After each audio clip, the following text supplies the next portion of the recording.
Alright, that's more plot than you're getting from the rest of this game. Hi, everybody. The quest returns. You're, that's literally more plot than the entire rest of the game is going to give you, so... The game professes to have a plot and structure and content. So, it does. It has all of these and more. Hello, everybody. So, Merry Questmas. We're playing Quest 64 for... Christmas Day. I was going to... My original plan was that because it's Christmas, it's like, I should do red and green, you know, Christmas colors, focusing on just, like, fire and wind. But here's the trick. That fucking sucks. This game isn't designed to be played without water element. Water is just kind of too important. So... if we're being honest. Anyway, we're small child looking for Lord Bartholomew. Yeah, looking for a book for a month. So we're looking for Dad. Anyway, so what I'm going to do is we're going to get water up to 25 max, and then start using glitches. So, I decided that was a good, middle ground. Yes, the Day of Grief.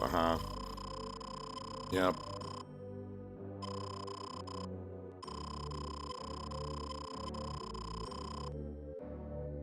Anyway, so this is us.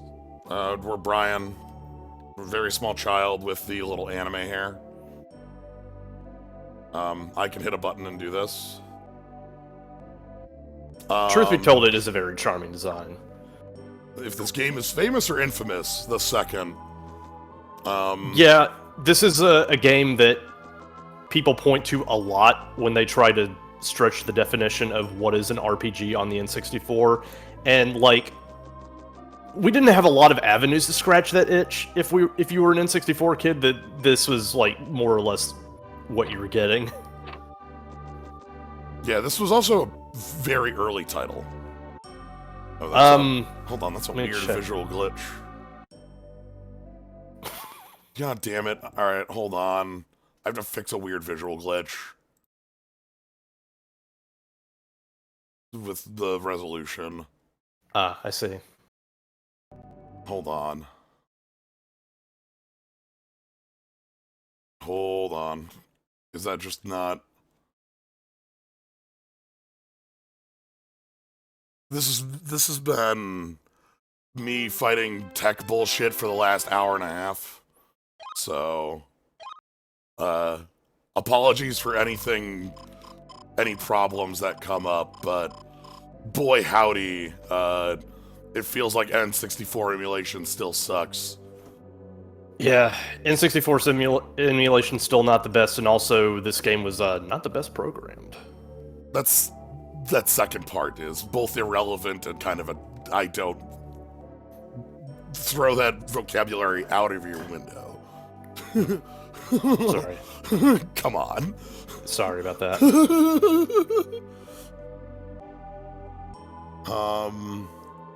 There are a number of glitches and things that we can talk about on this, because the US release of this was actually a beta, effectively. Okay, there we go. Resolution is bad. How does this look on stream? Okay, fine.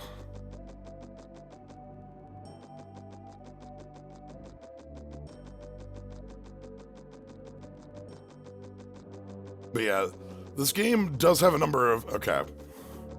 This game does have a number of glitches that I wanted to show off. Sadly, looks better than the Remember the Game looking. That's because the internal resolution is pumped up 4 times.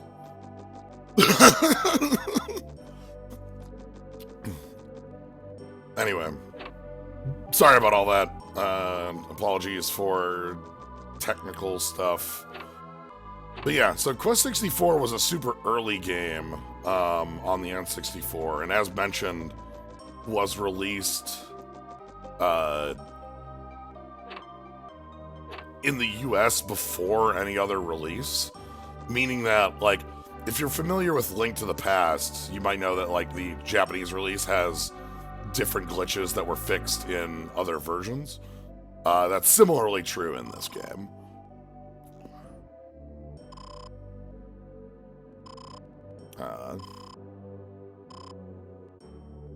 Bread. But yeah, we have 4 elements. There's water, the good one, earth, the other good one, fire, and wind.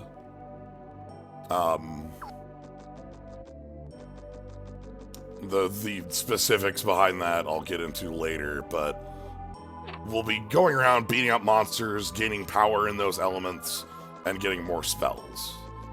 As well as walking down an infinite amount of these staircases.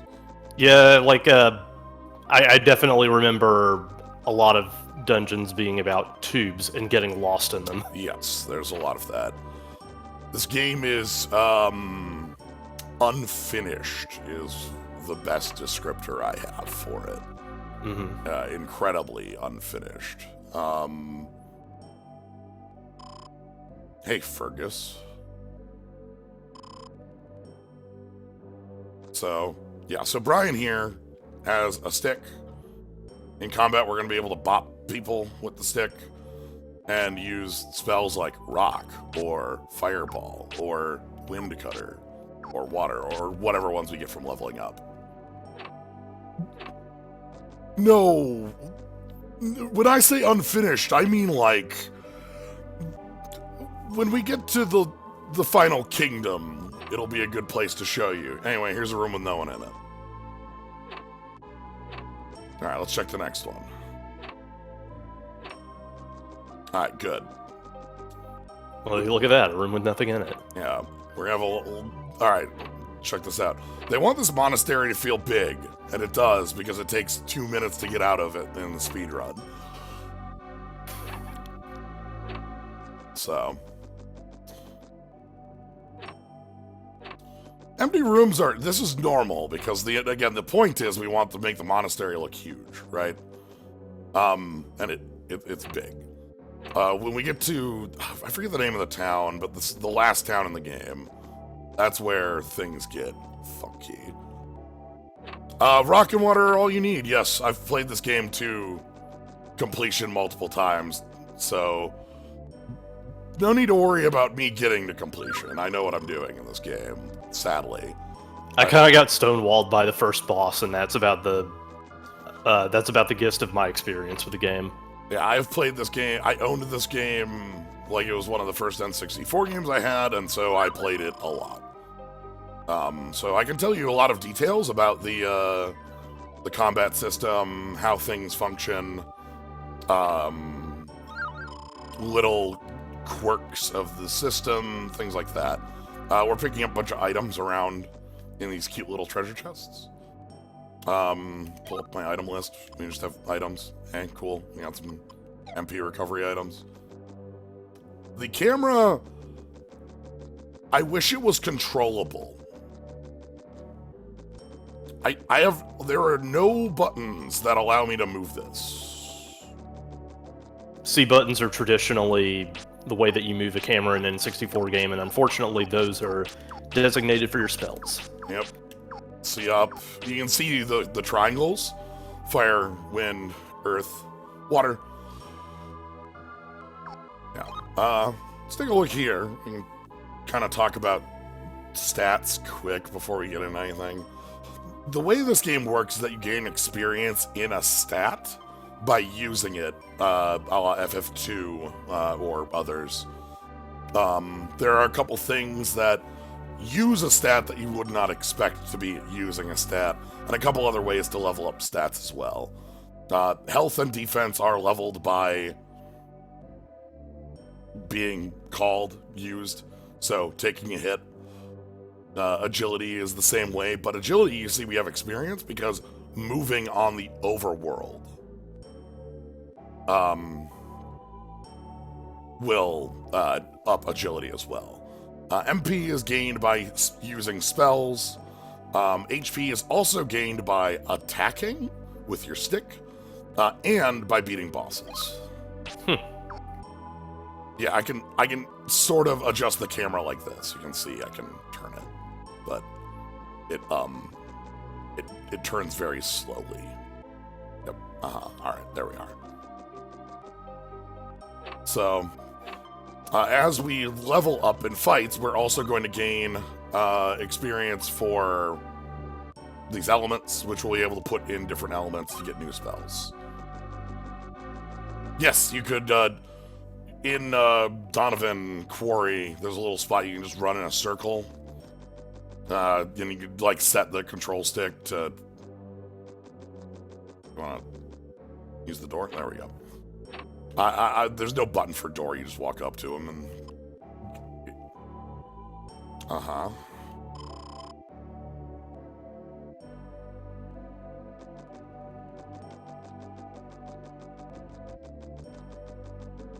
Yep, we've got a monastery here.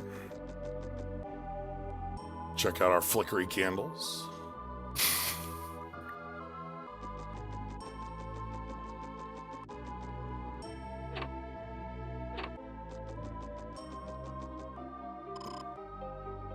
Okay, so agility is increased by just walking around, but also it recovers your MP just by moving around, yeah? Yes. Your MP recovers by moving around, but your MP goes up by casting spells. What this means is that you basically always want to be casting in a fight, even if you're running away. The simplest spell to be continuously casting is the level 1 scan. Bop. I love the chest open animation. Honey bread. Anyway, this game's all about bread. Here's a fresh bread. So let's pull up our inventory, and we have honey bread, fresh bread. There are heals. The way that a lot of the items in the game work is that there's no such thing as a shop in this game. People just kind of hand you stuff.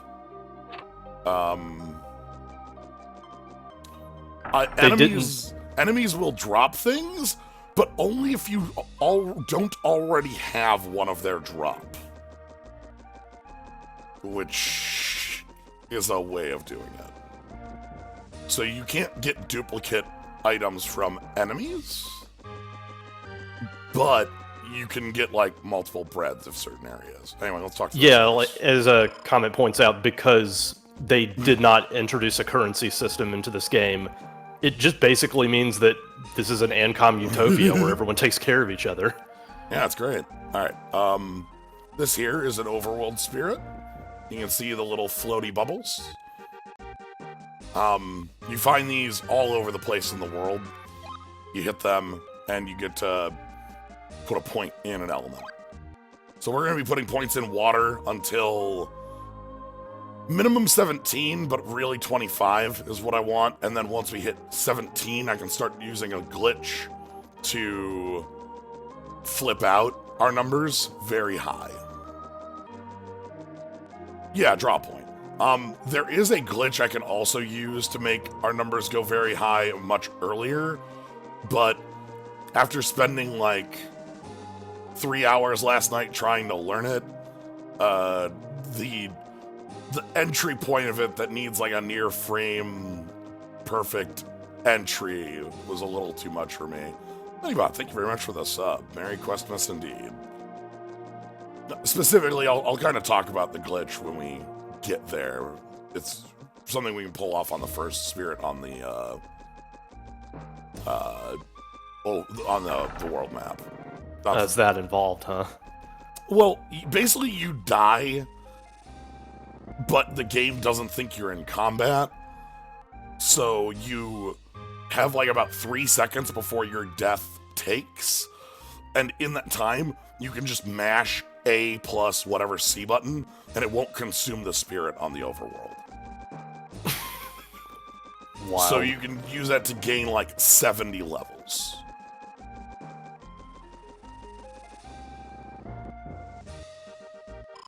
And a thief is hiding in the woods.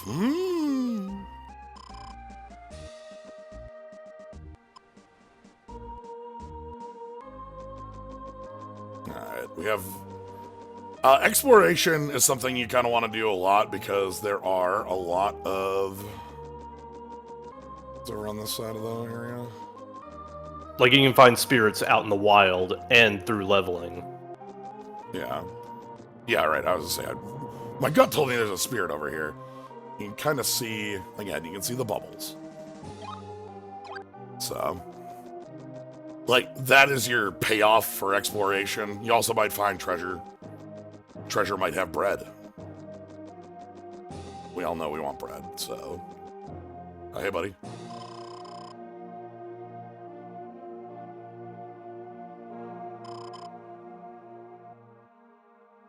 This is an emulation error on the text. That is because I upscaled the game. I could not get the text error to go away, but I wanted the game to look better than 320 by 240. Normally there's no purple outline on it, or pink outline, or gravity suit outline, you know. Yeah, so this person was talking about, like, you have area of movement in this game. Yeah. Check out these nice low poly sheep. It's just fucking 3 balls. Yep. Please enjoy.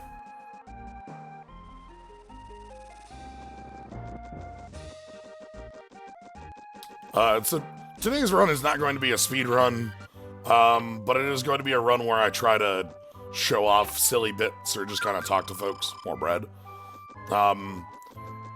As I've mentioned, I have played this to completion a couple times, so I know generally where I'm going and such.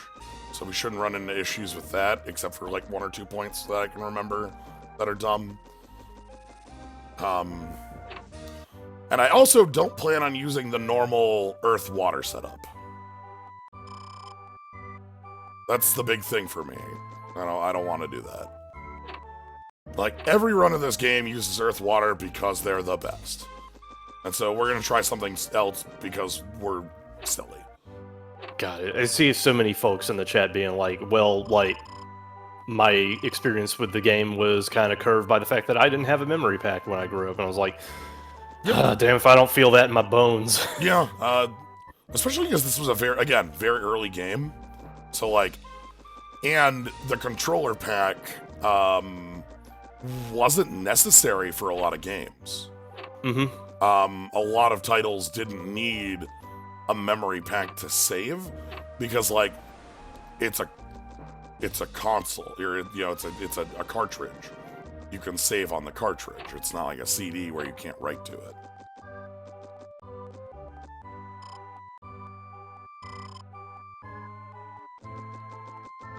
Alright. Anyway, talking to everybody around town, we can hear there's monsters and such. Oh, hey, bud.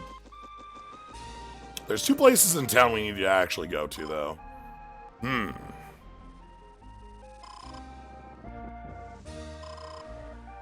the people became lazy. Damn, that's the worst thing of all. Why does this one require a memory pack then? My best guess would be, this is a very early title that was effectively the beta release. They might not have been thinking about, like, memory cards when they were making it, and then realized, like, well, we don't have room to save on the cartridge. Alright, here's the first of 2 places we need to visit in every town. Every town will have a place that will give you wings. These wings are fast travel to the town. This will bring us back to Melroad. Each and every one of these wings constitutes an item in your inventory that goes to one specific town. Yeah. The other place we have is the inn. In the inn, we get to meet Shannon, who's going to be around all over the place.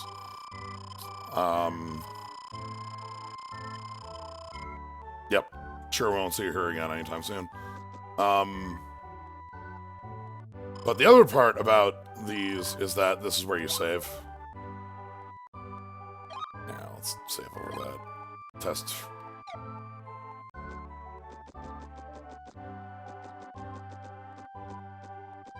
But yeah, let's go ahead and leave town so I can get into a battle and kind of talk about the differences between this version and the later versions.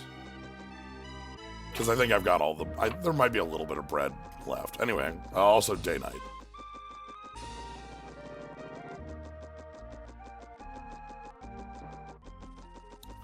So town is protected by this big rock.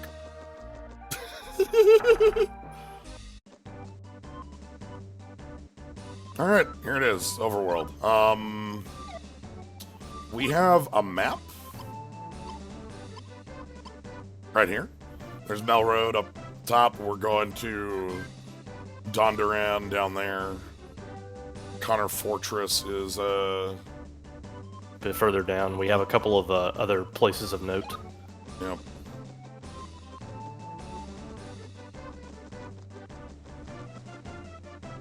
Oh, is that... Yes, the holy plan. Yeah, Shabadoo, that's also what I was thinking. That is a thing that I knew about on the GBA, which is why there were so many games with passwords on that handheld. Yeah. So, this is how battle works.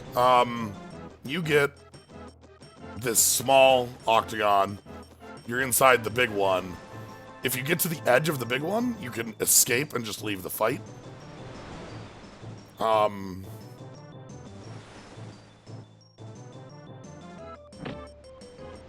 So if we get up to our monster here, we can pop them. Or we can cast spells at them.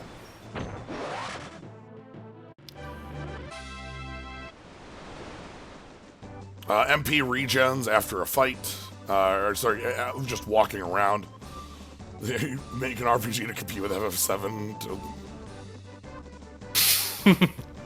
Well, whoops. Yeah, about that. Also, told to make a game by Christmas. Is there any sort of physical attack stat? Yes, in the sense that there is a number that governs how much damage your stick does. There is no stat named attack, though. I realize that isn't exactly what you wanted me to say, but it's Bop. And Quest 64 does kind of march to the beat Bop. of its own drum. Bop. So, a couple cool things.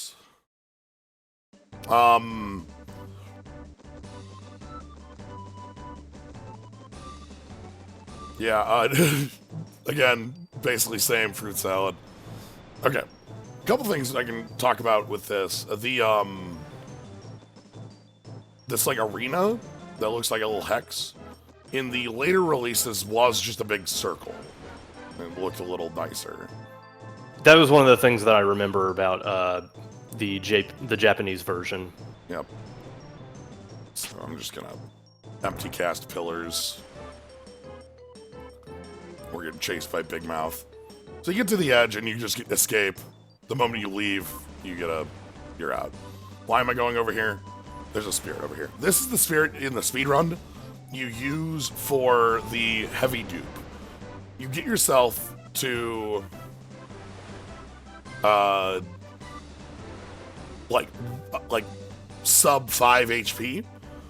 Then you get into a fight like right as you're on the spirit, but you buffer a spell cast like this. Then you cast Water Pillar the second like right after the fight starts. The enemies jump to your location, double attack, and kill you, hopefully. At which point you eat a bread before you die.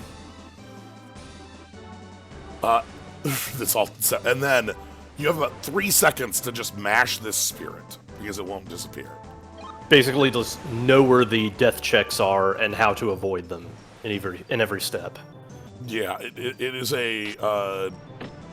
Oh, that's one of the moves that you can avoid. Let's throw a rock. Hang it. Yeah, so you can sort of avoid tree. Yeah, okay, fine.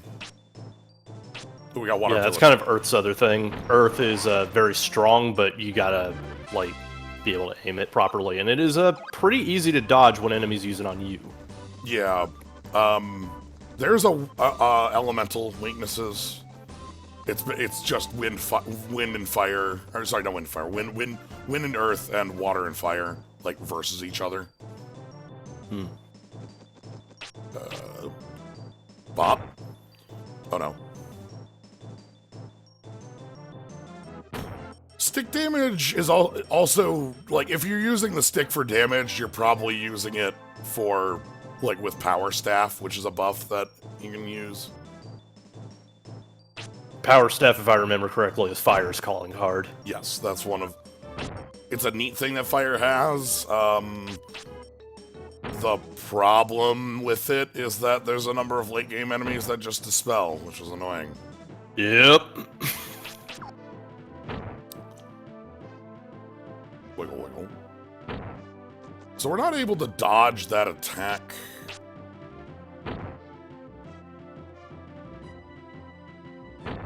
The water pillar doesn't come out fast enough for us to dodge.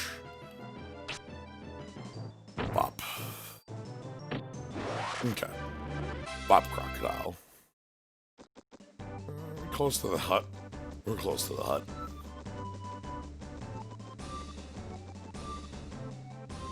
Alright, is it this? Yeah, it's this hut that has the other spirit in it. Later. Yeah, as I said, there's a number that governs your damage, but it's not... There is no attack stat. Mm-hmm. So we can see where all of our experience is on things. MP takes a long time to level. Again, in later versions, when you would beat bosses, it gives you HP and MP on boss beating. But on this version, it's just HP.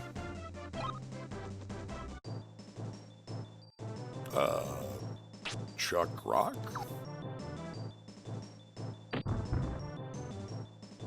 No, I should be chucking fireball. Come on, turn. Brian. Fireball. Oh, crap. He's coming!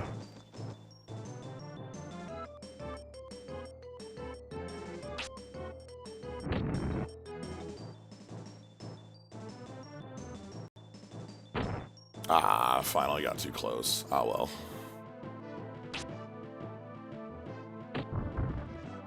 Alright, I'm probably gonna eat a bread. I don't want to eat a bread, but... FF7's digital footprint on game development at the time is really wild, considering how it looks. And this is coming from someone who really loves FF7.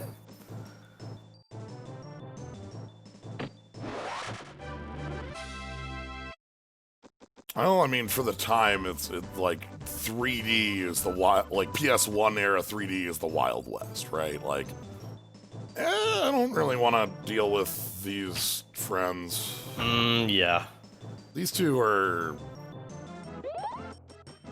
The one upside about multi-enemy encounters in this game is that they all take their turn one at a time, so you're constantly alternating between them.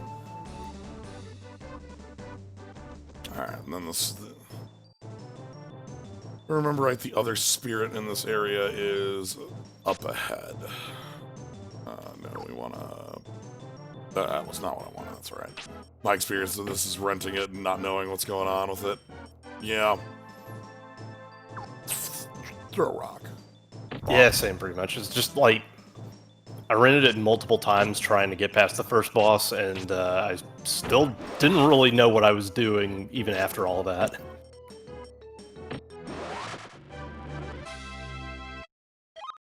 Yeah, like select an element. What does any of this do? Who knows? Could be anything. Alright, the other spirit in the area is this one over... What's that on the other side of the house? Yeah, it's right here. There we go. When we get... 7 gets us the most important spell. Healing 1.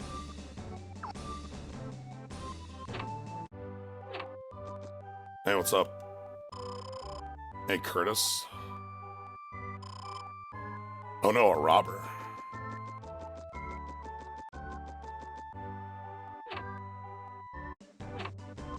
Ooh, are Quest 64 spirits better or worse than Golden Sun Jin? Comment code coming in hot. I have never played Golden Sun, so I can't weigh in on this.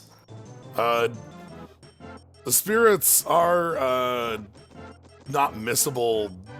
Like, you can miss a spirit on the overworld, but you aren't, like, super punished for it. Like, if you miss a Jin, it's the worst. Whereas a spirit is just like, you picked up a rock. Alright, let's fight this now that I've got healing. Speaking of rock. Yeah. Gotcha. Nice.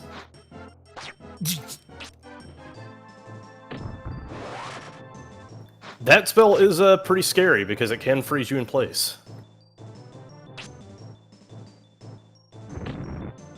Also, Jin let you have a lot more customization, whereas this can just screw you. If you don't know to pick water first, you probably won't get past anything. Because without the actual heal spell, you're not making it anywhere. Because there are no shops, that also means there's no great way to restock on an inventory once you use it. You can restock on one of a lot of things, but not more than that, easily. So, we're chucking rock. Good. And I want to go bop this one on the head.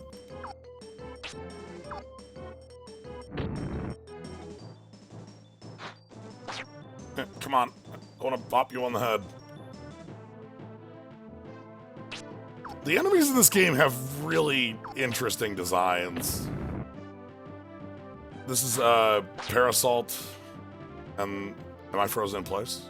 Ah, hell yeah. Yep. Here we go. It's a good thing I have MP.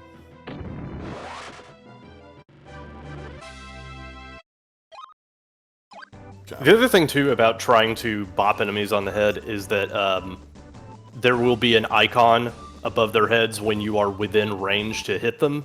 Yep. Except that also, like, is influenced by their own personal animations, so you can wind up an attack, then press the button, and then the icon goes away because they are in a point in their animation where they're away from it. Check out this, buddy. The pile of skull. Bop. Bop. Yeah, that's the bone slime.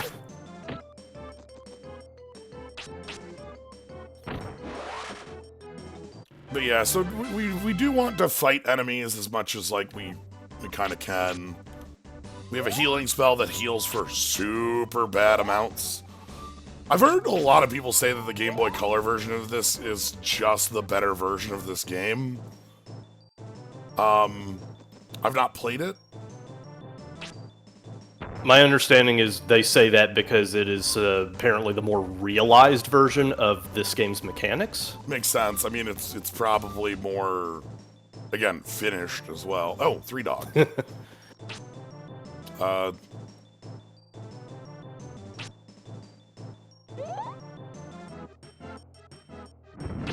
We mentioned earlier with multi-enemy fights.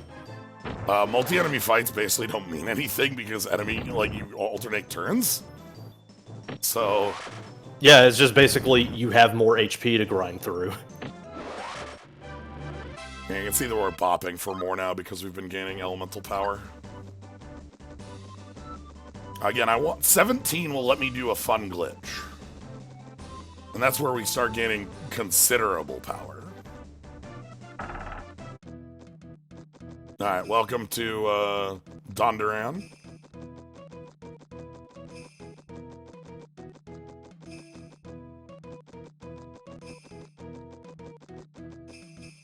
Let's go visit Dondoran's houses and see who's around.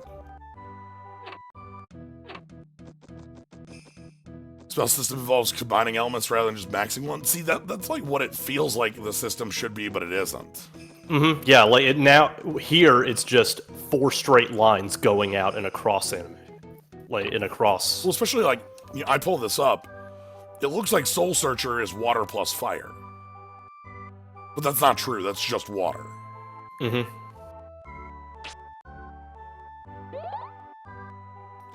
So.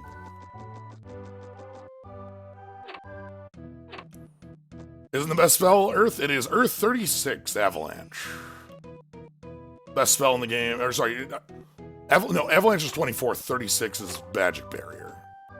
Yeah, because you get Avalanche early enough to beat the Thief in the Woods if you're doing things like quickly. Because yeah. So Avalanche is the spell that is like the reason you use Earth. It just does the most damage of anything in the game. There's no compare. It also can hit up to like 7 times. Whereas other spells can't. Oh my god. It's just a bunch of rocks fall down and each of these rocks have the potential to miss, but the random damage is usually in your favor. Yeah, also 1 rock hitting is the equivalent of like 2 things hitting in other bits. Yeah, it's a good gamble. Spirit Armor is not the one that makes you immune. Magic Barrier is the one that makes you immune to everything. Spirit Armor is just Def Plus. Yep, it's good. It's just not immunity. Like, literal immunity. I already went here. Oh no, did I not go here? Small child? The robber in the woods. Aww.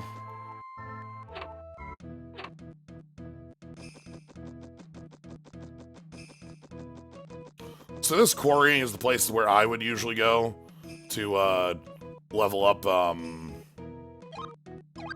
agility early in my run. Because I would just wide open space. Like I would just do this.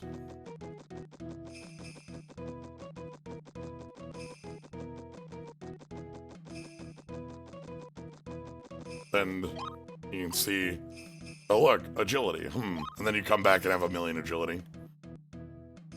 Which is cool So until it screws you over. So the idea is supposed to be like water has all the really important spells and earth has the really broken spells? Yes. Water has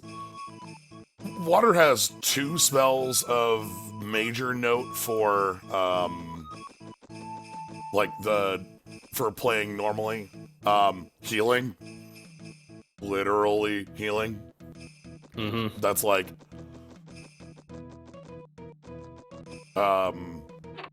nothing else asterisk does that. Fire has a healing spell that's not very good, but it does exist. The other spell that I find most important in water is it has whatever osmos is called.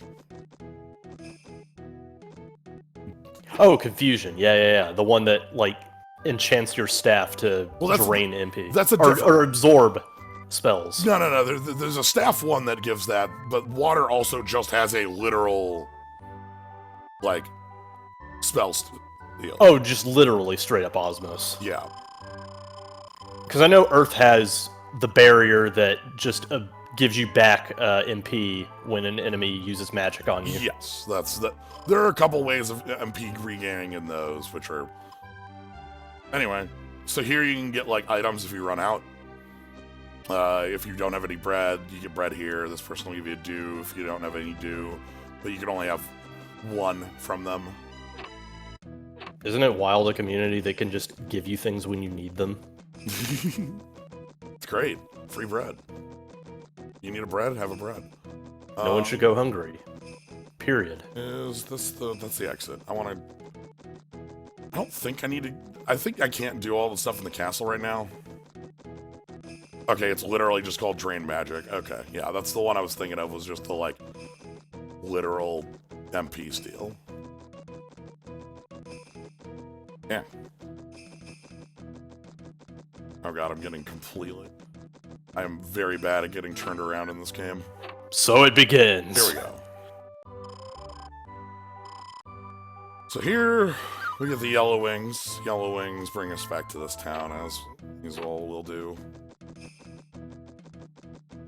And does this bring us where I want to go? How does high agility mess you up later in the game? Defense and health are gained by taking hits. If you have high agility, you don't take hits. Then at the point where you start taking hits, you die.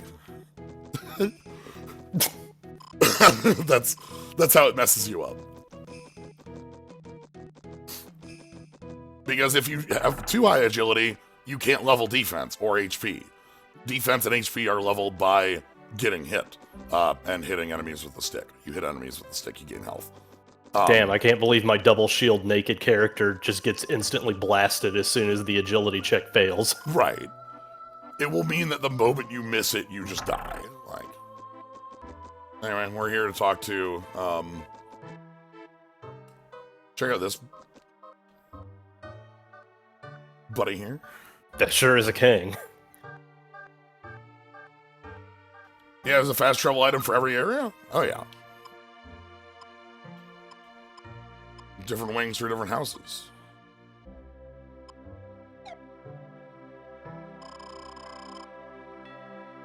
Uh-huh.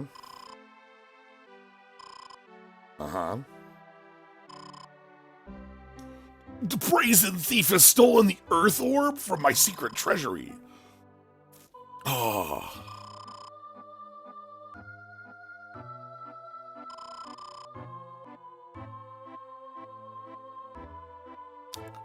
Yeah, we'll get to show off exit and return. Those are the spells I need to get to for silly glitches. Anyway. Yeah, I remember escape being a very handy one. Yeah. Brian, please. A lot of dungeons will still leave you in them. Yes.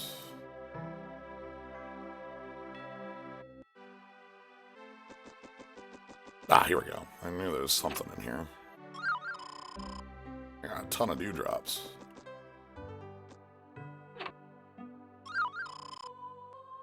More fresh bread, and I love the chest opening animation. It's really cute. Yeah, It is very cute the way that it bounces as you open it. So there's a couple of treasures in here we can't get, such as this obvious door, because we can't go in there yet.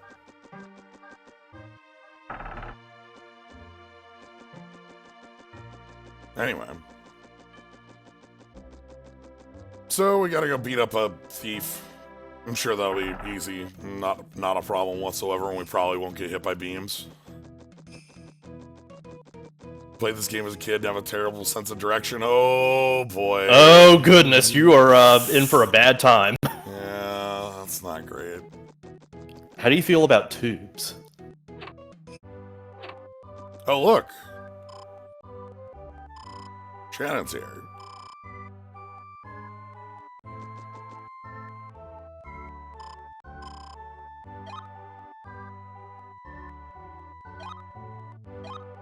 I swear if this innkeep starts going on about the fucking thief, I have heard this from about 20 different people today. So my favorite dungeon, as far as like being the worst, is the obvious blue maze. But my actual favorite is the end of the cave that just becomes a vine. I love that one. Oh, Coal Hazard? That's my favorite dungeon. It is a really weird thing because it's just like, alright, is this going somewhere? And then you're just out. Yeah, we'll get to enjoy that when we get up to our dungeon, but it is my favorite one. Alright, 3 money.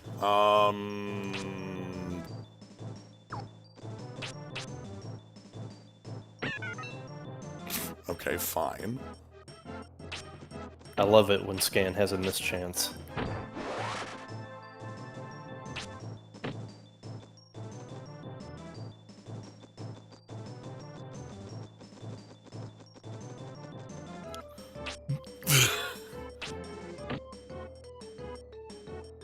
Bonk.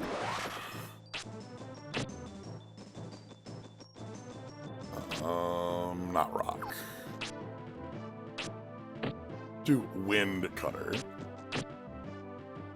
Bonk. Yeah, that battle music is trying very hard to be Final Fantasy music, or at least invoke it in some capacity. So we head down here to the Connor Fortress. Ooh. Oh, we get to fight this shitty slime again. Man-eater. I do love that you get to dodge moves. That's one of my favorite parts about the fights. Is the ability to move around and dodge them. Yeah, I think literally the only attacks that I was ever able to dodge in this game were Earth-related. Does Wind have Wind Cutter was just like spray and pray. Does Wind have anything good other than billion times for chip damage? It has evasion up, which is one of the things it can do. It has silence, which against some enemies can be really devastatingly good.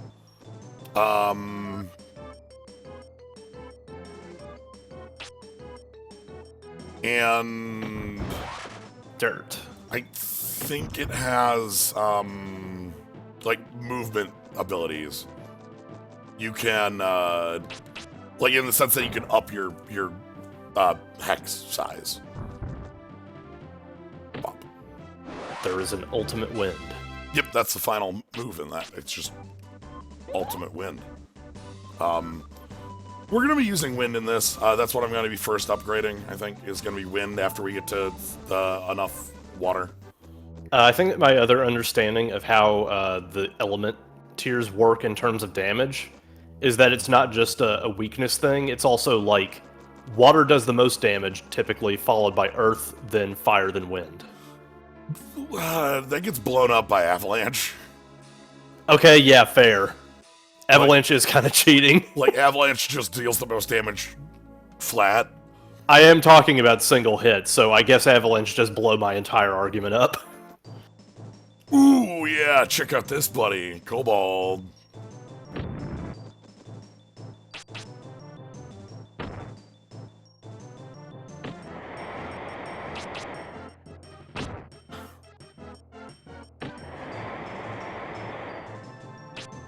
please.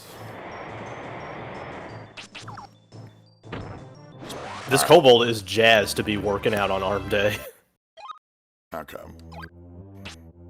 We're still healing 6. Nope, we're healing 7 now. Good.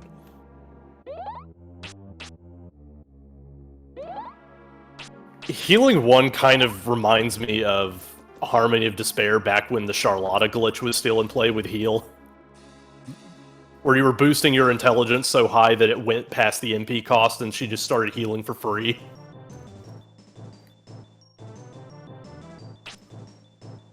Five of them. 6 of them. Maybe more.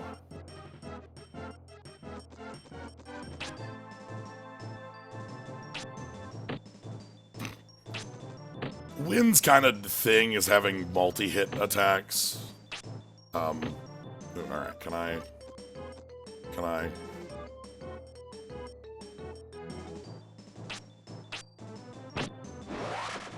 Yeah, so you can, like, hit multiple enemies with the same spell.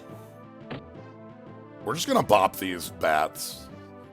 This seems like a good time to level up bopping. Bop. Bop. No, that's a bat. I don't know. It looks like a bat to me. It's a little thing that has wings. It's a bat. That's what those are, right? Yeah.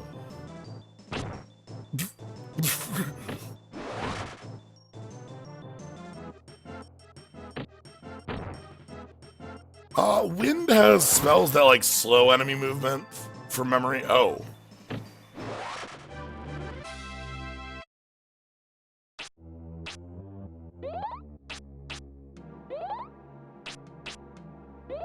Hey, we finally have a 16th point of MP. Alright, there should be, like, one over here. I do remember there being a hut over here that I would use to just run around and gain MP so I could heal. Ooh, oh boy. Here's one of my favorite enemies. Yeah, I definitely saw this one a lot on the Nintendo Power. This giant frog knight. They love showing this enemy model off, because it was one of their better ones. Ah, not big enough. Mario Nasty. That's definitely its name. I know what they're going for, but it's still just Mario Nasty, I'm sorry. Mario Nasty.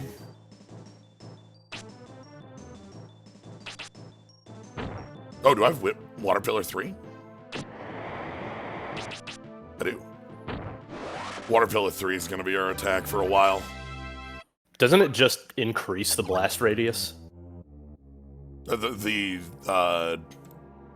The Water Pillar? Like going from 1 to 2 to 3?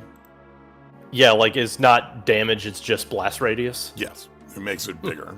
The damage on it is quite large alone, but, like, the bigger Water Pillar is just casting more, like, hitting more area.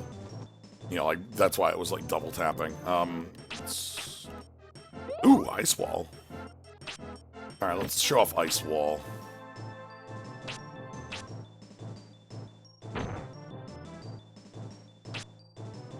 You just do, like, a puff.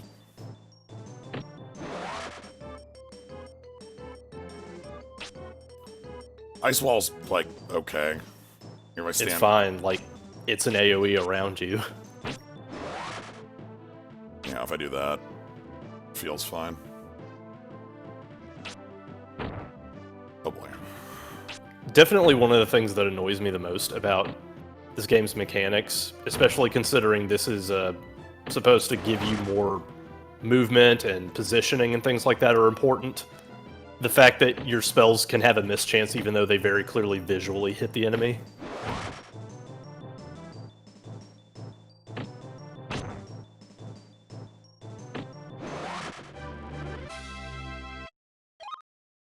Oh, we're almost there. One more, and then I get to do some dumb garbage.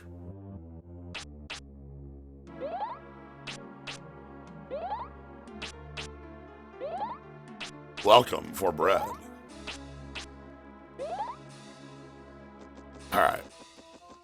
There should be over here. There it is. Treasure.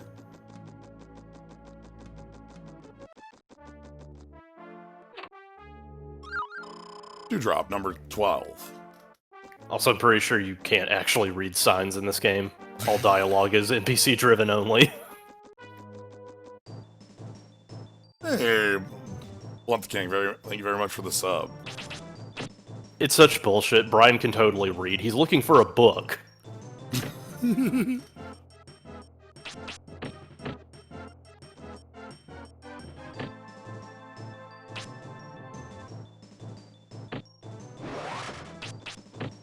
Pop, pop. Yeah, well, the thing is that, like, MP is a resource you have to manage, so knowing when to use Pillar 1 versus Pillar 3 is an important skill. Mm-hmm. I don't want to bop them with the stick, because I just want, I want health right now. It's especially important because healing through MP is pretty much your best avenue of healing, period. Because then you go into resources, and those are especially oh my god, this is what you were talking problem. about. Check this out. There's a frame in there. I've been whiffing my attack because of that frame. So fucking stupid. I've passed 2 turns because of that frame. It's so dumb. Like, it is entirely based on their position, regardless of what they're doing. Alright, I need to get back on the path. They turned what should have been positioning into a timing minigame. Yep.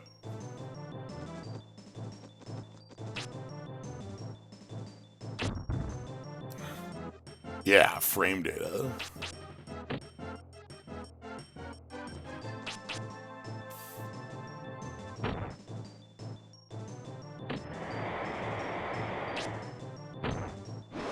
Mario Nasty's default animation just kind of reminds me of all of those God Hand pose animations where everyone's like intentionally off balance and not doing it right all the time.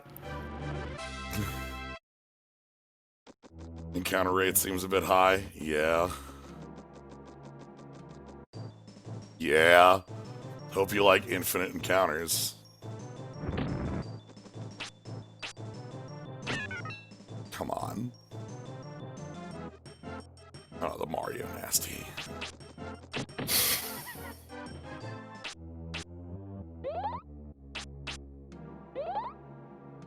Oh, we are healing a lot now. Yeah, there's the entrance. So we want to follow this road. Okay. There's Refresh Hut. Yeah, there's Hut.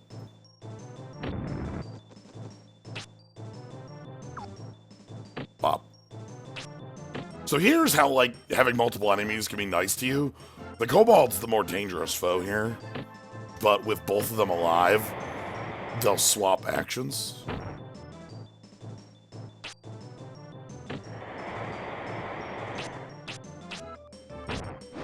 Oh, come on.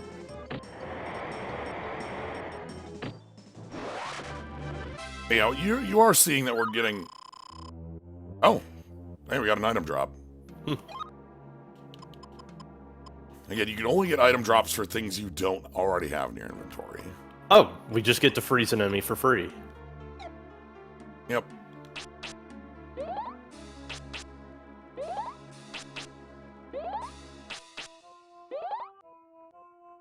Damn. So here's Hut. Here's DIYN. Alright, so this soul should be important. That brings us to 17. 17.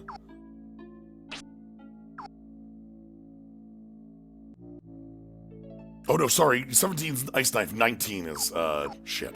Next spell. That's fine. I want to do a dumb trick. Ooh, giant shoes. That doubles your movement area, yeah? Yeah, so...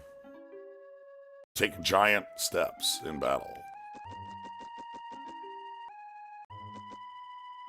Brian just puts these on and starts goose-stepping all over the battlefield. Okay, so let's head on deep.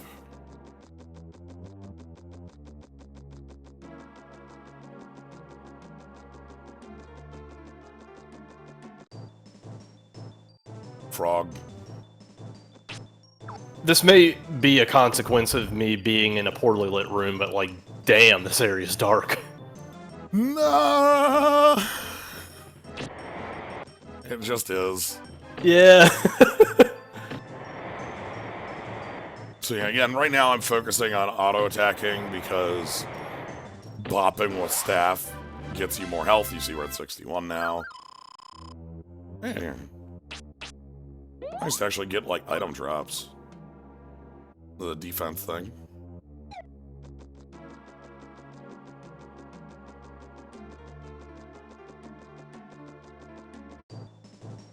Oh.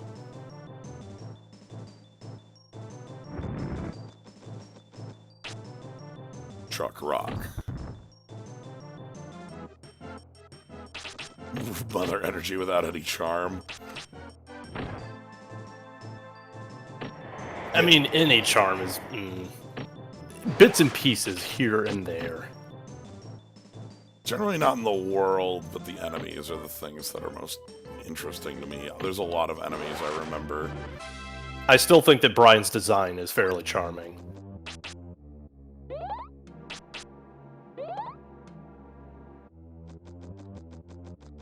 Okay. We're getting towards the end of fortress, whatever, it's a forest.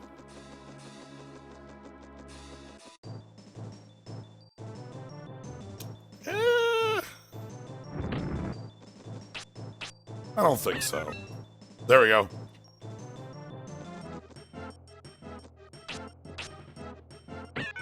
Alright. So now you get to see their stats.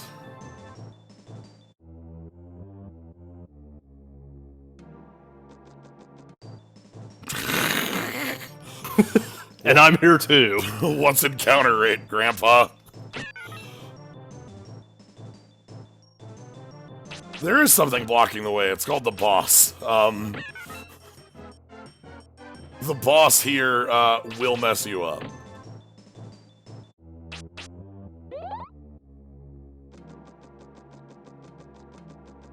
The first boss, the robber, is here to kick your ass.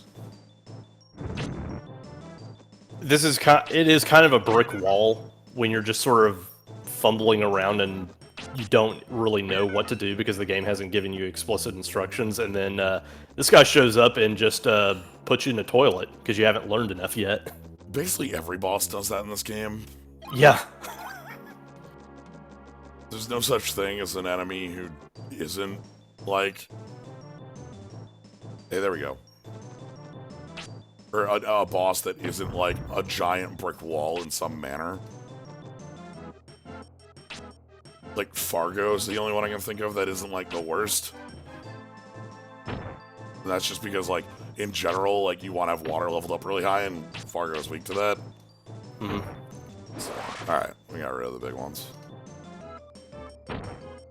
Yep, time to bop you on the head. Bop. But yeah, you're seeing our bop damage is going up. So...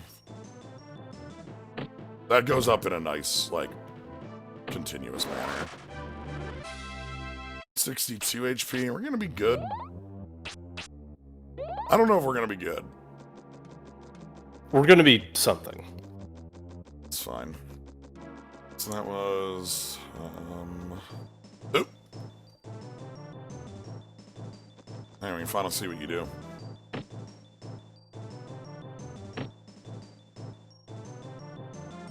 We're not okay, excellent play. We're gonna be fine. It's not like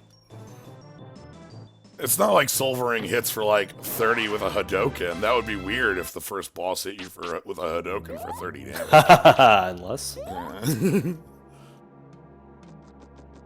Shit. Oh no.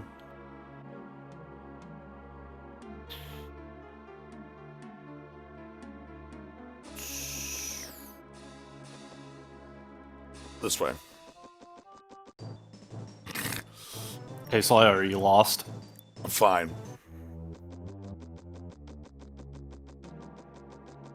Yeah, we're good. I'm on the right path. You're playing Quest 64. You get lost a little bit. Everything's working as intended. No problems here. This happens sometimes. We're just gonna bop this flower on that with a stick. Each entry to a battle makes me think the stream is skipping. Yeah. Oop.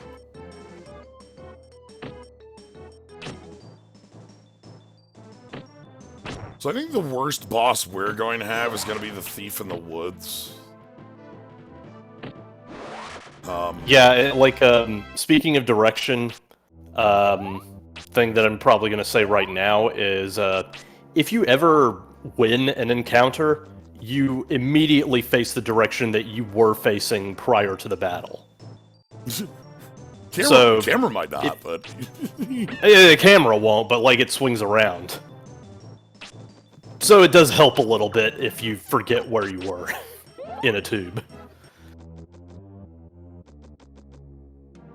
Where is...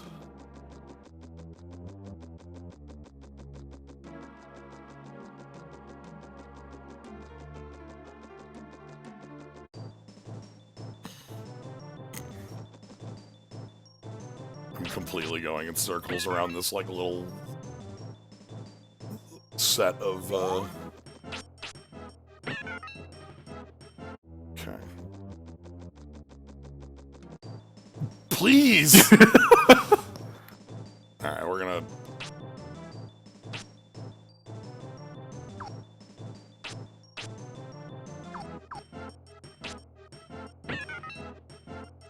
The encounter rate in this game is yes, for those wondering. Yes, encounter. Have you taken a step? Yes, encounter.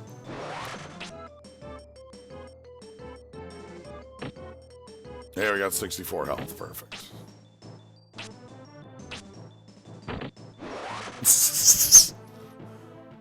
You'll love to see it. Love that the scan spell only shows their stats while they're acting. Yeah. It also doesn't show any of the useful stats, like current HP or like anything like that. Like shit you want to know.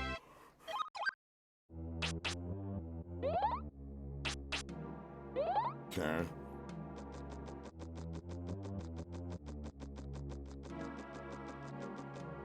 Oh heck, am I...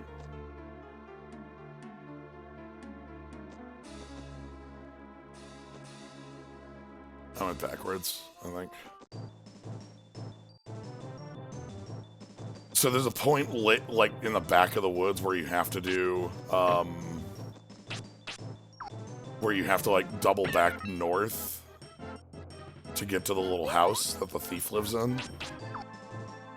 But I think I doubled back without being on that path, so...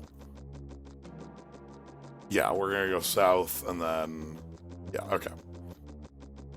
How could you get lost in here? That's weird. Could be anything. Yeah, you have to get hit.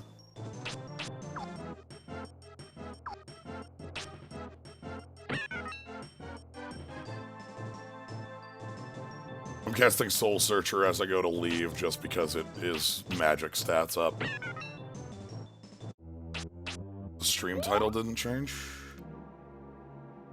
Alright, hold on.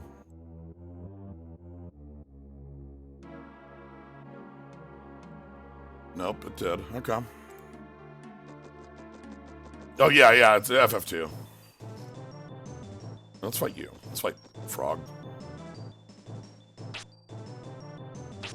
Ice Knife. Ice Knife sucks. It's very garbage. One of the most hilarious things about this game is that there's a bunch of spells that are just trash.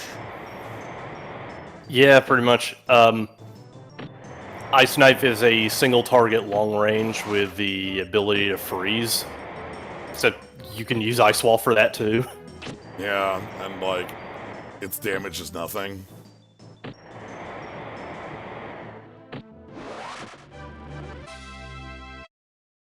Okay. On the plus side, getting lost, will give me a little bit more health for fighting Silvering. Yeah, don't worry. The unfinished aspect will show itself more and more as we go on. Bop.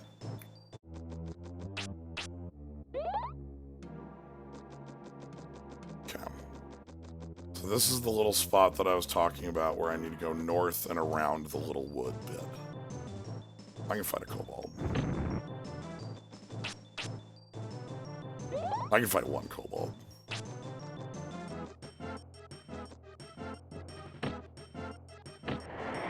They have tornado kicks, which is pretty rad.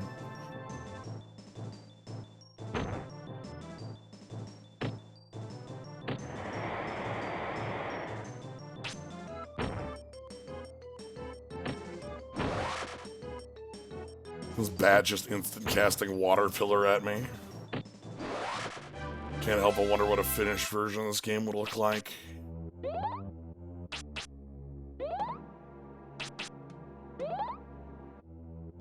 Alright. So there's gonna be a spirit up here. And I'm gonna pass it. Okay, I'm starting to see the gate. Yeah. So there's gonna be a spirit for, like, getting a level. It should be, like, right up by this door. Right over here. Where are you? No, you're around the door. Are you literally at the door?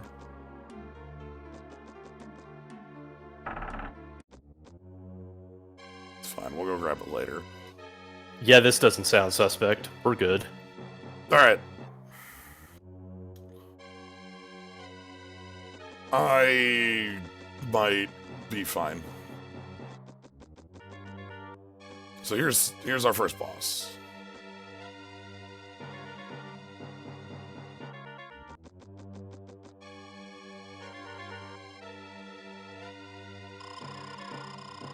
Silvering here looks really rad. Very berserker. Mm-hmm. Dying's penalty is losing your items. Pretty much, that's one of this game's saving graces. It is a fail-forward game. Kennershire.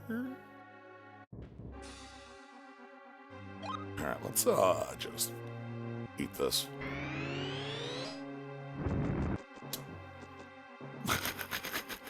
Would be weird if the boss just fired a Hadoken at my ass.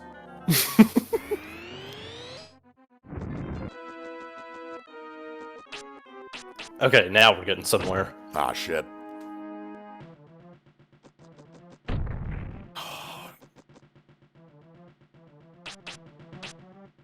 Can you get out of that by moving back all the way? Oh, well, okay. I think you might be able to just brute force it at this point.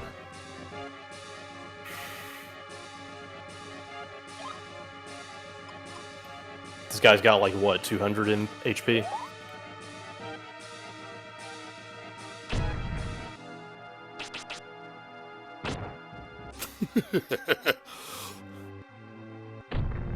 Here's the problem. Missing with spells. Here's his problem. Missing with spells. Excellent play. Okay, let's eat a dewdrop.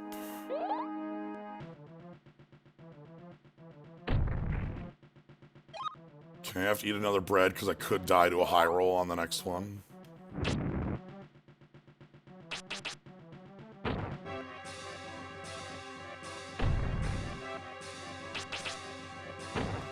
I think I only need 2 more pillars. Alright. Oh, got him. Say we got 10 for that. I'm gonna put a point there. Earth orb obtained.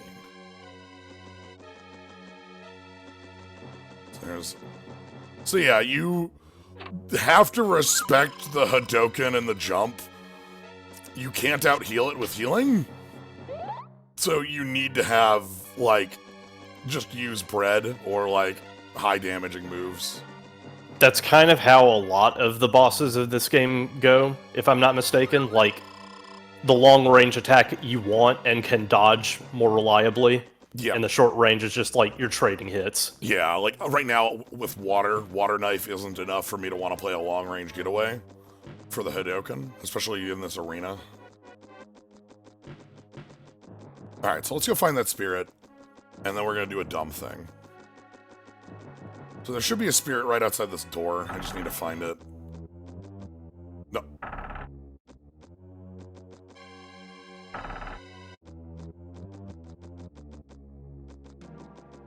I do like Brian lightly poking the door to open it. Mm-hmm. Where you at? I swear it's over here somewhere.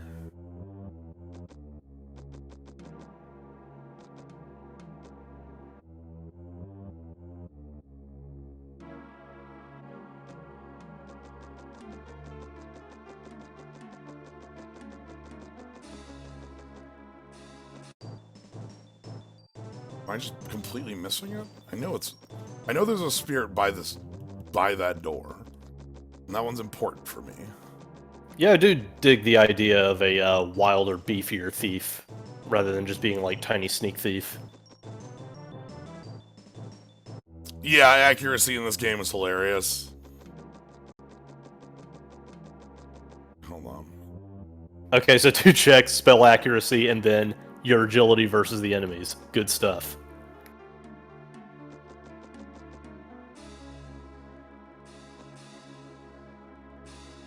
Where are you, Tiny Wisp?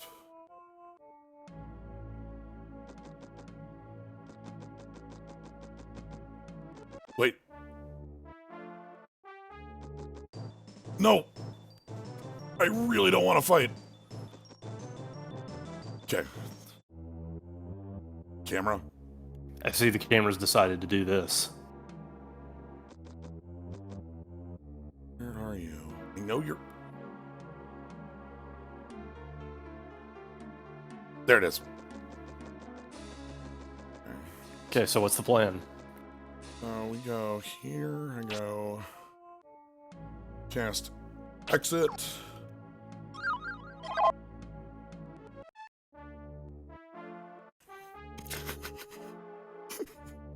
I think I get it. So, from now on, I have that in my pocket. For those who missed what happened because it happened a little bit too fast, you'll notice I have 4 wind now.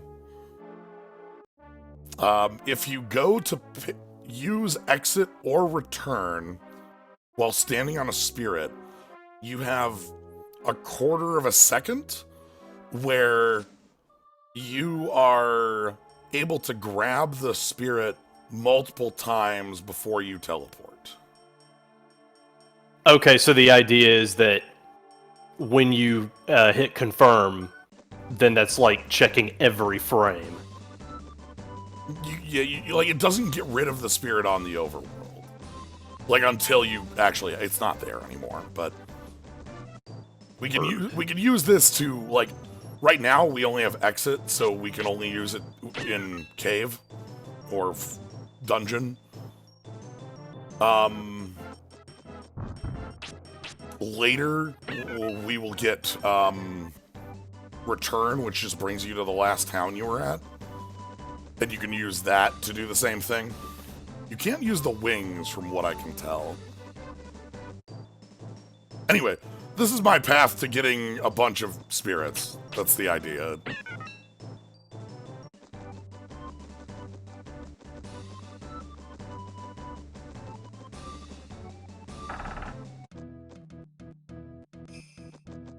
Alright, so... It's like, if I go like this... doesn't do anything. I mean, it makes that little aura pop up around you. That's pretty cool. Yeah. That's nice. I can do cantrips all I want, kids. Check this out. Oh, excuse me. Alright. So, let's go in here.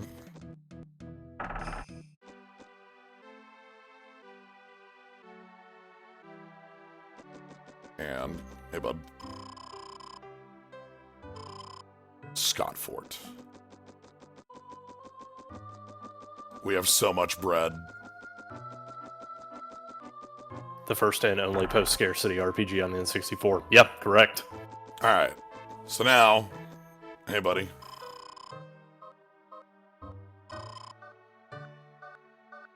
I'm sure... Thank you for giving us Earth Orb. Bequeathing the Earth Orb. So now this is open. No, that's not what I wanted. So again... Doesn't work here, so like grabbing the spirit, you know. Healing potion. Replica.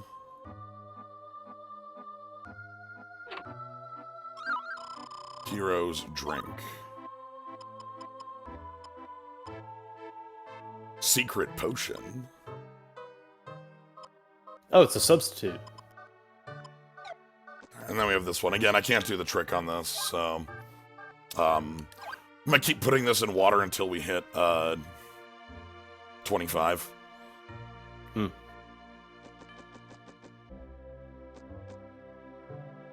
Alright. I think that finishes up what we need to do here.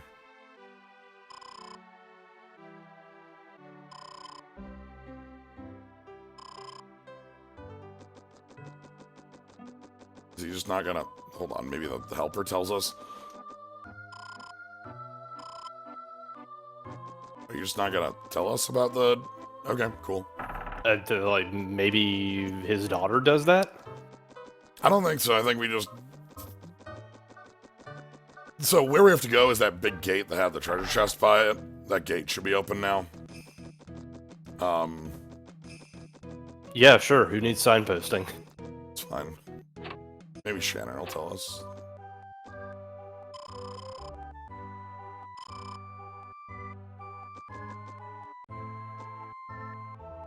Yeah, come on. I want to save.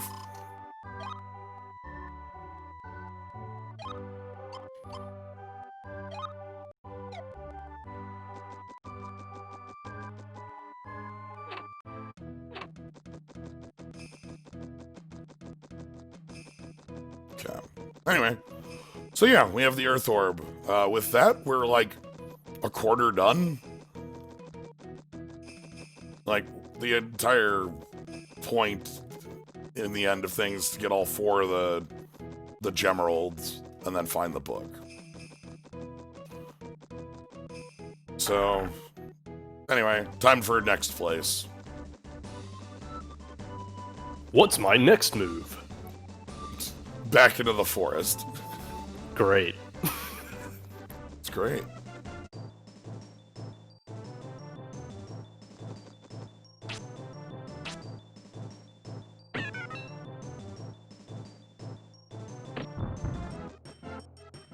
Bop.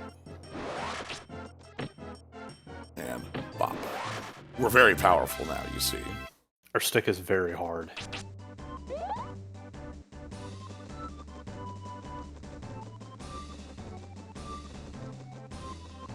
There's not a lot of RPGs for the N64, so that's got to be a short list. Yeah, also bear in mind, a lot of people will try to stretch the definition of an RPG to buffer that list. So, Quest 64, by all accounts, does fit the definition of an RPG on the N64, so start from there. I do remember a lot of lists that would be like, ah yes, Ocarina of Time, my favorite RPG on the... Oh hell yes, I'm glad I got it in my head on the first try. That's right, baby, it's Aiden Chronicles. We can fight one kobold.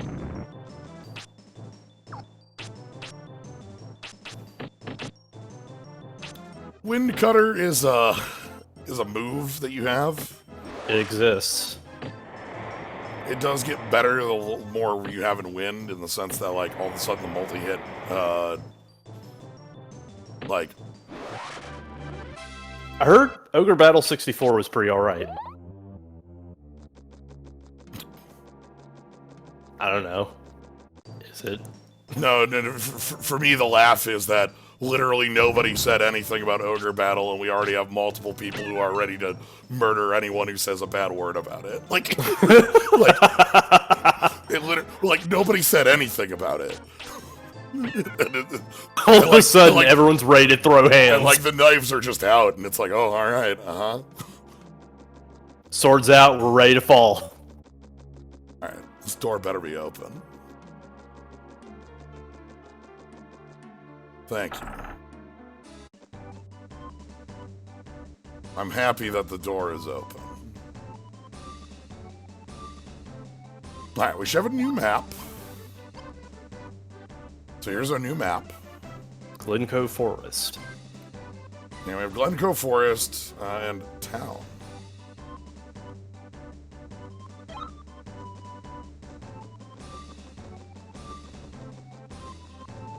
Alright, so I don't have enough spirits yet to do the overworld one of these.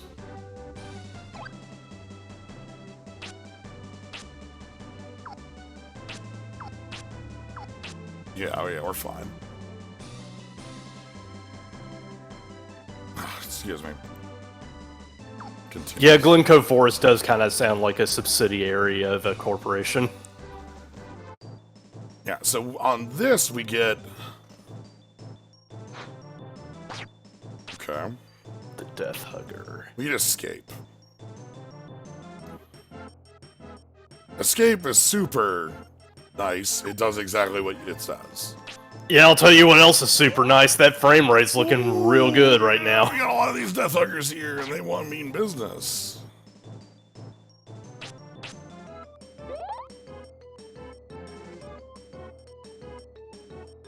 Okay.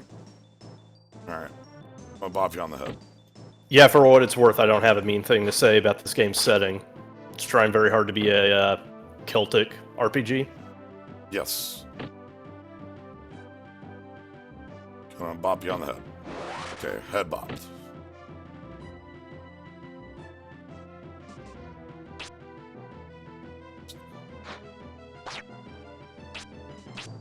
Alright, we're committed.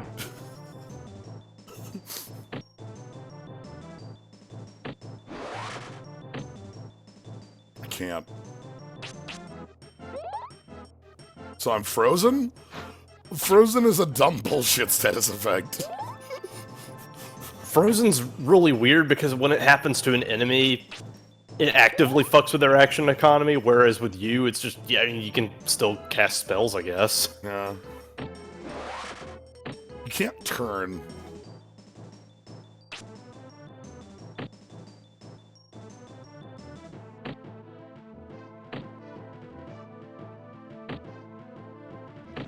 I will say that Paralyzed felt really neat in Earthbound, just because the whole conceit was that you were using psychic power, so you didn't need to move your body in order to use your magic. Ooh, alright. Here we go. 24 should be what I was after. Yep, there's return. Oh, no. Okay, so now we can do shenanigans? Yes. Now we can do overworld ones as well. What this means is that I'm actually going to ignore the ones on the overworld for a bit, so that I can set my return point to the right place. Basically. Because we don't want to go through that fucking forest again. Basically, I don't want it.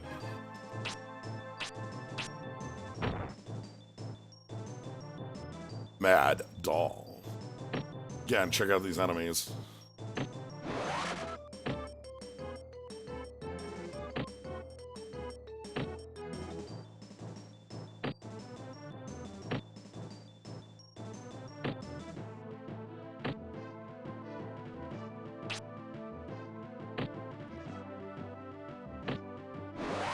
Alright.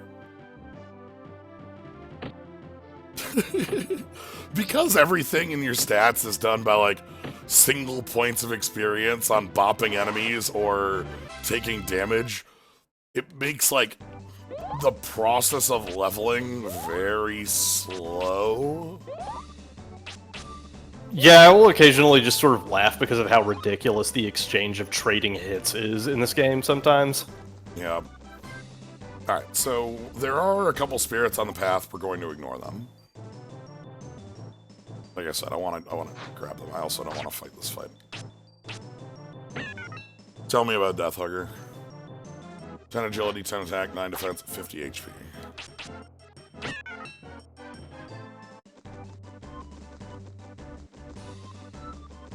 So here, the,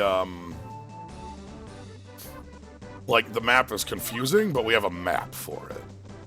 So, it's a lot better. I really think Glencoe Forest is gonna... That's a lot of Death Huggers.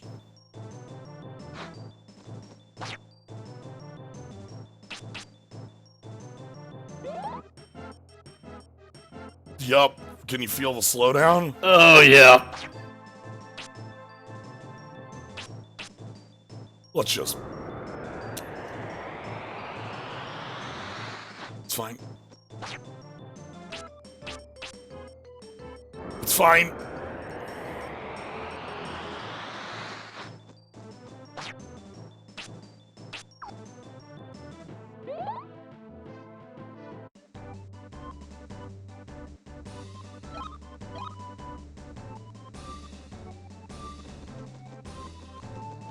Our battle aura. Ooh! Get a load of this guy.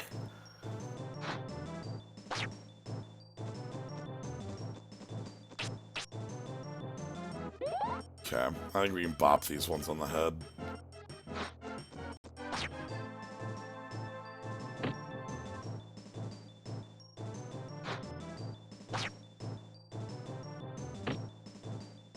Goblin. Goblin has the little arrow spell, which is nice for multi-hitting you and upping your health and defense faster. Despite appearances, that is a fire spell. Yes.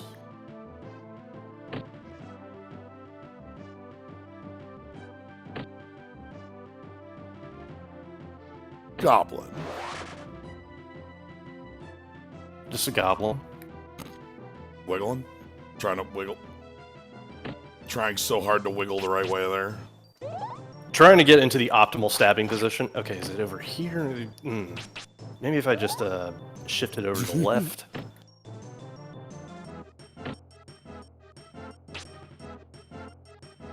One of those situations where you are really trying hard to eyeball your position and your body is just sort of moving on its own with you.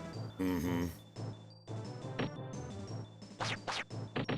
See, I am thinking that because our... So normally, the way you would be going through the game, this next boss would be the point where you would try to be at Avalanche.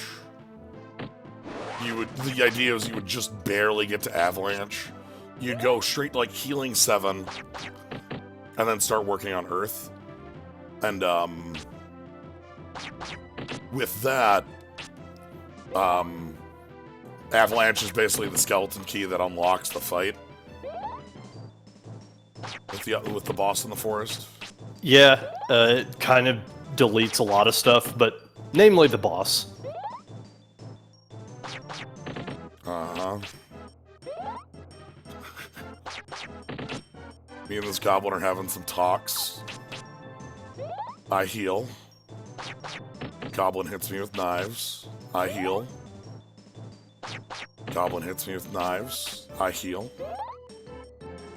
Goblin hits me with knives. I love this roguelike. Serious case of drill face. Lunchtime, boys!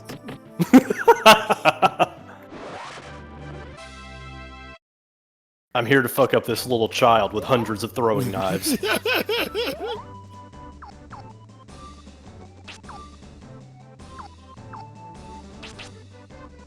There we go. Carry by the road curve? Yes. So I want to curve south. Is that... I think there's a spirit, like, up there.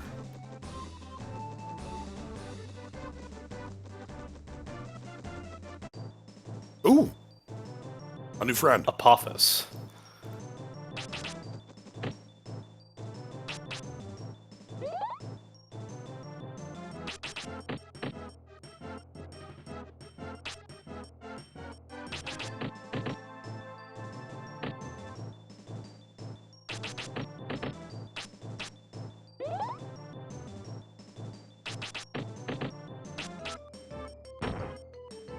Got any other animations, or okay? Oh.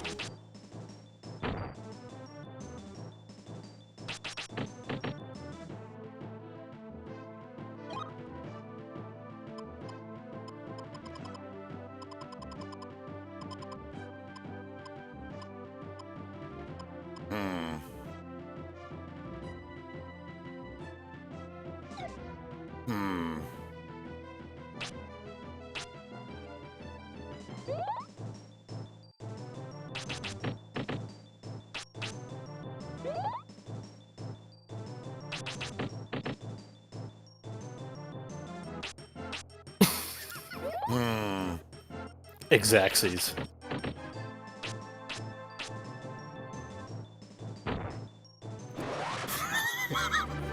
Got him.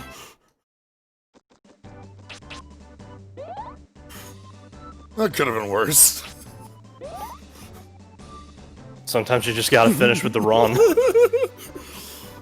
That pillar had a mischance. Everything does in this game, so... Oh, God!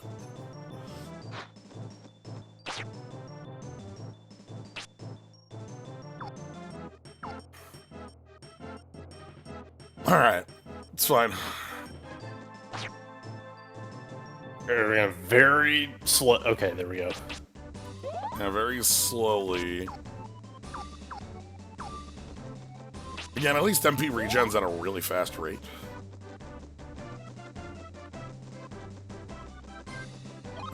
Alright, where am I? Okay, we're coming around that curve.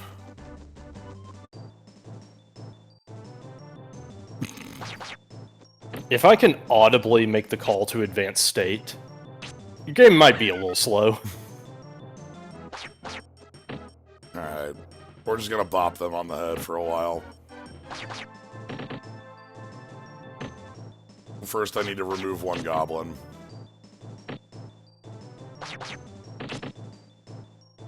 Okay, goblin 1 has been removed.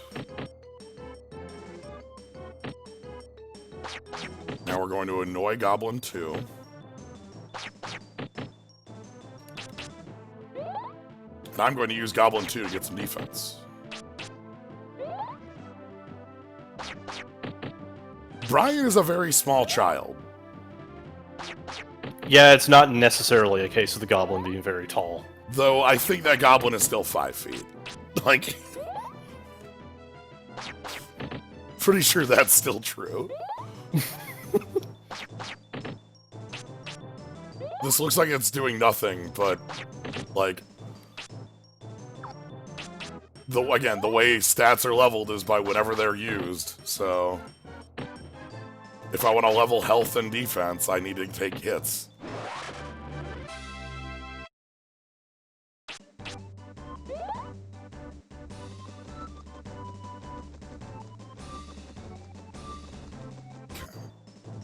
Oh no, slideshow fights here.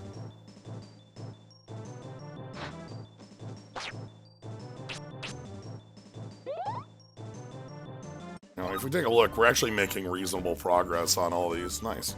Ah.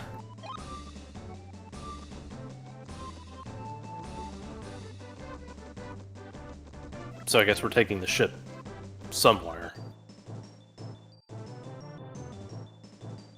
This is deadly. Oh, not as deadly as before. You can see the difference. That used to be like 6s.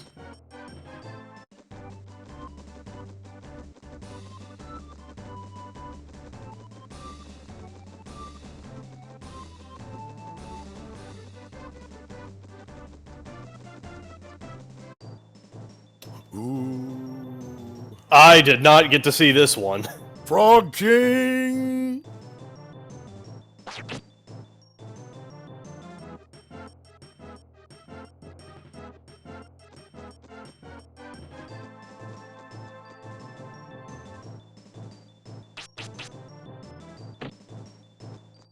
Frog King, I think you got one too many details on your model, bud. You're gonna have to tone it down.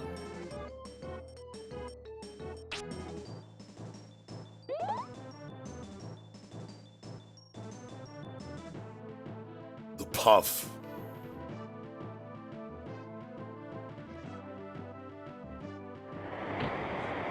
Okay. So we need to deal with Frog King first. Oh no. I also love how the lips are not syncing up with the actual jaw at all. Please.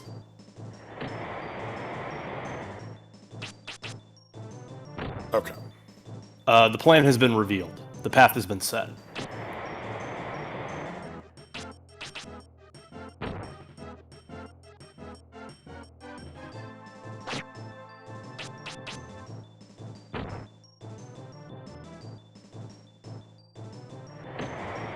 Okay.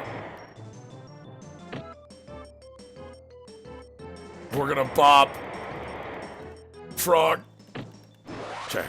Oh, that should help.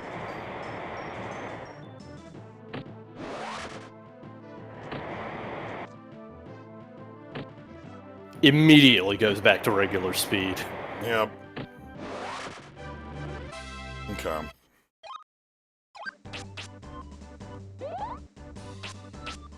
Alright, so we'll show off the plan in a moment here. Oh wait, am I actually gonna be able to come back? No, this is it. This is good. Right, I think this is where we'll return to. I think. Yeah, because this has a save point. Yeah. So we're not going in the, we're not going on the boat, because Shit, no, that forest isn't the forest I'm thinking of. That's the other forest. Sorry, this game has a lot of forests. So this boat leads to the next town. Which is not where we want to go right now. I just wanted the inn. Mm-hmm. So let's go show off the move, which, no. I say no because of the frame rate. I say no because of the camera. Crunch. I love the, like, some wind up on that. We just killed the Frog King. I can't believe they've already gotten a new one. Now, we're at 25, by the way. That's basically the max what I want for water, because it gives you healing too. So healing 1 is like 14. Healing 2 is like 19. Wow. That matters a lot because of action economy in a turn.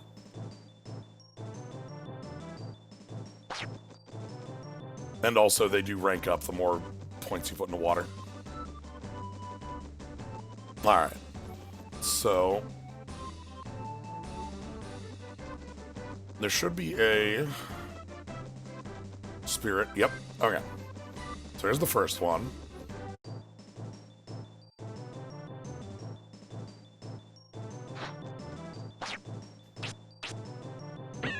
Not interested. Okay. Ahem, spirit. So let's stand over spirit. Return.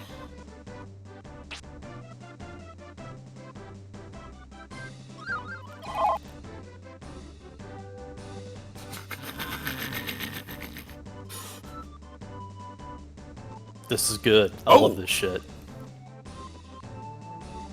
Shit. Oh, fuck. It's a wing location, huh? Not the end. Well, time for a walk through the forest. That's fine. We learned. Yeah, we learned. It's a wing location.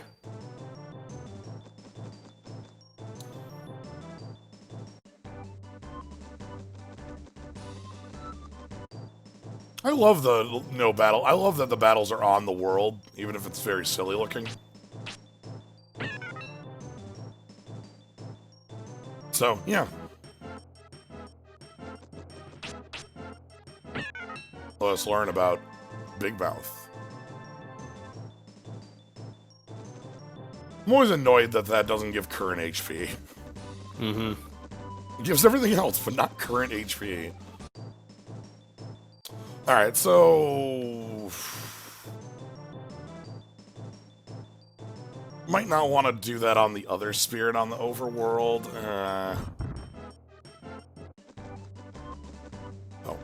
Right. Down to here. It's not. It's a bit too much of a walk with the enemies. You thinking like maybe we just like wait until we get to Lyrapool before we start doing shenanigans again? Nope, we can do shenanigans very quickly. Okay. It's just different ones. I'm not going to be able to shenanigan that spirit because it's too long of a huff. But in the forest itself, I should be able to exit shenanigans every spirit in the forest. With, I think, one exception of one that might be in a house. I don't know if you can exit shenanigan from a house.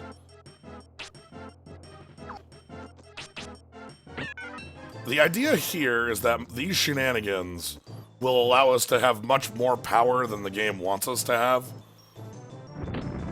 And therefore, we'll just make things more streamlined. Especially because I'm using dumb elements instead of not... I'm using wrong, air quotes, elements, you know?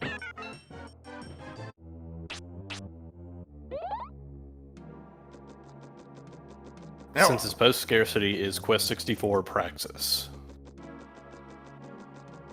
give me all the bread. I mean, sorry, give me just enough of the bread. Yeah, give me just enough of the bread to fulfill my needs, and give everyone else the same. So I think we should have... Hold on, do we have new wind spells yet? Restriction level 1. Alright, we'll show that off. Wow, they're fast.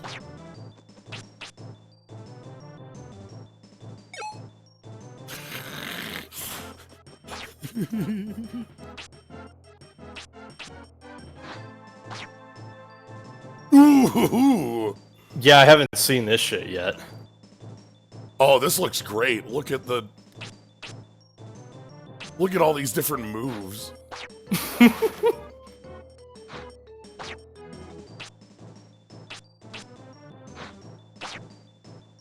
So restriction is actually kind of nice. As you'll notice, I'm just getting turns. It's my turn now. It's my turn also now. lasted for a while. Yeah, when that move works, it's actually very strong. Like, especially, like, one enemy in a fight, you know? It actually is... The reason it can be so strong is because of how enemy turns work. You know, if there's 4 enemies here and you restrict one of them, it doesn't really matter. Don't know, where am I? Okay, I just had to make sure I wasn't past the forest. So the forest is our next location we're going. There's nothing really there. This is actually just a shortcut area, if I remember it right. It is as side quest of an area as it gets in this game. I really love the look on this. Alright, and then the other spell here we have is Evade.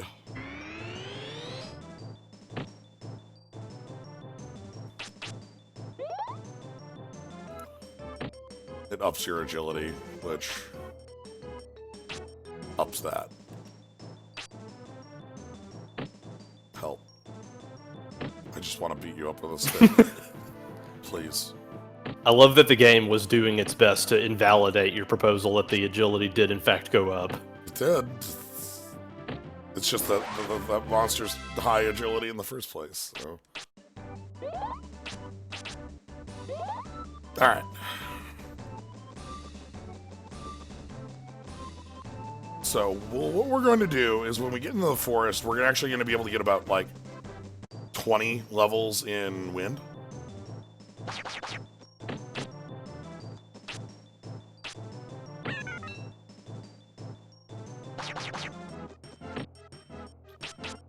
And part of this being Questmas is that I want to focus on fire and wind. That's part of the Questmas, you know, spirit. Yeah, in the Japanese version, you get an aura around you when you have a status effect up. Okay. Can't escape from Goblin Fate. I tried to run from these goblins, but they just showed right back up, so...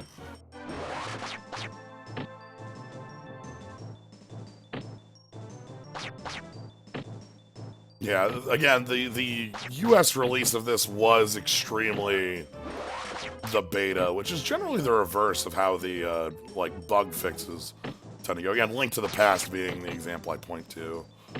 How, like, you know, the randomizer uses the JP ROM because of a number of bugs that only exist on it. Or, think, yeah, Pokemon Red and Blue versus, you know, Green.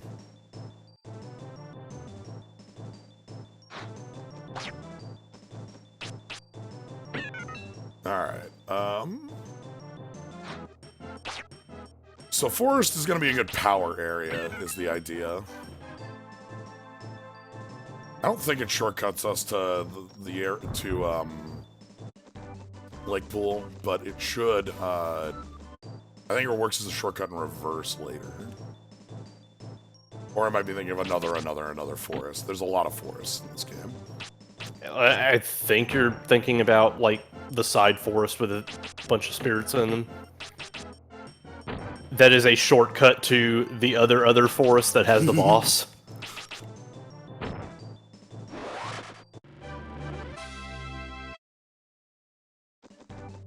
Potentially, you could also be referring to the other forest that is in a desert or something.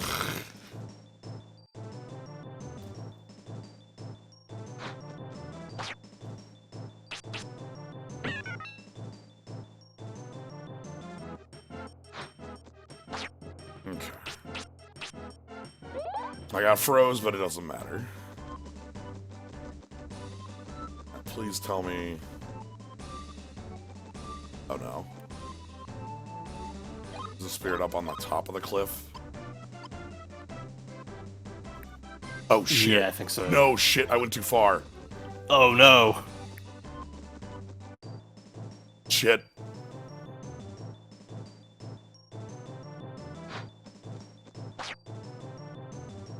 Spent all that time running from Goblin, I didn't even pay attention to. I went too far.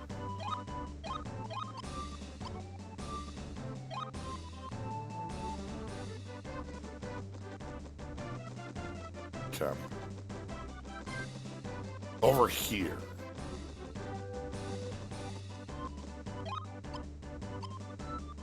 Yeah, that's better.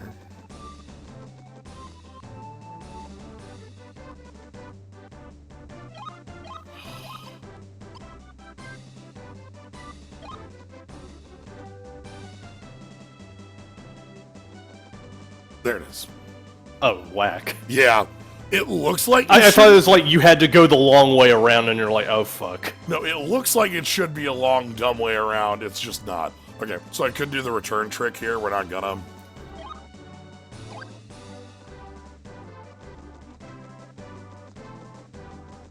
Because I don't want to, return all the way back out of here.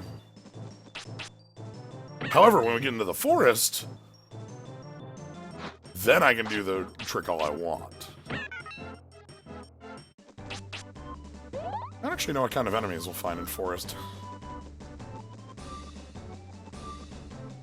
That'll be fun. Need more frog. Ah, the sand bears.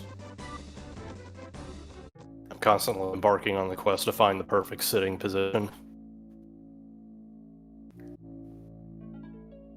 Alright.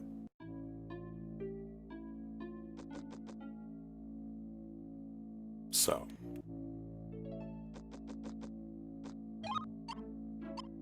Yeah, no map of forest. So... Mummy? I've not seen this one either. Mummy!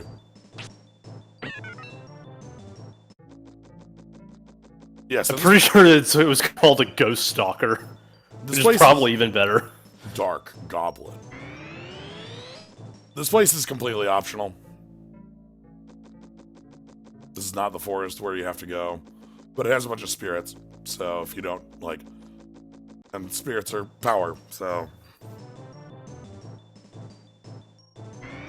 That's a lot of goblin. I'm gonna beat him up.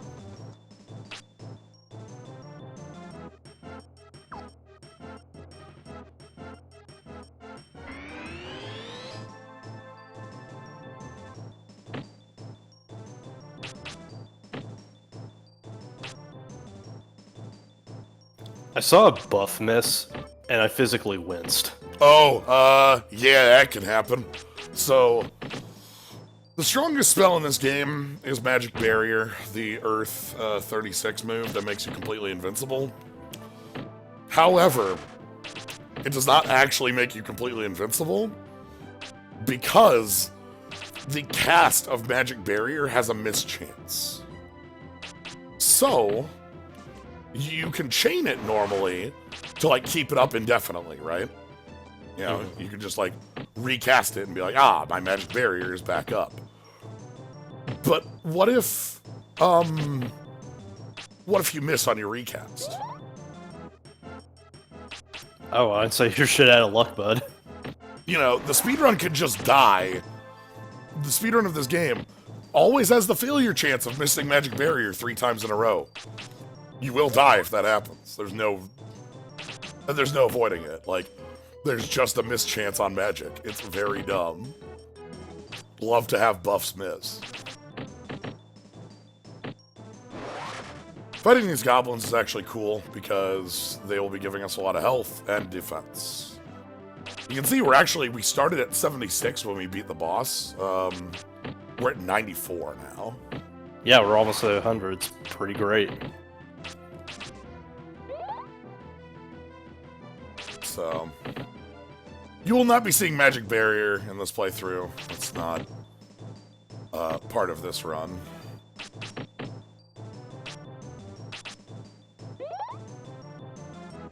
But, yeah, missed buffs will be, I'm sure. I keep it on fire. Alright.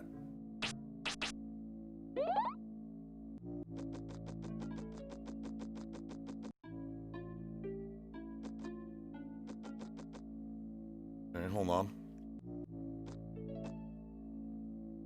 What? Brian, please. Okay.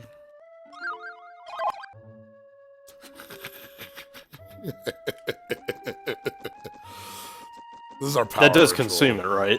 Like, yeah. Pretty sure it does. We'll check with the one over here, because we have to go. I mean, that's fine. You are getting 4 times its worth. Yeah. Yeah, I was right. It's the Ghost Stalker. Ghost Stalker. Let's quick check. We'll be able to check if it consumes, because I'm going to be grabbing one over here. And then, ooh! Hot Lips.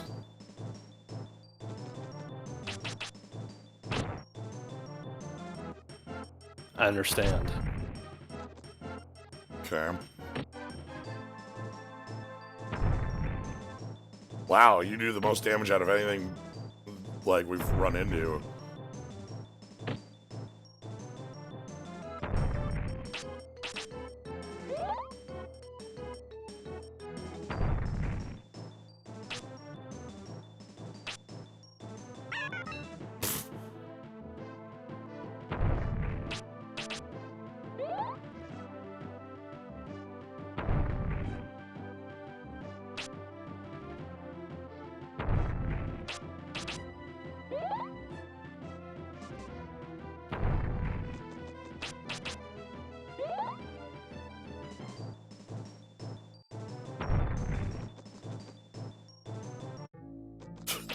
I'm good. We'll Thanks. see ya.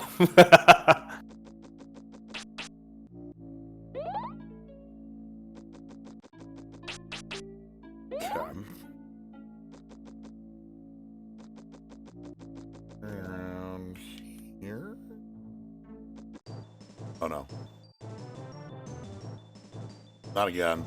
They're back and they want you.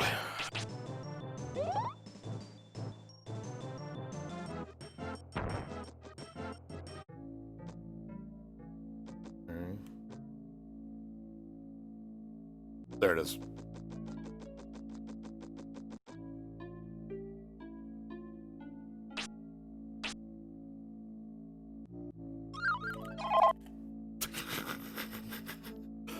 So the way I'm doing that, the way you would do that is you'd be spamming either Z or A and then the C button. Or you can just bind them to the same button on the controller. Okay, so you're just going turbo with it. I'm spamming the middle button on my stick to do that. Because it is easier than... Because my A button right now is my right trigger.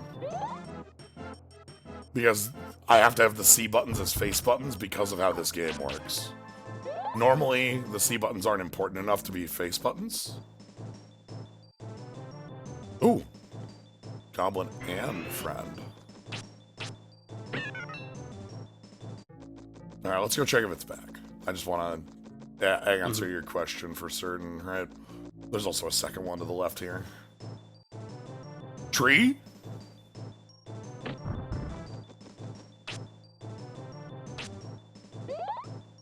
Why is there a whole host of enemies that I've never seen in this game before just here? Because you don't come here. You never come here.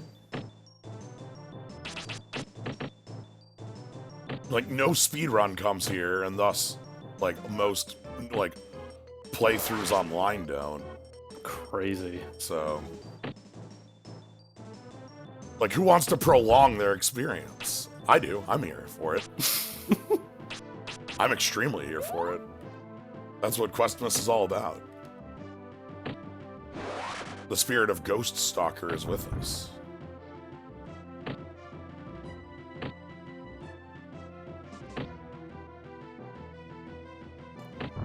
Bread. I'm glad of everything people know about the game, the bread is the main bit. That is the important bit. It's the big sell, yeah. It is the important bit. Alright, so let's beat you up. Good old ghost mummy. I keep putting that in fire. Quest is a very interesting game just because even though it's not finished, even though it's got a lot of problems and stuff, like, the fact that it was pushed as, like, an RPG on the N64 at the specific point in time meant that a lot of people just, like, tried to give it a fair shake and came away with positive experiences from it, regardless of how the quality of the game held up. Right. So everybody's got their own stories about how they remember the game being charming in some way, whether it be, like, the enemy designs or the music and stuff like that. I just wanted RPG. Yeah, no, that was my... You just wanted an RPG, yeah, that's what you wanted. I played, like, as a kid, we had an NES, then we had a Genesis, and then we had an N64, and I can see that spirit.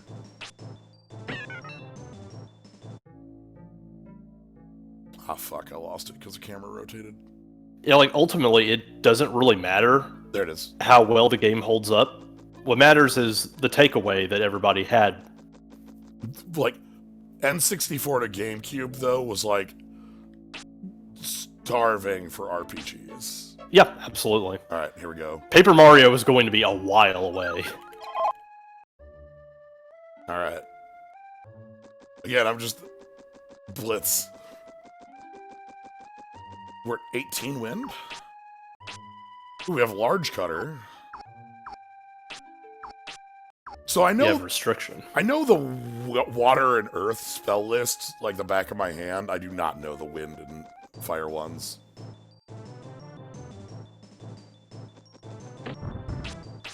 Those ones I just don't know.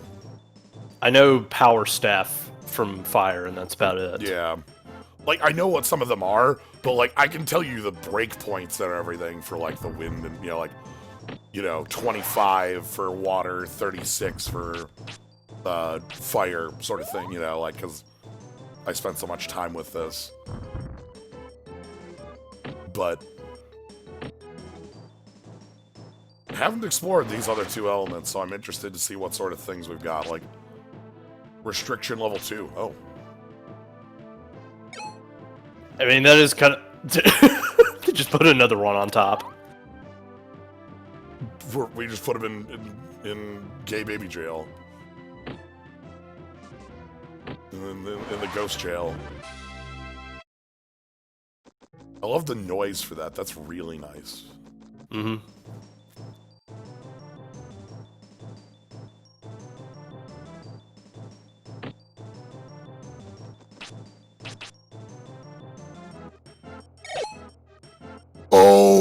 Oh, it just hits everyone. Hmm. I mean... What if that was cool and okay?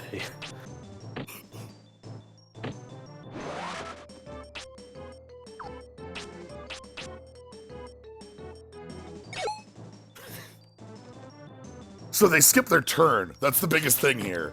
The treant took a turn, and now it's my turn. Yeah, now you are it's my severely turn. fucking up the economy because of how it works. Wagner time, everybody.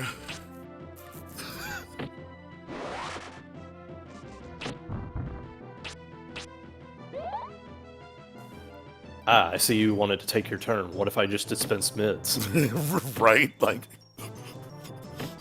Did you know that Brian is +3 on block? Like... Hey, Loon. We're having a fun time with Bread. We're using some fun glitches to give ourselves higher power and enjoying throwing enemies in horrible jail. We're learning a lot about wind and fire. Yeah. Alright. I wonder what the hit chance on it is. Probably like 50%, or if it has something to do with our agility. I'm interested in I don't know the hit formula on magic is different.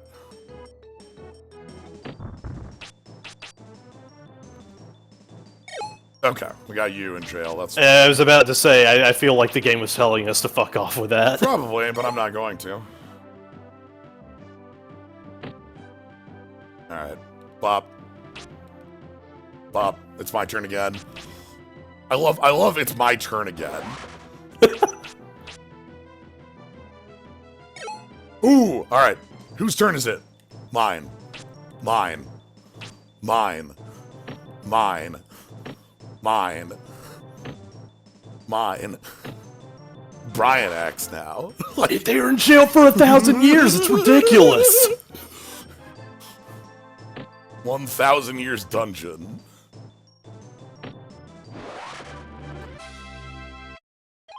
More fire, please. Alright, so we have 3 more spirits to pick up in the forest here before we're done with our power. One is over by house.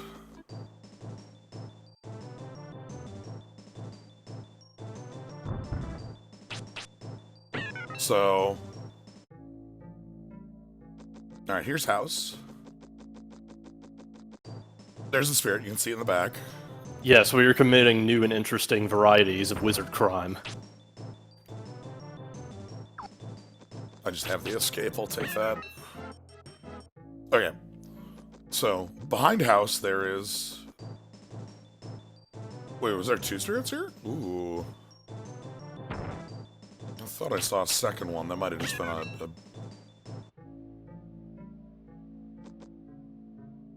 Yeah, it was a figment. Alright, so, here's our... Again, here's the move, for those just joining.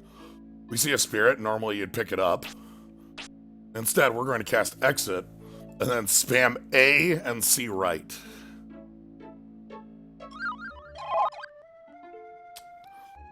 So we pick it up 4 times.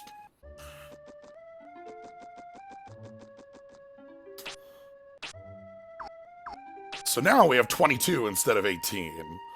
I've picked up, I think, 6 wind spirits, and we're at 22 wind right now.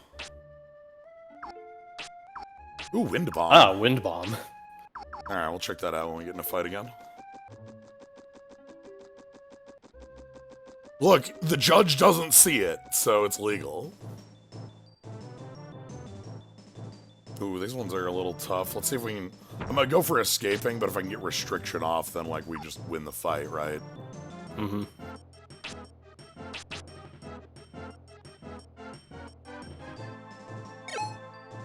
Yeah, I'll take it. I love how restriction is just becoming increasingly broken the more enemies are on screen. Yes.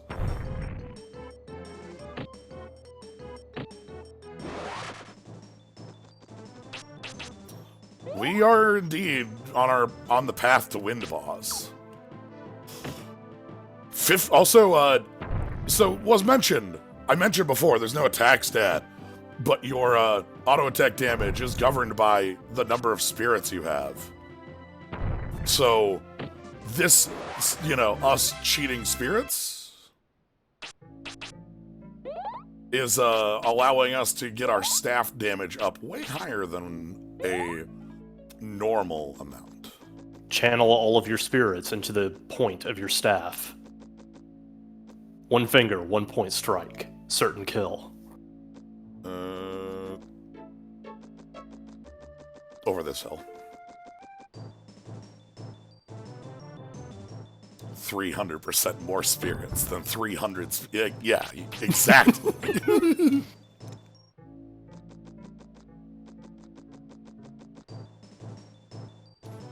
Spirits are consumed in the sense that, like, I cannot go pick up that same spirit again when I do the move on it.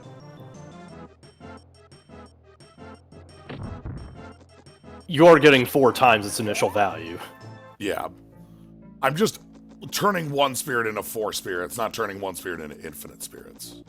Wizards who only pick up 1 spirit at a time, and they're all cowards. So, like, this one behind here is gone. Alright, again, well, we're... Actually, let's wind bomb you. Oh, that's our AoE. Cool.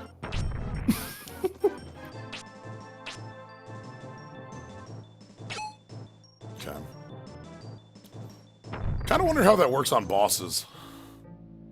If they are a number that goes up, they are not expended in any way. Like... They're a stat. That's a stat. Oh, hi.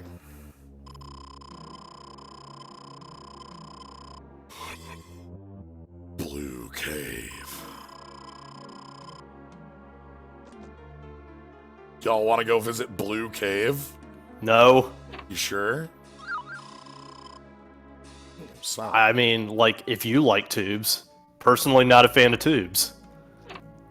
We got bed. Yeah, those are not expended in any way. They're just your stats.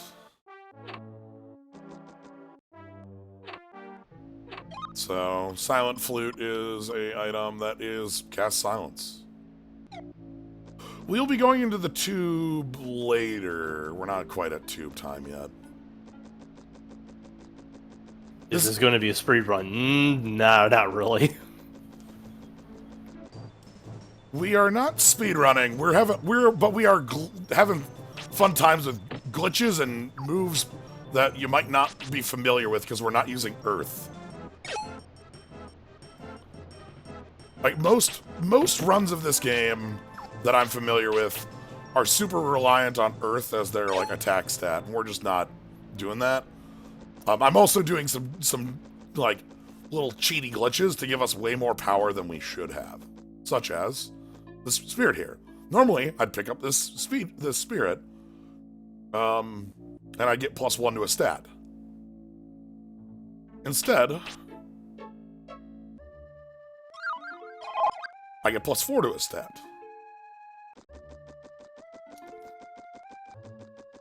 Yes, Earth and Water are the good ones. So Earth... Water because it has fundamental spells that you need in order to actually play the video game. Like healing. And Earth is just broken. Earth has the most powerful normal attack. Sadly, I couldn't do there's a big glitch at the beginning of the game that you get instead of,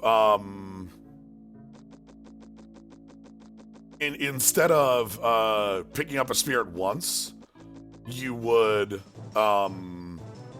pick up a spirit about 60 times, because you'd have like 3 seconds outside of death to pick up a spirit early.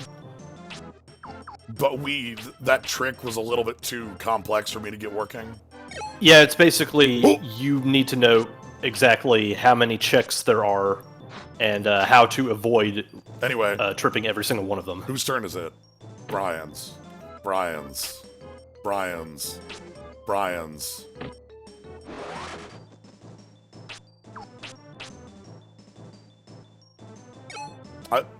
Yeah, the paralysis move lasting forever. Like, it has a 50% hit chance for a reason, obviously.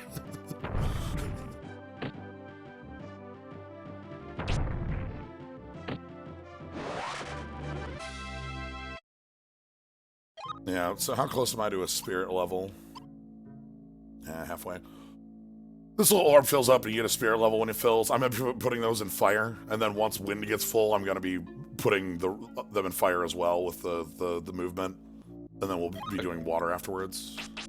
Okay, so I just realized, you know what restriction reminds me of? What's that? Encircle. Yes, that's extremely memory erased. Yep, can't remember. Yeah, just that's what we do. We put flatten and reinstall. Wait, did you see the tree under the ground? Oh. Melee attack doesn't use any MP. Every other spell he costs MP.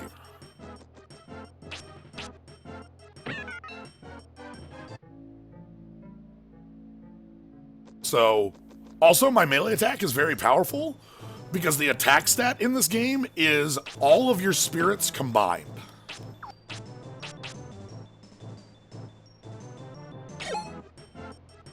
Like, so my attack stat is super huge. Okay, 2 in jail's enough. So, like, if I do water 3, or water 2 is like 60 damage. My auto attack is almost the same. Anyway, it's my turn now. Also, auto attacking builds HP as far as the stat growth is concerned. Keep HP, not MP. MP is on spellcasting. Your HP grows when you take hits, but it also grows when you bop things with the stick. So, we want to be bopping enemies with the stick. That was the spear we just grabbed. Just one tree. And I'll try to jail on the way out, but... Look at the wiggle! Look at that walk!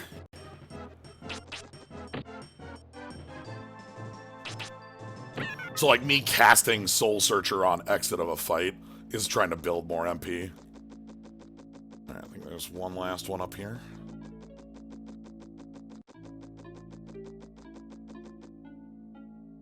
Oh no, is this the... Ah. Entrance to Blue Cave, yeah. Okay. This might have also been the one that you had picked up first. Nope, there it is. Nope, okay, no, there we go.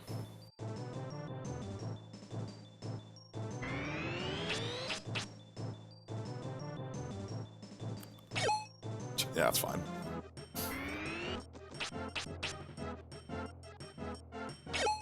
The agility up, I think, is going to affect that hit, so... We'll go one more, see if that works. This battle music sounds kind of like Final Fantasy. Weird that. Pop. Pop. Yep, they've got their dodgy buff up, so...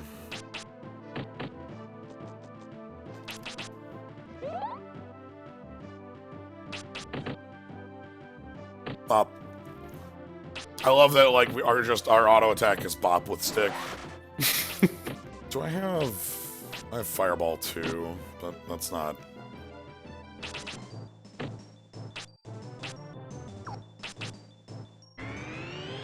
Try me. Okay. Good move. Alright. And here we get a stat up for experience, so we're gonna put that in fire. We can't affect those, so... There it is. So, let's stand over it again. How much are you trying to build Fire and Wind, specifically? Honestly, 50. Alright.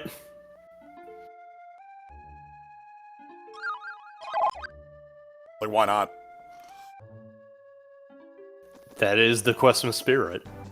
Yeah, we need the spirit of Questmas with us.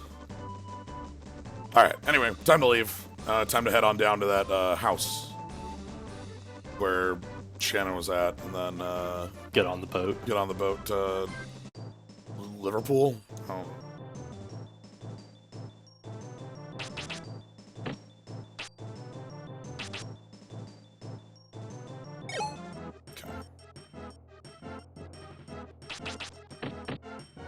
The maximum amount of times I think you can pick up a spirit is 8 times because of the necessary inputs if you were a TAS.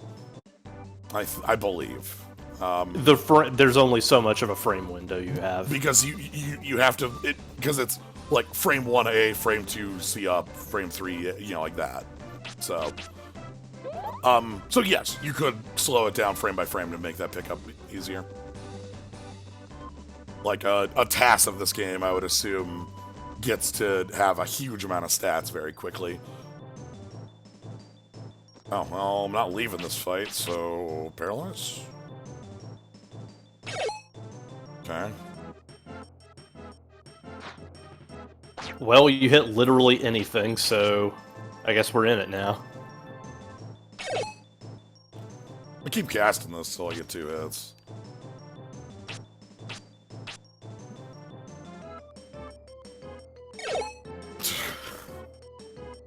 I think the hit chance on this is actually correctly balanced. This shouldn't be a thing that you should be able to hit with 100%. It's too powerful of a move for that, right? Like... Mm-hmm. Lost Kingdoms. No, I'm not very familiar with those. I think I know Andy's playing one on stream. Is that correct? Oh, right, the card one, yeah. Andy AML, I think, is like, because I think that's the current Curse 50. Current Curse 50.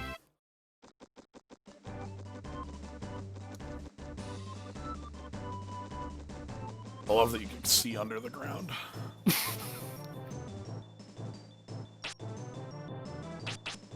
Alright, how many? I love early Gen 3D so fucking much because you can do that. Okay, 1. Excellent. Oh, we got 2, actually. Keep casting it. Alright, we got 3 active.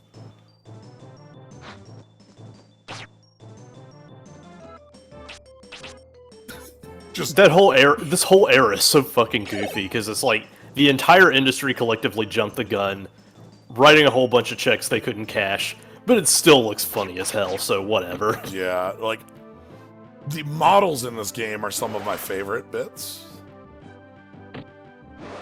Anyway, we have infinite turns now. Time walk. Time walk. Time walk. Time walk.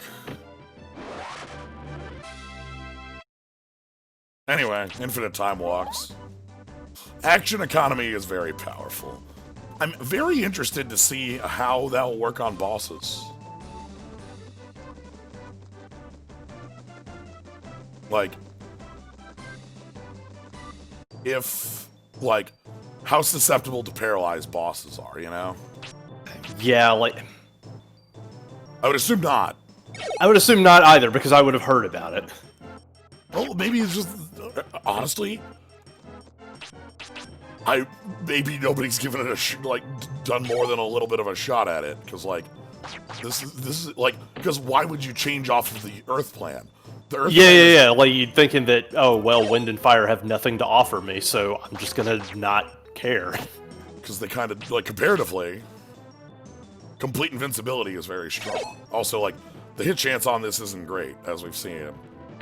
It's very powerful when it hits, because it seems to last, like, 3 or 4 rounds, but... This is oddly also the first spell I've ever seen that makes me want to kill enemies. Like, you know, because of the way the enemy's turns are structured, you get 1 every time they get 1. So, like, more enemies doesn't really mean much. It's free action economy. But when one of them's paralyzed, you know, all of a sudden I'm taking 2 out of every 3. Yeah, because it always alternates. Your turn, then enemy turn. But when the enemy's paralyzed... they don't get a turn. That enemy's turn gets skipped, and then, like, we get the turn again. You are, like, in Quest 64, the way the action economy for multiple enemies works is you are effectively fighting one big enemy split into multiple enemies. You take a turn, they take a turn.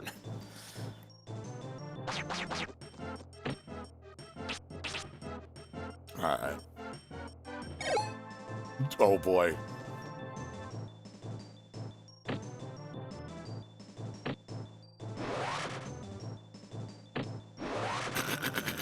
I'm so glad we found this fucking stupid spell. This spell rules. This spell's so fucking good. Very happy about it. No one gets to move in the frozen time. Alright, here's the end. Let's,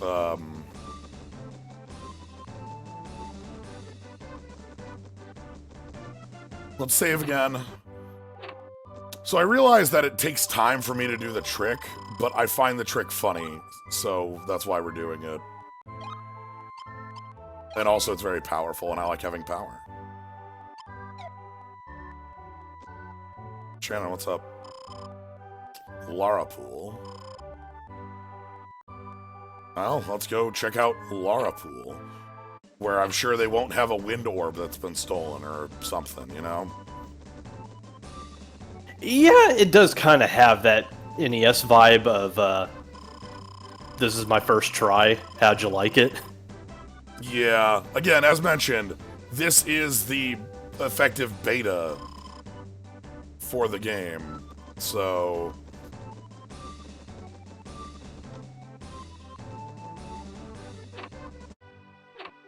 yes, the magenta on text is, I'm upping the, internal resolution. Anyway, you enter the ship and then you leave the ship, and now we're here. So welcome to Lara Pool. Well, not yet, but welcome to Lara Pool soon.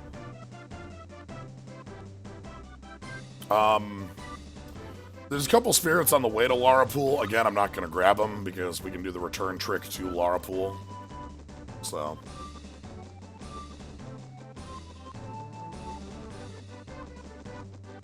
we got... This one's a bit confusing because when you get on the boat, the guy's like, well, the boat's not working right because the wind is blowing backwards.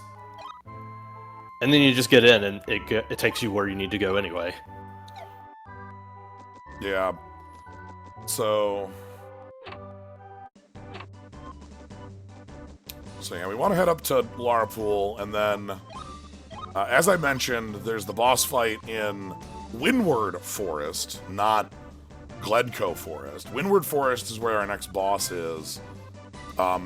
Generally, the idea is you want to have Avalanche by then, and that's the answer. We're going to try different things, I guess. Maybe bopping them with a stick? Who knows? Ooh, some of my favorite looking enemies here. Oh yeah, the Orc Juniors.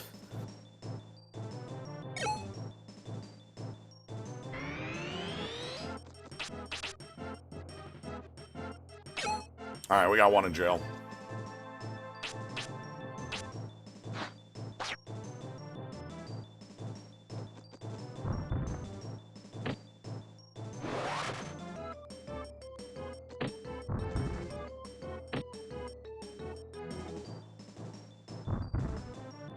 Orc Jr., who, can't hit you with rock. Yeah, Cole Hazard as well down there, which is a fun dungeon. Fungeon. And by that I mean I like one part at the end. Here's Gremlin. Goodbye, Gremlin. I say fun dungeon specifically because there's one part visually I like. That's it. Most dungeons in this game are not very good. I'm thinking also about a very specific part of Cole Hazard that is not the one that you're thinking of, but that one is also really interesting. Yeah, so there's a number of spirits around here. We're not grabbing them. Is that a werehair? You can even see one a little bit in the...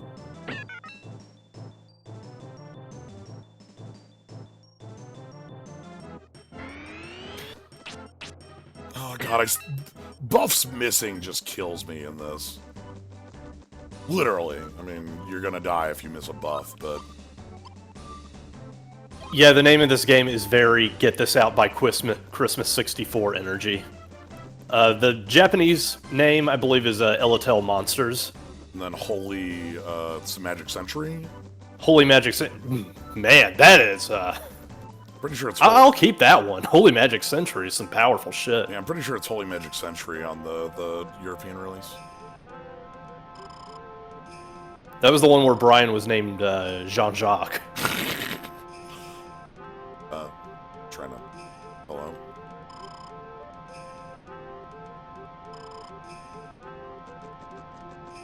So, we could go around Lara Pool, talk to people. We're gonna find out their water orb got stolen, and we're also gonna get some wings. You're a wee lad.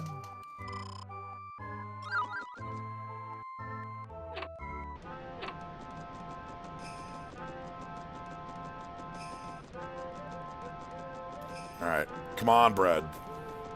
Wings are one use, but they teleport you to the town where you can pick up a wing. So, you could just go pick up the wing again.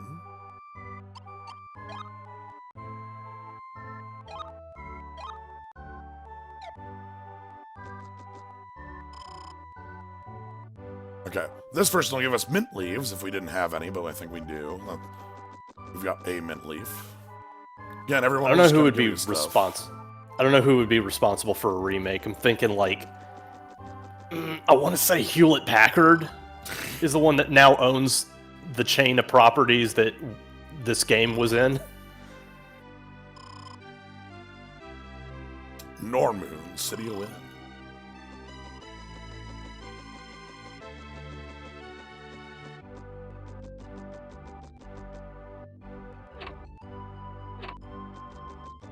Hewlett Packard Games.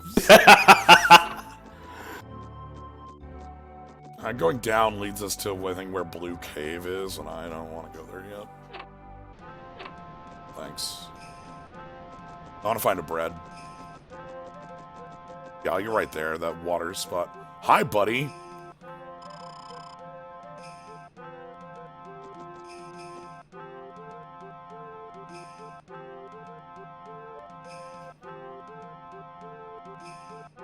This dude is extremely trying to suck in his gut. And is waiting for you to leave so he can finally exhale. This dude's wearing 12 shirts.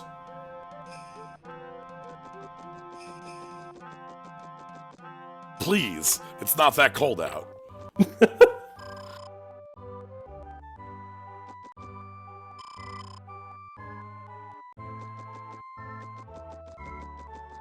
Like, you just wear, like, one coat. Ooh, bread? Bread? Are you bread?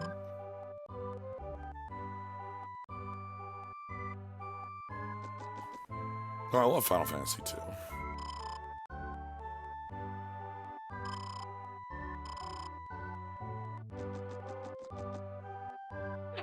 Oh my god, where's the bread?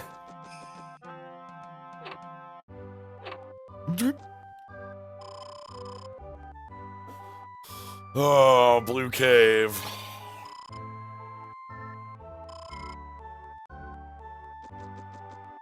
No one has ever found Blue Cave because nobody wants to. Fuck that place.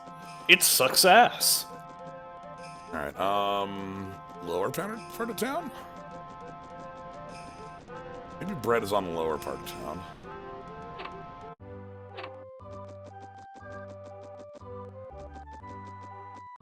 Or maybe we just don't get bread.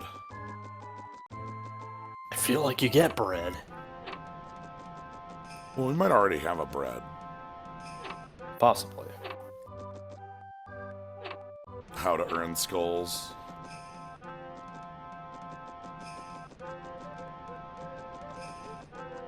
Yeah, so this would lead to Blue Cave, but...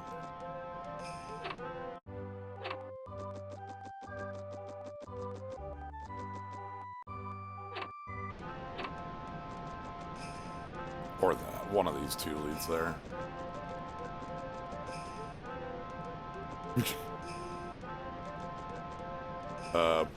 Cool. Brian is being oddly polite for this very specific door.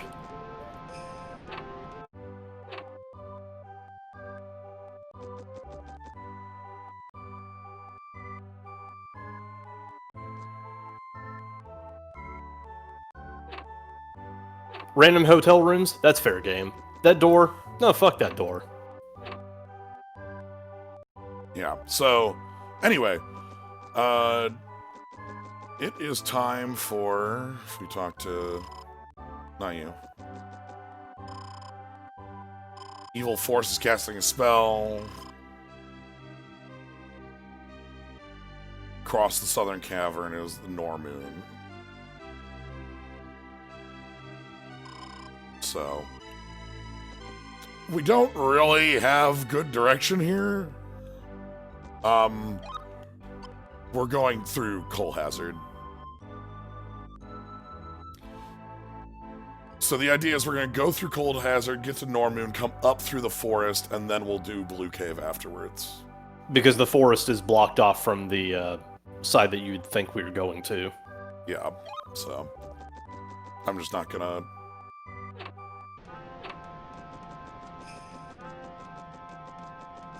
Well, no bread. I guess mint leaves are stand-in for bread. Yeah, I mean, this place only has leaves. I mean, it's kind of like bread. You're getting MP to heal. If you picked water. Okay, fine. Alright, first things first. We have a couple of spirits to pick up. Because they're pretty close by. We want to grab those and continue to power up our wind. Miss.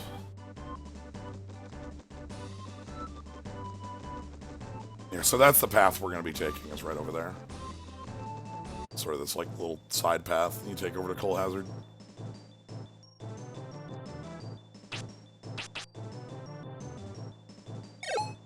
Flop.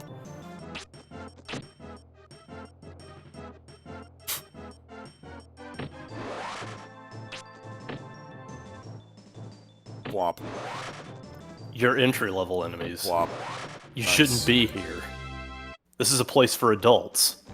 Okay, so right around here, if I keep to the left, there's one up on top of that hill. Ghost Hound.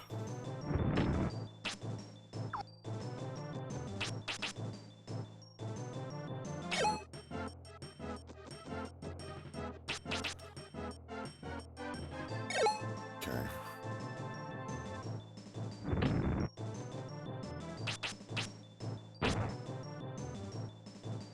Ooh.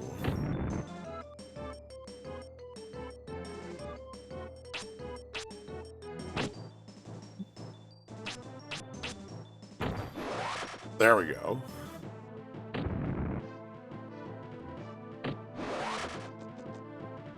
Pop. And pop.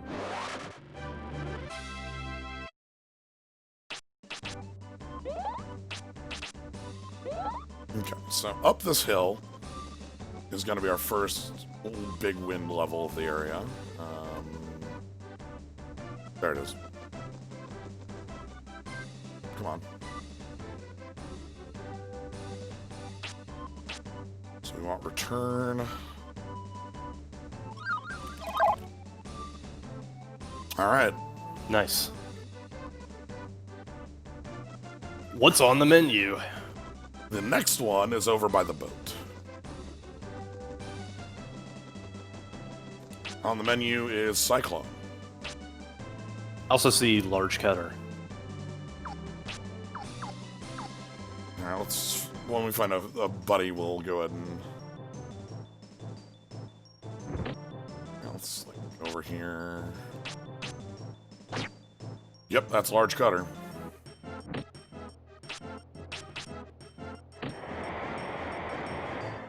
Yep, that's Cyclone. Great.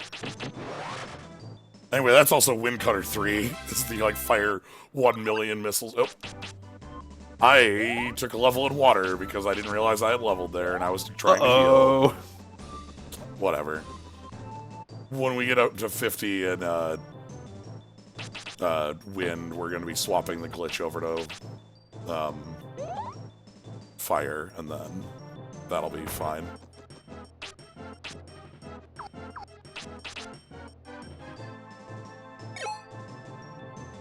Yeah, this game did need the saves. I'm gonna bop Gremlin on the head.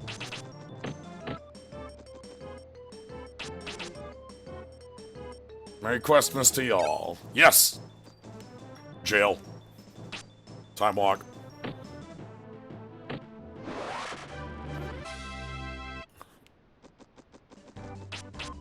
In Brian's world.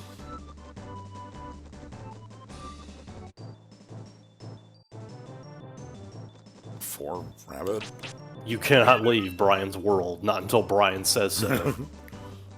Alright, well, where are we? Okay. I'll go this way.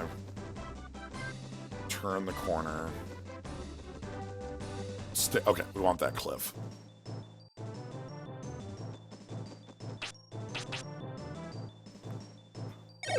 Ooh. Not gonna pass up that chance. Nope.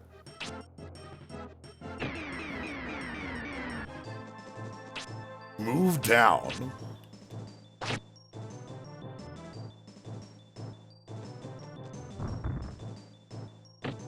Somebody was asking if there's like tactical options to that. There are. You can lower enemies' move like that. I feel like that would only come up during bosses because, like, again, you want the long-range attacks. Those are things you can dodge. Yeah. Alright, so up here... Yep, there it is.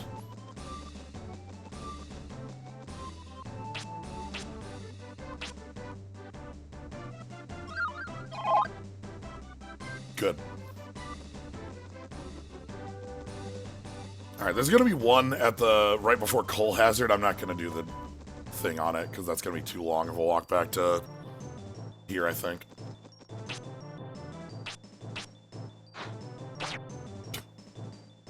Completely whiffed. Y'all saw it.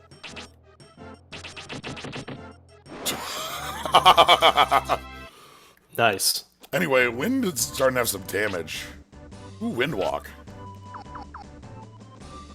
That'll be fun. I think that's just giant shoes on a move.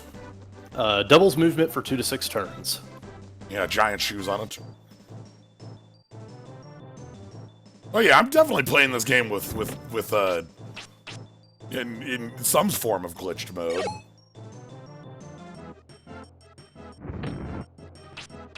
Come on.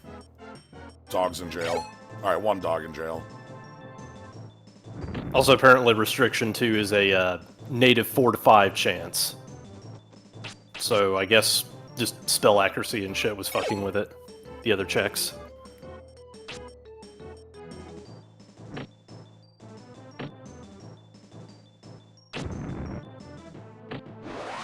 Yeah, there's a big formula for hit chance on things.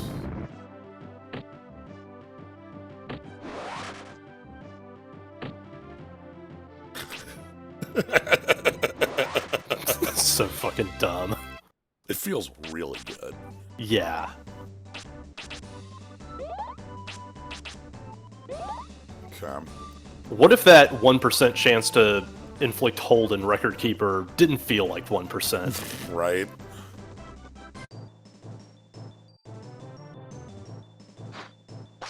These are annoying enemies. So they cast ice on you, and then backstep.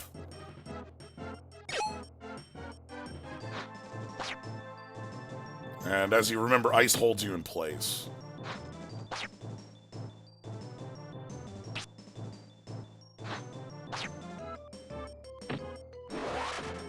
I love the backstep. Anyway, let's hit you with a wind cutter. Nice job. Wind cutter has real damage now because wind cutter is normally quite weak. Like, you know, it's like 5 hits, fairly weak. Merry Christmas, Luke. Wind cutter's fairly weak, but it is buffed by the amount of wind spirits you have. Mm-hmm. So we have 38 wind spirits. All right, let's just put him. How many in jail? 2? 2 jails? No jails. Come on. Yeah, wind also ups experience more because it hits more.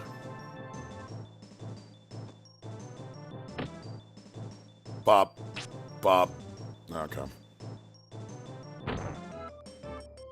Bop. Bop.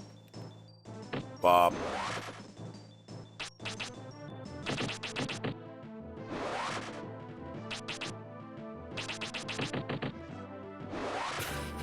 Also, restriction just makes them stay where they are, so you can hit them better with Wind Cutter. Alright, how's fire looking? Hey, we got that. Now we have a power move.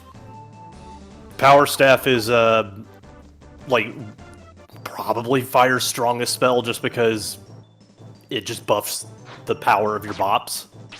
Yeah.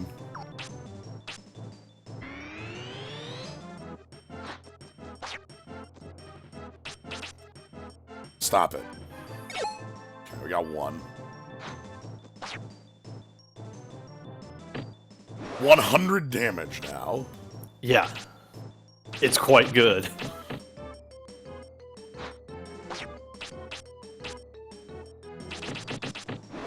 I'm just gonna fire Wind Cutter without looking at things.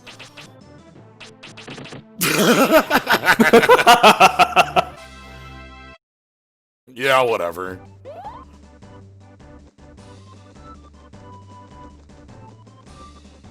Yeah, the slide cast is very powerful. Oh, just you? Hello. Hey, come on, it's me, I'm just a little guy. So, again, you're seeing good damage out of wind.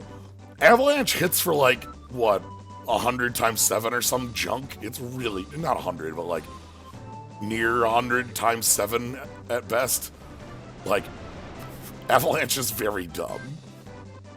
That's kind of the thing that makes it tower over everything else, because it is the damage of a single hit spell multiplied by several times. Oh, hey.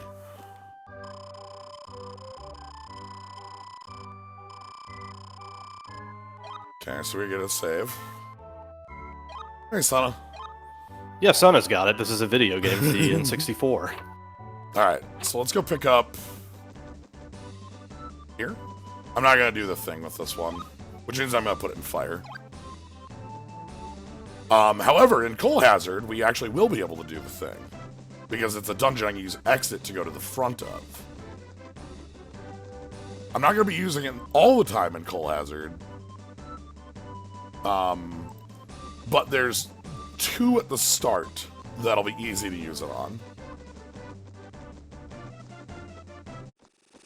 So welcome to Coal Hazard. This is the entirety of the soundtrack. You're going to be hearing it for a long time. Hope you like Cave.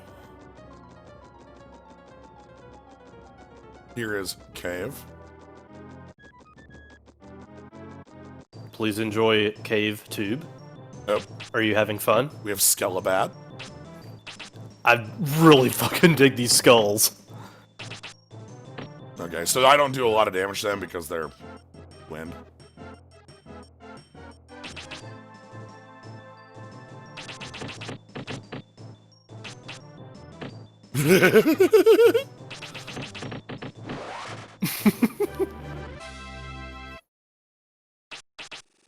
Alright. I'm excited to get wind up to like 50. Many people before and after you have tried to cage Quest 64 in a specific genre. Alright, back in Cave. By the way, I hope you like Cave, because if you don't, I'm sorry. This is not the dungeon for you.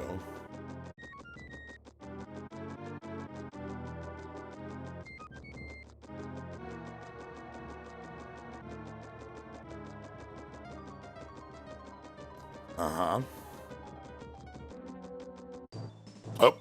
Yep, we copy-pasted this route 3 times. Alright.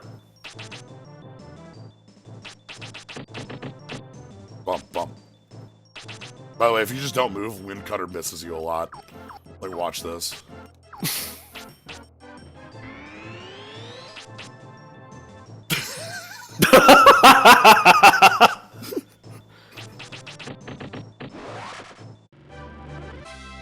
It also, Wind Cutter 3 hits in a shave and a haircut pattern. Which pretty funny.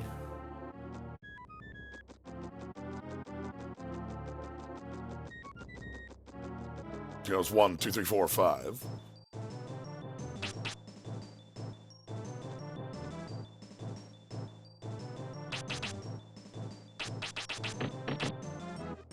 Ah, the miss.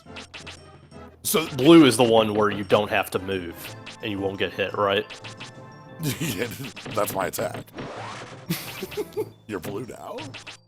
It is dependent on distance, actually, so they have to be at a correct distance for that to be a miss, or else it will get you, but... Alright. I'm only going to do the escape trick twice in here. Otherwise, we'd be in this cave for 2 hours.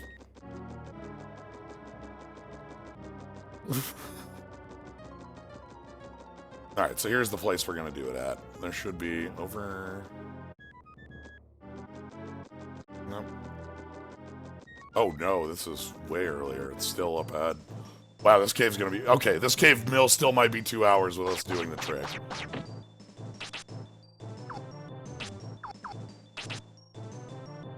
Literally any N64 RPGs besides this, Paper Martin and the wrestling game. Many people have tried to extend that list. Ogre Battle? Ogre Battle, yes. That's, Alright, I gotta bop you on the head. Alright, now it's my turn. Za, water door.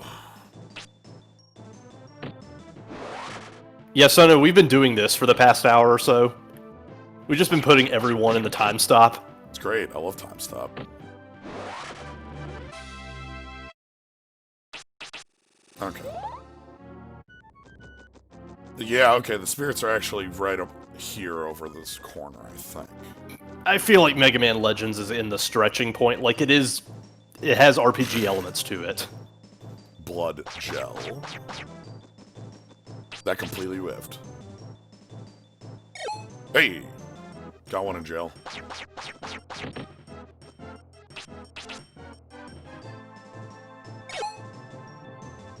Okay.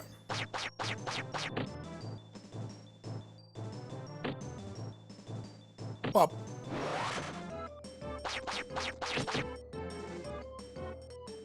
Yeah, I'd be alright with calling it Pop.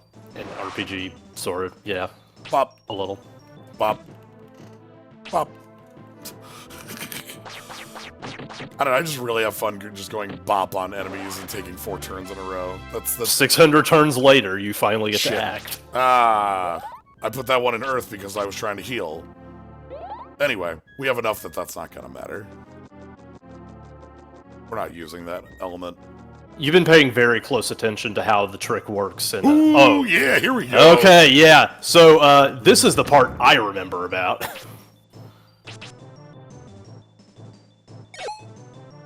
I think I just got it in jail. Alright, I think you just encircled it.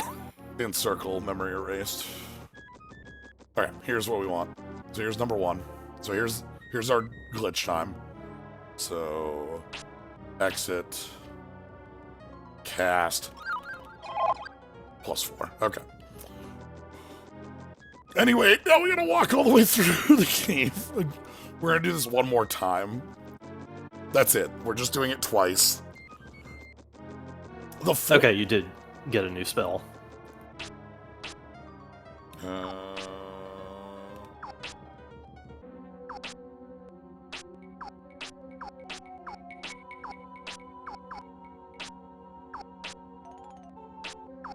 Silence 2. Oh, that's where it was. Silence is also useful if it hits. Like, cause, like, let's say... So that bat over there is silenced. It just skipped its turn.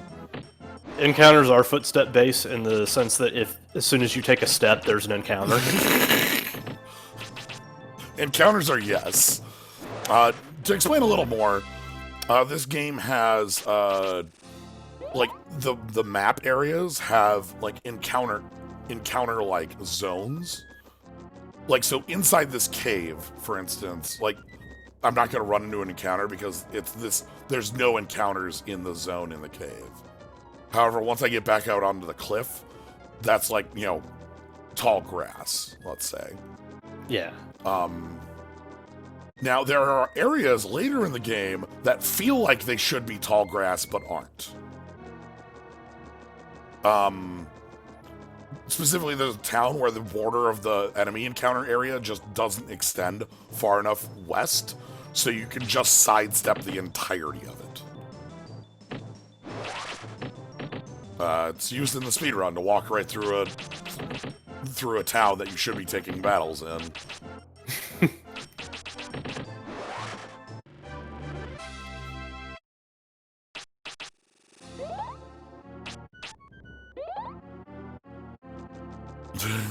PS1 version is awful. I never played Gauntlet Legends. I remember playing the 64 version of it. Is that one bad? I can fight. I don't know. I've only played the NES one. I can fight one bad. I can beat one bad. I can clean that floor, mate. Alright, so there's one more spirit in the same area where the last one was. So when we get to the Blood Slime Wyvern area, we're going to do the trick one more time, and then we're going to go through Coal Hazard.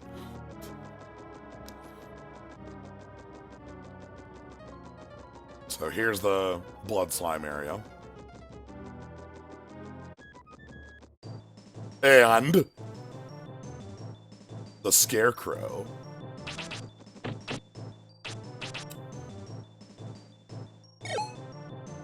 Yeah, one in jail. That's fine. I'll pass.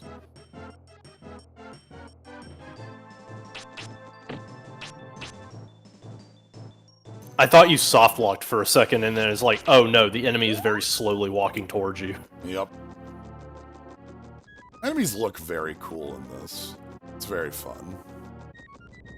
Okay, so the other spirit is right around here. Hey, we're gonna get to fight you. How well do you do to this? Actually, hold on. Alright, what's bop damage? 74. What's upgraded bop damage? 119. Also, I can't get hit at this position from that attack. Note this dragon has a lot of HP. Yeah, it's like 350.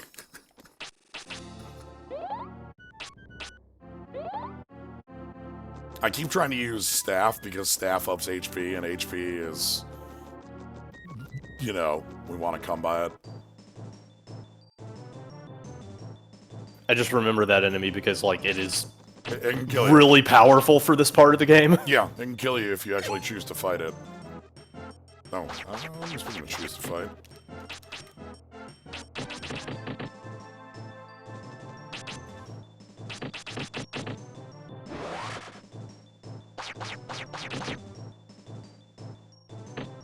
Yeah, that is an absolute, like, you run into that fight, you are using escape. Like, you are leaving the fight. You do not want to be fighting the big dragon. Yes, Brian is a small child who is a wizard who uses the spirits of the planet to cast spells or whatever. These little things. So this is a spirit. We're going to cheat and pick it up 4 times again.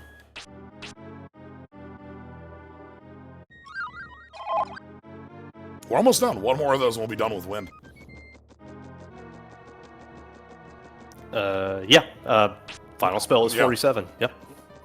So, I want to get it to 50 for max damage. And we'll get to show off ultimate wind. Alright, no more of that in the dungeon. We are now actually going through Coal Hazard. So... however, I feel like I'm giving you the true tour of Coal Hazard. By doing this... I mean, this is what it is. No. The thing is, that dragon usually kills you. Like, usually you go through to 3... Oh, look at the, check out this. There are out-of-boundses in this game. I don't know how to, enable the out-of-boundses. But they use the out-of-boundses in Coal Hazard and Blue Cave to skip a lot of the dungeon. They basically just put the geometry in the right place, and you can just clip out of bounds. It's very simple. Like, you walk at a seam, and you know, poof, you've done it. From my understanding on the speedrun. So. But yeah, so this is our final walk through Coal Hazard. There's treasure, but no more spirit regeneration for us. Silence. Silence. I love the silence cast, just throwing an X. Bonk. Anyway, they also title one. But whatever. Just fucking planes walk like a true wizard.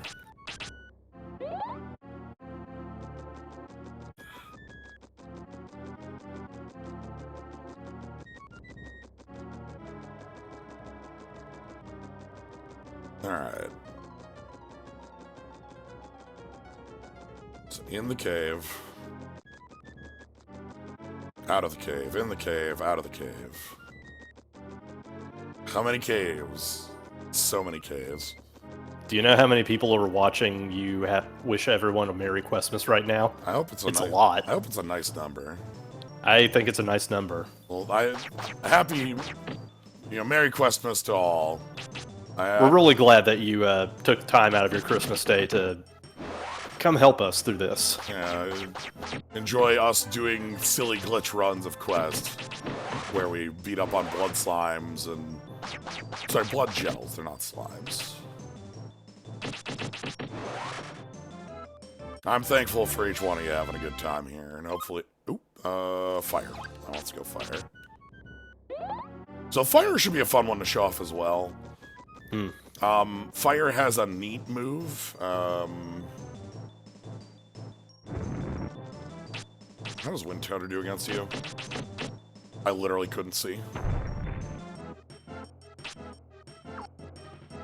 Soul Search. That's just Power Staff. I'm gonna beat you up. Yup. Yup. Again, like 350 health. It sucks to fight them. And sometimes they're not alone, which is better, because then they only act half the time. Soul Searcher is our scout spell, or the Libra. Yeah, it's scan. So, like, if I walk away here, I'll show it off. Here's Soul Search. Ahem, I said. Here's Soul Search. Okay, so it's Libra with a mischance.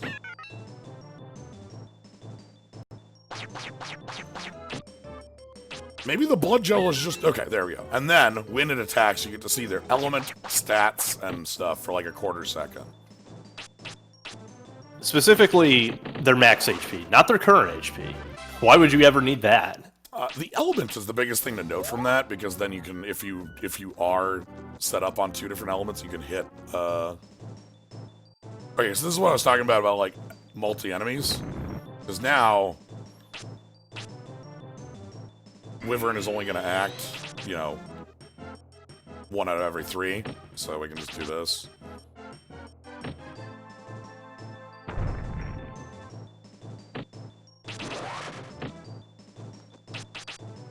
Let's put these skulls in jail, please.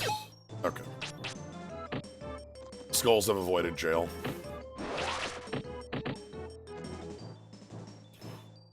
Camera, don't do that.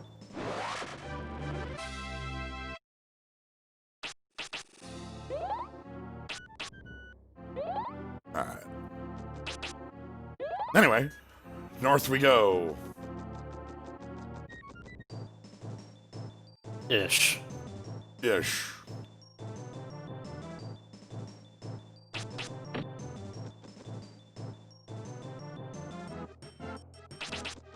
Actually, is it north or is it south? Okay. That's very stupid. You go due south to get in this cave, but when you enter the cave, the direction forward is north. Yeah, that's kind of Quest 64 Tube Dungeons in a nutshell. Yeah.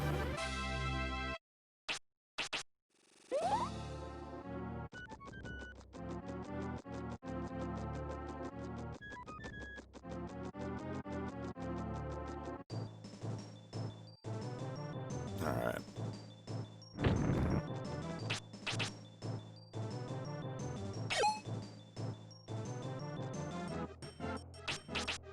You have to... Oh my god, I got all the bats in jail.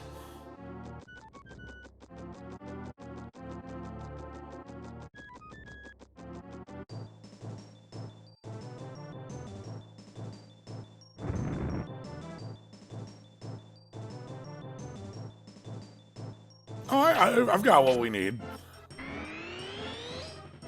We bop Wyvern with stick.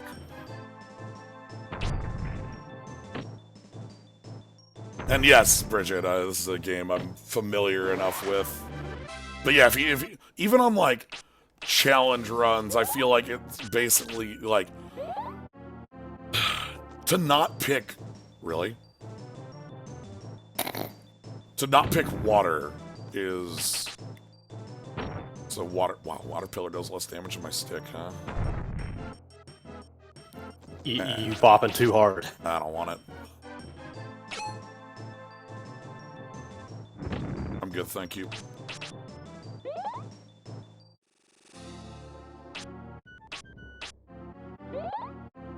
Okay. Anyway, we no longer have to worry about spirits in the dungeon, it's just forward progress. Fire's the next one we're going to be leveling up. We're going to check out and see what sort of spells we've got available to us in there. That's right, red and green. It's a Questmas miracle. Yep. That is to say, I'm interested to see how Vampire Touch plays. God damn it. I'll do that every time. I try to heal after every fight, so I just auto put that in. 4 of them. It's fine. As I mentioned, we're just going to be power leveling into it anyway, so, like, spending our level ups like that won't matter. And honestly, that makes us heal a little better, so it certainly isn't going to hurt. It just makes the Questmas miracle a little delayed. Alright, I'm gonna hit...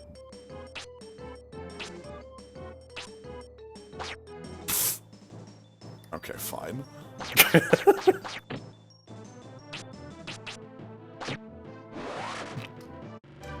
I mean, it hits hard. That's a lot of damage.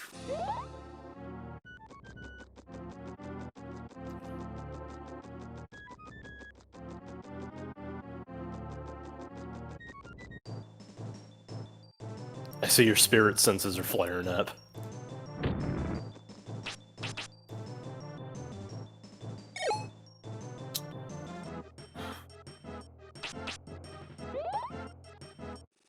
I don't have the MP right now for that.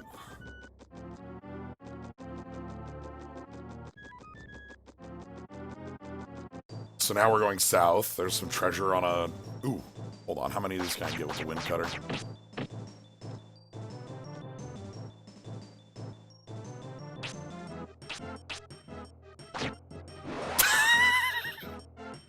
Word. Perfect.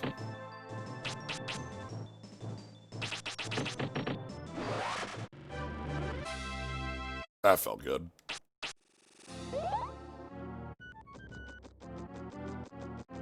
Big cutter.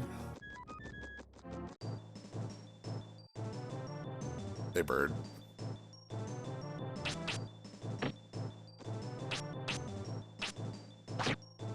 Okay. Bird is wind, so it resists. And jelly is earth, so, like, that's why the damage numbers are what they are right now. Let's do... Doesn't stop it from feeling good. No, it does not.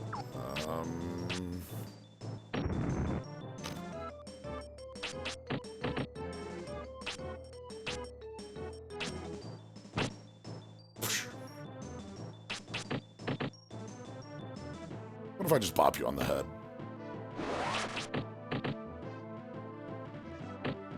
How do you like that?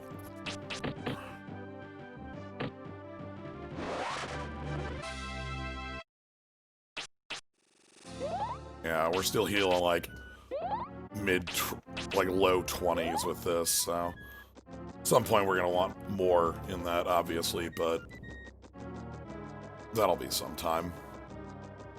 And fire gives us some healing once we hit 30. 30 odd. Ooh. Okay. I think if I aim...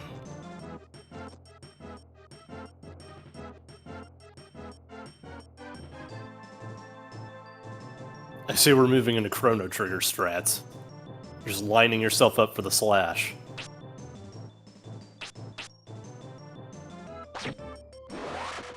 Oh, I missed that because of, like, what looks like height. It tries to do that. Sometimes the camera won't turn correctly for it.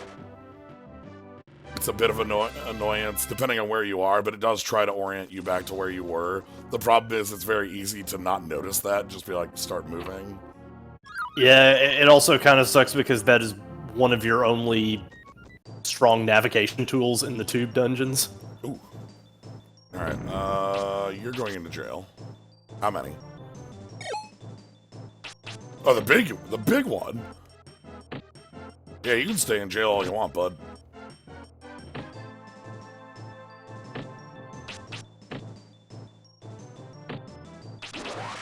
Okay, we got Wyvern jail. That was good.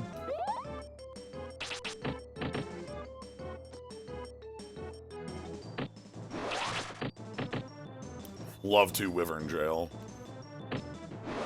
That smells really nice. Yeah. Fire.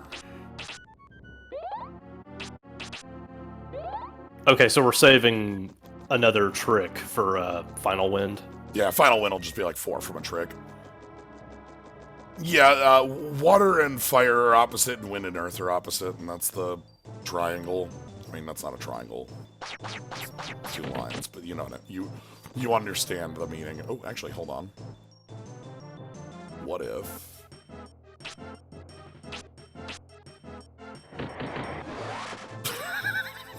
Sure.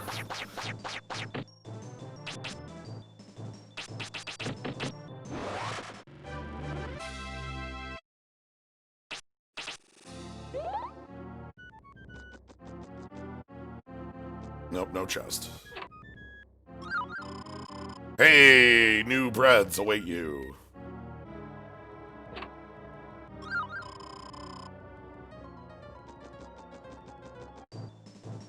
Rock beats water. That's the classic approach. Alright, how many skeletons can we get in jail? 1 skeleton in jail?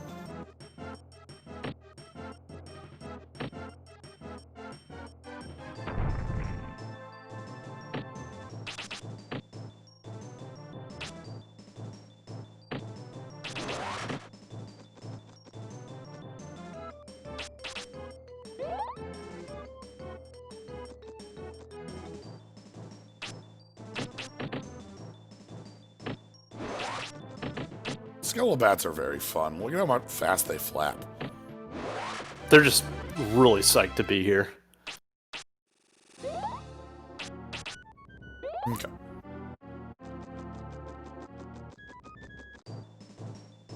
Three steps.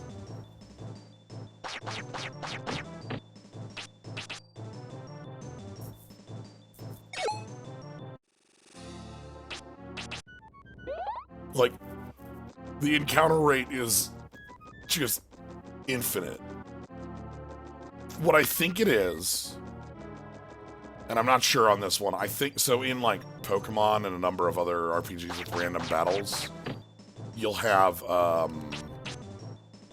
like a minimum safe distance, you know?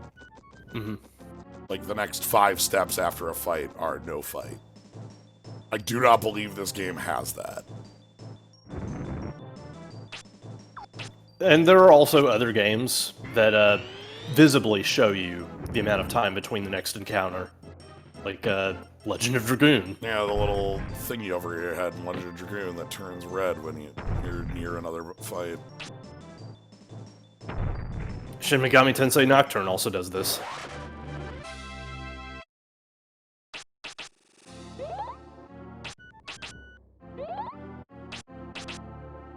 Imagine going through here without healing. I don't wanna. Again, I thought about it, I was like, oh, what if I do, like, Questmas and I just do fire and wind and don't do water? And then I went, and then I got to Coal Hazard in my head and went, no. You need a basic mechanic of the game.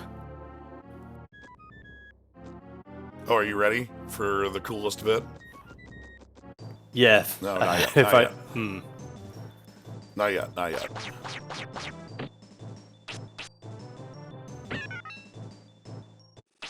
Been enjoying a lot of what I've seen of weird and unfortunate things are happening. That's one I need to play because I had heard that Casey Osme did one of the tracks for it.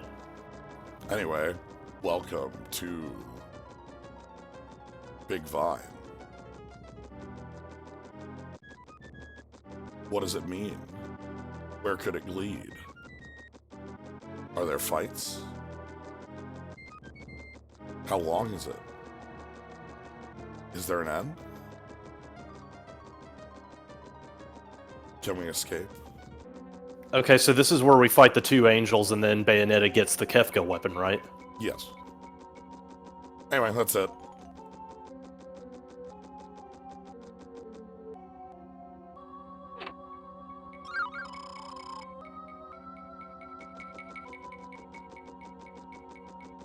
That's the entirety of it. Bet you thought that was going somewhere, huh? It's my favorite bit. I like the little vine. Yeah. It doesn't do anything, but it's better than everything else in the dungeon. I feel like it's neat because it tickles my gaming anthropology sense more than anything else. Like, what were they planning to do with it? Right. What was the purpose of Giant Vine? Was there going to be a boss? Big plan? Who knows?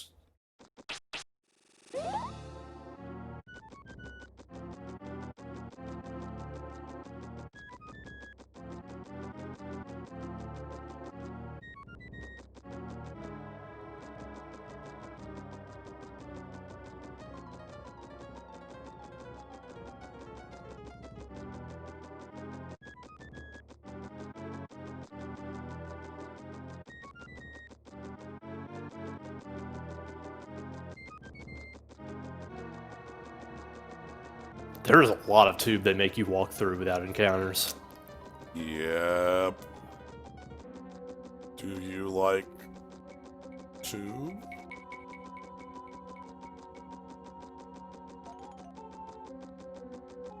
Please appreciate Brian's little hair bop thing. I appreciate Brian's cowlick. It tells you that Brian is the protagonist. Anyway, we're here, as you can see.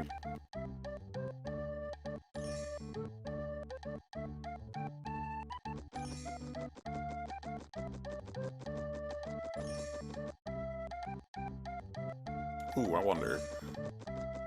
People keep bringing up that the lack of currency in this game makes it one of the only post-scarcity RPGs out there, and they are correct every time. Okay, there's a number of spirits in here, but I don't know if we can do the trick in town. First things first, I'm gonna stay at the end to make sure, like, the trick doesn't explode on us. And, also, if the trick does explode, I have green wings, so...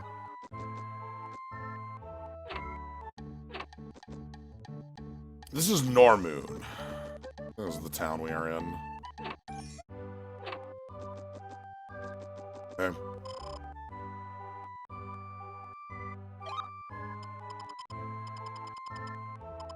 Okay, well, we have 2 honey bread. We're not going to eat those.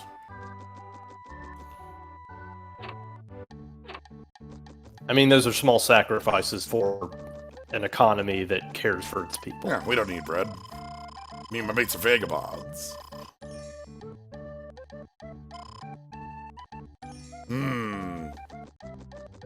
Disappeared in the woods after finding a treasure. Silver-haired man with razor-sharp eyes. Knave. Gotta find Lloyd out there somewhere. Too slow. Missed.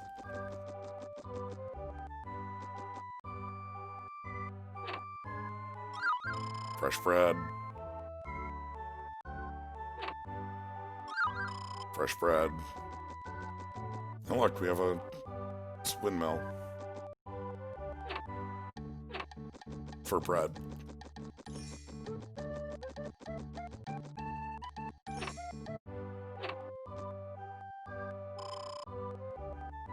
Mysterious gem with the power to control wind. I hear that a wind sorcerer has been seen there. Y'all ready for a boss fight? I was a little worried about the fight until I realized how far in it is. We're fine. We're gonna be very powerful for the fight, so... Alright. Let's go, grab some spirits. I think there's a couple in here. Yeah, there's one. Alright, so can I do the trick here? I don't know if this works in town. Let's cast first.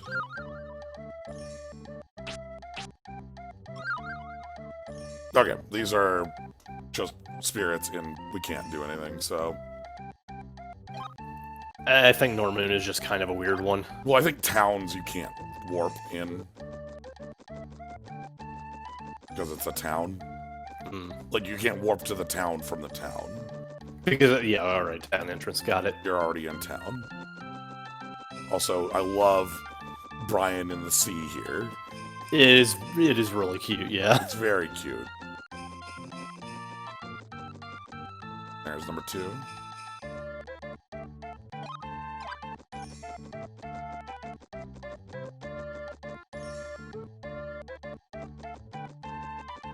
There's number 3.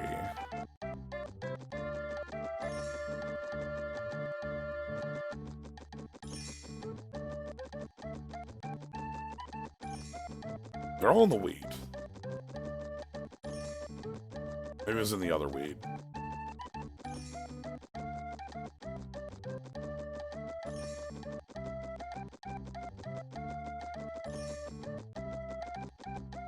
Next fire spell is 13. Oh, there it is. Hot steam.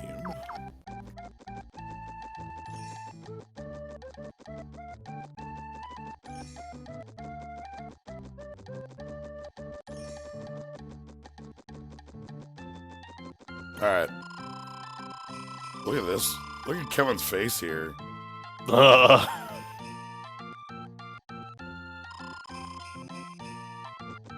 Yo, look at Kevin's shoulders.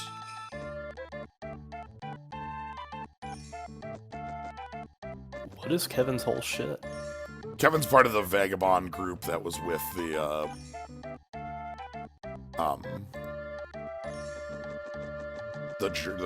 dude who stole the crystal. Yeah, that is some extreme potion seller chin. Alright, so this one's easy. There should be one, like, literally right here. Okay.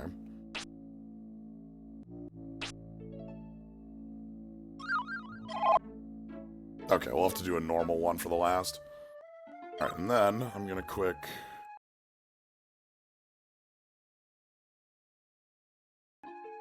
saving a state, because I am changing a controller config. Do not mind me. So...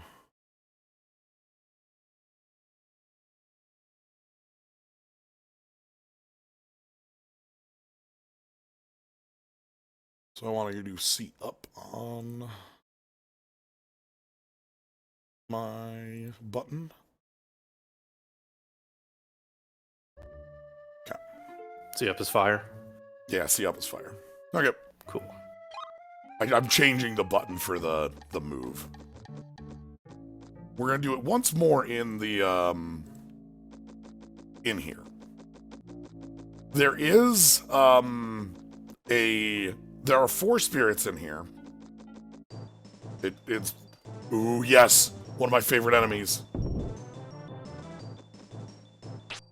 The ball. It's just a ball.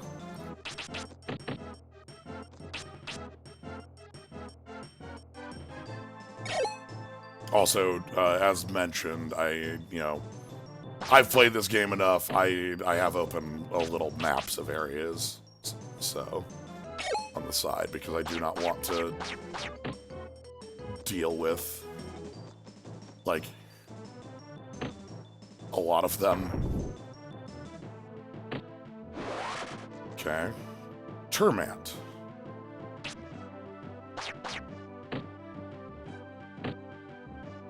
Thunder Gel.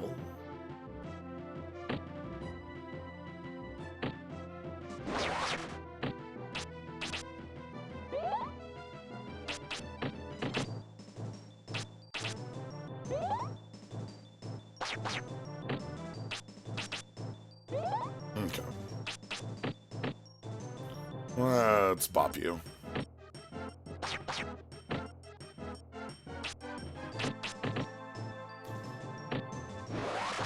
Heal spell proportional to your total health? No, it's proportional to your water magic.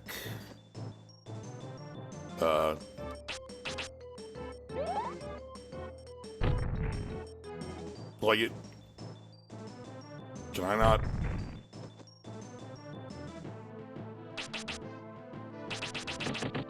It might be too high up, yeah. 50. Okay, we'll show off the last spell in the next fight.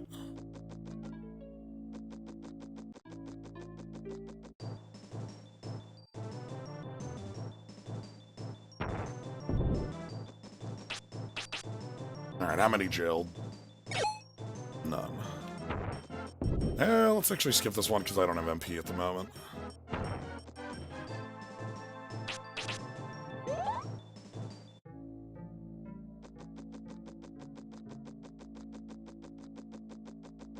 Okay.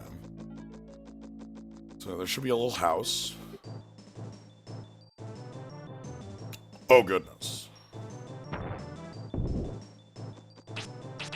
Alright, how many can we get jailed? Alright, so here's our last wind move.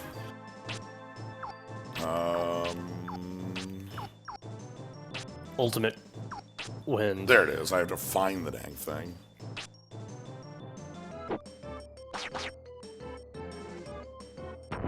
That's it. That's the move. How'd you like it?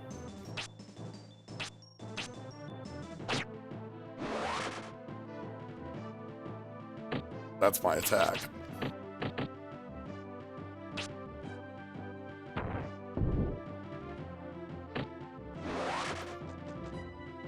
It hits all enemies. That's kind of it. Yep.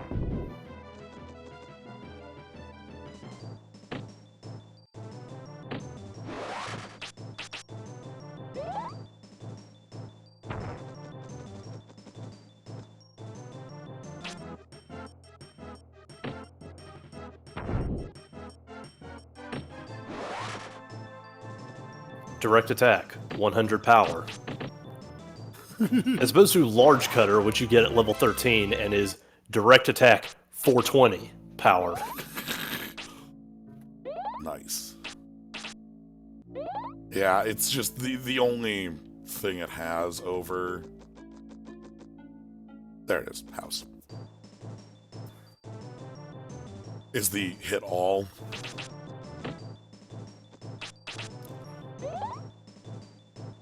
Alright, so we're gonna get to house, we're gonna do the trick.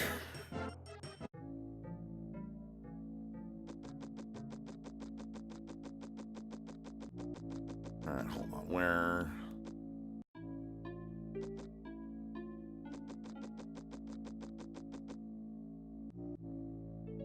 Behind house. Treasure.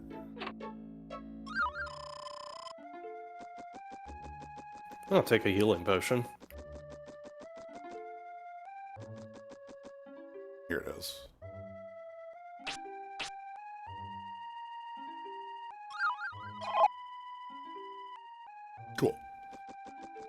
So it's not that far of a walk. Fireball 3. So we're going to be leveling fire next.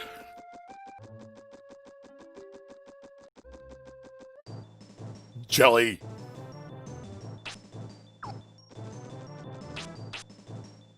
Putting you in jail. Okay, put one of you in jail.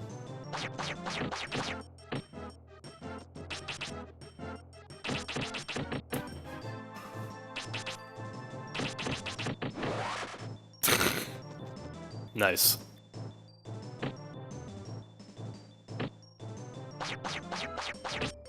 I actually do like fighting these because like the multi-hit hits are the ones you want to get hit by. Also, Jesus, your staff's doing a lot. Again, total spirits. I should have maybe 40 less spirits than I currently do.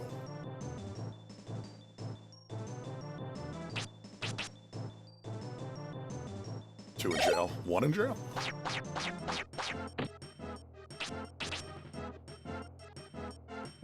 This is a fire move, yes.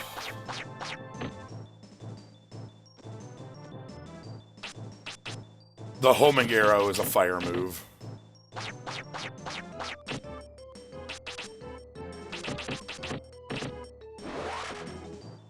Lightning is just kind of a weird one in the classical element sense.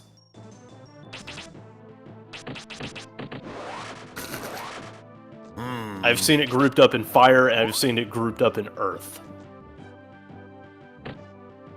Wiggle, wiggle. I think the only one I have actually not seen it grouped in is water.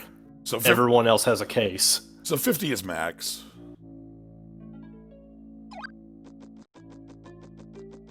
So we're done with wind. There's house. Oh, I think of thunder as like, you know, like Dragon Quest has thunder as like a completely separate thing. It's usually the hero element, you know? Mm-hmm. Okay.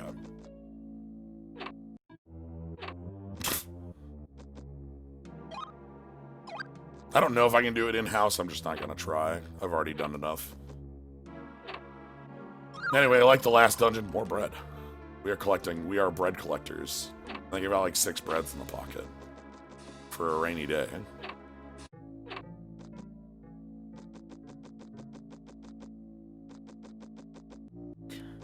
Fun take of electricity falling under metal. Yeah. It's Ooh. It's cool when they do that, because then they can lean into the whole techno angle. Yes. Merry Christmas, everybody. Jack-o'-lantern is here.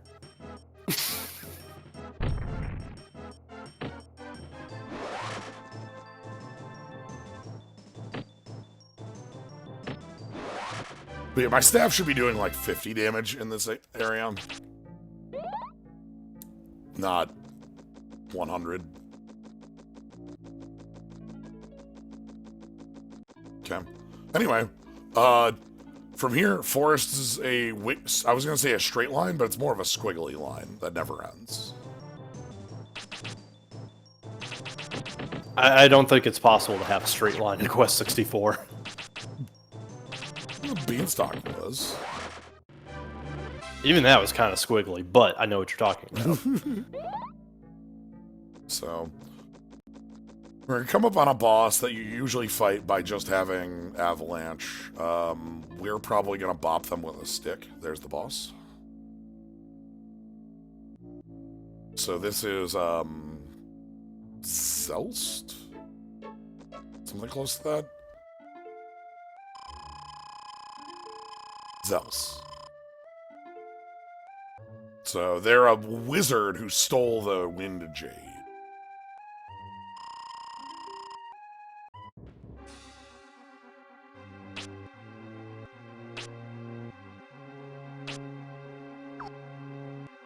Jail?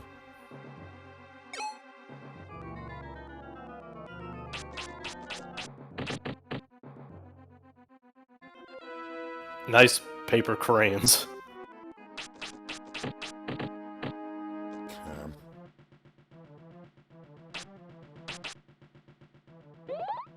Yeah, normally you just get up close and,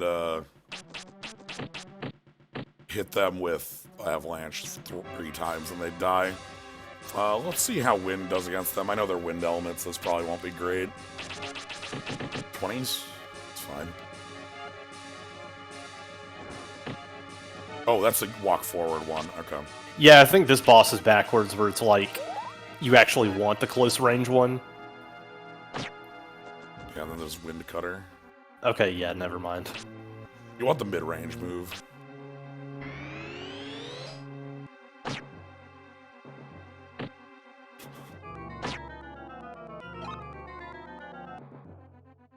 Anyway, I'm just gonna race you.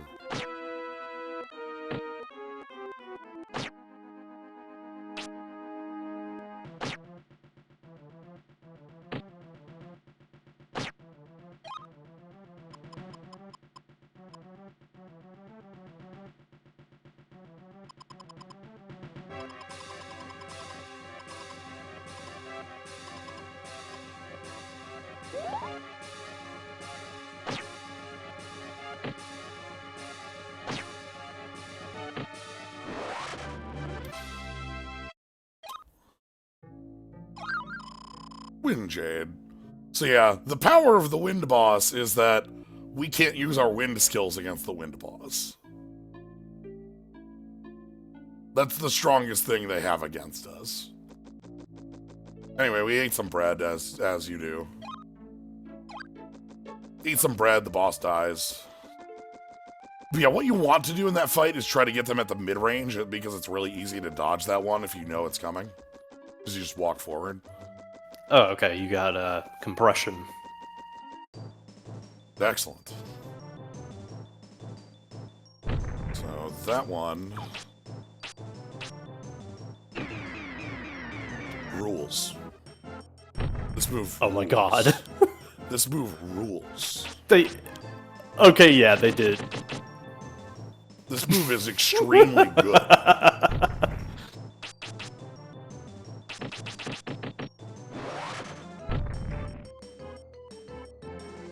They're the same size as Brian. Look at him.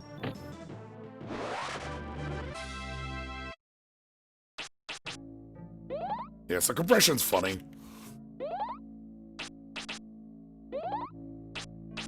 I didn't think it would actually make them small.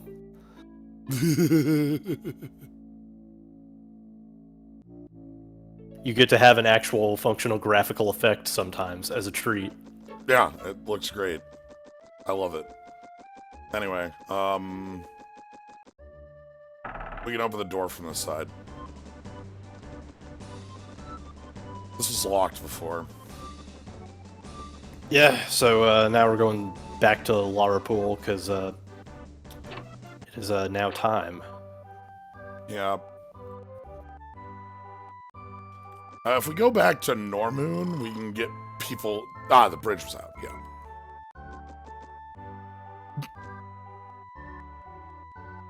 Look at these two. We're 2 big men. We'll do anything. The magician in the woods has gone away.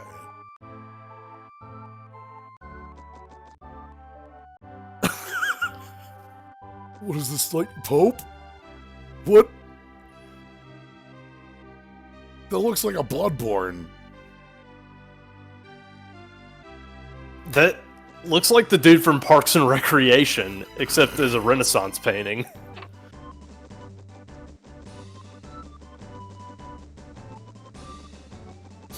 Anyway, now we've got enemies. Wolf goat.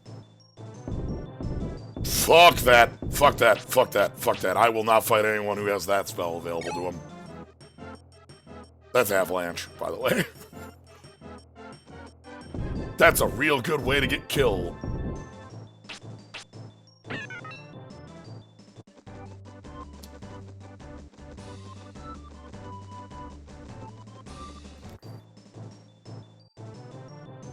Okay. And then immediately afterwards, just some fucking Orc Juniors and a Gremlin.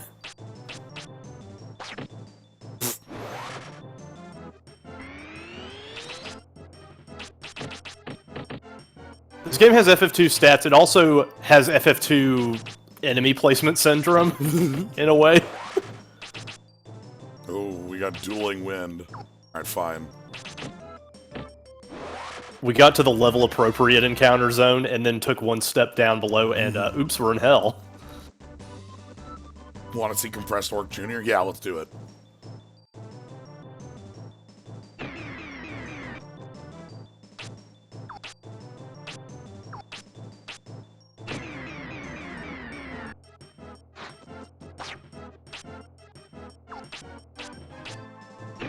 Come on. This is a Orc Jr., but I want to see them compressed anyway. Holy shit. They're so small. Tiny. One damage. What are you, B? Seriously? Look at how small you are. Oh my god, she moves back less because the movement's relative to her size.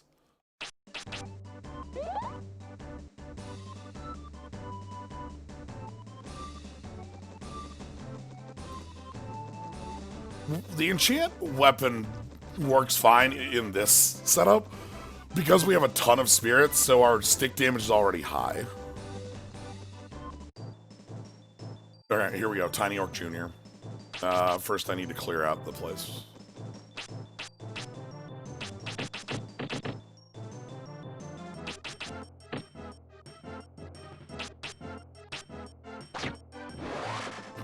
Large cutter.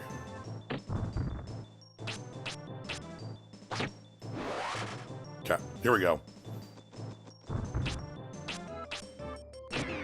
Come on.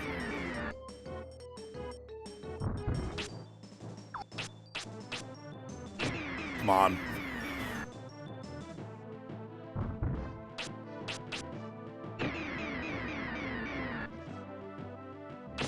Oh my god, they hit me now because the rock starts lower. That actually changed their attack to make them hit me. That rules. Orc Junior Junior.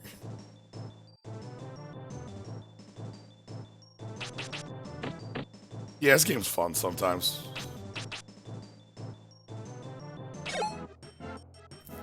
I like it.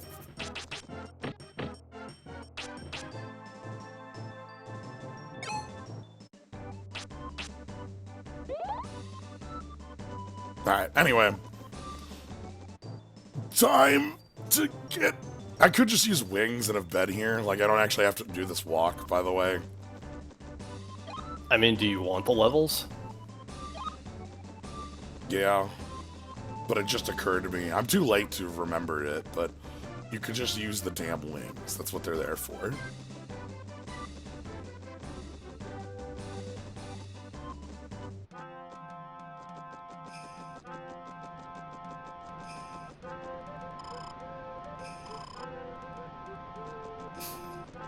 Okay.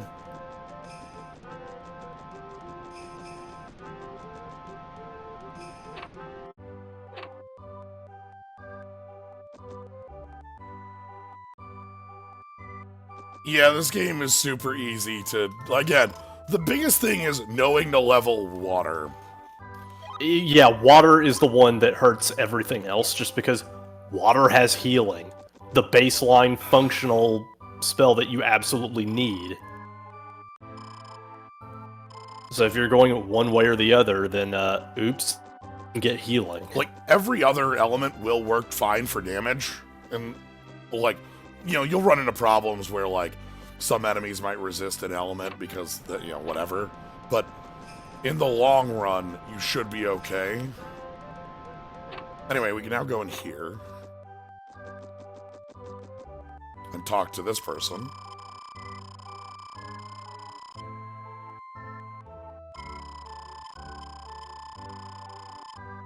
The cavern is very long and the demons numerous. But you must take this route. I have to make sure you are a genuine magician. Epona is waiting in the valley. Alright, please hurry. The water will subside for a short time. You have to go through this garbage dungeon because we need to make sure you are a magician. You must prove your worth.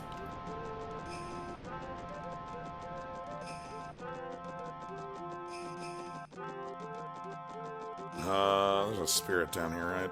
Yeah. I don't even have a map open for this one. I just remember it. I don't have a map open for towns. Like, I don't need a map for towns. They're towns, but... Alright.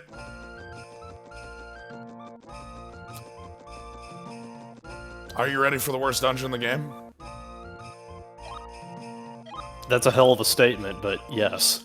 Alright, well, what I'm gonna do is I'm gonna be back in just a moment, refresh a drink, and then we're gonna go into the worst dungeon in the game. Yeah, I should do the same. Everyone else in the chat, please feel free to get up, stand up, stretch, do what you need.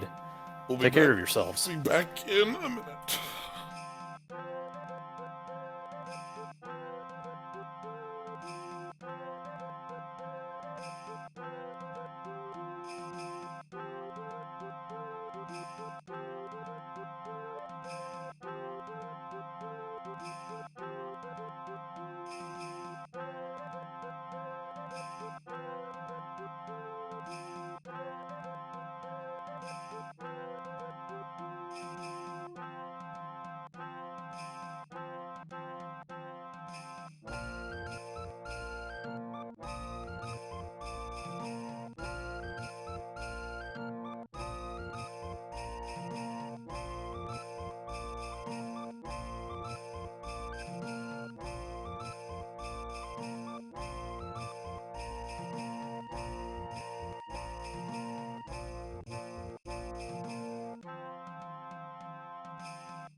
Honk honk.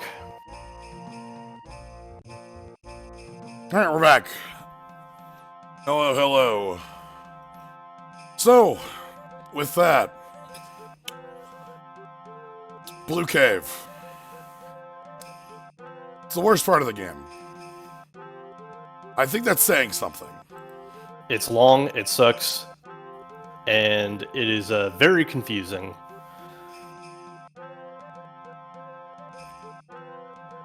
Yeah.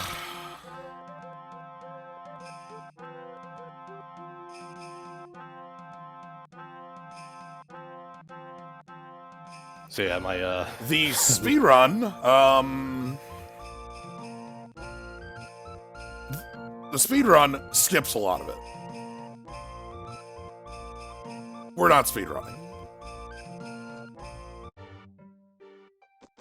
This is Blue Cave.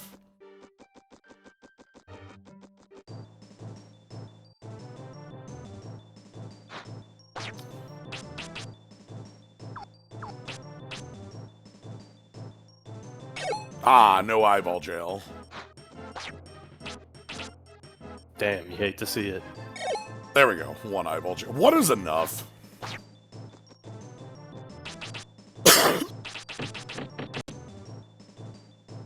Watching you sidestep the entire encounter.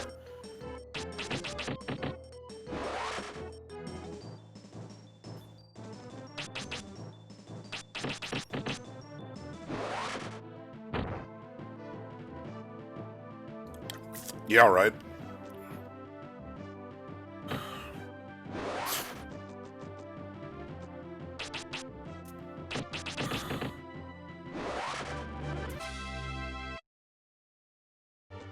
So, the speedrun literally just uses this cliff to go out of bounds and leave. No one wants to be here. Alright, we have,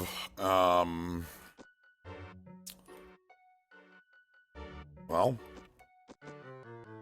arrows that point that way.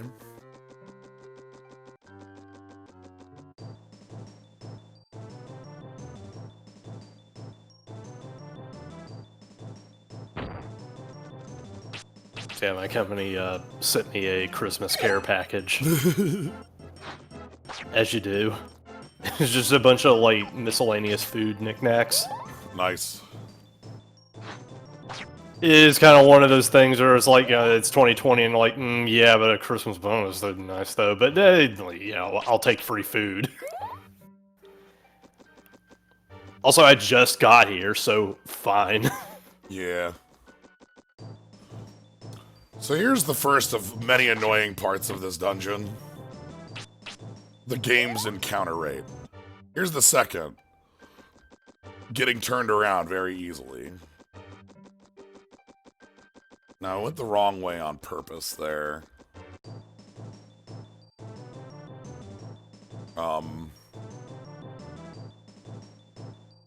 Yeah, I've talked up a lot about getting lost in tubes is kind of Quest 64's whole fucking MO. This is probably the game's biggest example of it. Yeah, that's the biggest problem, Bridget. When you escape an encounter, that reorientation thing doesn't happen. So you need to know that you're doing a thing. Yeah, how can I get lost? Well, unique detail of this cavern. You're right. Like, look. You got a tunnel and it's blue.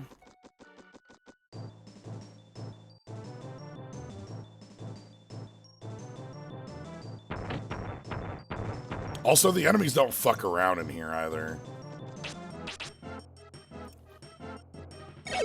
They hit for, like, real damage.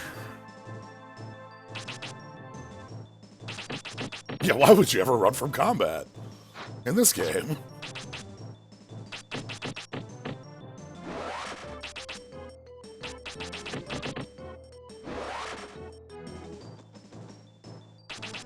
We...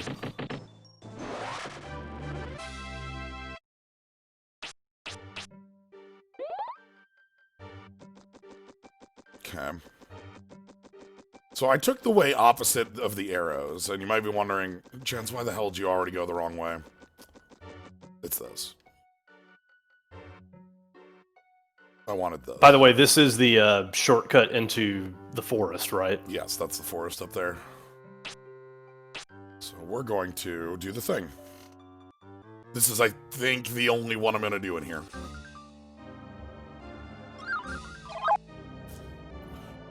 Because, I don't want... we'll see. We'll see how bad the others look. There are 1, 2, 3, 4, 5, 6 spirits in here. However, I don't, you know, I don't want to use exit to go back to the start when I'm halfway through this dungeon. That's the only one I really want to do that on. Also, isn't this one, like, a weird mishmash of multiple exits? No. At the end, there's a maze bit, but for the most part, like, choose right or straight. You already went past the posts. What could be the correct way to go?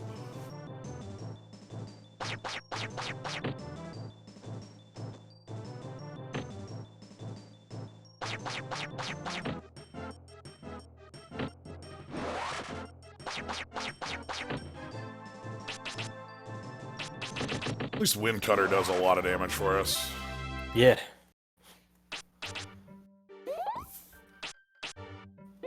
Okay. It's very easy to get disoriented in this tunnel because this is what the entire tunnel looks like. It's this.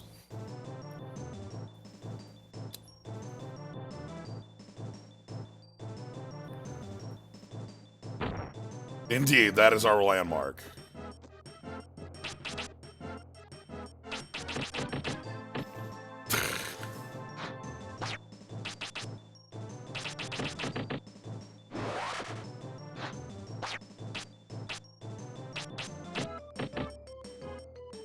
Damn it. Alright.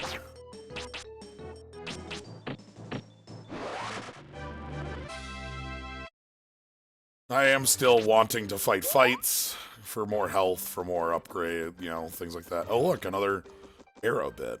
By the way, easy to not notice these. Just gonna, you know. Also, it is kind of damning to put these things there. Like, the fact that they remembered to put these things there does not bode well for the dungeon. Right. Like, oh boy, you thought you needed that, huh?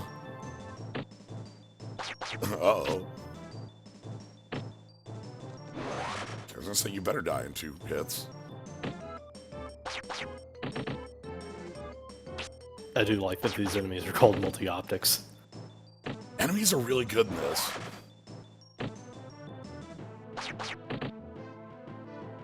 Like, these hits I kind of want to take. Because they're multi-hits. They'll be upping my defense, they'll be upping my health. And I can heal them off relatively easy.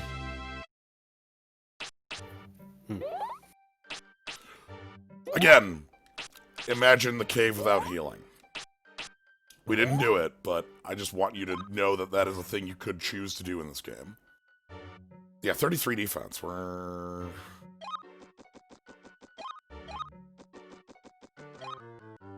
Ah, nice.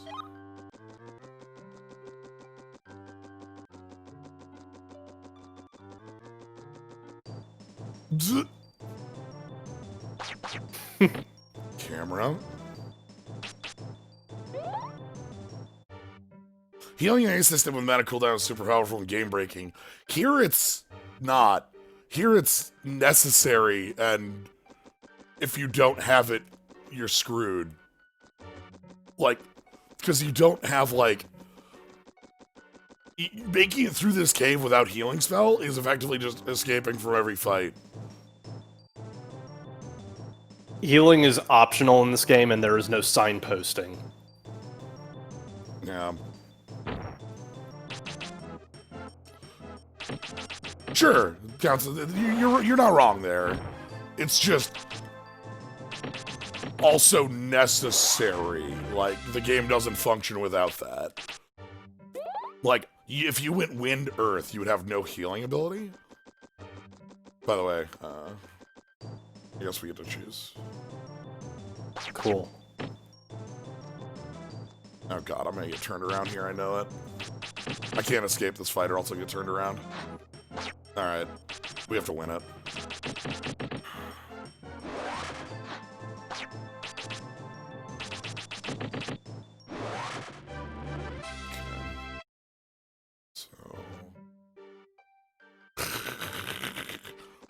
By the way, this is where you come in. And this is what you see. And this is a path. Oh, we're in trouble.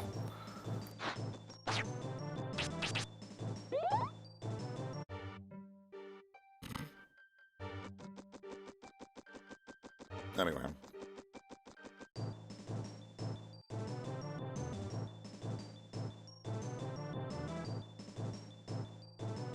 Yeah, the idea is that the game gives you, like, so much bread for free and stuff that, you know, it's like, ah, it should be possible, but you only can ever get 1 copy of a bread for free. You can hold more than 1, but, like, once you use it, you can only get 1. Hero's drink. Yeah, that's kind of the other thing, too. Like, healing through the water spell is, just right there is basically free. You can just spam it at the end of a battle and just walk around and regain MP. It is a resource that refills itself, basically, and it is infinitely sustainable. Not so with healing items, which are very limited.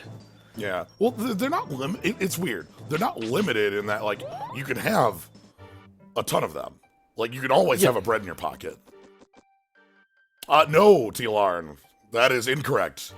I am specifically not using the broken element. I'm specifically not using rock. Or water. I'm using water because I feel like I have to.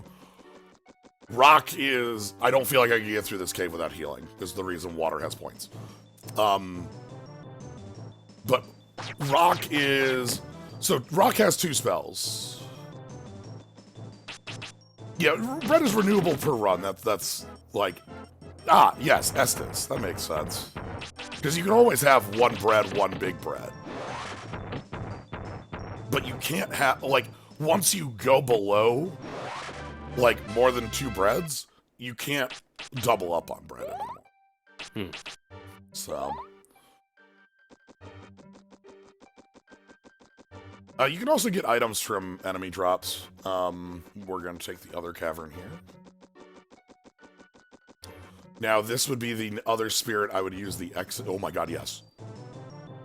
Okay, you did find the mimic. Good. Now, here's the thing. I didn't open a chest and make this mimic appear. This mimic just assumed you wanted it. This mimic just ambushed me on the road. It was overexcited. I love mimics. I'm a huge fan of mimics. But, like, mimic, you gotta wait for somebody to... Like, that's a mimic out for blood. Right, I could do the trick here... I mean, in that mimic's defense, who is going to make it this far? You know how long that mimic was waiting for anyone? I'm gonna do it. I feel like it's not a realistic caverns unless I go through here like 4 times for no reason. I feel like that's accurate.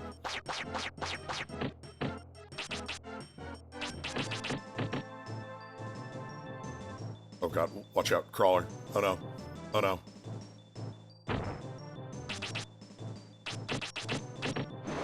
Cool.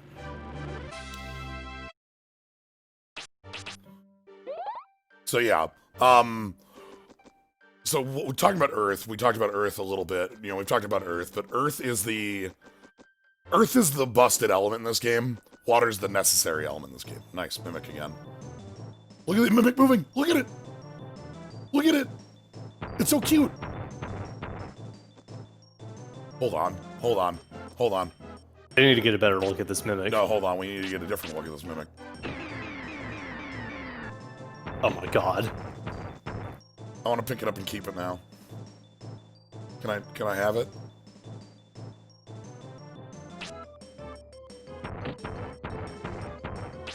Mimic is my friend. It's a Mimic in your pocket. They're very cute. So yeah, Earth has an invincibility spell. That's the easiest way to put it. Earth has a spell that is literally, you are invincible. 2 damage. Stop taking it. It also has the most damaging spell in the game, so... Avalanche can hit a random amount of times, like up to like 6 or 7. Which unlike wind, the damage potency is not fixed to account for multiple hits. Yeah.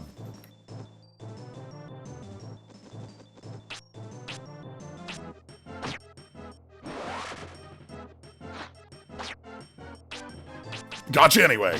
Damn it. Gotcha anyway. Okay.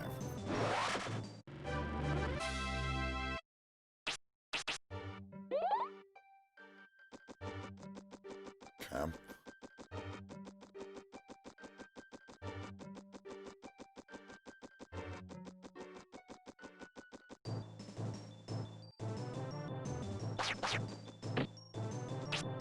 Alright, let's just get moving. This is fine enough. Alright, so here's the room that had the hidden exit. You have to take the hidden exit.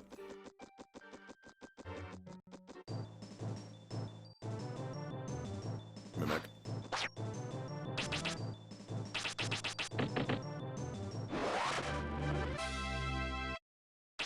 I love mimics so much. I need to actually make my account thingy I want to do for mimics that I've been thinking about for too long. Oh, yeah. The Mimic Museum needs to actually exist rather than just be a thing in my mind. Like, do you have a specific mimic design in mind? No, I don't want to design a mimic. I want to remember all existing mimics and keep them. Okay. Like, I want to chronicle mimics that exist. You know, because Good mimics, mag mimics, mimics of renown. Well, like, there's so many different types of mimics. You know, like this mimic is kind of more like a crab in a chest that throws water at you. I think of like the Tail series has mimics that are invincible to damage, but start the fight poisoned, which is hilarious. You just have to live long enough.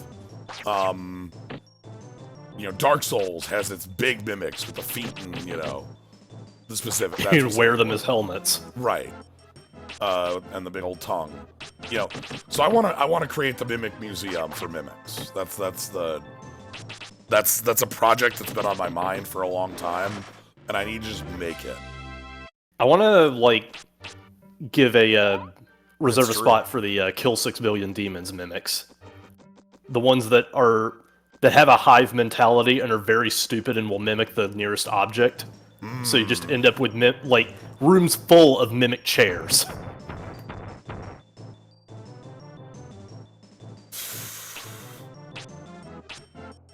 Voltorb's kind of like a subset of Mimic. I don't know if it's directly a Mimic, but like it is, you know, that it is what one of the things it's doing is copying a Pokeball. It would probably fit, but like the basic idea is that it is like, you know, treasure chest, you know, enemy. So.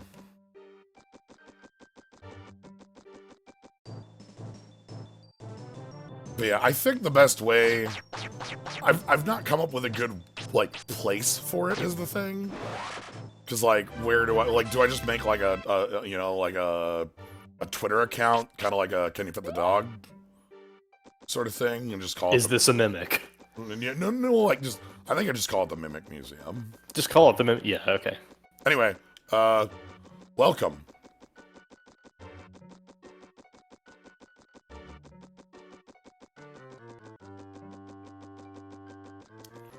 Welcome to literally anything different. Alright, back to tubes. Uh-huh. Tube. I hope you enjoyed your stay. The music starts going, because we haven't had a fight for a while.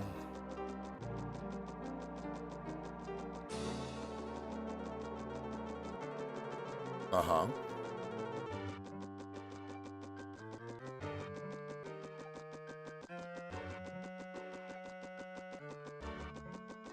Yeah, mostly I just want to, like, kind of chronicle the differences in mimics, because I really like how you can have comedy mimic, or serious mimic, or, like there's a lot of different style of mimic, you know?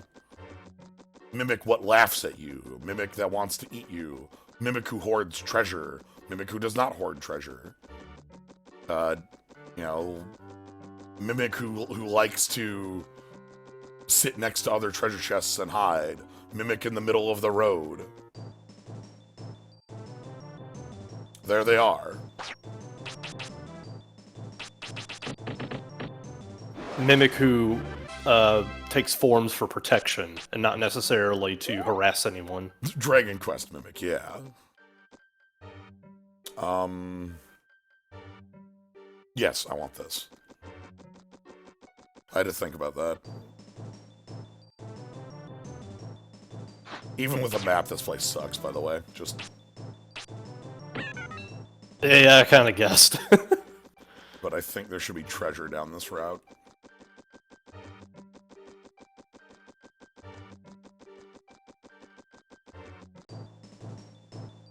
Mimic who really wants to be a treasure chest. A mimic with aspiration is a really good one. Because you're running the whole thing of like, well, why don't you just transform into what you want to be? Like, no, like there's some hard work behind it. I can get behind that. Yeah.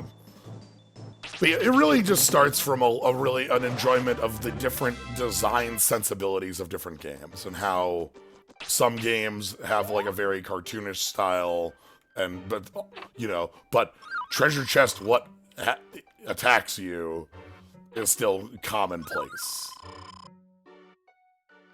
But what it does is different.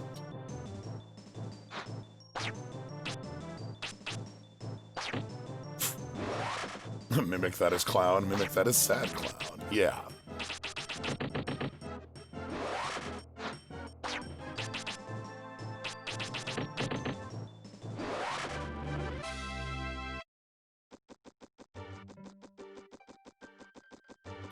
But yeah, middle of the road mimic in this game.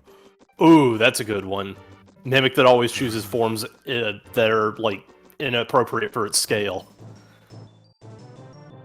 It's kind of funny, like, so was that enemy designed with, like, did they at one point have the idea of I would open a treasure chest and a mimic would be inside?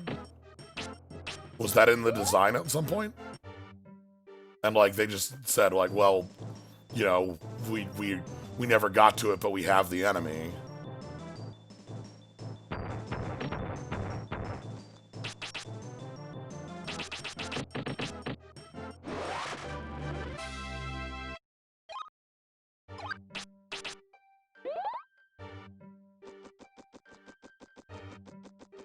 All right.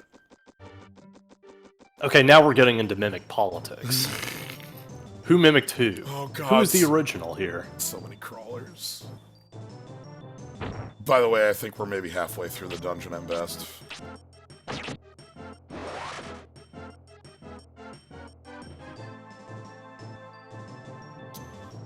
Because, like, the enemy designs in this are, again, one of this game's biggest strong points.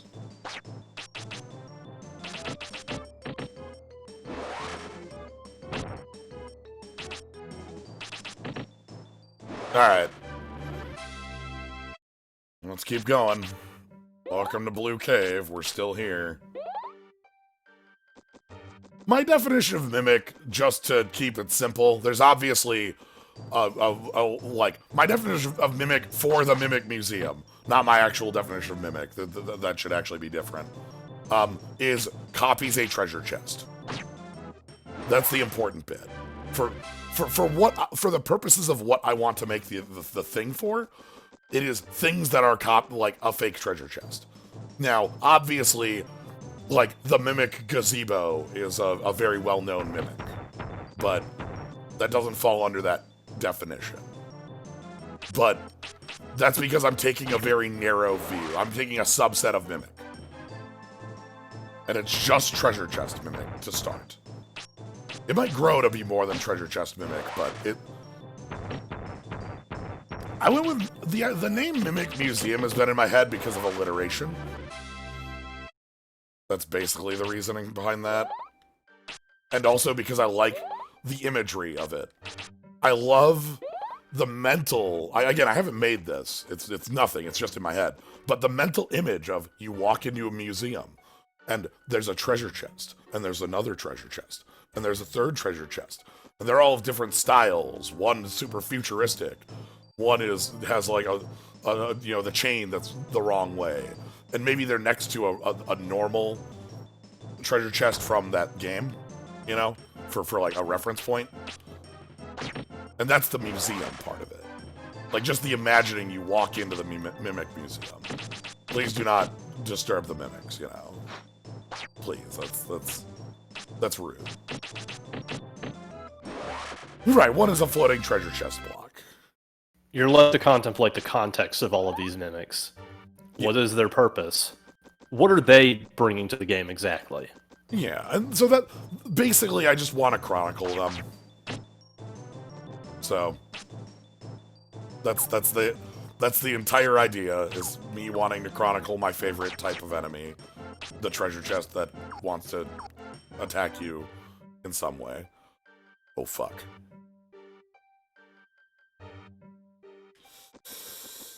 I don't know if I got turned 180 there.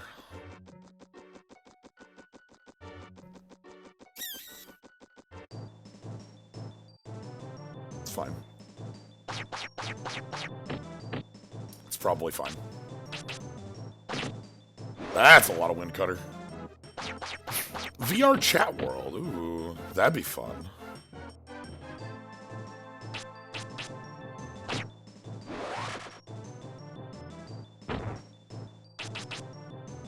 The Chronicles of Mimic.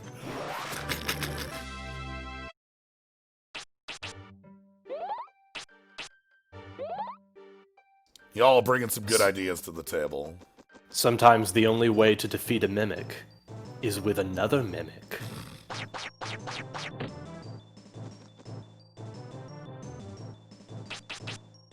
Come on, put you in jail. Shit.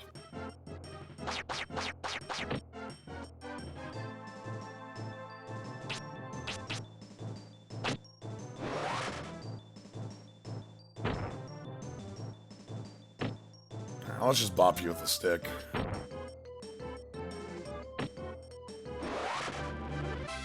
I need to watch that movie again. It's been a long time since I've seen that. Alright, so we're still in the Blue Cave.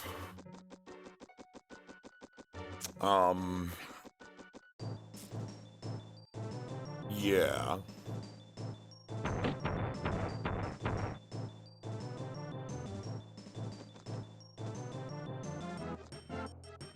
We're still in Blue Cave.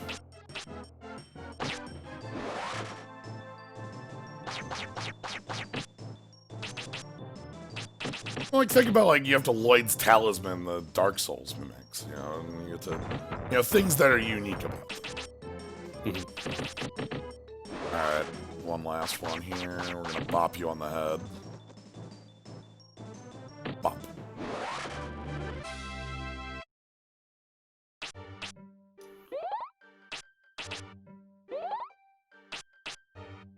Okay. Yup, there sure are encounters.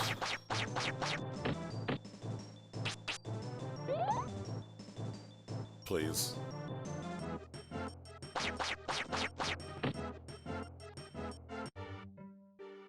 Okay.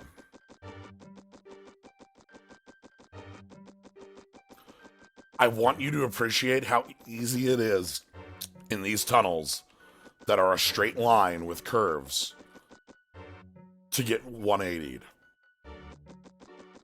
Like, it's super easy to get 180'd in those tunnels. And if you do, you won't tell for about 10 minutes. It is really frightening, and also you feel like you have no choice but to continue proceeding until you find literally anything resembling a signpost that tells you you're wrong. Right. Because we've seen so few signposts in this part of the dungeon. There's the point where the camera changes, and the treasure chests.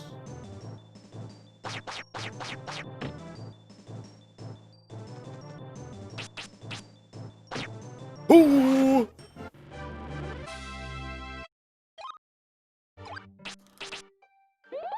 Making bank there.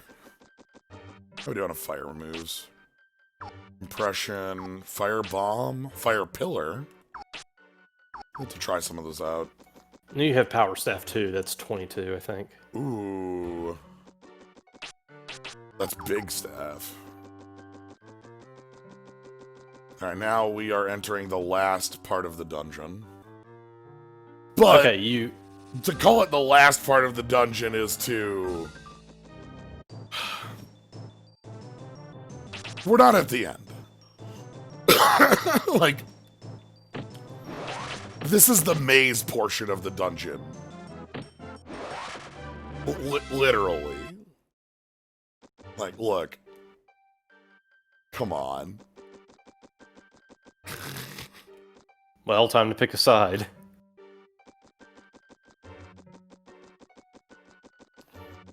There's also a bunch of treasure in here.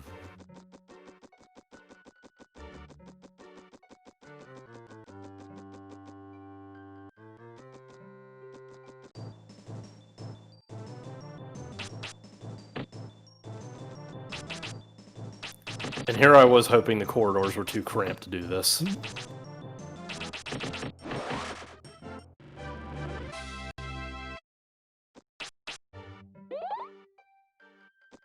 Biggest thing I remember that this game is you take advantage of its ability to dodge. The game runs you to the end with undodgeable attacks. Yeah.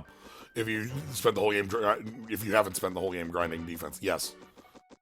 Like, it does some, like, if you try to do the trick where you spin and...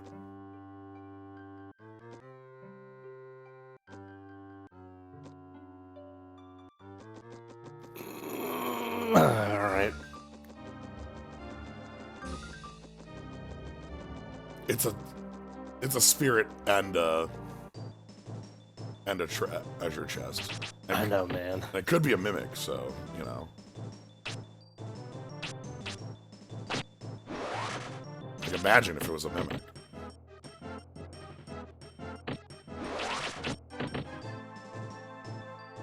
At least you don't have to fight these things in here. Okay. Luckily, this orients me on my map, which I didn't have before this. Alright, now time to do the exit trick.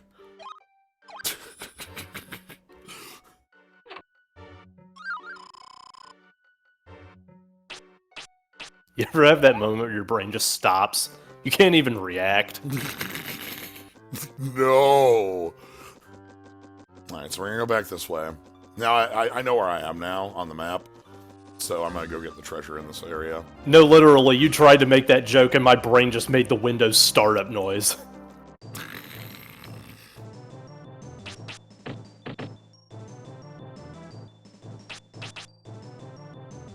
Jail?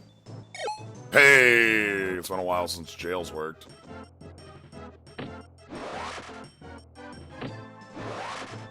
Happy to have Brian take every turn, thank you.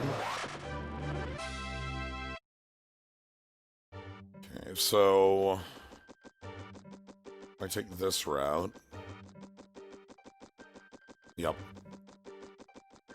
Another treasure.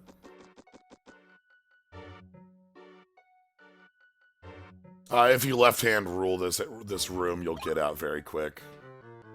That's at least a kindness. Magnetic force, Brian. Nature's force. If you don't left-hand rule it, you can get lost very quickly, because there's a lot of internal paths.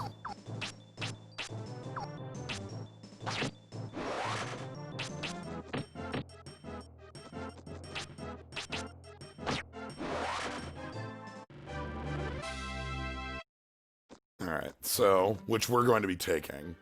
Like, if we take this left here, that'll be closer to the exit, but I want to get the treasure, so.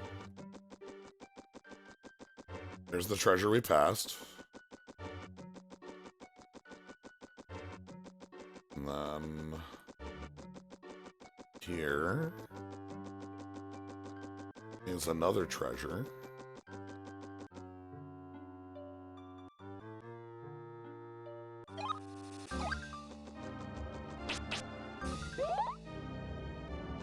Okay, how are we doing on spells? Oh, you got Drain Touch. Yes! Okay, so let's show that one off, because that one's pretty... that one's one I wanted to get to. Vampire's Touch.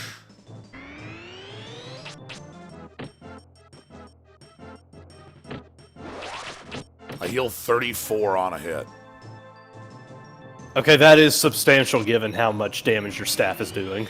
Now if I attack Boone, I heal 69! Very nice!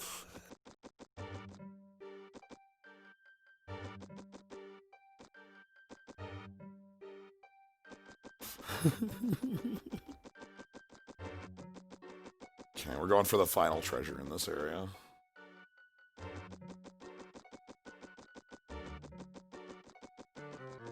So yeah, Vampire, this is the other healing spell in the game. But it's at like level 33 or something on fire.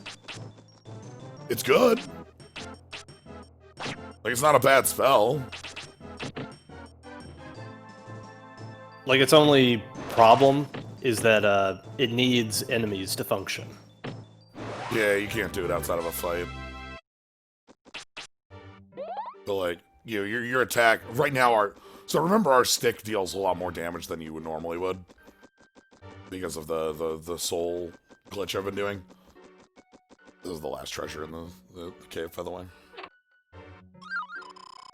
Healing potion obtained. So, like, the stick would probably be doing, like, half damage.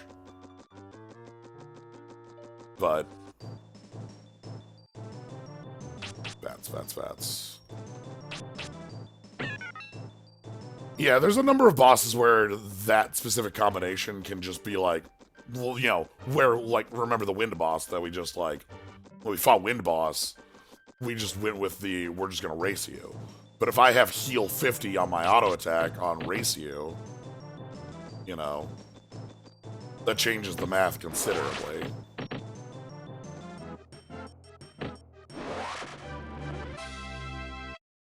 Notice also that both bosses had to be solved through up-close racing.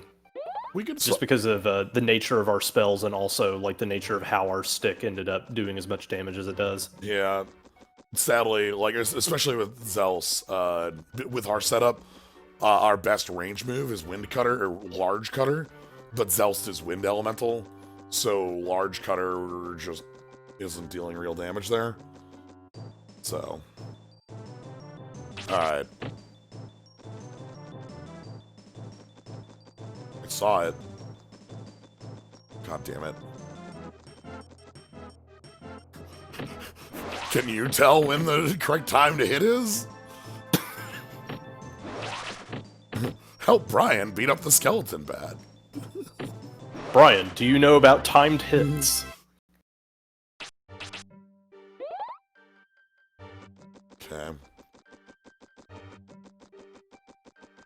Oh.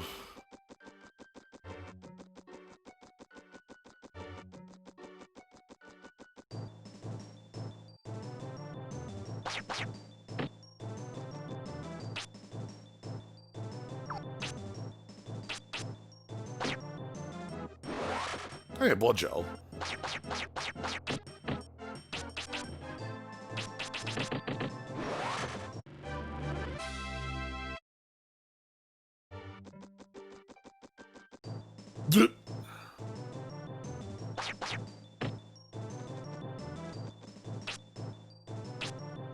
I'm leaving.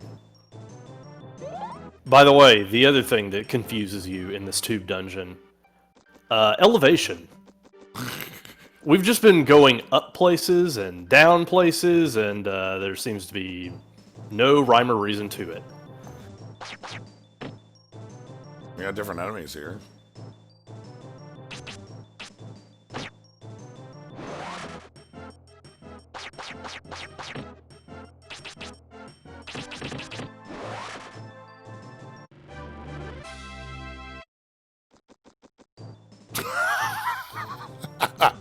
Fucking course. Oh my god. This game just shows its ass sometimes. It's beautiful.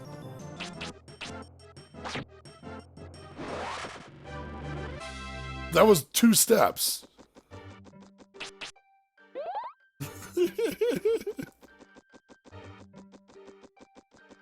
Alright, can we please find Epona? We're getting very different enemies here, so we're this is the end of the dungeon, so we're fine. From here we are just in tube. Ah yes, the end of the dungeon, as denoted by slightly different texturing. Yeah, the ground isn't greenish anymore. Here it is.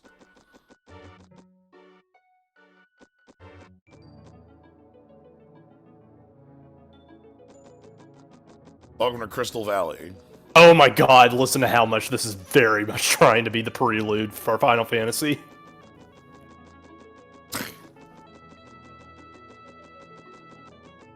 Yeah. Now, so let me do the trick.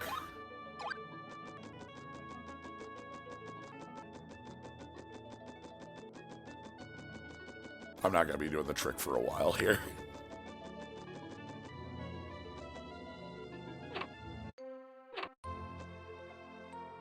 Anyway, here we meet the most important character in the game. Owl. It's this owl. This is Chappie.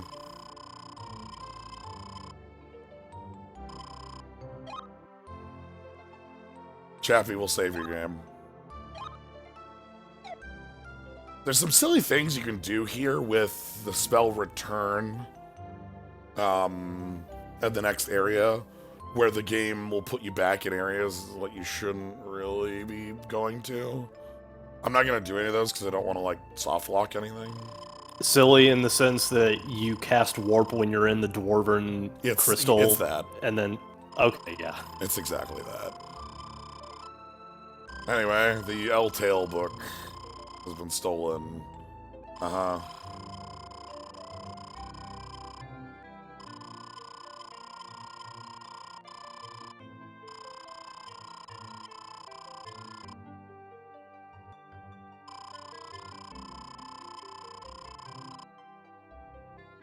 The Isle of Sky. Find the precious stone of the water spirit. This is probably one of the most confusing geographical things the game does. Yeah, so you go on a magic circle, and that puts you on a boat. And you just appear on the boat. Ah, a magician, huh? Well, that's weird. Anyway, Killick here I like. Killick's look.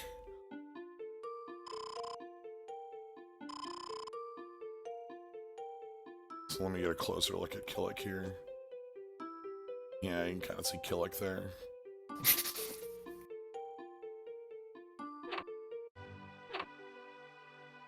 Fucking 80s anime mid-boss looking ass.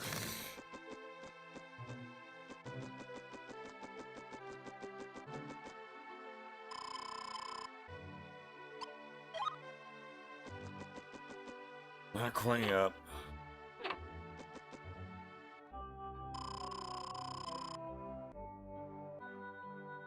Yep. The pirate captain thought we were cool, so we're good.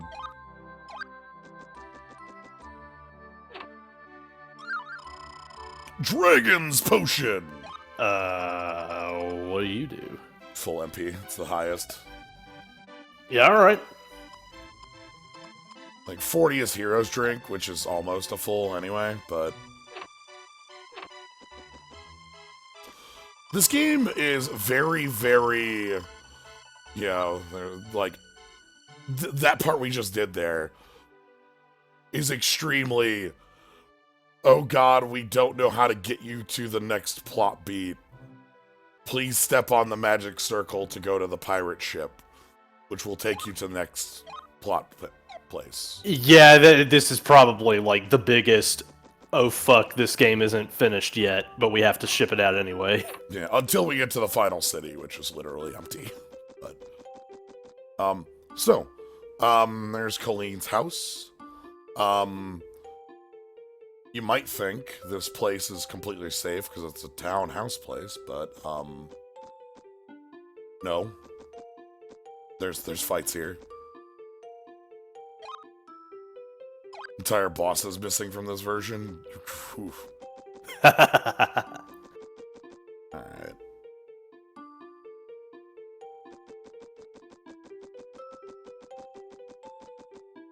Yeah, the Game Boy Color one version, a number of people have said that I should play. I should play Pocket Bread. Here! Oh! Now this is an enemy.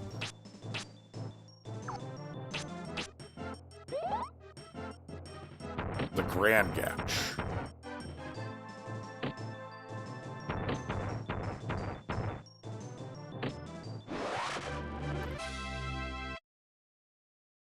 These enemies are here because there's a boss coming up, and if there weren't enemies in this specific location, you wouldn't be able to level up or do anything, and if you got here without the ability to, you know, level in some way, you'd just be screwed.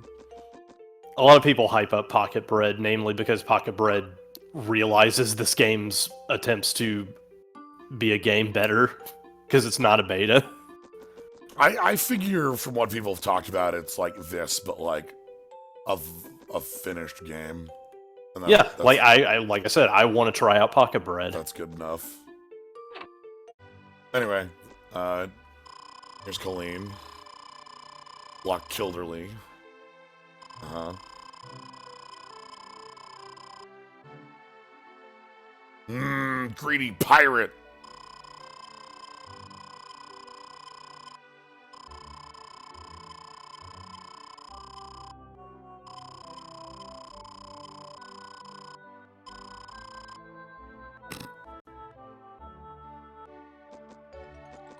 Okay.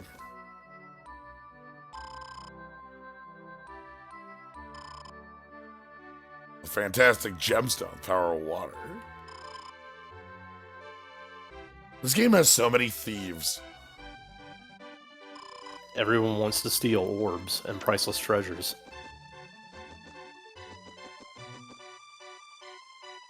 There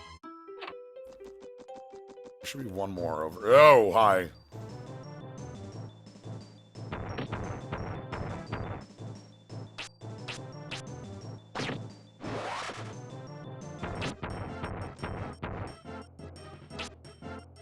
Oh dear. There we go.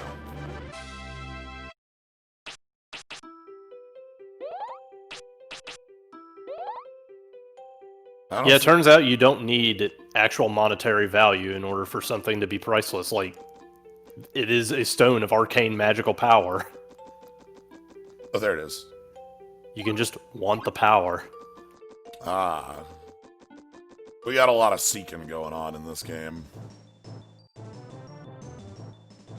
Oh my god, I finally outspeeded something. That might be later.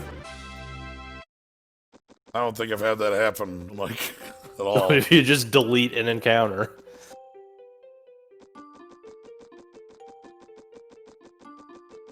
Okay.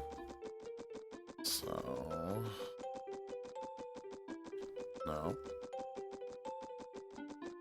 Are you... Ah.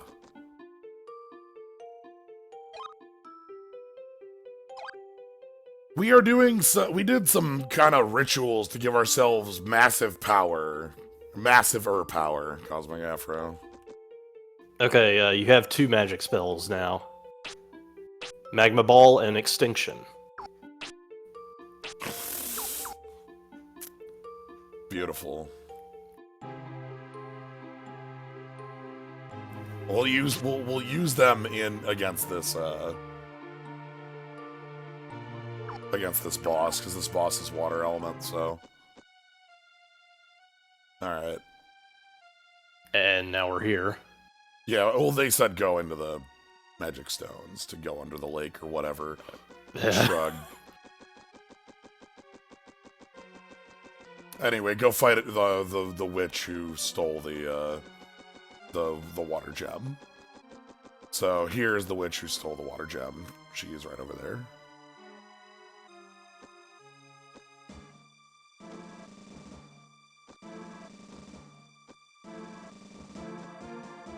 Hello?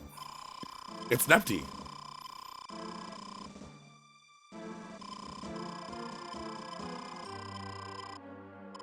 Queen of this world. Ah ha ha.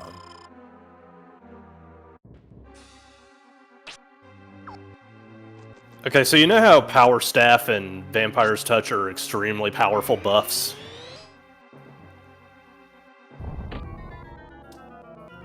Yeah, about that. Mm-hmm. So this is something the game starts doing at this point. It's a pain in the goddamn ass. Everyone just has auto dispel on all their attacks.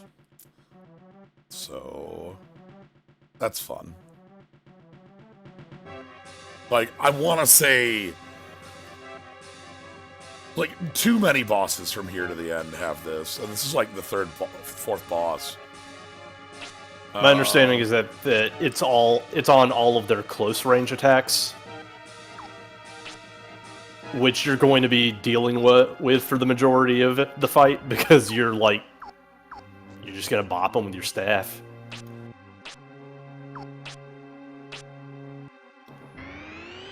Plus.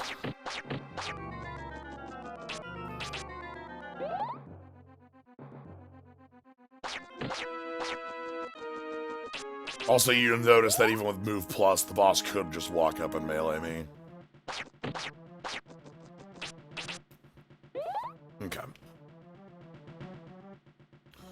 Not just no fun allowed. It literally turns off an entire build. Magma Ball's close range. Fire Pillar? No, that's that one.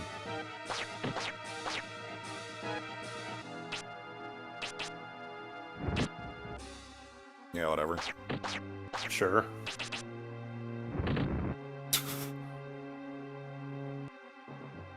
Yeah, see? Like, even with my massive movement, it doesn't matter.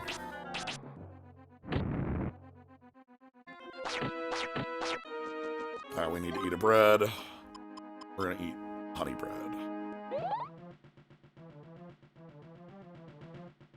Instead of tuning the buffs better, all enemies turn them off. Yes, that's how this game balances them.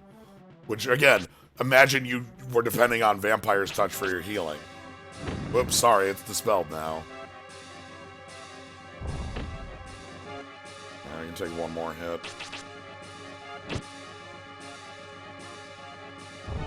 Stop it. Do I have another honey bread?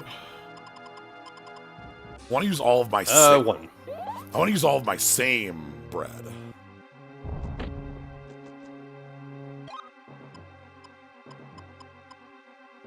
Because if I use all the honey bread, then I can get a replacement honey bread.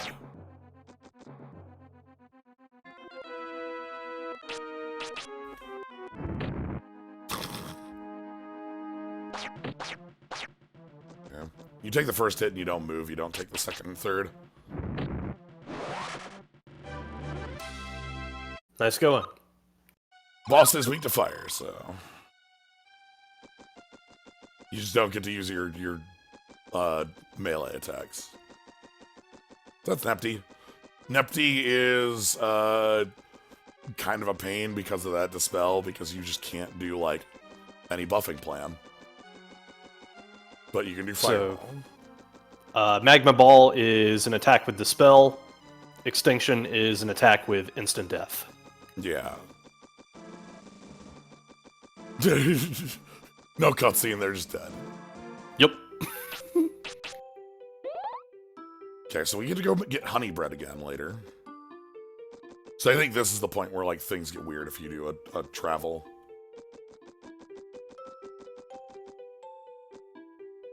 Yep, game. Okay. Mostly because I feel like this is probably the most loosely connected Yeah. thing. You're just kind of in the middle of nowhere. There's no like real connection to any landmass.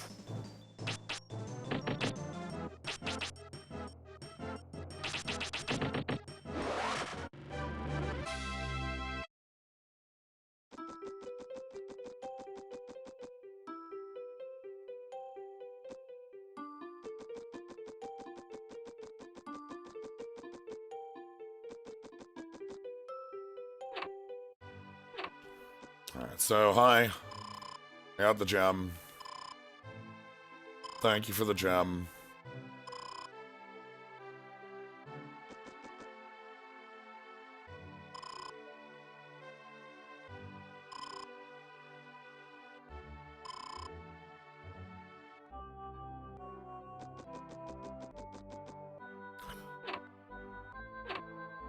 Anyway, they say, Colleen says, like, yo, leave with this pirate, but Colleen also has a magic circle in the back room. And by a circle, I mean a magic square.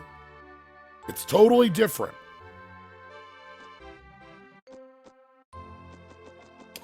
Okay, and now we're back here. Anyway, that happened.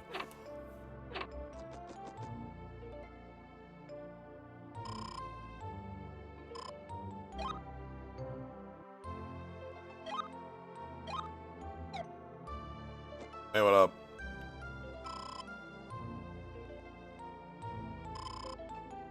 Uh-huh.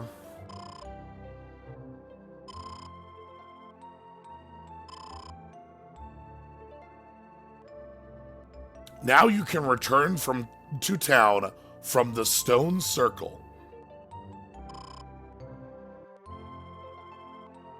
What do you think that means? Well, I would think that would mean the stone circle we just came in from. Yeah, you know. Cool, you know. Which, takes us back here. They could be talking about the stone circle on top of this island, which just takes you underwater again. No, what Epona is talking about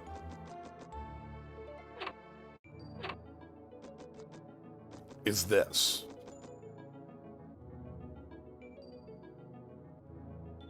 I mean, of course she means the third stone circle. Right, the stone circle, not the stone circle or the stone circle, both of which were called stone circles. This just teleports you to back to town. Like, boom, you're here now. Heart's alive. Ooh, bread? Bread? Oh, what's his wings?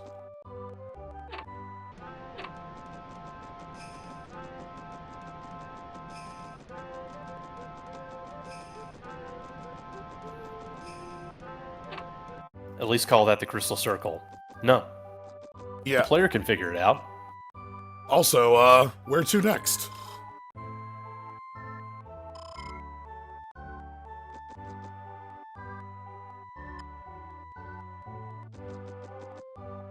Could go anywhere.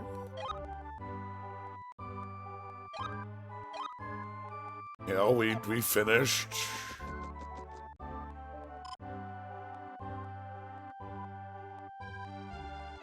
This fucking game, man. Anyway, Donovan here tells us, if you're crossing Loch Kilderley, you might meet Zane in the town of Greenock. I think that's as much of a thing to tell us where to go. The correct thing to do right now is to take the boat. Because you got the water gems, so the waters are fixed, so boats can now go places. But the boat had to go places in order to get it. Okay, No, you whatever. teleported onto that boat. That's different. No, I'm not talking about that boat. I'm talking about the boat that we took to get to Larpool in the first place. Yeah, when you get off that boat, it says the winds are fucked. I can't go here. Like, we can't leave the port. The winds are fucked or whatever. So they could get to port, but they couldn't leave. Yeah, all right. Anyway. Hey.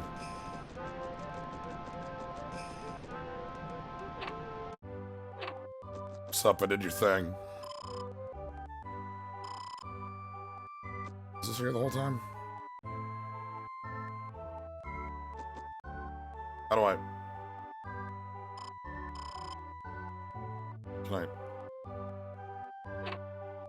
Can I have that? Okay. Silver amulet. So what we're doing... If you want to walk back... what you would do is go into the blue cave and then take that exit we talked about. You know, the one to the forest. And then you'd be able to walk back towards where the boat is. However, what I'm going to do is I'm going to go down here and grab some spirits. Because there's a couple I didn't grab.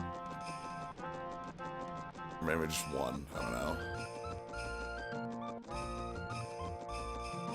This one's an old favorite of hidden item.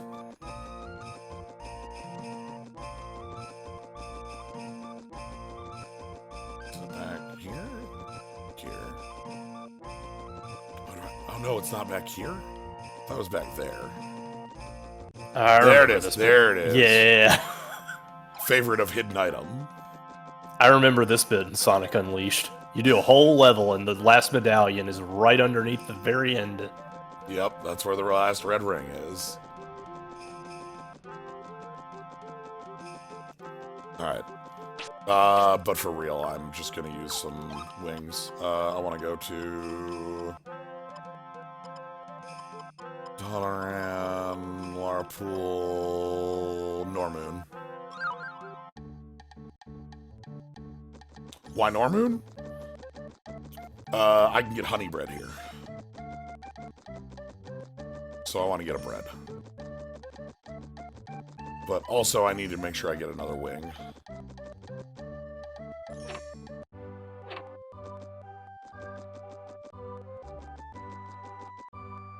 Shannon's just everywhere. Yeah, it's so weird. Alright. Are you wing shop? We've never even asked what her deal is. Nope. Thanks for wing.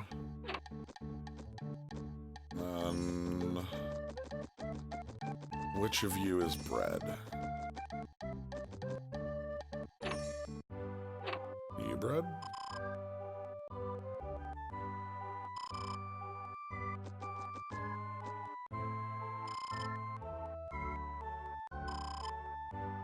Someday you'll be the greatest wizard of them all.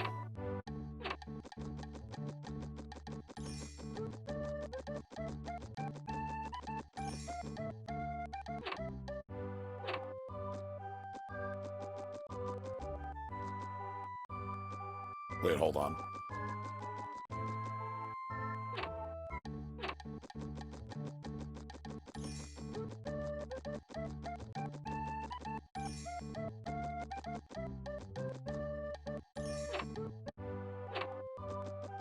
Are you bread?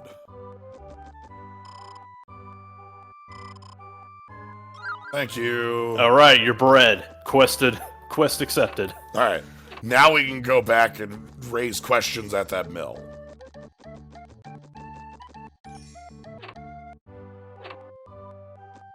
Alright, there we are. And a fresh bread.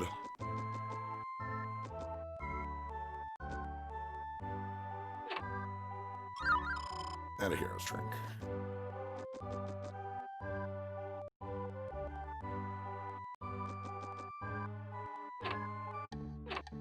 Alright, then I want to go to Donoran.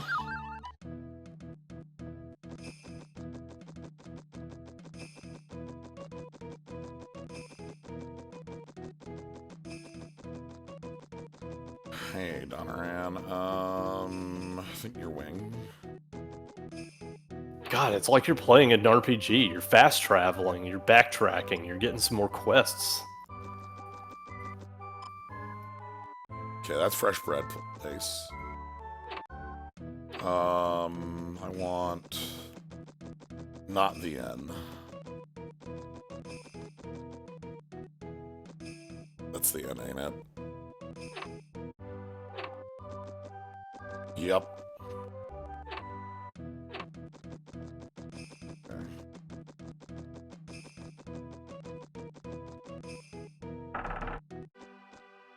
So what I'm here for is a silly secret.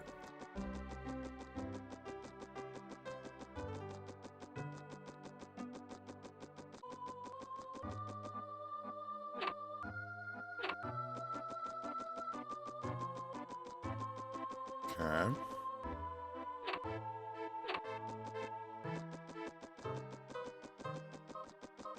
Uh-huh.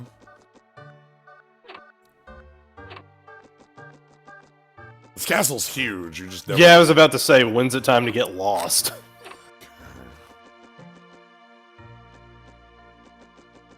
Anyway, secret bookshelf.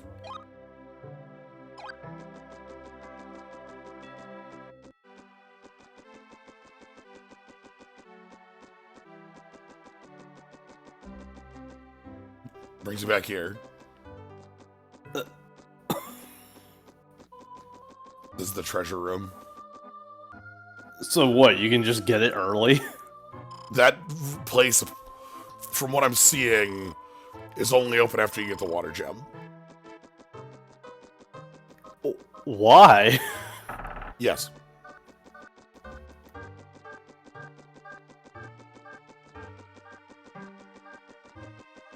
Because it is. Sure.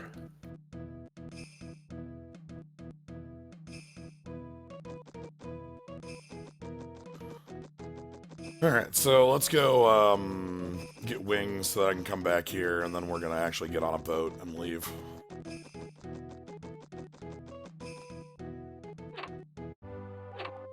Is there anything left here? No, but I'm gonna get the wings. Oh, yeah, sure. Okay, where is the boat from here?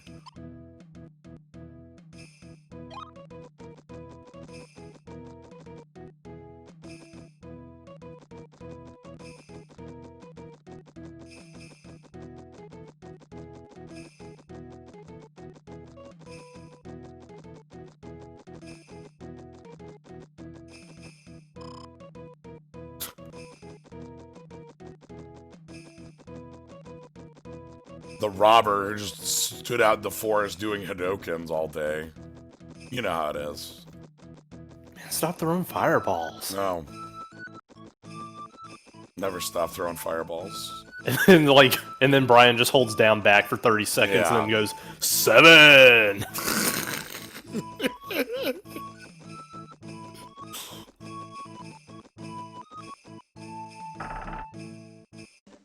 Alright, boat.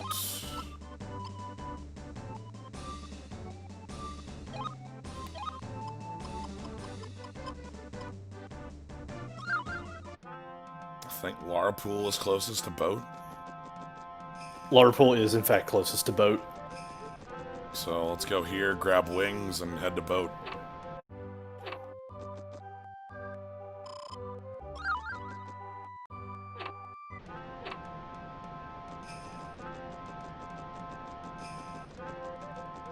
Alright.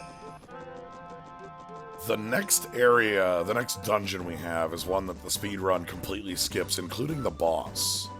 Jesus Christ, that's a lot. They out of bounds and just sidestep the place entirely. So, like, there's just a boss they skip. It's kind of funny.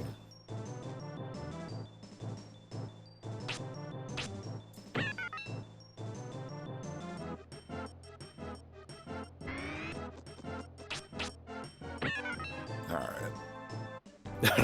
I don't fear the robber that has practiced 30 different kicks. I fear the robber who's practiced the Hadouken 100 times. Alright, well, I'm happy y'all are joining us for Questmas. Just giving y'all thanks. Hi, how you doing? Hope y'all having a good day.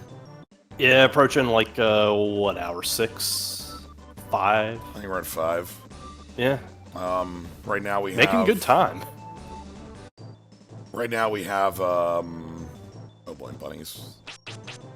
What we have left is we have the fire gem to get, and then the end of the game. So... Still rolling through that.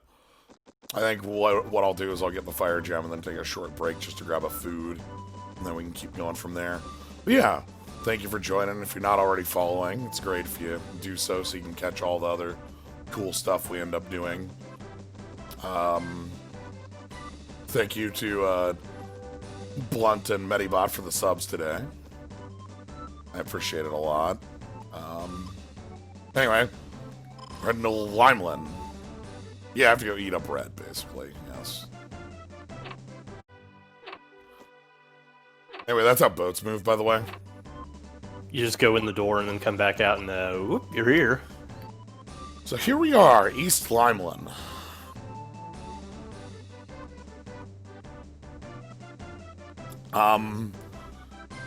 This is a place we're gonna do the trick a couple times on. Not too much. But Limeland is a big town, and there's a couple spirits around that area that we can do the trick with. But yeah, we're going to head over to Limeland, find out what's going on there, and then go through Barragoon Tunnel because it's the only place we can go. Very obviously. Like, come on. Like, what do you want? This one's a bit more straightforward. Like, there's only one place we could possibly go here. The world is slowly, shrinking. It is going to grow one last time before we end up on the straight... Hey. Hey, dude. Oh! Ah, a magician who stayed here some time ago. He looked a lot like you. Right. We're looking for Dad. Could be anywhere.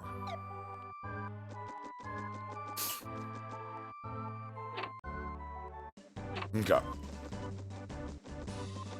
So let's take the road. Oh. Hi.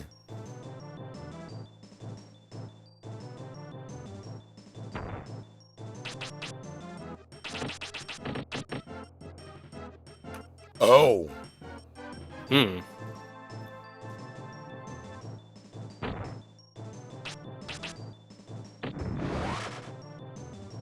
Okay.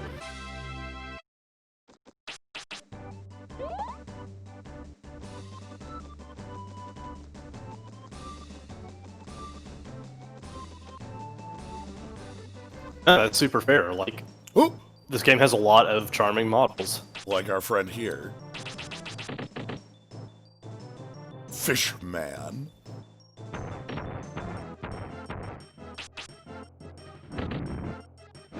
Goodbye, Fishman. Enemies here hit pretty hard. Yeah, we're moving up in the world. Yeah.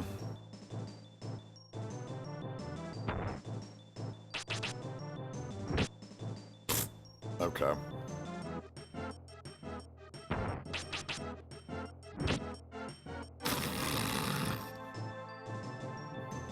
Yeah, like, I'm not super impressed with Fire's overall damage output. At least Wind has Wind Cutter. This is an enemy that should be weak to it, too. Mm-hmm.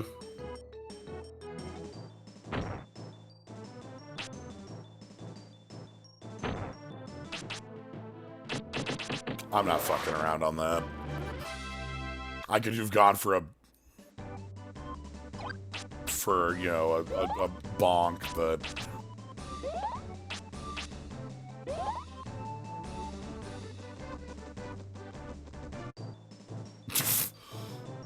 Okay.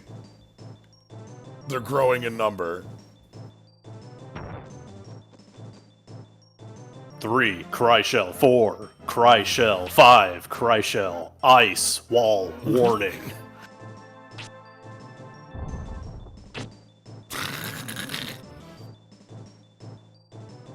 Can we just show him the skull?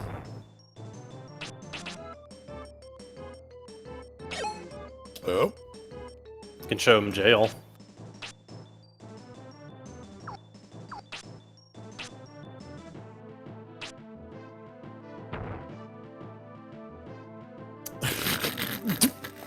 What is the point?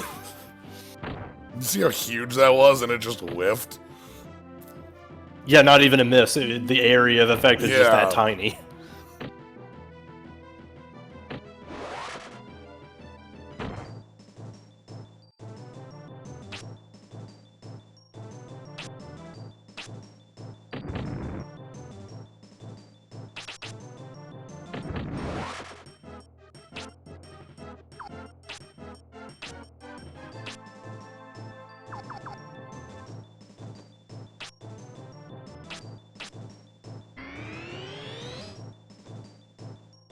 Bonk.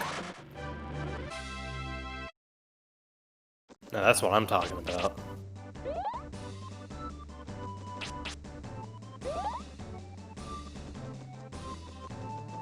Okay.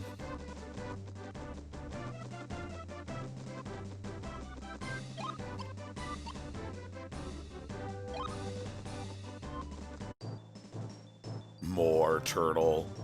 Also Big Bird. Scarecrow's not that threatening. Nah.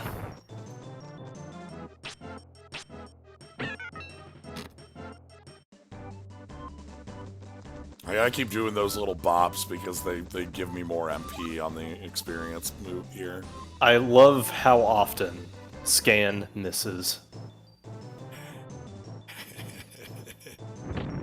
Also, hey, this is another reason why I remember these enemies. They are level appropriate for this area. Yeah. Yeah, now they're like reasonable. I'm leaving because I don't have MP at the moment and I just want to get to town first. There's a spirit, like... somewhere around here.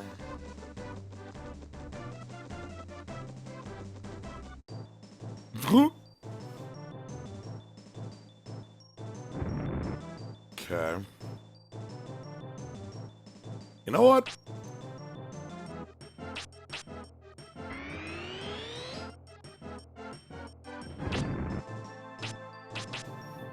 You don't have it a spell touch. I can trade hits with you all day. Yeah. Enjoy. 287.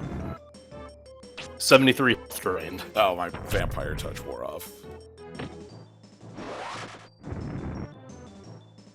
I might want to cast that second, actually.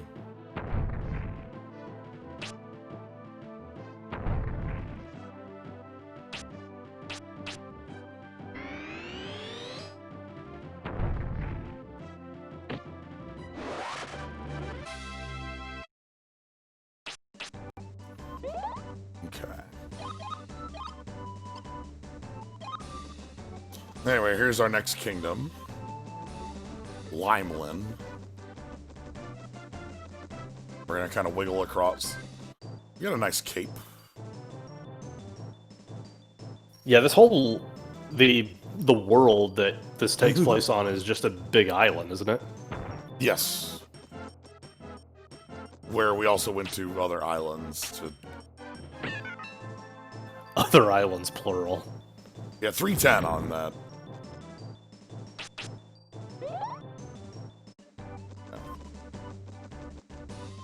I noticed that the guide I'm using on spells just kind of gave up calculating miss chances. Oh, after one element.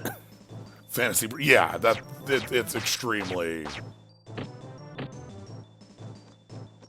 just fantasy Britain. Speaking of fantasy. Oh God, no, no. Okay, I thought they were gonna walk the whole way.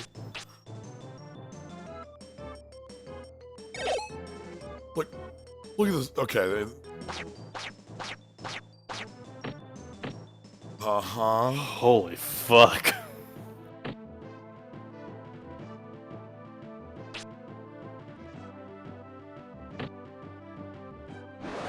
Okay, I was gonna say, how much health do you have?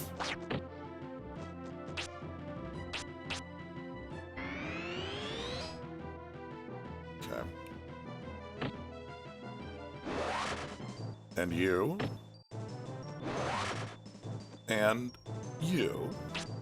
I said, and you. I said, and you. I said, and you. Okay. We got there. I'm kind of curious how much popular nostalgia for Quest 64 is colored by the need for a memory pack. Because there are plenty of folks who have said that, like, well, they don't have one, so they just played as much as they could. Well, like, again, a lot of the, like, extremely unfinished parts don't show their face until much later. Like, again, like, we haven't gotten there, but, like, literally, there's a city that was mentioned in the opening that's like, the city of industry. King Dude likes fighting. I'm sure that won't come up. And, like, when we get there, it's just nothing. It's very empty. Whereas here, this is like, kind of big city.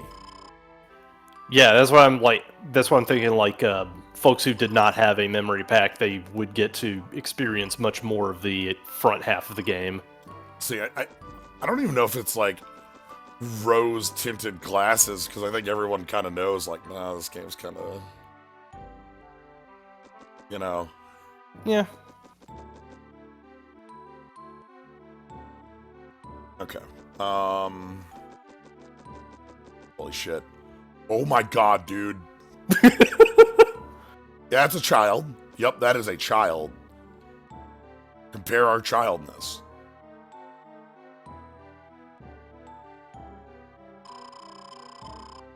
Detailed child. NPC child. You know what? There's a murderer locked up in the tower jail outside the city. They say that he uses... there we go. Fire magic. Fargo escaped. They say he's a murderer. So Fargo is our fire wielder.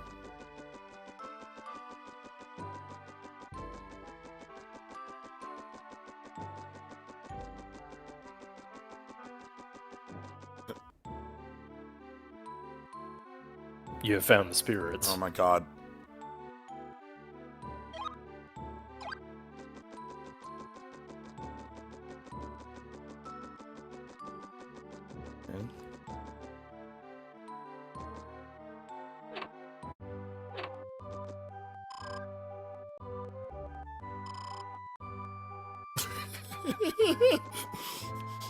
We live in a world without money, and there's still the nobility holding it over everybody.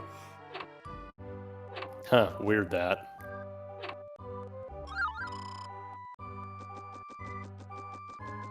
Kind of reminds me of that episode of Star Trek where they found, like, the 3 people from the 21st century that were cryogenically frozen. And it is, like, the one dude who's, like, the businessman who just cannot wrap his head around the idea that this is a post-scarcity utopia, and Picard has to tell him to fuck off.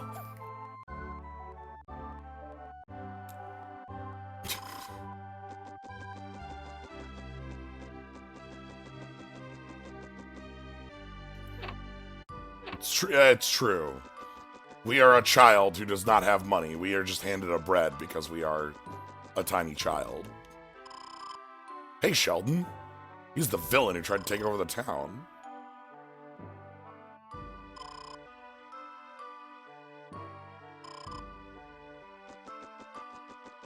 Alright, well, we get wings here. That's good. Here's our red wings. We also get the tavern. Hosun Shrieker.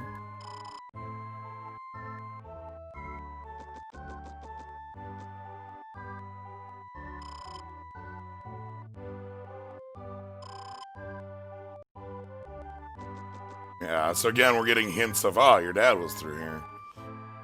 Yep, this person will give us heroes drinks if we don't have any. So this actually does add up. Like, at this point, we actually can get fresh bread, heroes drink, and, like, you can get a reasonable amount of stuff built up. The problem is, the early game is a lot of the harder stuff, and by this point, you've probably figured out, like, god damn it, you probably need, like, there's gotta be healing somewhere, right? You only need to put 7 points in water to find healing. Mm-hmm. If you just went 1 point in each... If you went deep into 1, that's gonna feel pretty bad. But... Oh, is there another street here? Speaking of going in, it's time to go in on water. The other problem, too, is that it's kind of... You kind of want to super specialize in one or 2 elements because, like, they get more powerful. They're all straight lines. Well, also, they get more powerful the more you put in there. Yeah, and there's no there's no cross-classing. Alright, Christmas is almost ready. We have one more ritual to complete before Christmas.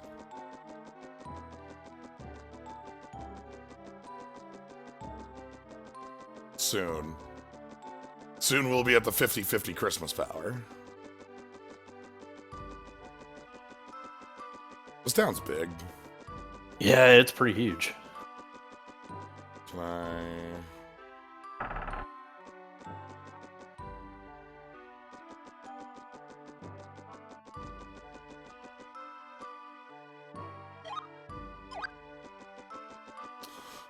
There aren't enough sprites to level them fully, I remember right. Well, Green Intern, don't you worry. I'll fix that problem. That's not an issue for me. There's a reason I have one at 50, one at 46, and one at 30 right now, when I should be at like 70 total. Anyway, big old castle. Okay, also, I think you're done with... Hello, Legion. Fancy meeting you here. 2 of them?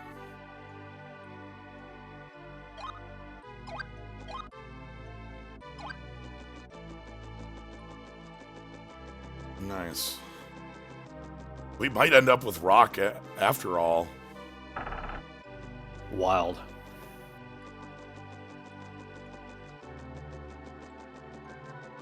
Anyway, you have your last spell for fire at 44.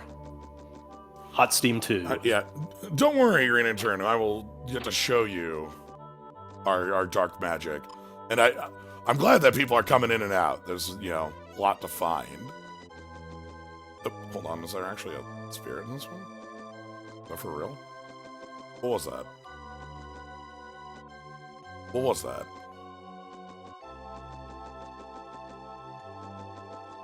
Oh, Brian! Oh my god, that was!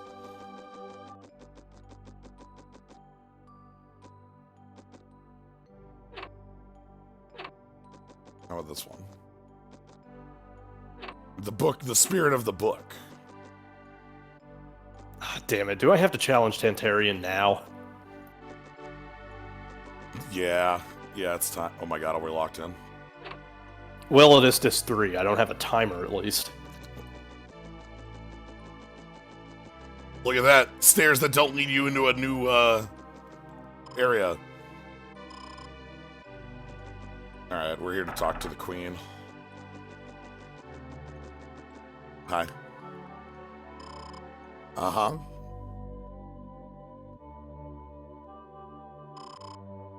Oh yeah, Princess Flora, who we never actually met. No, I don't think we ever talked to. Anyway, he cannot be avoided. So we gotta go beat up Fargo. Fargo is a ways off, though. We have to go through the tunnel and then, like, continue through to this giant area that's gonna be the last big area of the game. And then we get to Fargo. Fargo's mine.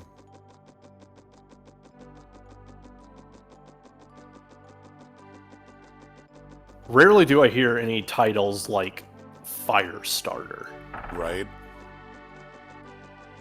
I typically hear Inferno Lord or Blazing Fury or some shit like that, not Nah. Firestarter. Alright, time to leave.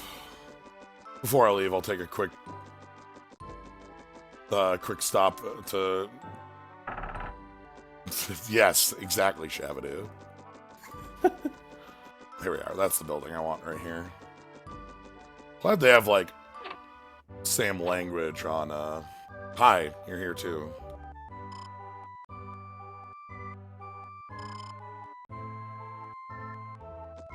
Yep. Uh-huh. Sure this city will last for thousands of years.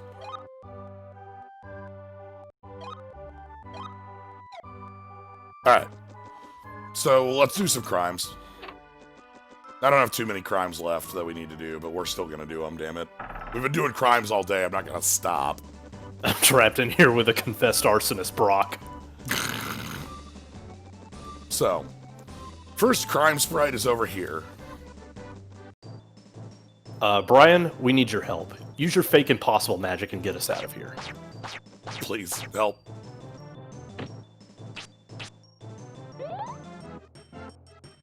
God, okay. The slowdown on that is incredible. Oh no, caterpillar fight again. Oh, just 2 of them.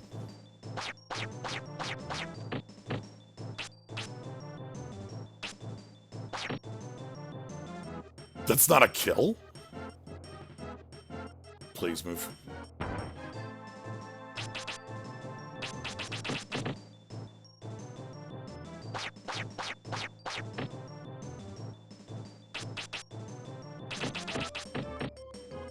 There we go. Next enemy tier up from Dragon. A worm. Yeah, caterpillar. Alright, so around here, there's a sprite, and we're gonna use the trick for this sprite, because town's, like, you know, right near us, so... Hopefully we get 4 off the trick. If not, we'll just use our next level to finish it up. I do kind of like the sheer cliff face. Yeah, so it's up this way. Up. No, no! Oh, God. Let's slow down. Alright. My computer's CPU running at 150% to make these 5 caterpillars appear. Like... The 6th caterpillar melts your CPU into slag. Right, just... Okay. So... Where is it? Should be around here somewhere. Shit. Why is the frame rate better with 2 of these incredibly detailed enemies here? Let's just power staff 2 and vampire this. What is going into the average caterpillar? Where are the hidden polygons? All over the place. Dealing 307 damage with that hit. Again, your attack is based on number of spirits, and we're cheating the number, so... Yeah, it's a hell of a power charge. Yep. Okay, where's the spirit? There should be one around here. Do you see the spirit? I do. Do you see it, player? Oh, it's gonna be somewhere stupid.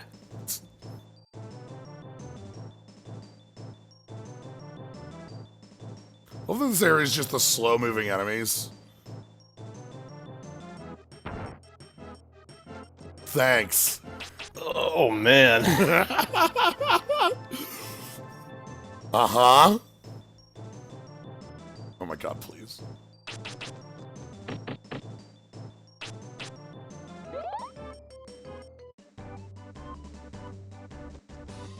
Alright. Here we are. So here's return. Alright, here's hoping for 4. Damn it, 3. Oh. Ah, well. Alright, it is... You can fix that with a level. Yeah, so it's time to... do the thing where I...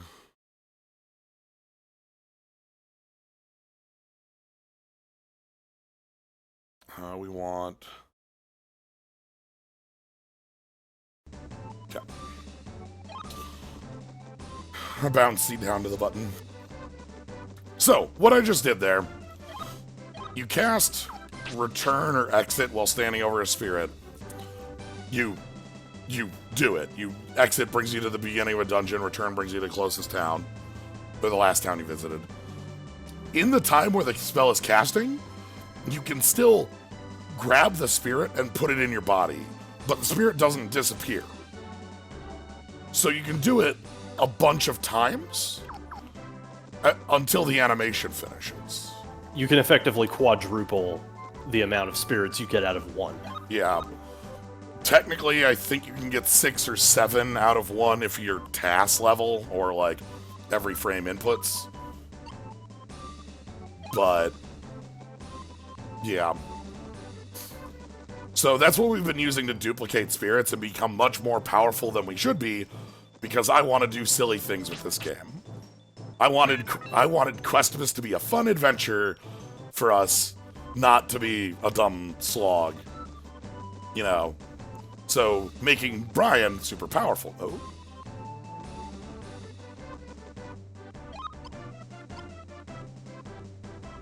Oh, I see where we gotta go. We gotta go around the bend.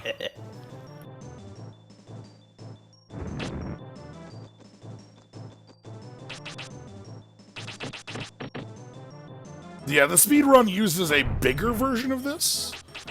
That can do it up to about 70 times on one spirit. I did some looking at that.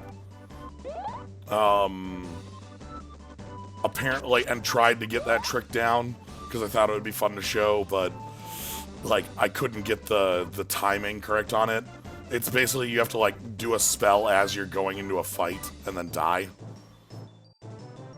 It's just kind of a long and involved process that requires you to hit multiple checks without actually dying. Huh. That's Frosty Man. Thank you very much for the sub. I appreciate it a lot. Welcome to Questmas. Hope you are here to enjoy Questmas. Alright, we're gonna do the thing again here. We're gonna do the thing a couple times because I feel like, what the hell? You know what? Alright, place your bets. How many of these can I hit? I'm a large cutter. Going with 3. I want to say I can get everyone on the left, so 4.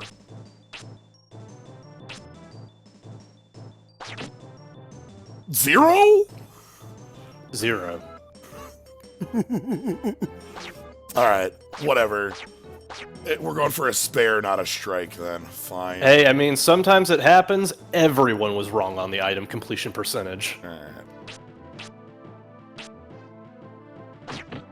Okay. We got 2 on the on ball 2.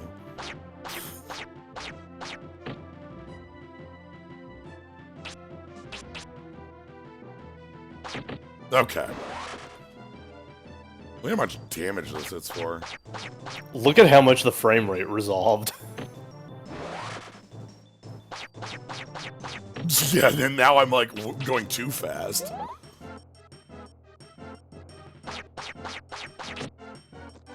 I will say this.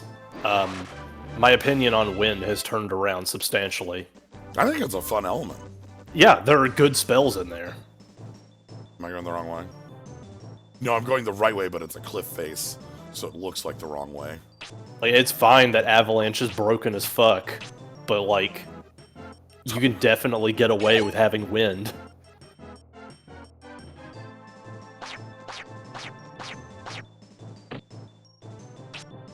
I really like this trick. Even it's time-consuming, but it's very funny.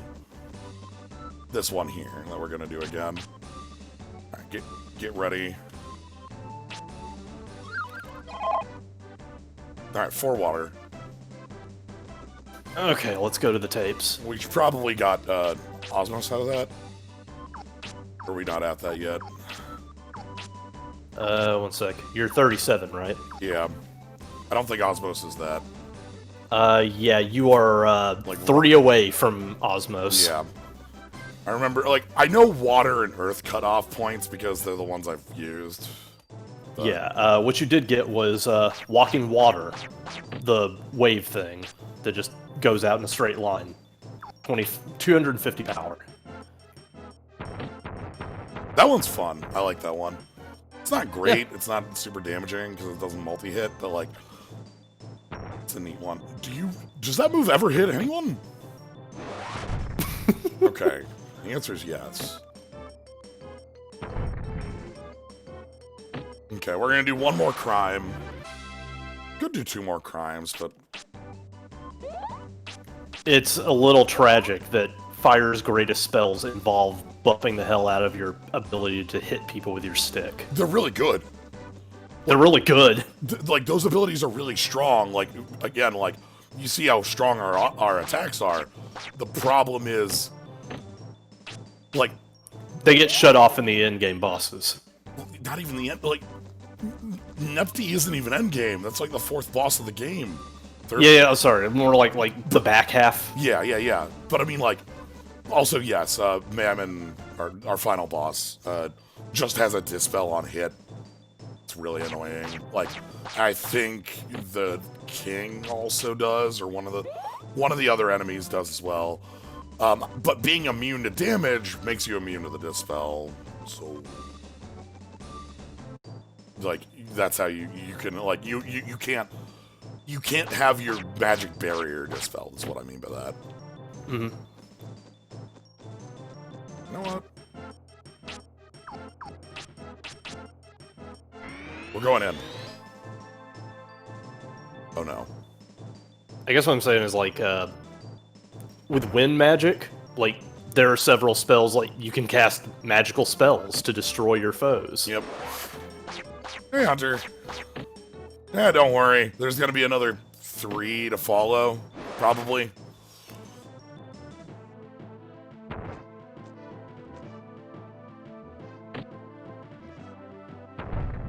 Because we're gonna finish this up. That's my plan for Questmas. We're doing pretty good on that front. Yeah. Alright, let's go, God, when's my next level gonna... Hold on, let's check. Or, tell me. Okay, soon. Very close.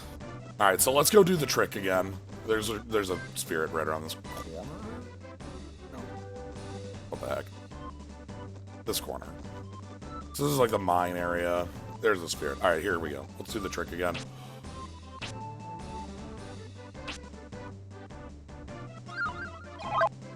Okay, 3 to 4 seems to be what I can average on that. Okay, you have Osmos. Yeah, 40 should be that. Drain magic. Oh, also my healing magic now, 36. When you pump water, that heal actually gets really nice. So, alright, let's do some more bowling. You ready? We're gonna set up the shot. We're not gonna take the shot right now.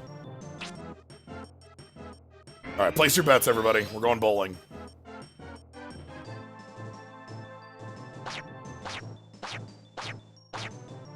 Eventually. Okay. I'm still going with 3. Okay, I'm gonna try...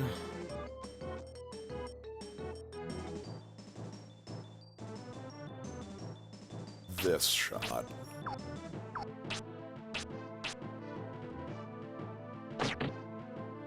Three, hello. Nice call. The one in the back just wasn't close enough. Nice.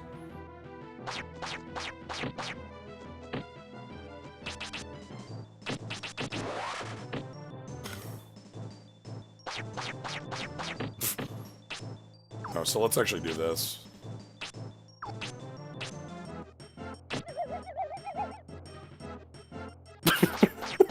So, as everything, it has a mischance. But that just healed me half my MP. Yeah, that's pretty good. So...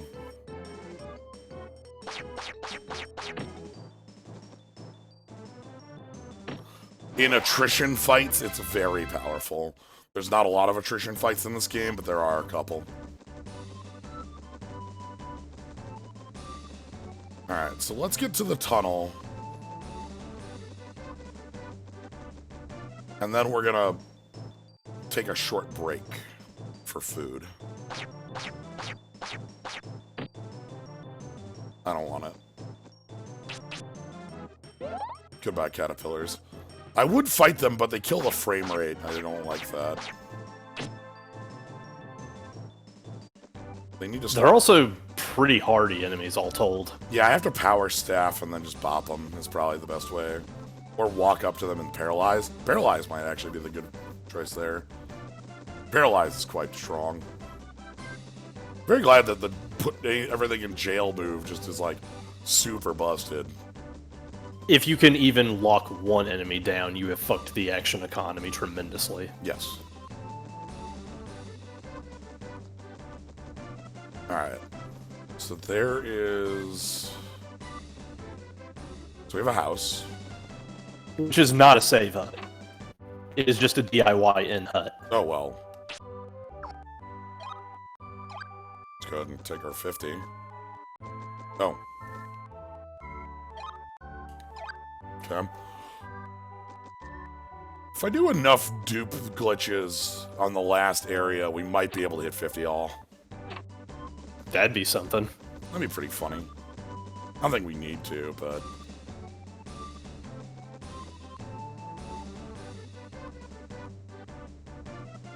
Do you see the spirit? Okay, yeah, I see it. Yeah, like I'm... This is me hitting C right.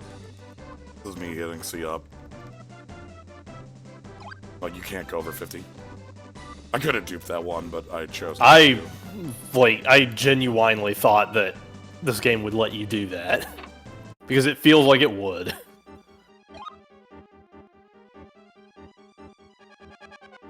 Alright. So let's go ahead and take a short break here. Let me go ahead and put some break words on the... Feel free to stand up, stretch, go get a drink, go to the bathroom, anything you need. We're in self-care hours.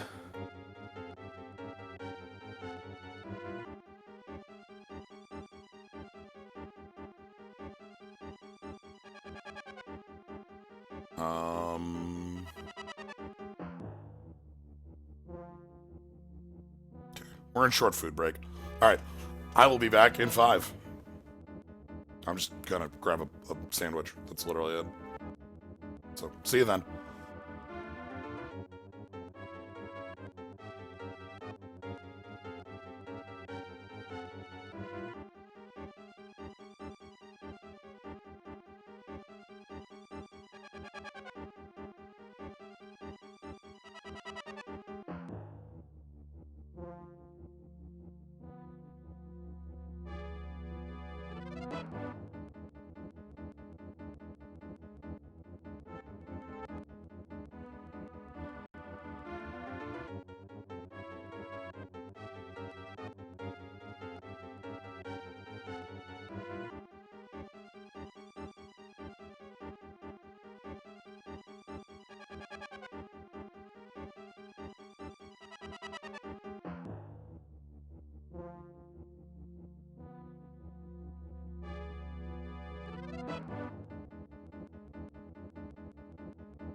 Hey, everybody.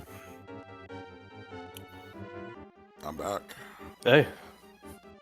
Let me take this text off the screen. I just went ahead and did my free rolls while I was not busy. All right. Let's go. So we're going to be entering the tunnel a little bit and doing the trick twice, it looks like. So maybe, I don't know, we'll see.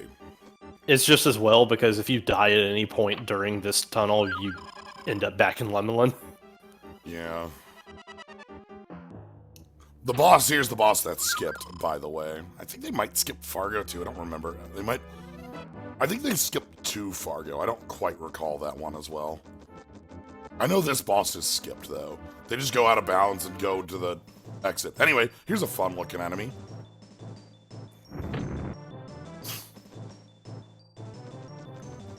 Yeah, here's a fun-looking enemy that you may have trouble seeing around this corner. Yeah, around the corner. It's kind of odd. A lot of the areas in the game, when we're in tight quarters like this, they will specifically turn off fights. Not this tight quarter.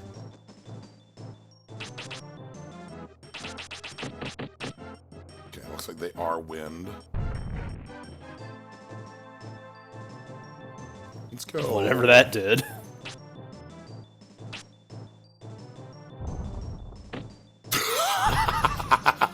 Goodbye. Cast level 1 death.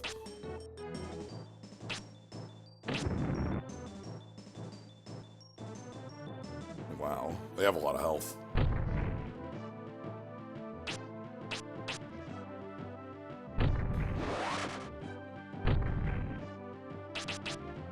Okay, that spell is acceptable for fire. Yeah. Yes. Yep, well, that's fine. We're gonna be putting points into that soon. I forgot that they were close to a level.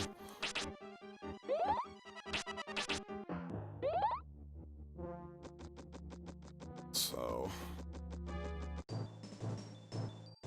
yeah, mine is cave. Cave with planks, you know. Enemies in here hit reasonably hard. And my defense isn't as high as it should be. For what it's worth, I said before that Cole Hazard was one of those places in this game that got my gaming anthropology senses all tingling.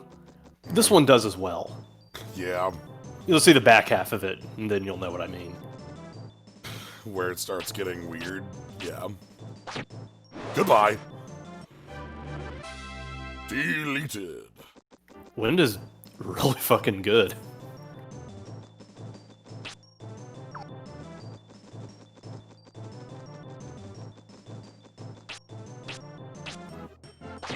Ah, I missed. 2 out of 3 is fine. Bop you? My bop is 180 right now. Yeah, it's kind of unreasonable. Yeah.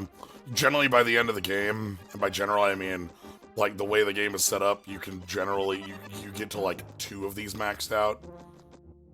And that's it.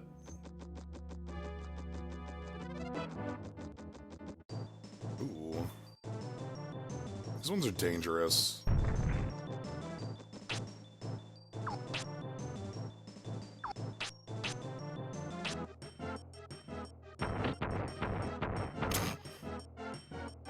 Hello. Hello. Welcome. Merry Quest. Merry Questmas. Welcome. Merry Questmas. We are currently fighting some sprites in a cave. Or a mine, which is Okay. legally distinct from a cave, I think. Artificial cave. Like, mining is a subset of cave, but it's not natural cave. That sounds about right, yeah. Okay, I'm so glad that I have real healing now. Where's the... There should be a spirit somewhere near here. That's So good. I've caught up with none of the stream. Okay. Do we have a goal? Victory. We are going to end the game tonight. Oh, okay. All right. Like, this is a game that I played, like, when I owned an N64, this was like the RPG I had for it, so I played this a lot. Mm-hmm. So I know the game reasonably well. The game has a lot of quirks and is, let's say, unfinished, to be kind. Yeah, I heard the conversation about the it sounded like you can't save it unless you had the little memory thing to slot into your controller. Yeah, it was a memory pack only for saves. Wow. Which Yeah, to I me, guess- honestly just feels normal after playing a lot of Dreamcast games. Look at this ghost! It's a cool ghost. The ghost fucking has jiving over attitude. here. Oh man, it's got like its eyes are like making expressions. That's actually really cool. And it's doing like a little cool... Also, What's Parappa the Rapid character doing here? Yeah, right? Rayman, why? That's just kind of the thing. Like, we don't have a single mean thing to say about the enemy models. They have been very charming. Yeah, Loon summarizes goals of game. Gain orbs, breathe fumes, find dads. Sweet, good, nice, thank you. So, Find book is a subset of find dad. Dad has book. So, we have 3 orbs. There are 4. They are one of each element.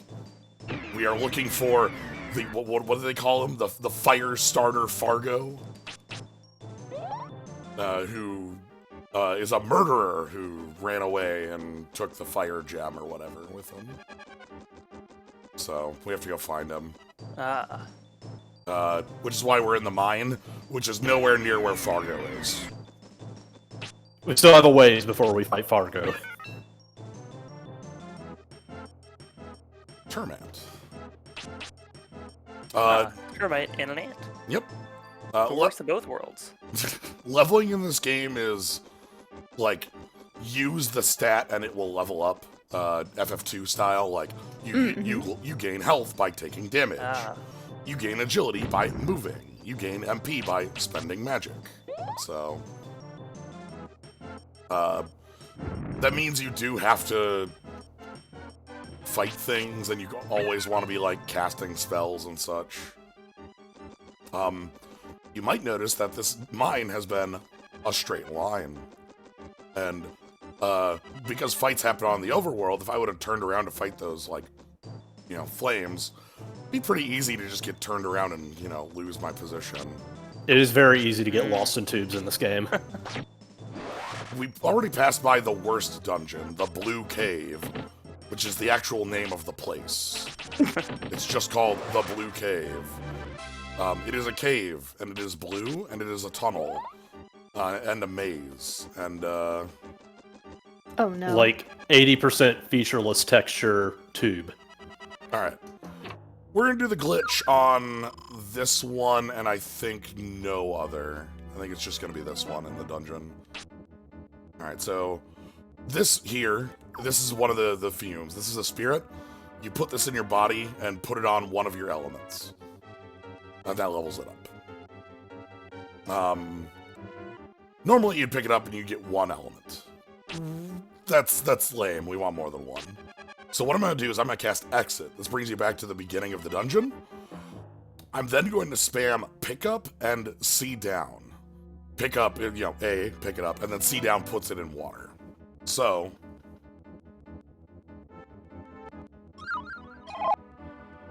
Alright. 3. Bad. Yep. We generally average 3 or 4. Yeah. The downside is I'm back at the start of the dungeon. The upside is I have +3 to water.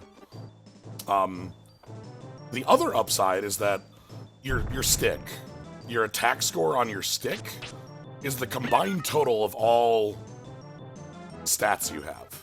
Oh.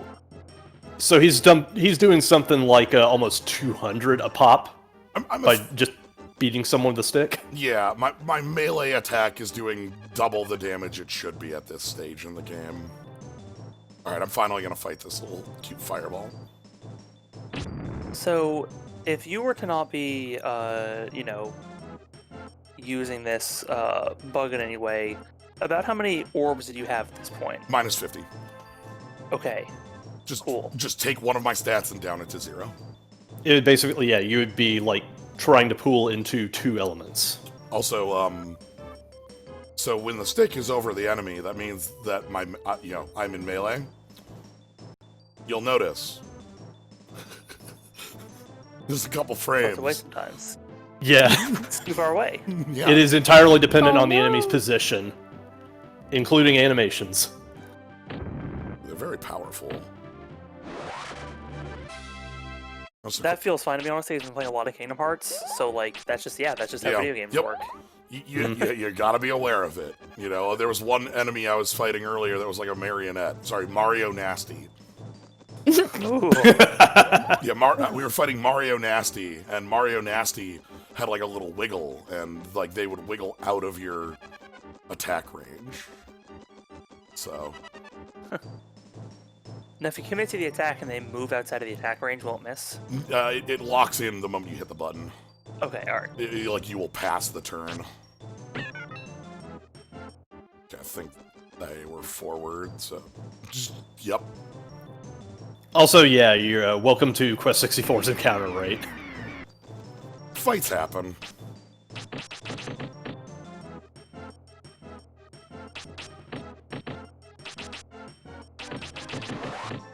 So, magic progression in this game, too, is all of your elements are straight lines. You put spirits into them, and you learn spells as you go. We've been trying to, like, stay on fire and wind, because that's the Questmas spirit, red and green. Yeah. Yep. Except, we did have to initially put some points into water, because water's where the healing is. Yeah, two reasons I wanted water. One, level 7 water gives you a healing spell. You might notice that every fight in this dungeon has taken maybe half my health. Like, Yeah. That's most dungeons. If you don't actually have a healing spell, you're just going to die. Yeah, wow. Yeah, without water, like, this game feels miserable because that is baseline functionality in that element. The other reason I wanted water is for the glitch. You have to have the exit or return spells, and those are both water. So. I have noticed that the way that numbers appear when enemies hit you is a little bit confusing. Because a lot of the time, the numbers will pop up in such a way that they are actually a 4 and a 5. But because they pop up just like one after the other and right next to each other, it looks like 45. Yes. Yeah. And I'm like, oh god, that was a massive hit. And no, it wasn't. It was 9 damage actually. Yeah. But we just went ahead and rendered it in such a way that made it look like you took an insane amount of damage. Yeah, 20, 20, 20, 20, and it's like 200 damage now. Yeah, so I am choosing not to use Earth in this run. Earth is the broken way that you would play this game normally. Not like Earth is the most powerful magic tree by a mile. It contains 2 spells that outstrip everything else every other tree has to offer. One is Magic Barrier. You're just immune to damage for rounds. Flat. Just flat damage immunity that can't be stopped. Second is Avalanche, which just drops like 12 rocks on your location. Each rock does about 100 plus damage. Like, each rock is the same level of potency you'd expect out of a single hit spell in any other tree. I'm aware that Magic Barrier only blocks magic, but that narrows it down to a list of 4 enemies total. Like, like nobody does melee. Yeah, like, basically 90% of the enemies in this game just use the same pool of magic that you do. Bosses I can see where they might have resprites. thought. I can see where they might have thought on paper that meant it was balanced. Game design's hard. Yeah. Game design is hard.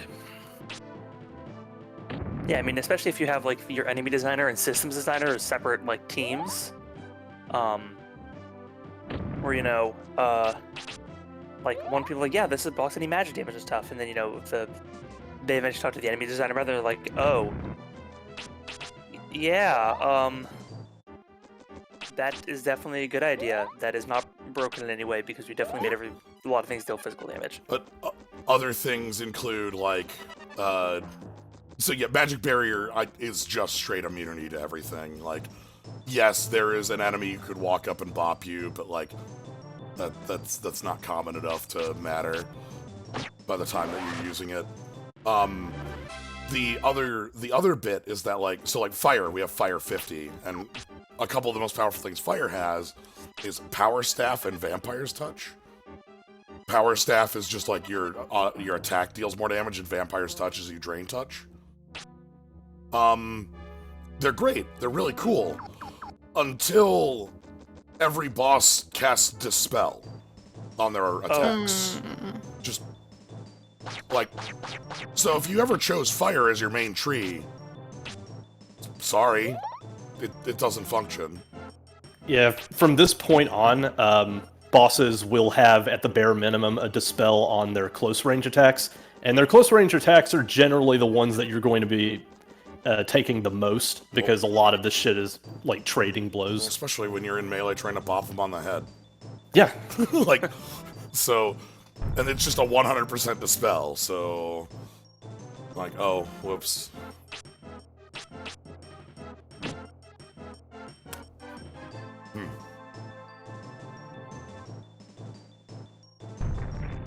I like the octagons. Or hex? They're octagons. Yeah, octagons. Okay. Yep. Yeah, It's I've had a like fair bit of real-time- wine. It's hard to count. Yeah, like it's supposed to be like real-time movement. You have your own area of movement. There's the battle area, and the enemies have their area of movement. am I not in melee? That's annoying. Oh, right! These things fly, I can't hit them in melee. Ah, they're too high above you. Yeah, I forgot about that when I was like, yeah, I'll just set up the melee bit here and kill them.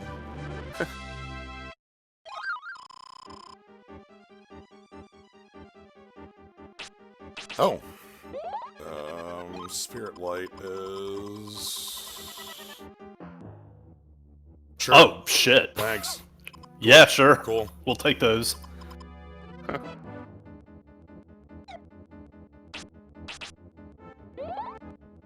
Alright. Anyway, we are heading down this little tunnel. Yeah, this is the... So, Kabanaw and Rosella, I mentioned earlier that this is kind of the bit where you start putting on your anthropology glasses for gamers, and you're starting to like wonder, like, what was the intended purpose of this? Because this is going, like, the dungeon is about to dramatically change.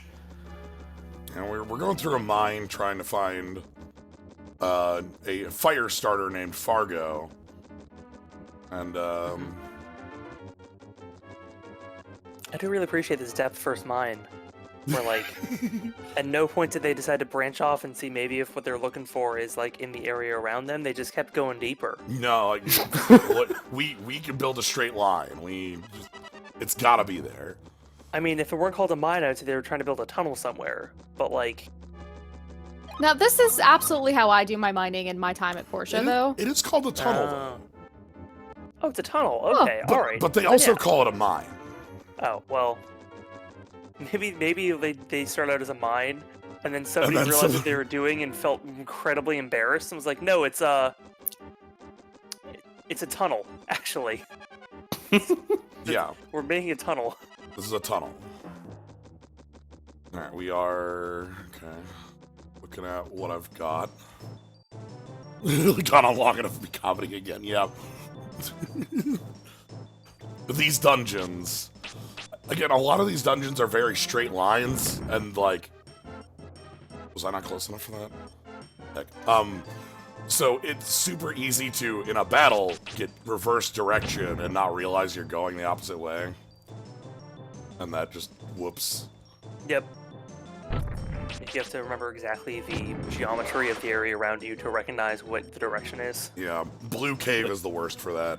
Because Blue Cave is just a tunnel that is about 30 minutes long that it looks exactly the same.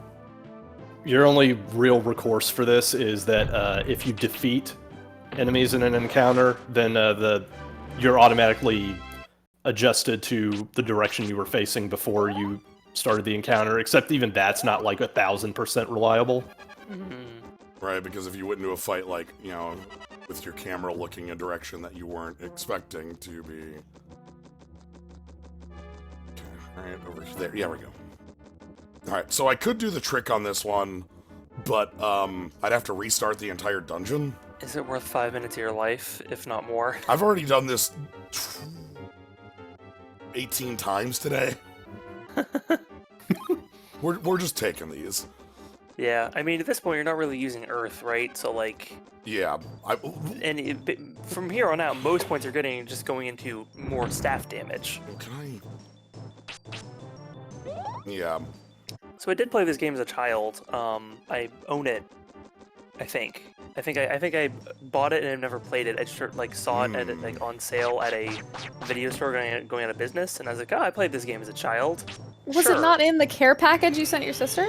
No, it was not, because so yeah, my sister is in town, and I gave her my N64 to play. You know, full of nostalgic games, and this is not a game that she played. This is a game that I played on my own because I rented it. So I did not curse her with a game that she's no nostalgia for, and has not aged terribly well. I never upped message speed. If you were going to send a game that she had no nostalgia for, it would have been Banjo-Tooie. Yes. That game owns. Hope you enjoy kind of spinning around cavern wall. Oh, this fight doesn't look great. At least it has a compass. So, the compass rules because it's lying to you. Oh, wait, Yeah. Is north where you start? Is you always start at north? You always start at north no matter what you Yeah. are going at coming into the dungeon. Oh my god. Yeah, because I think I noticed that whenever you leave an encounter, your compass is pointing north. Well, that's still north. That, like, it's consistent okay. in the dungeon, but, like, so, let me leave the fight. I was gonna put them in jail, but they didn't want to go in jail. So, take a look at this map. We went south to go into Barragoon Tunnel. I'm currently heading north, the direction I've been going the entire time in the tunnel. I see. Okay, alright. Lovely. Yeah, that's really good. So it's Local north. Yeah, local north. Relative north. It's just dungeon relative. That's how I do all my boss strats in 14. God damn it. Except for sometimes when you do boss relative for one and the rest is dungeon relative. Yeah, Okay, DPS on north, healers on south. Wait, which south? Yes. Let's put you in jail. Come on, how many jails do we got? It's useful if you know that. Ooh, I think I got 1 jail there? No, 0 jails. Dang. So, wind is an element I didn't really use when I played through, but it has a really cool Stage move. north. Ah, yes. Sorry.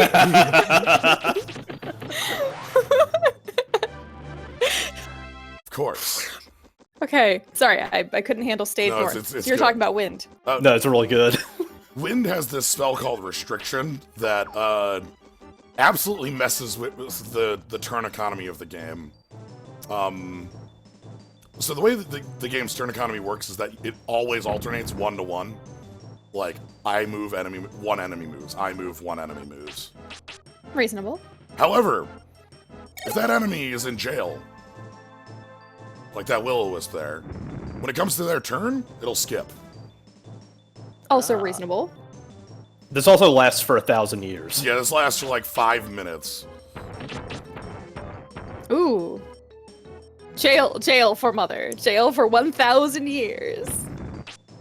The Laughing Dragon, I believe there are 2 new Yeah. voices. There's myself, Kabanaw, and also Rosella.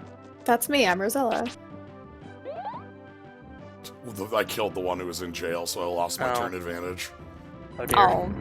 That's not great. Ooh. Oh, Phew. I forgot how hard these things Yeah, hit. these little wisps hit for like 40, and like, They look so cute. They look like they're just little buddies. yeah, But They are then- arguably shaped like a friend. yeah. Yeah. And yet. Alright, so, again, remember we started in a mine. Yeah, And uh-huh. do you have no power stars? Is that the problem here? Is that why you're moving through this? Yeah, I still need. I mean, that's fine. You can just still backflip backwards into it. We have a move called Ultimate Wind that is useless. That one's always fun. Great. So like when I fire Wind Cutter, I fire 5 little Wind Cutters. Ultimate Wind hits everyone with a single Wind Cutter, effectively. It's great if there's like 12 enemies. Ultimate Wind, near the end, like final spell in the Wind tier list, low potency, all enemies. Large Cutter, 13, 420 potency. Oh God. Okay, so whenever I see you, the one big cutter, that's large cutter. That's Large Cutter. Okay, cool. That's that big slice move that I keep using. Oop, okay, hold on, there's a... Oh, room. Whoa, whoa, whoa. Yeah, whoa. I know, we're in a room now. Alright, so now I do the trick again, and then...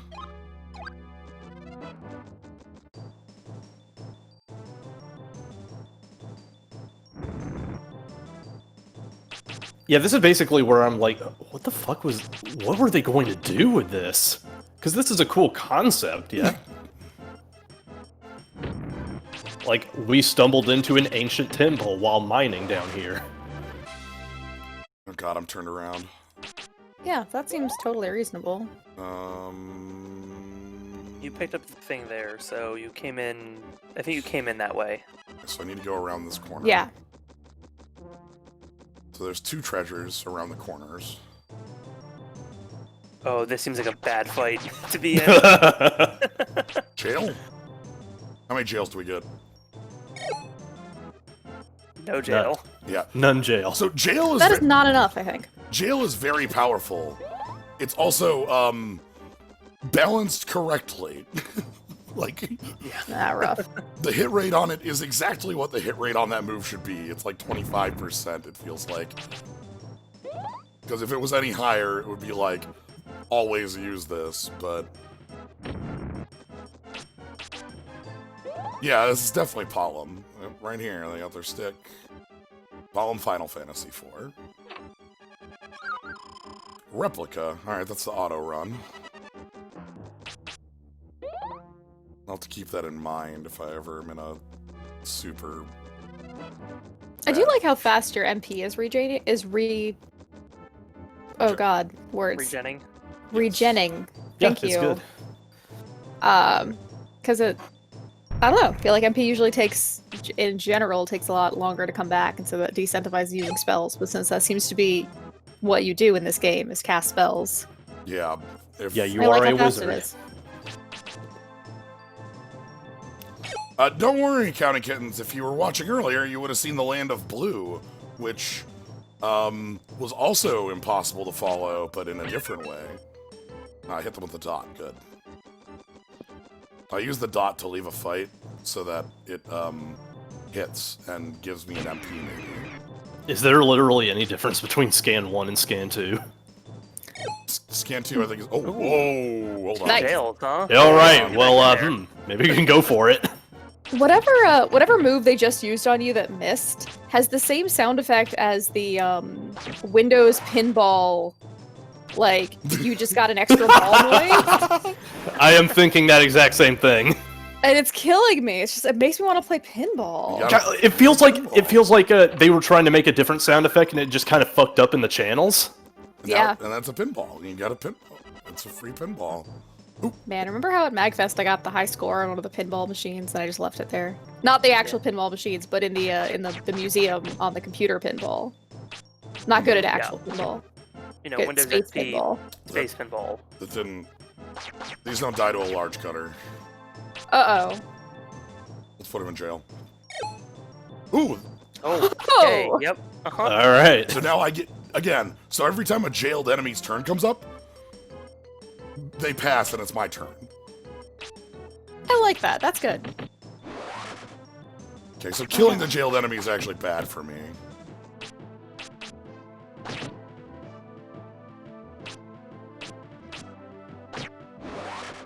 So is there just no targeting? Just spells just kind of happen? They happen in front of you. Rotate correctly. Alright, alright. Positioning That's is not key. terrible. You've got an octagon. It's odd because I do think that all the systems for this game make it a pretty casual experience, like on a first glance. Like, you know, you don't have to target enemies, you just sort of use your spells. You know, you have one character to control, you just linearly gain abilities by putting points into a color of a thing. And it's like, there's one pixel there you can get the escape on. God.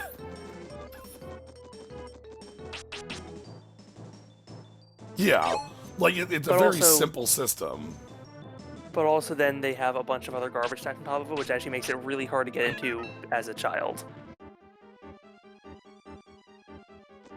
Okay, so we actually want to go here. All right, so Like, we're almost at boss time. Yeah. Like, yeah, I played this game as a child. I think the first dungeon is like a forest, Mm-hmm. and I don't think I ever got out of that forest. I think I got to the final boss and I kept dying. So Hey, the, same hat. Worked. so the first Oh. dungeon's a forest, the second dungeon's a forest, the third dungeon's a forest. Mm. Anyway, here's a boss who is not Fargo.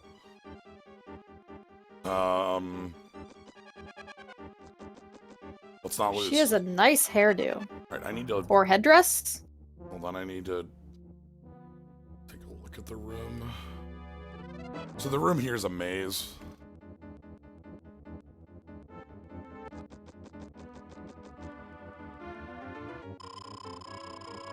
Shilf.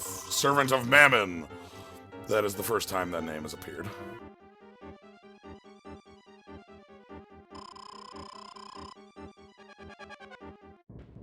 Anyway, she's here to steal our stones.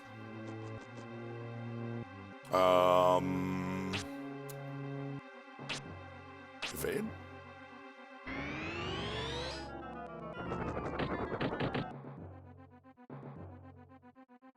Oh, I guess that gets rid of it. Oh, she has a dispel. Why am I bothering?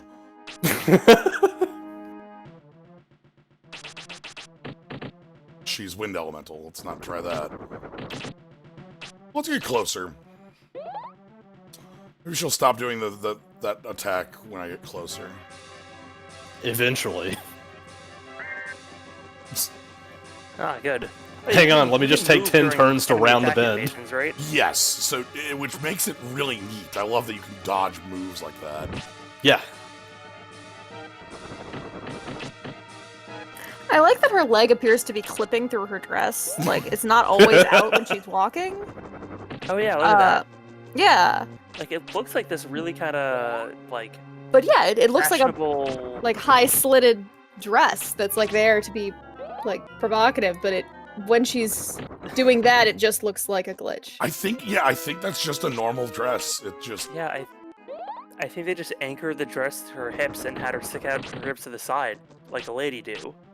I think it's on purpose though. I think they did it because they like how it looks. They liked the slit and they thought that looked good. They clipped it on purpose. Maybe she has like a super magical dress that actually just is, you know,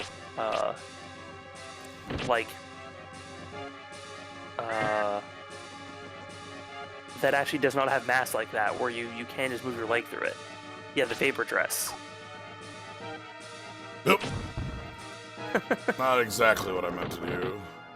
I think it's clever. I like it.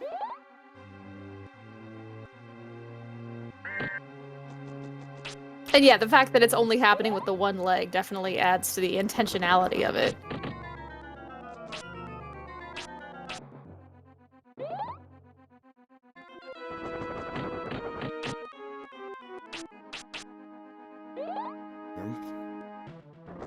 I want a beam that I can dodge. Now let's go ahead and use...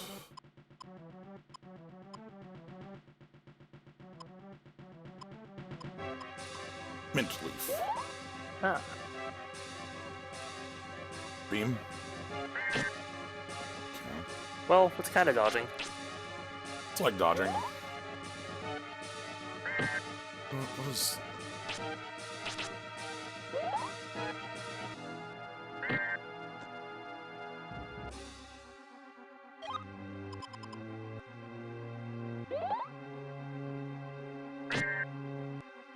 Alright. Do you dispel on that beam? Yes. Every one of your moves dispels. Okay. Cool.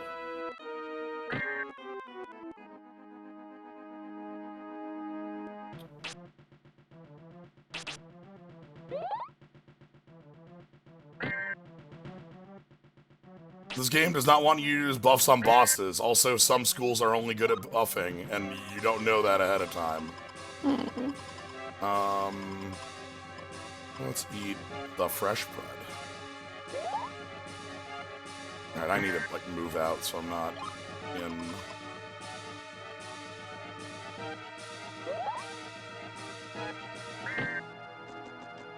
I don't know how hit scan that move is. Because I seem to be able to dodge it once, but... That was not what I wanted to do. If you hit A, you pass your turn. Oh. Damn. My god. No confirmation for destructive actions there, eh, game? No. Okay. Alright, let's... Potion. We gotta get the shit out by Christmas. We don't have time for actual action registration. Do I have any other... There we go, that's what I was looking for. Mint leaf.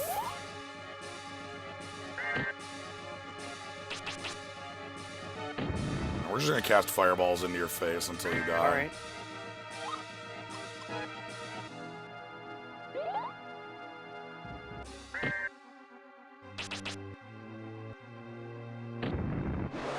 Okay. Oh, great. Oh, okay.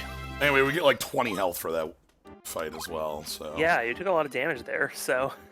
Okay. I was actually getting worried for you. I still have like 1,000 potions in the pack. Yeah, I think when you scrolled back and I saw you had like another 640 MP ups if you needed them, I was like, oh. Alright. Alright, and also... Our final, And so back to the beginning of the dungeon. Yeah. There's no boss anymore, it's easy, we just walk. Yeah. I don't know if it works in reverse, like if I went out the other exit and came back in, but I don't want to test it. Yeah. Well, if you ever go back to the other end of this tunnel, you can always just, try escaping when you first walk in. Right. Actually, if I want to go places. See, I have, where are they? Green wings to take me to Normoon. Yellow wings to take me to Dondoran. Blue wings to take me to Larapool. Red wings to take me to Limelin. Every town just has their own wings that are the go to this town button. That's fun. I respect that. Also, there is no currency in this game. Everyone just gives you bread when you need it. Alright. That's kind of them. Yeah, like, this is a game where everyone takes care of each other. I better go get some free bread later. Once we go into Boil Hole. I don't like that. That's not a good name. I don't like that one bit. No. So, okay, so here we have the last, like, unique thing that isn't just go in a straight line left in the game. After we talk to everybody here. finally boil hole wrong. Alright, we get the save here. Good. Oh, that is Nuktats, though. Boil hole. Alright, so... Yeah, so again, you saw that we were going north the entire way we were going through that dungeon. Mm-hmm. Yep, and that's the entrance to the dungeon, to the north. To the north. Mhm. There's north. Yep. So... Alright, hold on. I'm looking for the spirit. I have a map open, so, I see. What's the render distance of the little spirit pretty dang far. fizz? Okay, that's good. I'm trying my damnedest to find it, but it is all bright yellow. Yeah, yellow on white Yeah. is not... Like, I get that this is, like, supposed to be a desert, which is why it's all quote-unquote sand, but it looks like you're just in the land of turmeric. Yeah. Land of corn pops.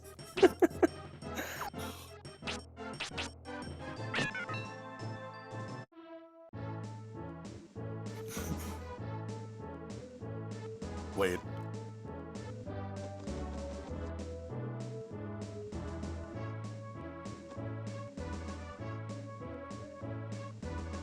Ah, whatever. Oh! Whoa. Werecat. Um. Look at that. That's not even waste, but like the...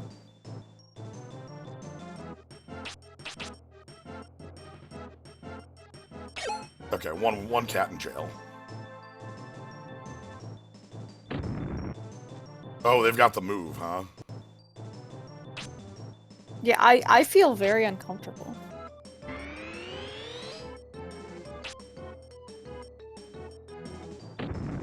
With that, like, 10-centimeter waist. Right?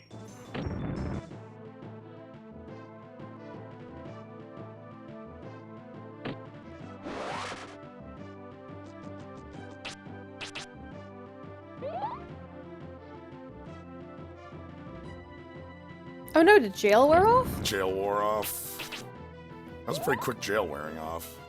Yeah, it's supposed to be like a random number of turns. It's just the random pool is pretty high. Alright.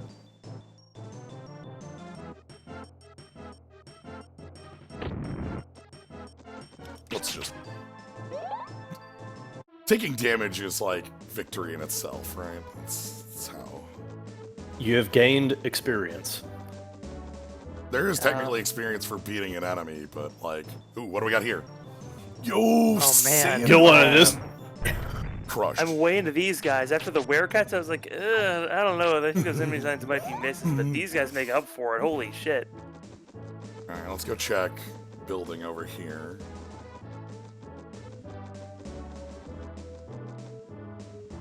Oh, my map says that the spirit is in the building, not around the building.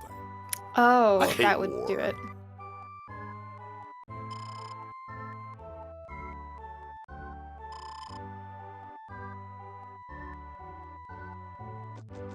I don't know, which south are you talking about? Well, we know this is an RPG, so all rumors are true. Giant shoes. So yeah, this little bit to the south is the last optional bit in the game. We could go to a little kingdom out here in the fucking desert where there's no map.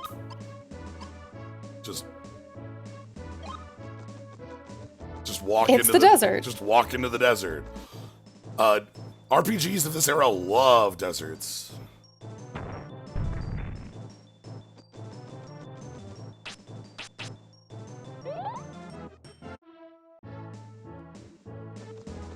I mean, no, it's... You got the shorthand for when you're designing an RPG of, like, we need,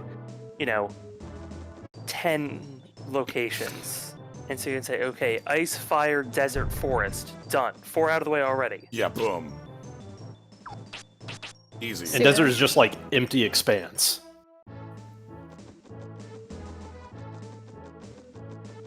Yeah, how many joints do those cats have?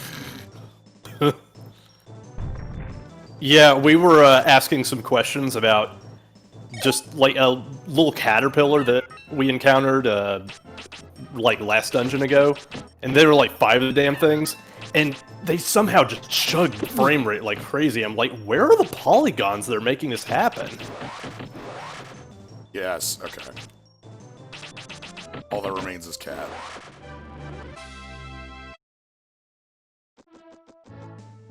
Okay, there's one spirit out here in the middle of the desert. Who knows where it could be? The kingdom, however, has like a dozen, so that's why we're going there. Maybe that one enemy is like a, that Among Us meme going around of the 3D model of the Among Us guy with the sneakers on with like incredibly high detailed kicks with a very low detail model. It's just that we have like mostly low detail models. Then one intern came in summer and spent the entire time making one incredibly high detail model and didn't have time to like lower the poly count on it. Like, well, I guess. So one trick I can do is on the world map, you can cast Return to go to the last town that you were at, which would be the other side of the cave. So at this point, if you try to put a point into something that is not Earth, does it just not let you, or does it throw it away? It doesn't let you. It does not allow you. Okay. Alright. Thankfully.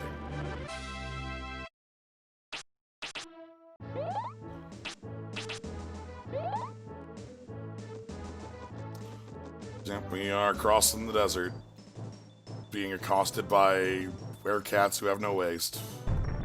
Okay, so where is the Poe that's supposed to meet us out here and lead us the rest of the way? Oh, and I forget the lens. Oop! Okay, Hold guess we're on. fighting these werecats. Hold on.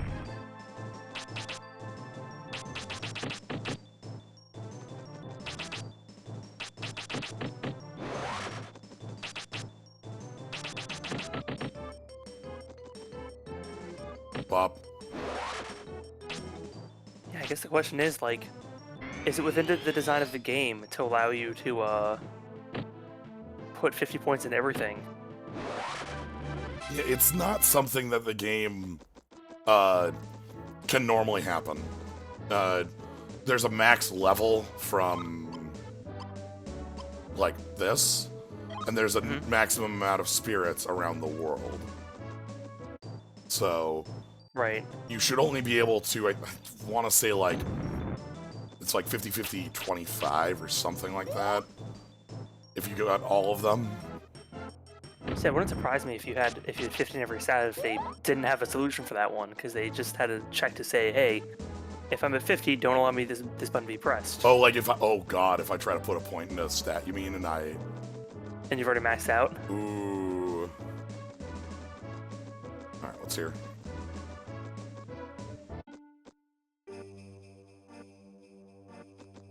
This game loves teleports. Oh yeah, look at that. So this is Shamwood.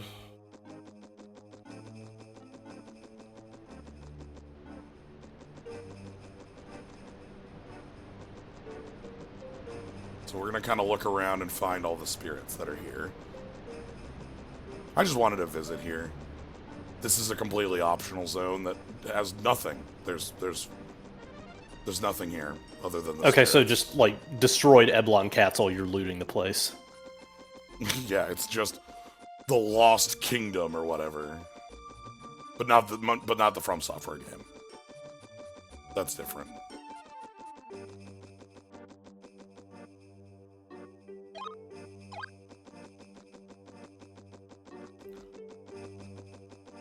Yeah, so once we do this, we're going to go into Boil Hole. Boil Hole. Oh no. I know. Where Fargo lives. Once we beat Fargo, we go to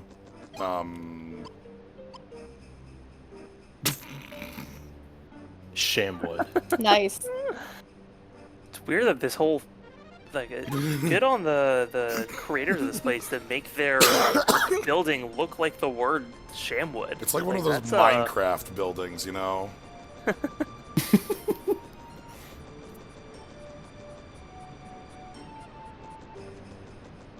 Shaw can very efficiently climb stairs that are half his height. Really fast. Anyway, here's your prize. Whoa. Alright, which one's the mimic? All of them. The answer is, we already fought the mimic in the middle of a tunnel earlier, for no reason. Oh, The Mimic was a regular enemy encounter, and not something that actually was trying to ambush us. Huh. I wish they were mimics. I love mimics. Feels like it kind of defeats the whole purpose of a mimic. If you didn't open the chest and have it attack you? Yeah, like, you know, the point of a mimic is to hide and trick you. I mean, I'm sure they had the idea to do that. Yeah. I think time will is say- the restriction less than effort, because this is... There's a lot of they tried with this, or they, you know... And again, once we get to this town on the other side of Fargo's house, I'll be able to show you exactly how... Please. Brian, please. The pixels. Well, that's a worthless item, a silent flute? Why do you want that? It doesn't... isn't that just a dog whistle? Yes. So yeah, this is just Treasure House. Cool. It's cool to have Treasure House. I like having Treasure House in the game.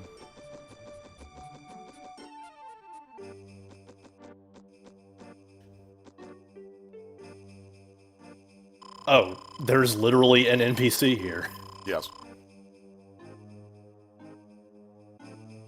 Lavar.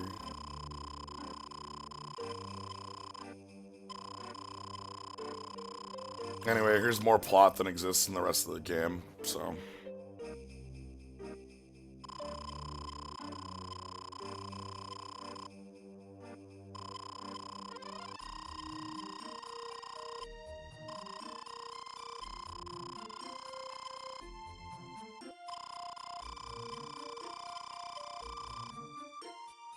Again, there's been no mention of Mammon until this point. So, like...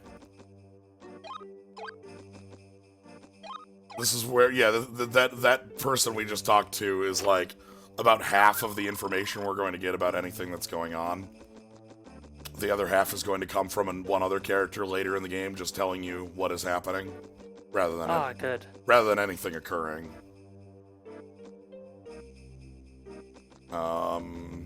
Should be like one more. Huh.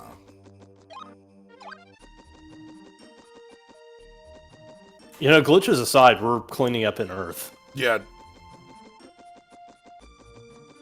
Schliff was the first, like, person to mention Mammon, yeah.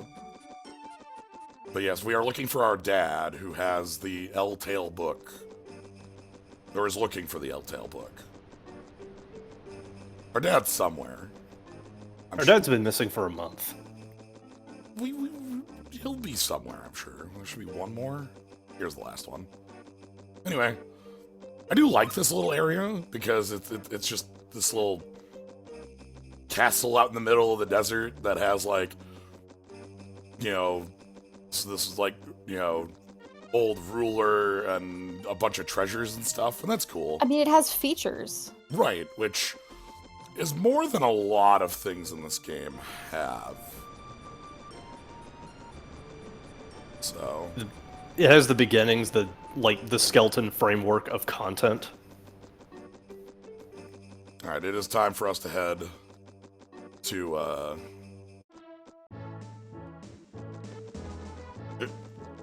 Okay.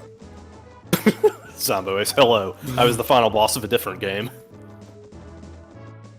Yeah. Epona is a... Wait, did that actually help us?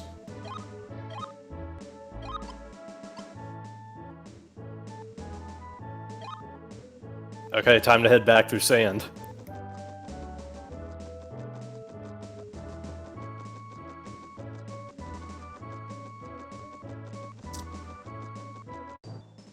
No, stop it. I don't want to see these enemies anymore.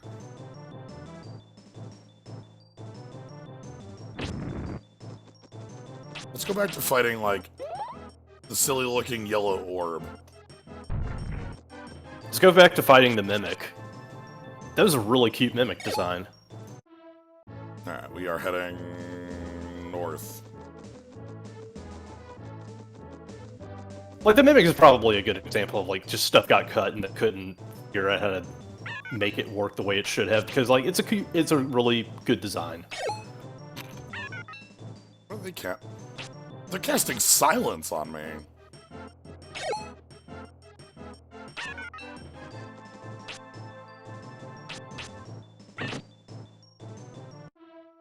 Whatever, I'll hit them all with the orb and leave.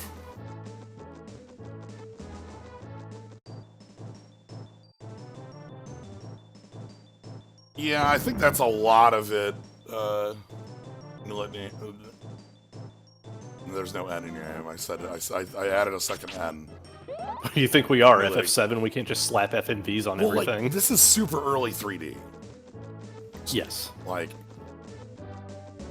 and like, working with the N64 is also its own set of limitations pretty heftily on, like, cartridge medium versus, like, how a lot of the tricks on, what are you? What are these things? They're not going in jail, whatever they are. Blue Man. Does everybody know that same fireball spell? Is that just... I think everybody knows that same fireball spell. These look like enemies that just sort of accidentally glitched out and they decided, you know what, that's a design, that's a deal. Like, just put them in. Oh, good. Oh, no.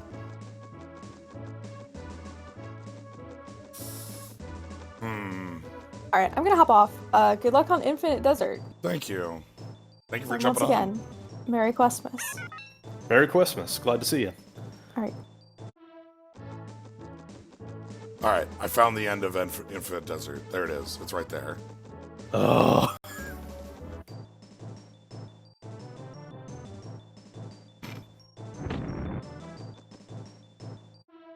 I would title this game Journey to the North if it could figure out where North is. Oh, we'll get into a cave and that'll tell us where North is. It's fine. How's Fargo as a fight? I'm sure Fargo has a dispel and then fires a bunch of fireballs at us. He does, but he's also just, like, not too bad.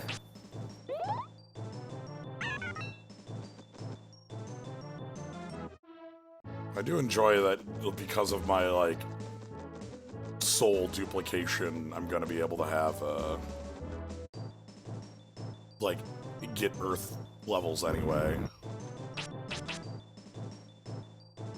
Okay, that's one jail. That's not enough jail. Even if, like, jail's still fun to mess with. I still like using it because it tells me if I want to stick in an encounter or not. Yeah, basically. Just start slowly backing out the door until you see somebody else get stuck and then say, oh. No thanks. Hey Ty, Merry Questmas. We are nearing Fargo and thus the end of the game. Great, we've been using a glitch to give us a bunch of extra souls. So our stats are, like, really dumb high. You'll notice we have 50 and 3 of them. We should not have 50 and 3 of them. We kind of really wanted to play around with fire and wind, see how that went, and, well, one thing led to another, and we just had too many souls. There it is. Oh my god. Oh my god! Merry Questmas, Nick Themeron. Nick Themeron, thank you for all of those subs. Thank you, Nick Themeron, for freaking 50 gift subs. Oh boy. Alright. Thank you very, very much. Holy shit. I'm rolling down the list as we go over to Boil Hole. Give me a moment to align myself with the place.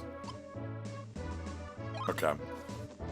Thank you very much, Themeron, for gifting subs to Ghost Prob, Erudite Dragon, Sadabozu, Salty and Sleepy, Polydearus, T-Larn, Bridget Endivore, Just Dial These Numbers, Chachi LP, Nelson JD, Blazing Blade, Kazugma, Comrade Sock Monkey, Eska, a lot number of underscores, Voice of Dog. Scrolling down. Cosmosis Jones, SA. Someone RCM.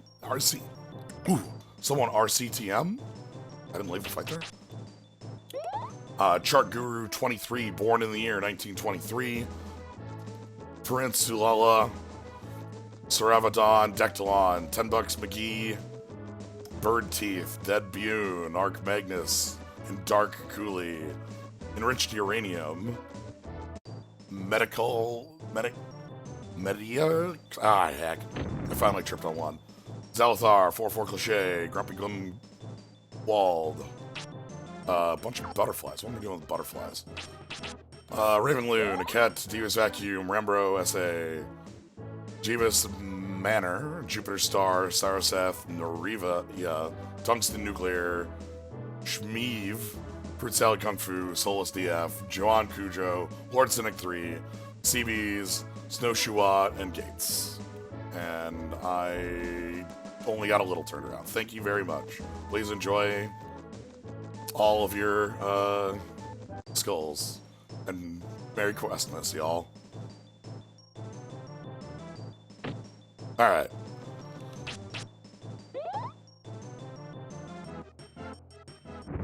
God. The reason I don't want to fight anyone around here is they all have that fireball spell. Yeah, that kind of is a lot. Every single one of them has it. Alright, let's see how many werecats we can get in jail.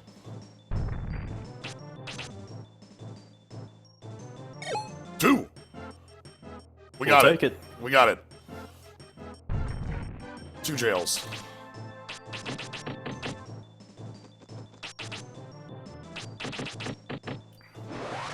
Alright. They're stuck in jail. We get to hit them forever for free. Perfect. Yeah, Win turned out being a lot of fun. I'm gonna have to do the glitch one last time when we get into,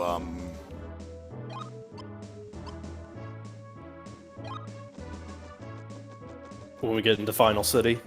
no, when we get into, Boyle Hut.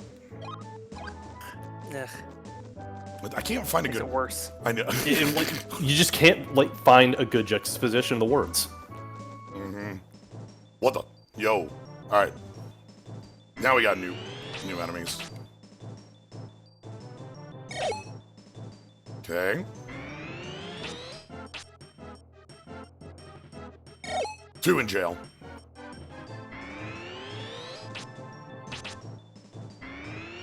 Let's go. 2 in jail should be easy.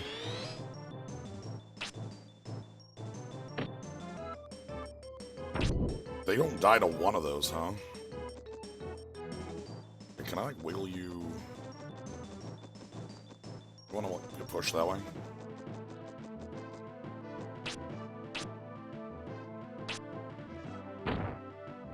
So you're trying to get some model squish just to make the icon pop up.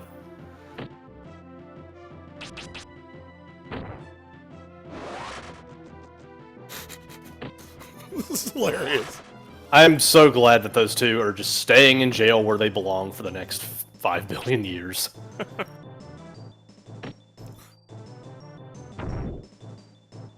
Ooh, wizard shotgun on that. Okay, that one finally got out of jail.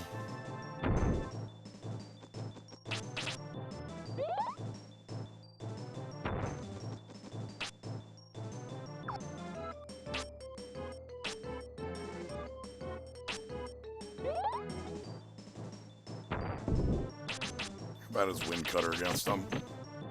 Pretty fine. Yeah.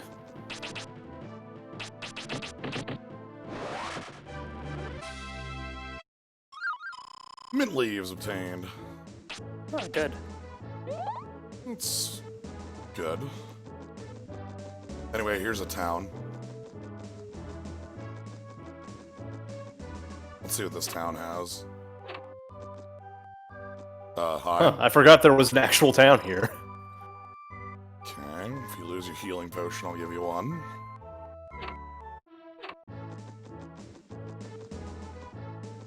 Yeah, it's very tiny. It's literally just 2 spots. And Shannon, of course. Oh no, King Begus of Brannock Castle has somehow gotten his hands on enormous powers. Is Ah, he... damn. Not King Beefus, so no. Oh, damn. Curse that King Beavis. He got the power. King Bingus. Where's all the Begus? Oh!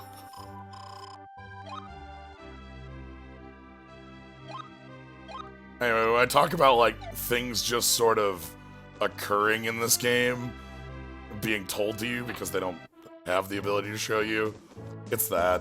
That's basically what I mean. Like, I can't go in this house, it's like King Beepus. Who is Tengus? So, oddly enough, this area does connect back to earlier areas. 2 fish? I don't want to fight 2 fish. Well, okay, hold on. If 1 fish goes to jail, we can fight 2 fish. Okay. They just like to do defend up to start a fight. Right here, we can go up, and that actually leads back to Coal Hazard. Gross, dude. So if we want to go back to the Vine, we can go up there. I don't know why we'd want to, but we could.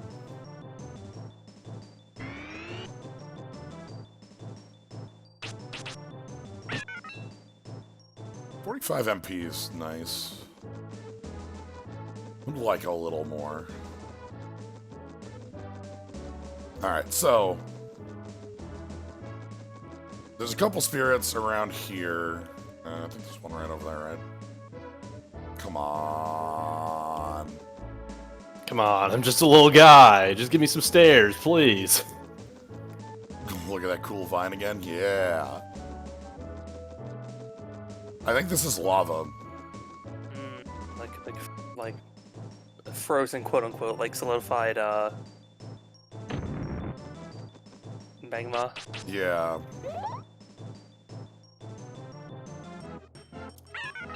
I think that, Magma that's merely a couple hundred degrees Fahrenheit as opposed to several thousand. Yeah, magma that will not immediately combust you when you get close to it.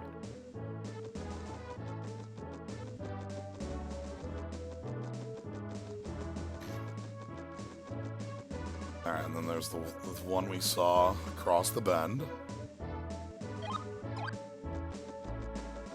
It's pizza. Ah, yes. God, where is...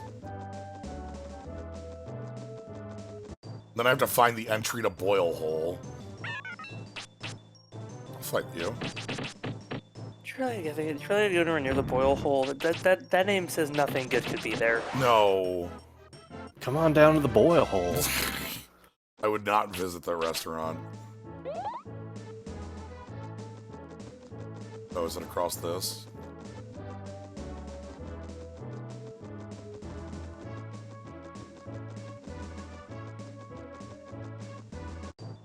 Oh shit.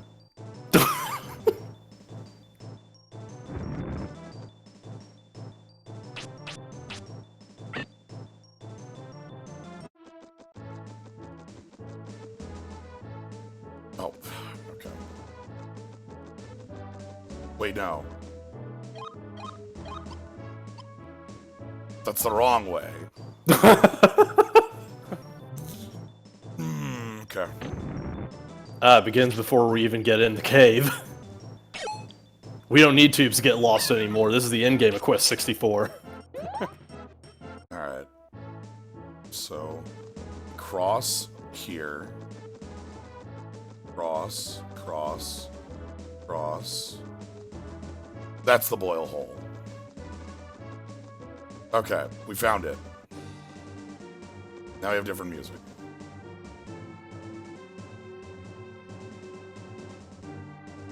Okay. So, I've got bad news. I can't do the thing in here. Because the first spirit is like 10 minutes into this dungeon. No. The first spirit is 2/3 through this dungeon.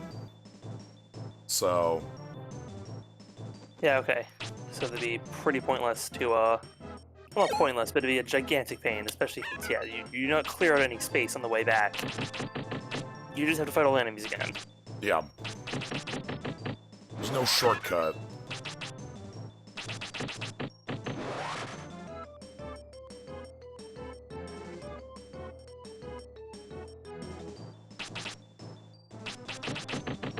I just passed 3 turns for no reason. What are you gonna do about it, Moth?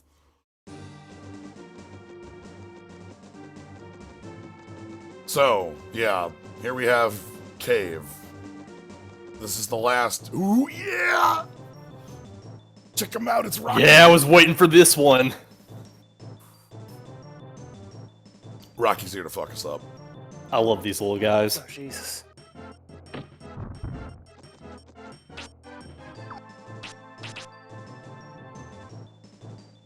They have no mercy in their eyes.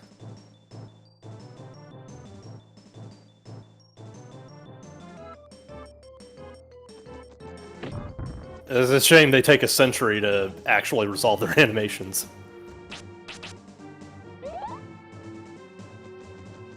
Okay. So in general, we are going west. No. Yes, west. Oh shit, Small Rocky. Yeah, alright, we'll make Small Rocky next time we see one. We can do that. So this is the last tube dungeon, yeah? The castle's basically a tube dungeon. It just looks like a castle. Yeah, I suppose.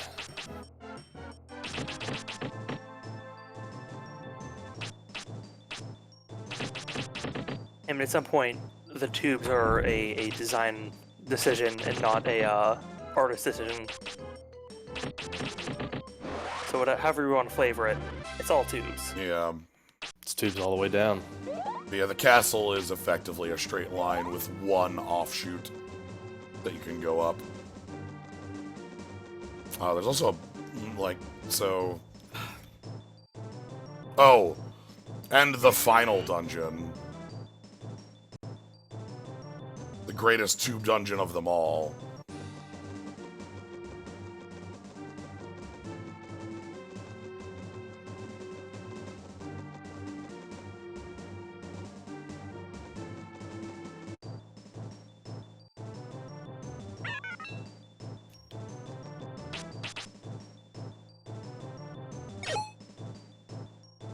You love jail still.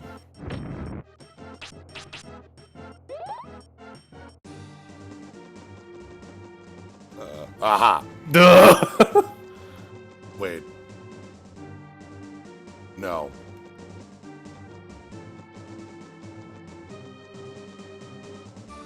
Yes?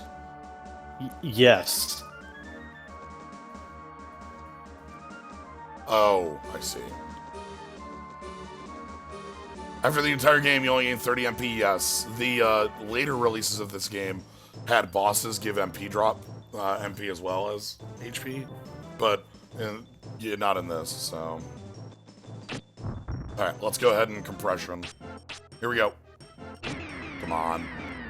Come on.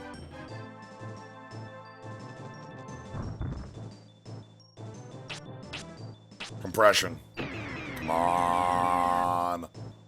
You're going to be small. Yes. There they are. Tiny. Oh, little guy. Oh, don't bonk him. Bonk.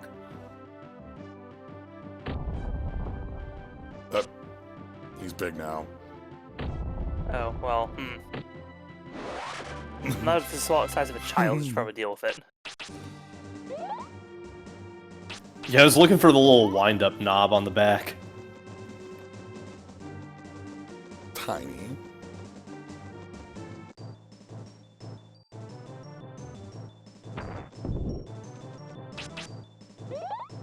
And then these assholes.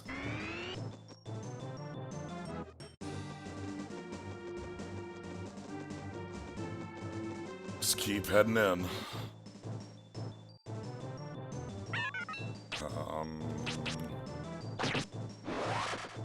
Okay.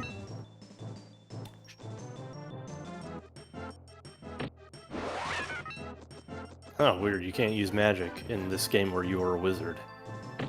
Yeah, that'd be more threatening if they did anything other than, you know, cast silence on me. Okay, And you can there do we that go. until... Okay,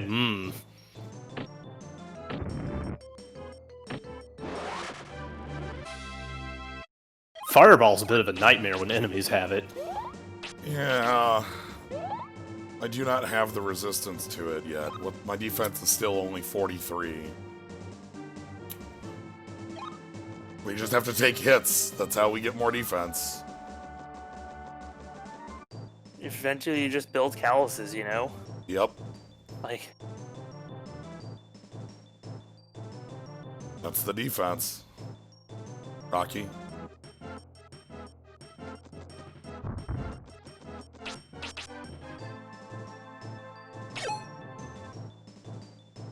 No jail.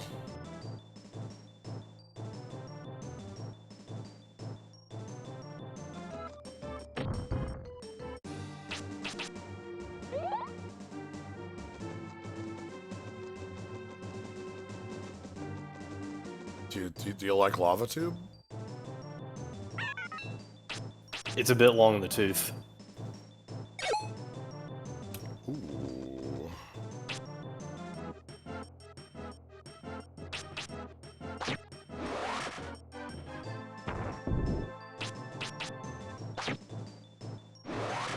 Good.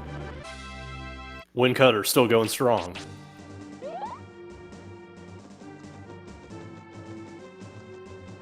I wonder if we're gonna hit high enough, Earth to have what? Okay. That's a decision for a main.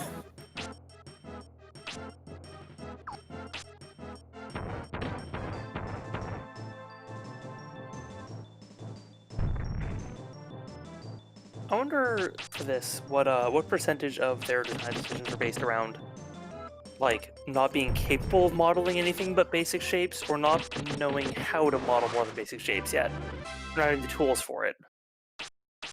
That's a good question. I'd figure it'd be more of a unable to, just based on like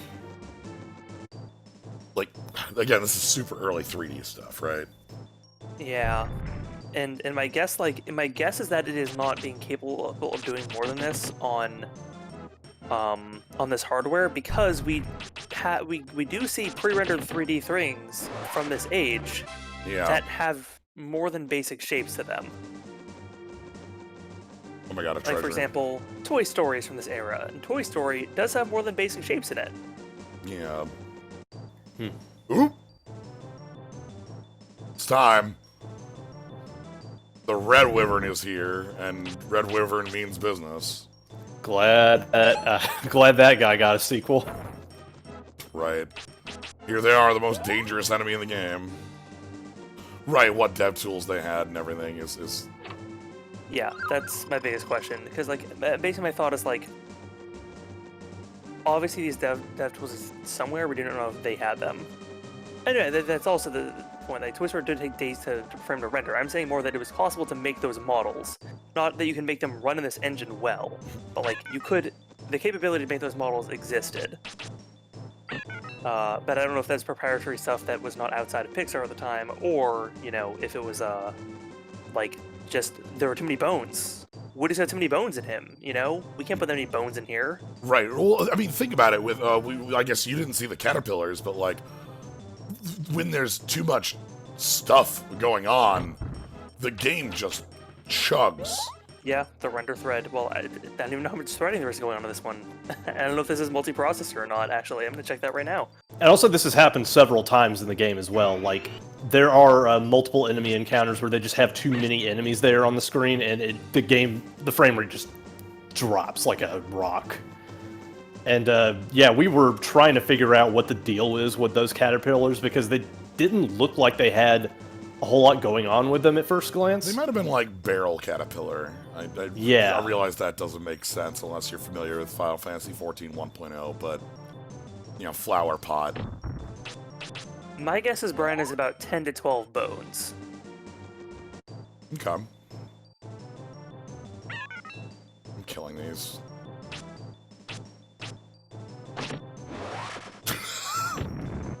Yep, that move still rules. That move's still fucking good. Funnily, though, fighting one enemy and fighting 5 enemies are practically the same. Because the turn economy is exactly the same, 1-to-1. Hey, so, is this any different from any of the rest of the dungeon we've been in before?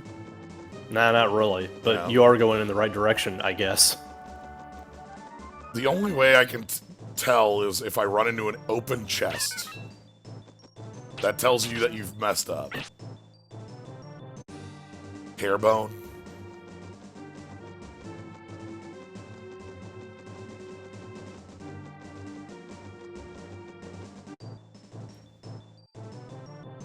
Does he have a cape bone? Because that cape is pretty stiff when he's moving.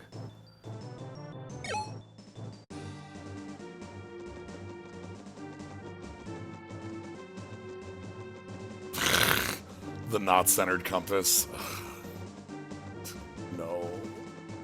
It sure is great that the one visible navigational tool you have at your disposal actively lies to you. Again, relative, which it makes me just laugh. You know?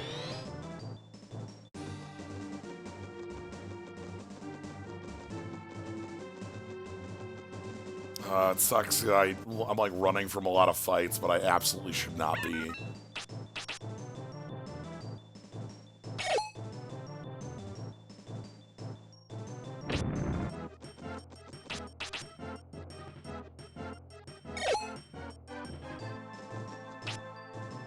Brian just dramatically tosses aside his cape like he's a fucking Yakuza protagonist.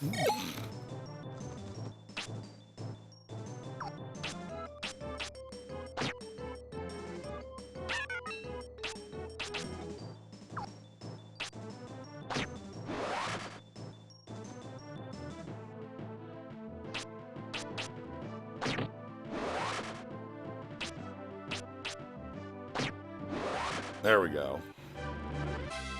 So we gotta go for that chest.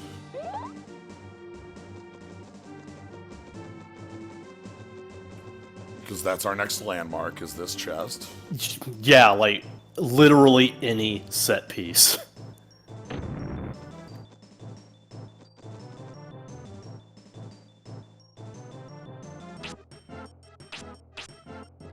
Alright, we're doing some very basic research into the N64's processing capabilities. And it looks like it has a base single-threaded central CPU Okay. that does most calculations. It also has a reality coprocessor, which is split into the reality display processor and the reality signal processor, which is generally used for graphics and audio. Okay, so there's a second processor specifically for visuals. Yeah, I'm kind of visuals- familiar. Go ahead. Yeah, for visuals and audio. Okay. I was gonna say, because, like, I am familiar with the reality GPU processors and stuff, because, like, that was what it was in '95, right? Project Reality. Okay. Yeah, effectively, it is the point where you turn your data into output. It seems what it's most primarily used for, though it uses microcode, which means you can, basically write to do whatever you want, if you'd like. Which most companies do not do, but some because Nintendo provided a number of them.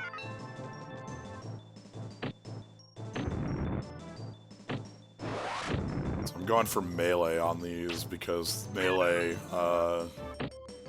does up your HP.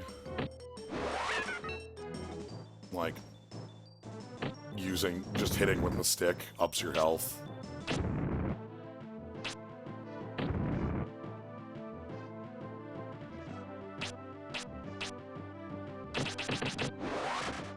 Okay. I went with Wind Cutter there boy. because Wind Cutter hits 6 times and won't, My heart was in my throat. yeah, put me Fortunately, right. I was too busy reading about the Nintendo 64's architecture to notice that you were so incredibly dead. Hold on.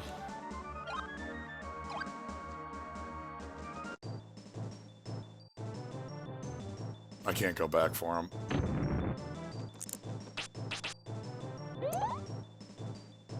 Reality coprocessor. Yeah, reality coprocessor is just a really excellent way to describe, you know, a GPU, basically. Yeah. Like, if you want to use...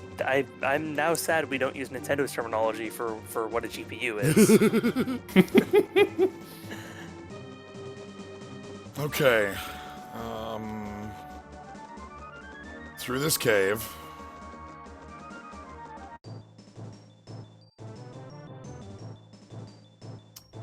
And I'm going to fight the Rockies.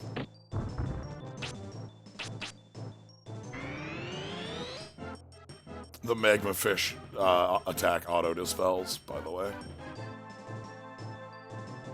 Makes them a bit annoying to fight.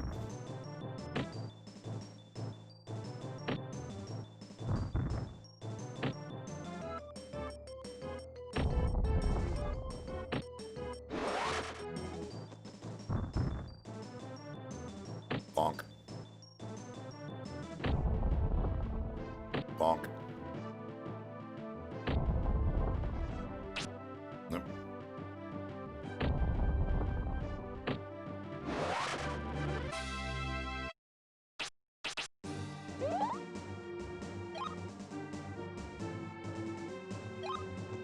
Slow going. So Fargo is coming up here. Yeah, I think you're close. Yeah.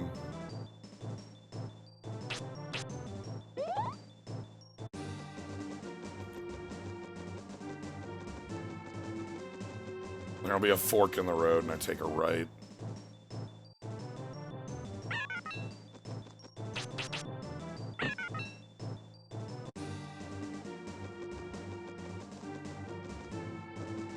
Camera? Alright, there we go. Camera!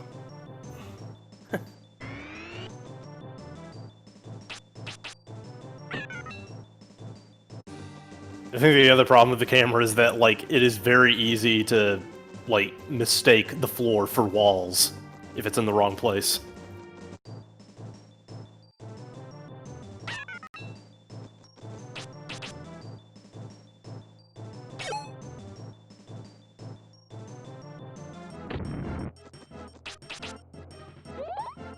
I do enjoy that the hexes are out of bounds.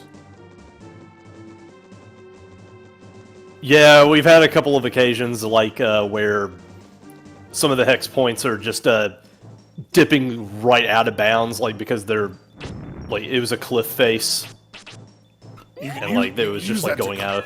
You can use that to clip out of bounds a number of points in this game. Again, the speedrun uses it for a lot of bits. Just like, they never fight the boss in the ruins, things like that. Like, they skipped that whole dungeon, yeah?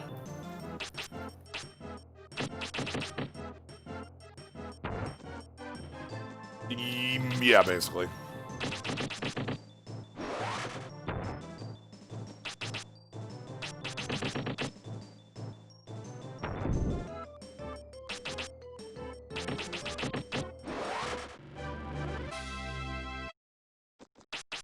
Yeah, and it's quite silly that, like, when I go into a fight like that, if I am dodging the moves by moving manually to get out of the way, that is the worst thing I can do for leveling.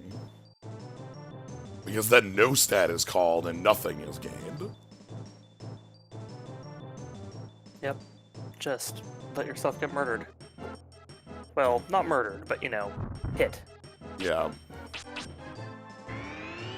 Me and Rocky are gonna have a time here.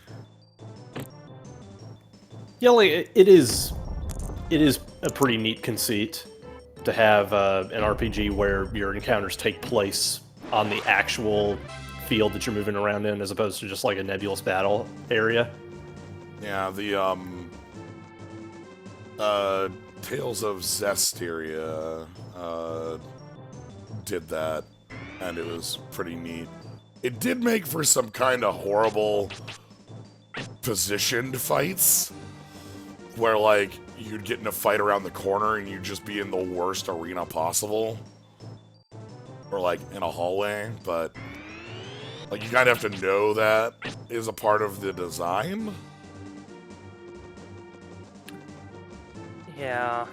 Okami does that kind of. Also, Oh, we're shit. done. All Oh, right. hey. All right, Fargo. He's a dude. I don't know. Let's have fun. He's weak to water, but water spells kind of suck, so... Oh, man. That's a DBZ-ass face. Yeah, I like this dude. It's a DBZ ass build. This Android 16 have an ass. My brain went to, who's the best friend of Supreme Kai?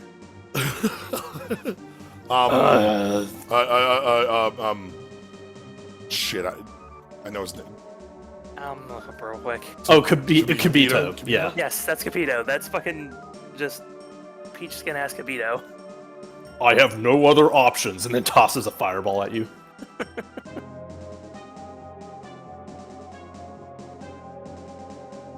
This dude really hates Bingus or whatever. Weakling Beige does not think. Anyway. Alright, I'm sure you dispel.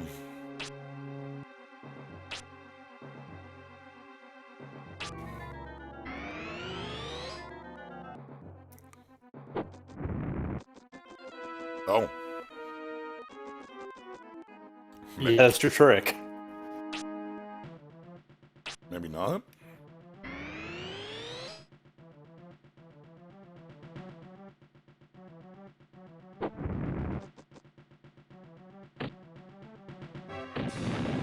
Okay. Yeah. I was waiting for that. Alright. Cool. I'd also look at his movement circle, like, I can't ever compete with that.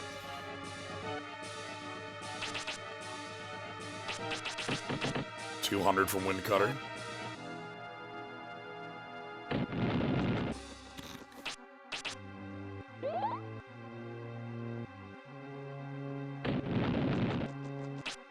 Why did they give every enemy a dispel?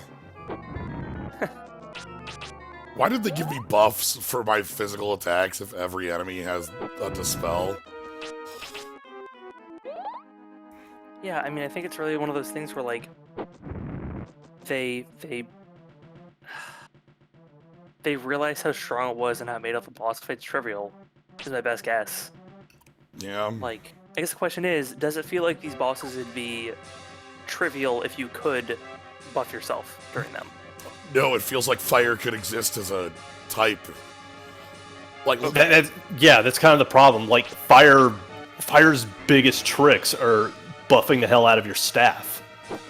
yeah, that's its move. Yeah, so my guess is that there was a fear that it was too strong, and so the encounter designer would you know, make it so that the bosses could dispel, just to ensure that the boss fight was not so instantly clearable. Yeah, I mean, every different like school has their own set of buffs, but fire is the one that's offensive to your physical attacks, and all the dispels are on their close range. So it really feels like it's only targeted towards your attack buff. Anyway, I could just do this for a while because it's only on, like, because I can Mostly because Wind Cutter does enough damage here. Yeah, you can reasonably deal with his long-range stuff. Okay, I'm gonna have to take a turn off. Right. Dispelling's fine, but dispelling on every move is like, what's the point? Yeah.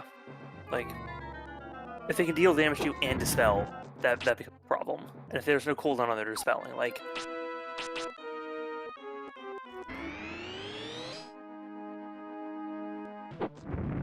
And yeah, that feels like another sign of a underbaked game where they had their first iteration of designs in the game, and then they said, "Okay, we're shipping with that." And all the designers are like, "Wait, Are you sure? like that was supposed to have a round of playtesting next." It's like, "Nope, out the door." Oh, okay. Like a lot of the problems that this game has faced, it immediately made a lot of sense to me when it was pointed out we had to ship this out by Christmas. Alright, so... Next we go... Drain Magic. Thank you. Ah, crap. I let him get close to me.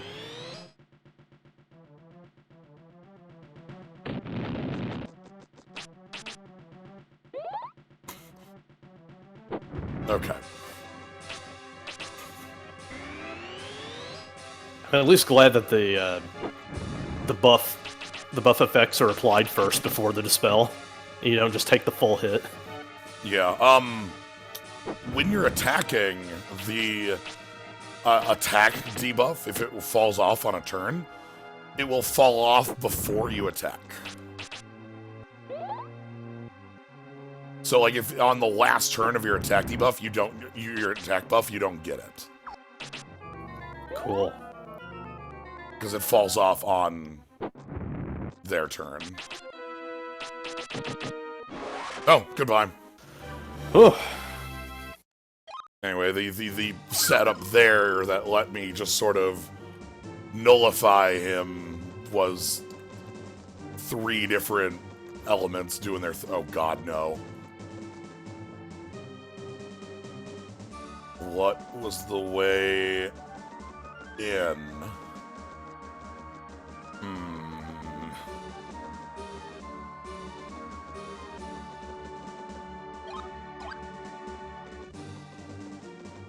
Okay.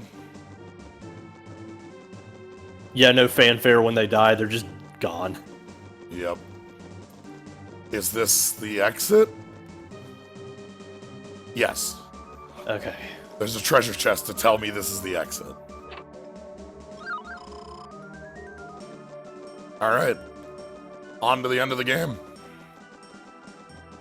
All we have left is, we have the castle, and the bosses in the castle, and then the final dungeon. So, Questmas will end.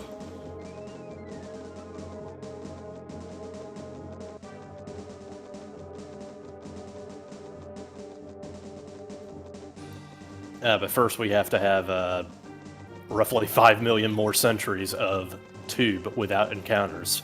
Well, yeah, how would we know we got out of the dungeon unless we walked it? Yeah, of course. So this is Baragoon Moor. It's the end of the game. Cool. There's a nice like construction area over there. Yeah.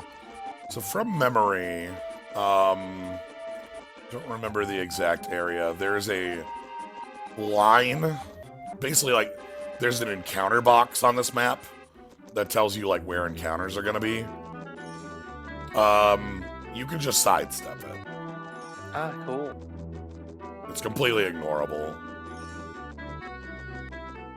Alright. Hello.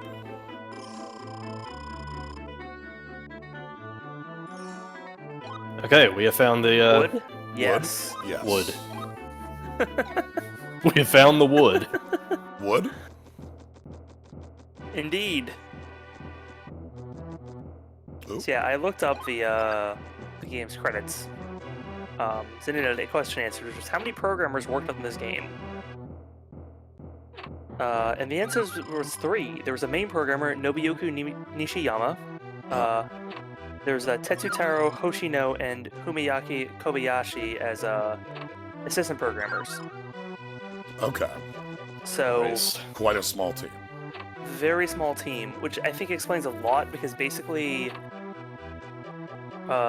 if you're basically saying we have 3 programmers in this whole game and they need to make this whole thing, you don't necessarily got a lot of time to go back and say, hey, I want to change this thing I made. And it's like, okay, I'll put that on the list.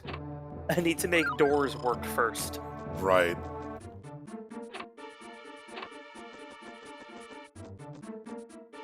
So, yeah. This is our last area.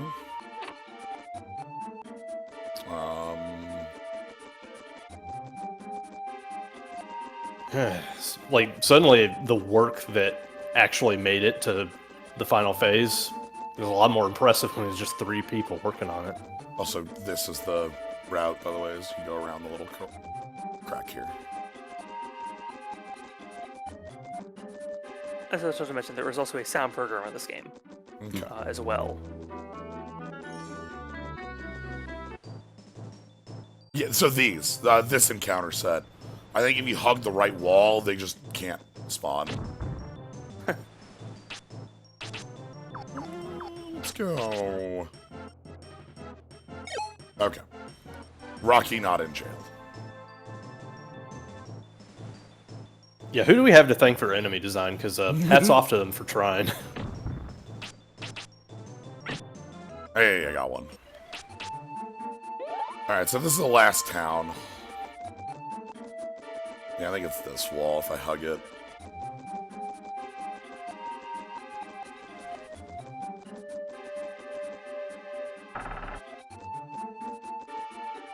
Alright, so this...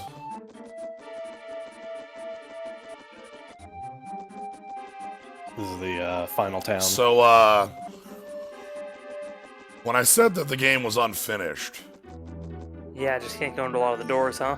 Yeah. There we go. Hold on, we need to make doors work. There are some buildings that just do not exist.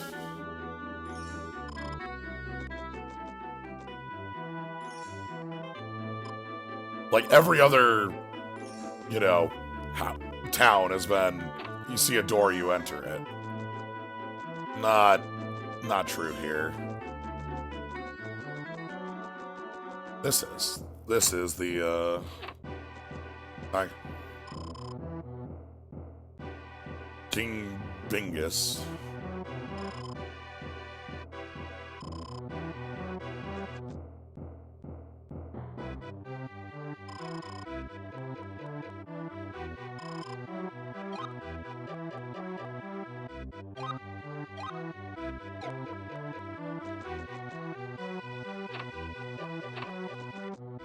And this one. I think this is the wings.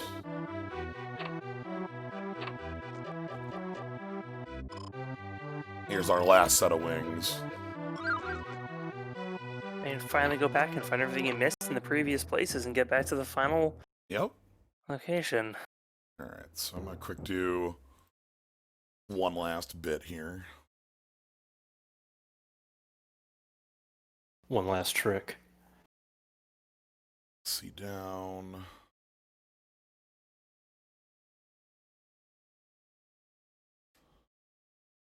See left. Damn. It's been a while since you had to do that. That was the last time. It was the last element. Anyway, outside of here.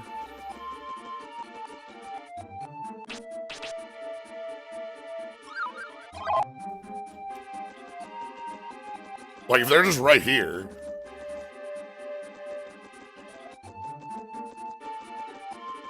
I'm gonna take them. Also, just because, like, the castle is literally right after this.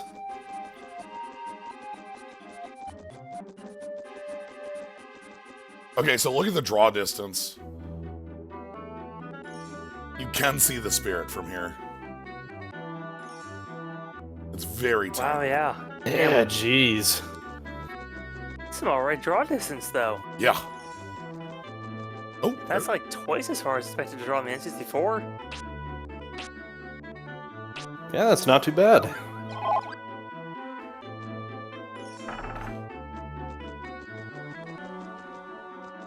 there's one over there. Again, these are just super easy to crime.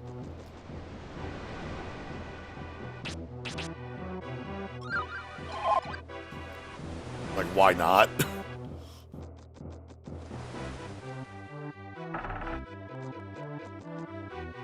Alright, I don't think we actually need to crime anymore from here. Oh, right, because you're one hip away from ultimate power. Yeah, I don't literally need anything else than one more, Yep. That's another non-functional door.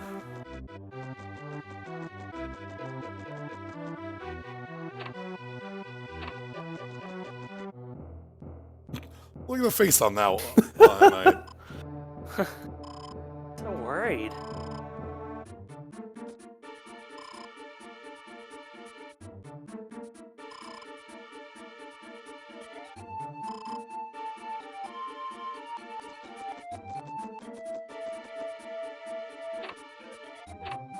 Alright, well, let's head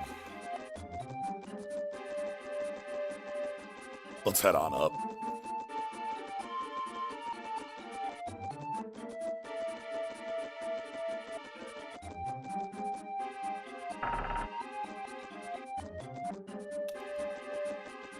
And there's just this place with knights. They're powerful.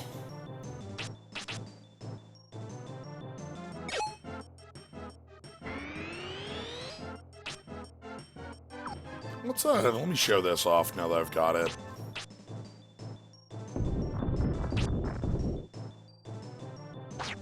There's a reason that Avalanche is the best spell in the game. On hit, it's doing 165. This is at it being 15 under. Yeah, you got like a lot of bites at the apple. And that can hit up to like 7 times. It's random, but it's just the best element.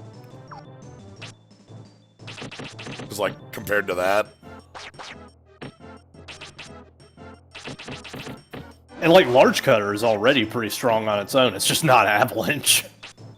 You know, like Large Cutter is 230.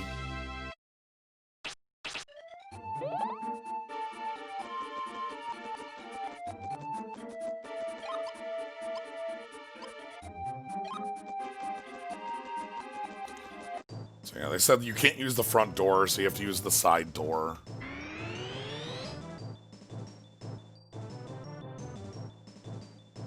Suddenly there's a lot less pop in Circumstance when it's explained as you have to go around the side door to get into the castle and stop the evil king and save the world.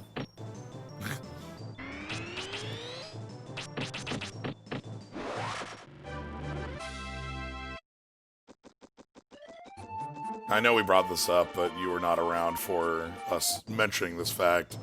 Buffs have mischances in this game. Oh, good. I love that.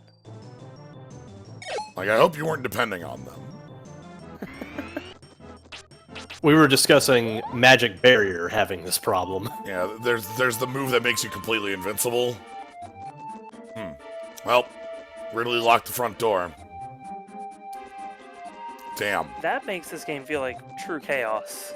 Like, just, hey, buffs. I'm assuming buffs also have a duration, right? They have a random duration. Yes. Stop with the random video game. Too much is a bad thing. Cause yeah, like if you know, take a Persona for example, who is maybe the game I know that is most blatant about telling you, hey, you should use buffs to buff your defense right now. Yes. where, you know, everything you do in that game has a 3-turn duration. I just gotta go down all the way around. Oh well. Brian can't make Brian, that jump. Are Brian. you crazy? Brian just... There's the side door. This is the entrance to the dungeon. Which, like... Yeah, because buffs have a duration of some kind, I didn't expect it to be random. That's an extra layer of chaos I did not expect. You can't just, like... You know, basically you just need to say, oh, my buff's been run out in 2 turns, and it has like a 60% success chance, which means that, like, if I spend this turn refreshing it, I'm probably okay, and then hopefully if I miss it the next turn, it's the Krark's thumb, or Yeah. Krark's thumbless problem. Yeah, Yeah, You like know?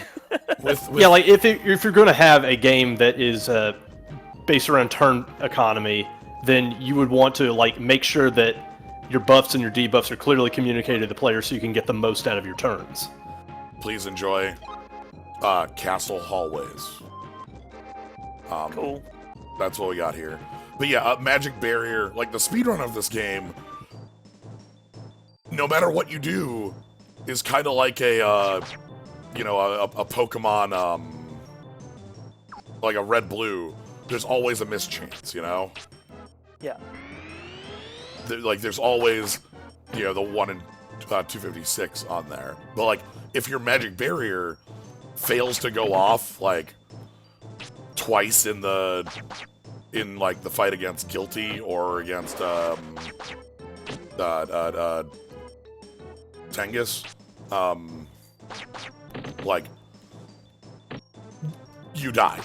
Because you're speedrunning, you don't have, like, backup stats. That's not how an RPG works. Right.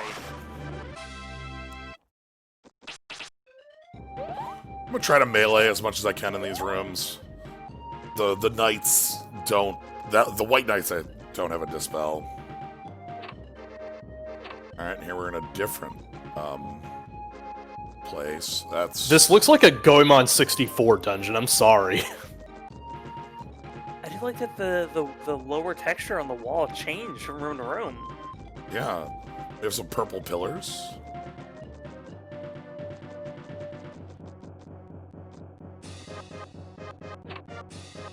Okay, and now I'm gonna take a left.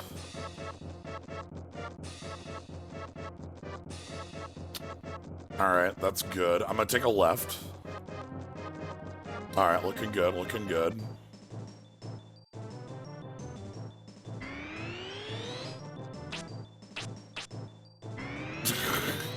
Yeah, let's fly. Yeah, see, everyone agrees with me.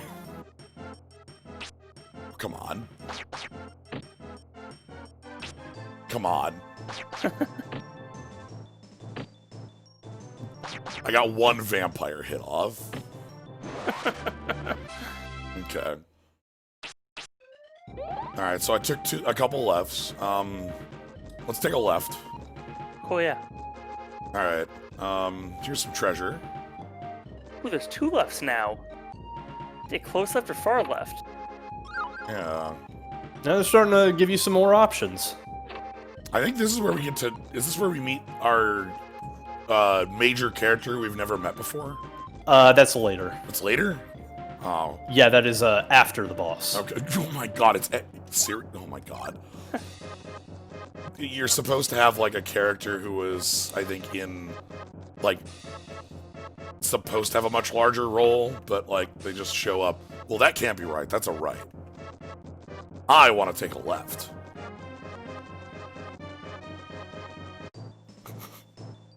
Ooh. Red Rose Knight. I mean, hey, in extremely good RPG that I love a lot, Mega Man Legends, the final dungeon was just a spiral staircase taking lefts forever.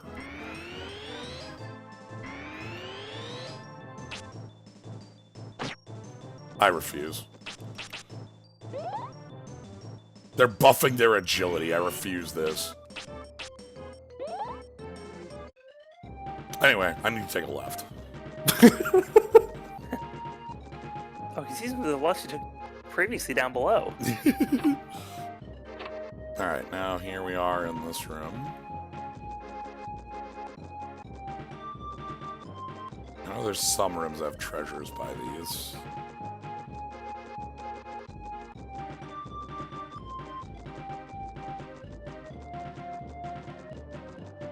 Okay.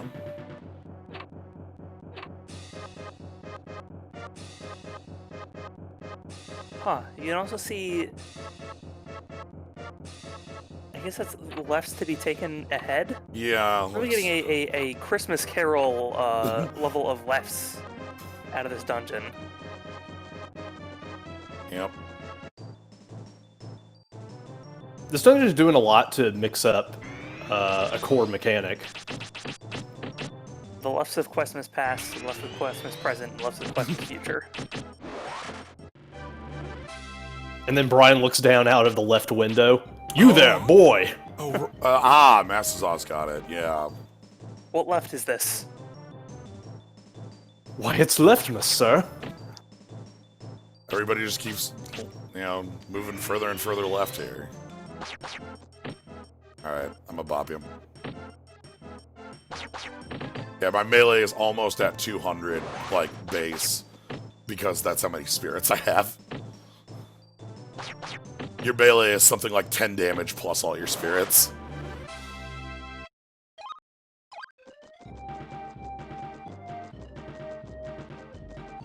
Oh, next time I get in a battle, I'll show off Magic Barrier. Oh, wait, did you get it already? Yeah, 38. Jesus Christ. Magic Oh, Barrier. right, you also got Confusion. Anyway, so here's Magic Barrier. I'm immune. No, thank you. I'm good.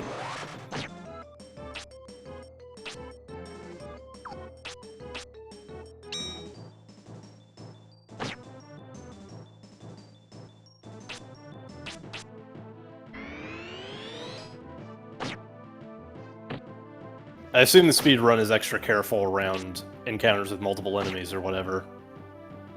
Because the barrier fell off before someone took their turn. Yes, that's why the barrier having a random duration at a fail chance can kill you. This is just such a largely rude game. Like, buffs can fail, buffs have random duration, and buffs fall off at the end of your turn, not the end of the enemy turn. Yes. Also, the back half of bosses dispel your buffs. They can't dispel Magic Barrier because they can't hit it. You're that immune, so you can hide a buff behind Magic Barrier, but usually you don't have the time to do that. Yeah, because I mean, I'd imagine a lot of the time you Magic Barrier, use the buff, and maybe one attack before it falls off. Yeah, Magic Barrier, you have to treat it as though it has a 2-turn duration. Like, because if it falls off, like, there are certain bosses that might kill you in 2 hits if you're not, like, leveled like we are. I don't want to fight you. I don't want to fight the guy, the knight who just pumps agility and I can't hit. Anyway, let's take another left.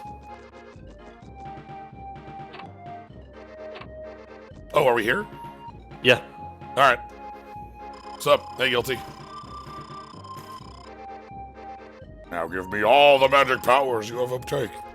Okay, yeah, sure, whatever. Whoever the fuck you are. Yeah, this one just really comes out of nowhere. Just like this fucking wizard named Guilty, and it looks like that. Whomst. Like...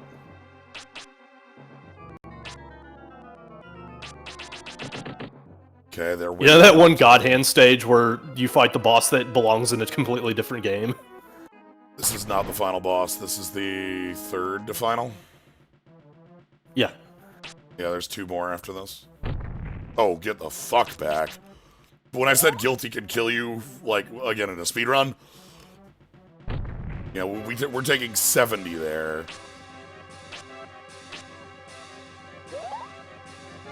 In the speedrun, I think that's closer to 100.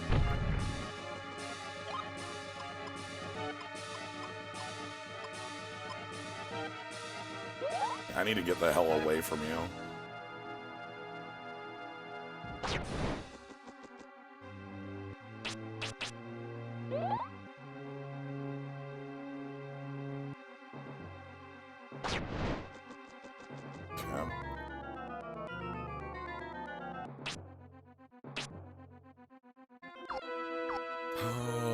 Let's go Spirit Armor.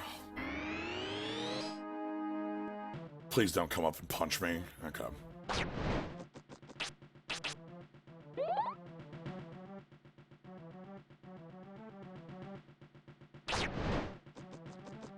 Ooh, that's lucky. I can.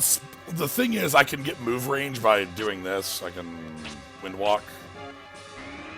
I just don't want that to be dispelled. Yeah. I'm so scared that that's gonna be their next action. Alright, okay. Okay.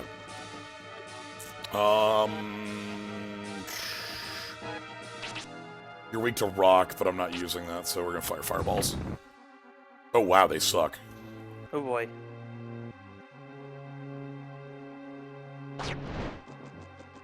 Just like...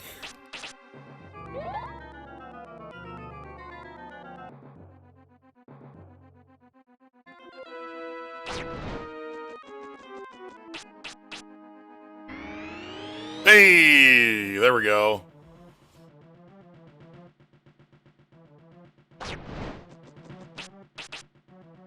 There's that mischance. How much damage was Wind Cutter 3? Horrible. Yeah, jeez.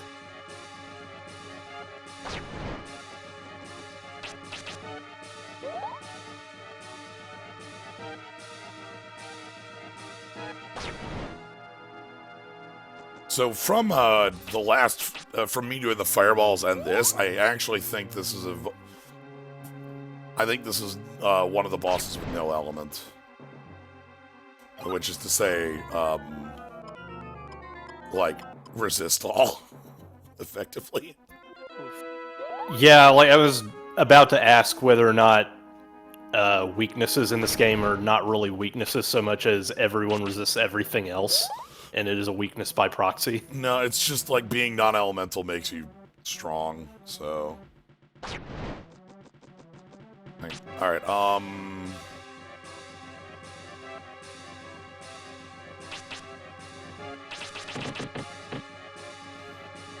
Alright, okay.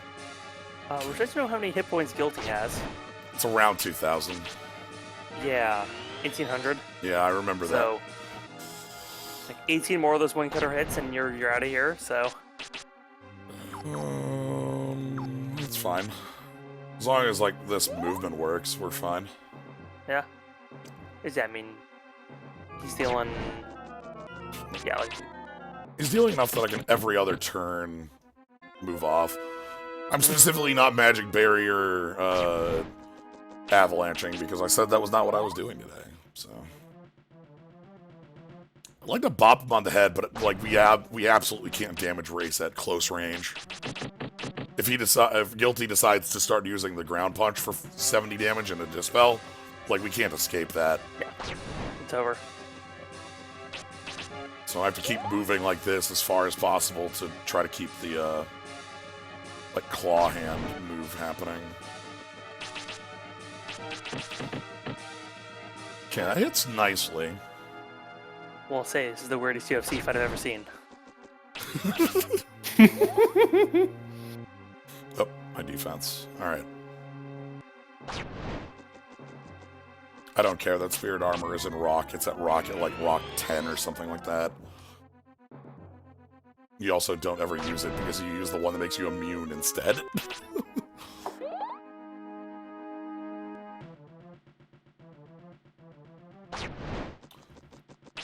So bosses in this game, by the way, only have 2 to 3 attacks. Most only have 2, actually. And it's just based on distance. That's it. Like, practically every enemy in this game is just using spells that you already can learn, and the bosses get their own special respins.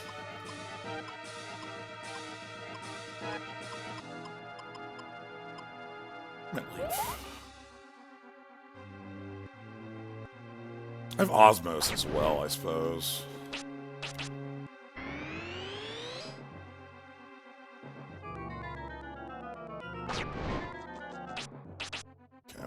I mean, he's at least happy enough to not just immediately walk all the way over. Yeah.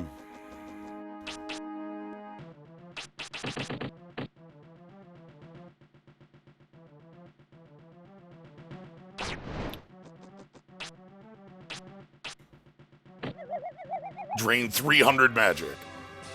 All right, cool, dope. Does that actually do anything? Full healed my MP. I am wondering if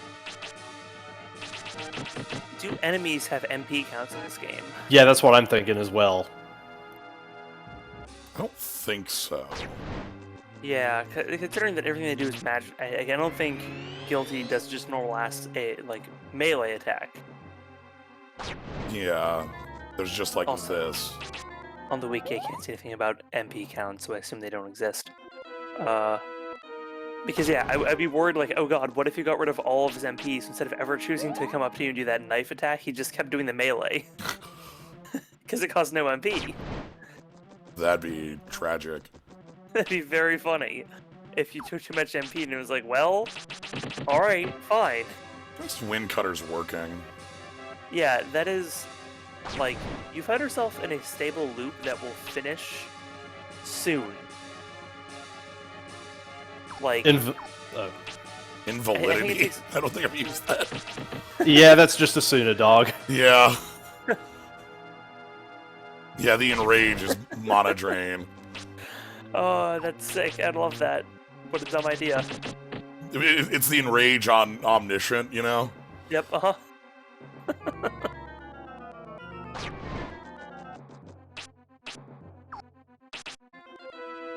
I don't know my defense.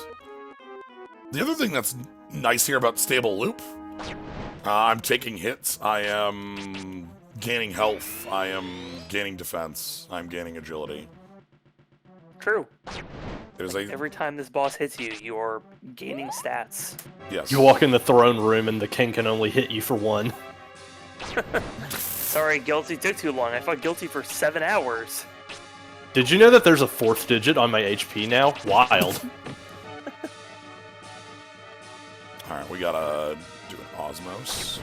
Just really make sure not to buffer overflow your HP count, or you might just go down having 1 again or something. You just die in on the spot. You win the fight and immediately collapse. Whoops. Yeah, that's, I go to 256 health and explode. But wait, no. Wait, no, Slyo, there's an exploit for that, though. All you have to do is just do that crazy exploit with the spirit stuff. And all you have, you just keep dodging all of the death checks. I'm pretty sure that would, at some point, just throw you back to, you smooch a cactus until you become invincible. Yeah. I like this. Again, usually this fight is just, you turn on your invincibility and you avalanche until the boss is dead. Obviously, we're doing a similar loop, but... yeah. It's a bit slower, but it's a bit more, novel. Yeah. I don't like my angle here. I'm It's worried. right up to the edge, which this one was okay. It might put me in trouble next time. Yeah, I'm worried about, the lead I have here. Alright, that should be fine. Okay, alright, it's keeping on the edge. Okay. Seriously, I have no idea who this person is, though. I do really appreciate that this symbol in the center of the room is an octagon. Yes. You have Yeah. the octagon here. They want the powers of my magic or whatever. Well, you see, in the Japanese version, they changed it to a Hey. circle. Anyway, Alright, that was 26 HP. alright. So now we have to play the game.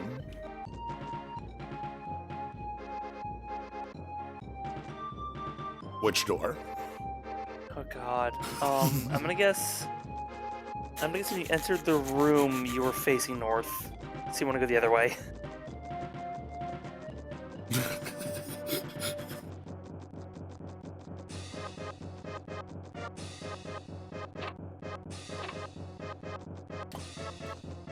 No, you were taking That's left right. circle life. That's That's your right. job. Yeah. Okay, yep, no, yeah, that was the right term, which means that's wrong.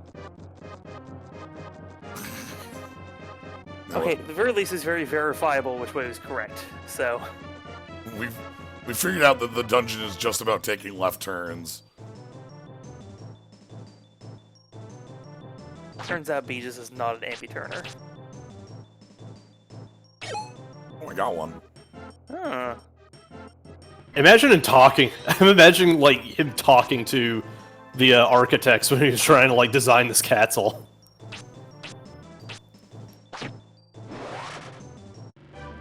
And here we turn right no.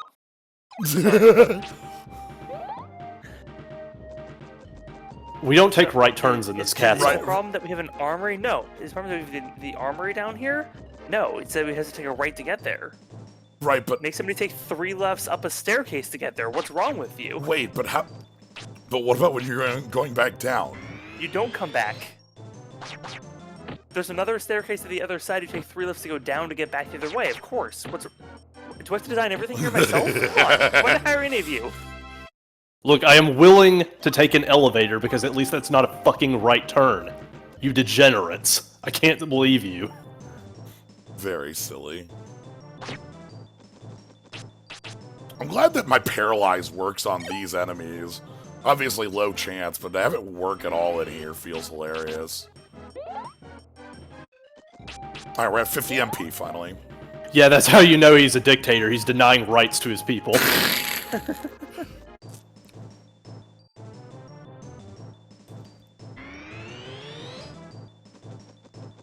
These ones are just fightable if I just walk up to them and vampire touch.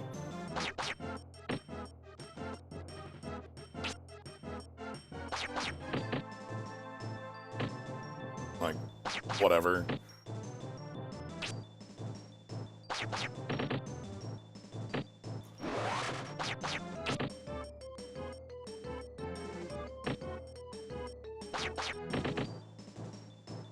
Bonk. Okay, so how many more lefts? I think we... What is this? Oh my god, the resistance is here. I don't like this. Alright, is this where we meet our friend? No, not yet.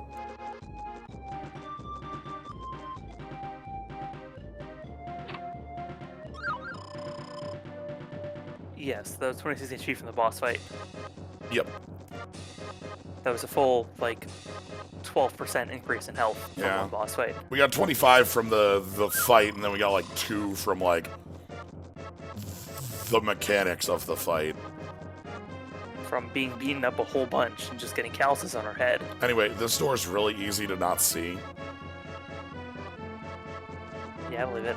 Because, like, you come in this room from here, and you come in here, and there's treasure and treasure. And so you walk over here, and you're like, well, Dope, treasure. Okay, well then that third way must be the way I'm supposed to go. Because there's treasure on the other 2 sides. but then you come here and you go, well, nothing here. And then you go back down the castle. Definitely have done that. I'm like, yeah, you had to take 1 right to get out of that room.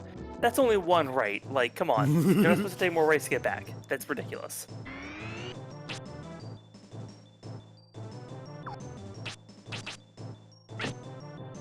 Fine. We already had to pull a lot of strings to allow King Beavis to suffer 1 right turn. I just love this. Then another left.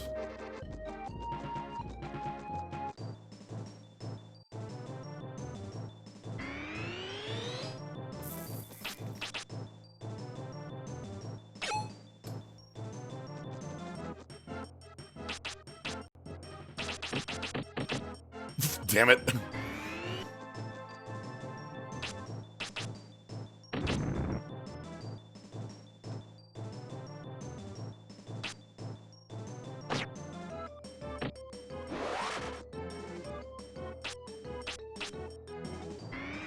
Extremely sinister, damn it. You're not wrong.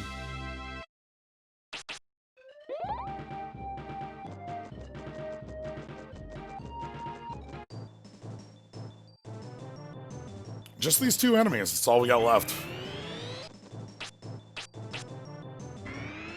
Yeah, and at least the white one. I like the White Rose Knights fighting them more than the Red Rose Knights. Because the Red Rose Knights, have, like, way higher damage and a more annoying buff. I like fighting the red Rose Knights because they command the white Rose Knights around, and then you can just like get a triple S by doing a weird move when you block their combo attack. It's true. Hey! Bread's back on the menu. Hell yeah. Finally, more bread. As I mentioned a couple times, enemy drops will only happen if you do not have the item in your inventory. You cannot get a honey bread to drop unless a honey bread is not in your inventory. Anyway, here's this person. Oh, it's you, but stronger. It's Leonardo. No, it's you, but a black mage. He's got the cane, and they've got the staff. Yeah. Anyway, they know that our dad was taken to a remote hiding place.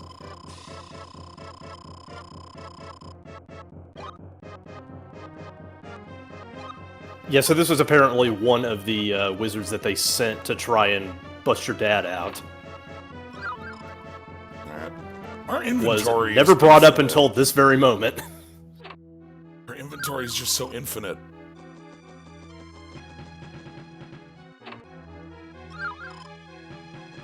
I'm quite happy there's not a restriction on it. Part of the... They're using part of the Mammon theme. Part in the music. That's neat. Yeah, that is actually pretty cool. You won't know that until you get to Mammon Realm, but... It's a nice little prelude. Yeah. Okay, so... Alright, back to taking lefts. I mentioned before that there was a sound programmer in this game that I sort of dismissed as being like, oh, also there was a sound programmer. But now listening to the like transitions that we have here, where we sort of fade in and out those like parts of the track. More on, hey, there's a sound programmer in this game. They're doing a pretty good job. Yeah, like they got the chops. They're doing all right. Like, And they're probably. Oh, go ahead. Sorry, yeah. The fact that we sort of have this constant track going on, and we faded in a bit of another theme in that room, and then faded it out when we left. I think is actually a pretty good effect. That was well done. Yeah, I like it. Yeah. Ah, here we go. Here's a fight I can do. And then you got like 2 or 3 instances in the soundtrack where like management is like, make it sound more like Final Fantasy, and he's like, oh. Fine, let's get in the arpeggios. That part where, yeah, there's a point where you walk into a crystal cave and Prelude just sort of starts. Like, Yeah, it's literally the fucking prelude. They were trying so hard. It's like, yeah, okay, I get it.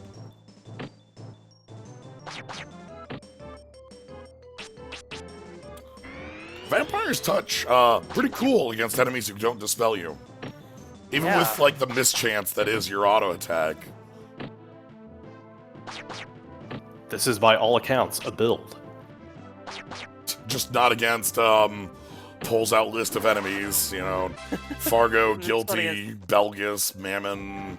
Just not against one. enemies that are required to beat the game. Alright. Oh, right, here's plot dump area. It's one of 2 plot dump areas. Alright, there's a spirit light. And here is golden amulet.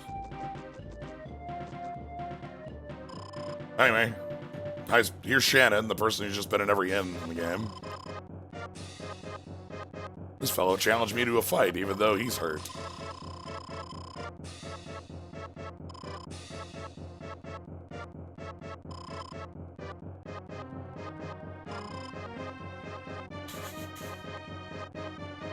Anyway, here's our Are dad. you a bad guy?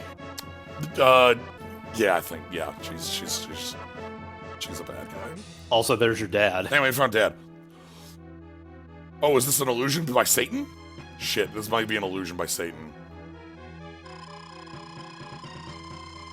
The evil puppet Shannon, and even Begus was taken in by her cunning.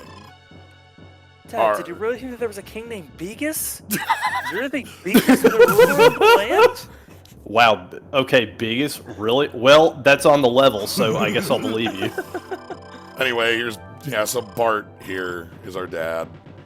Goodbye, Bart. Also, Shannon's like, you can't escape this room. You must move forward. Like, what? There's some oddities to the translation that are known. See, I know that this is, a joke 15 years past, 20 years past what this game could have known, but I just want to walk into the room and hear Shannon just fucking turns on you like, yeah, you dumbass. You can't leave anymore. We're stuck. Do you think it was weird how, like, you didn't see me ever in the field because in every inn you've ever been to?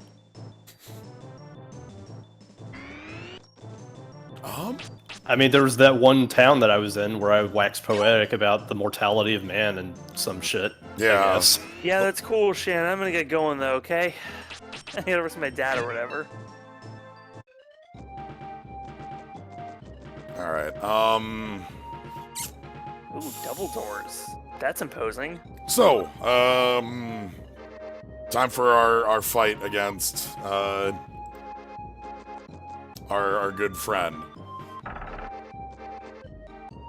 One touch of this game I really like, though, is the fact that, your MP regens by movement, which encourages, like, both, You're taking in the design, huh?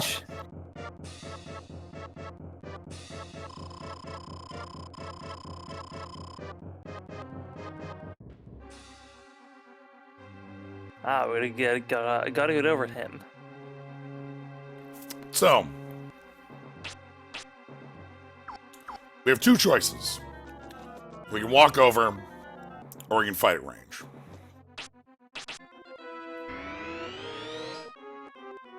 Well, can you dispel at range? No. No, but that does 100 through if my armor falls off. Oh boy. Rough.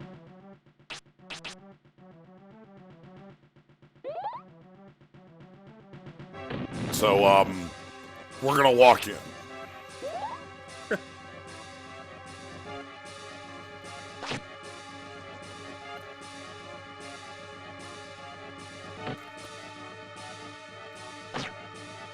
Okay, that sure, is a close range There's attack. just so much damage, but like I assume that dispels. That but dispels, yes.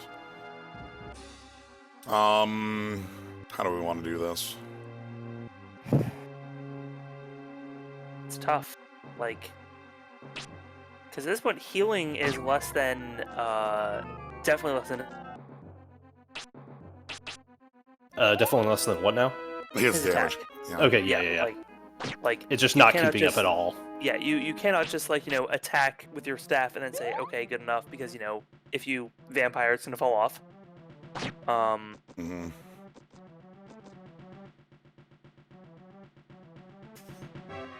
So, like...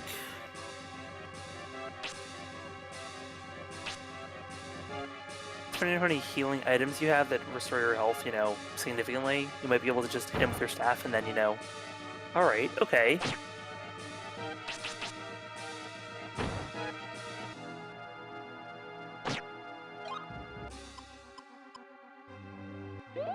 I'm gonna run you down. You're the second to final boss. You'll die before I run out of healing items. Especially if you're missing.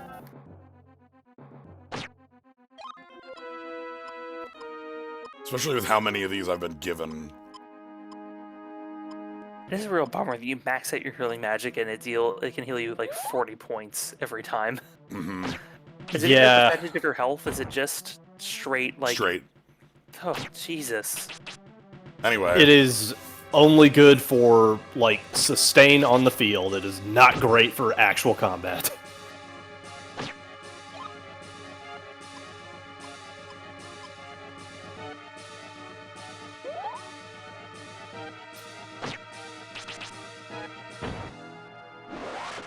Okay, alright. Yeah. Ugh. Whatever. Goodbye. Which gives us another Bengus. 24 HP? Yeah, I think another 25 flat. So, yeah, we'll just rush down. So all that's left is, the final dungeon. So, the final dungeon sucks. In a way different from the other dungeons we've encountered? In weird ways. Like, it's interesting, but it's definitely walk forward through a hallway. And it also has some enemies that are extremely killer. Like, Okay, here we are on the roof of the castle. All right, I was wondering if the next dungeon was just, you know, like you keep going up. There's just more up here. we got to get over to this other. Anyway, hi. Oh hey.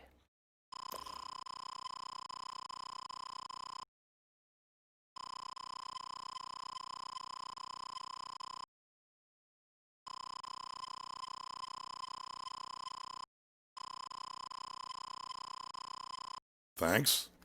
She just gives us the... Fuck. Yeah, she just gives us the Book of All Power and tells us to go to the 4th stone circle mentioned now.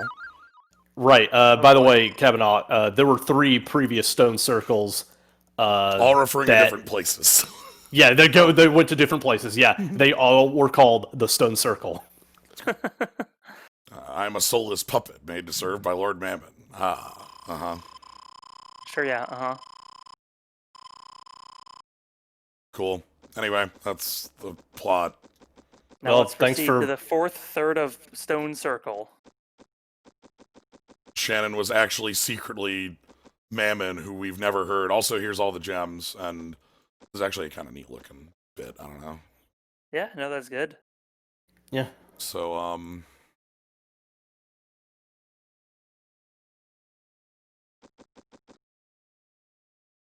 Yeah, it's literally Brian. Seek, lest. so here we are. Anyway, welcome to the Cleft of Dimension. Yeah, do you like Chaotic Realm?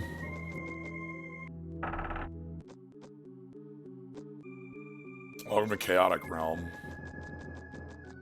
Cool.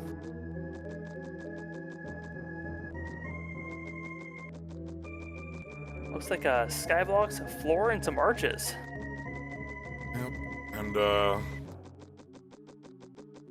there's a door over here, and, Judgment. Oh, there's some statues.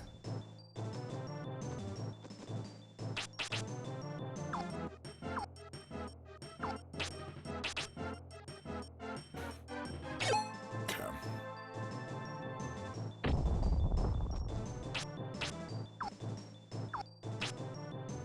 Why does that attack look like it hits them, but you're taking damage? Don't know. Anyway. Here's a door. Do you like Checkerboard Path? I love checkerboard path. Wow. Truly feels like the end of dimensions. What with the lattice on the walls. So, here's Checkerboard Path. There are no enemies on Checkerboard Path. Hey, you just go.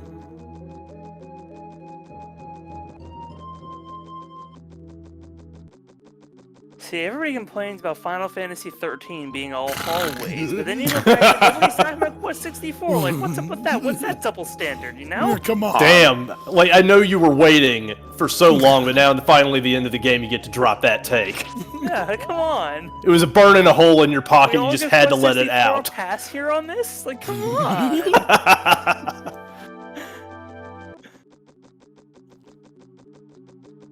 The thing this reminds me of is a, like, a more blatant...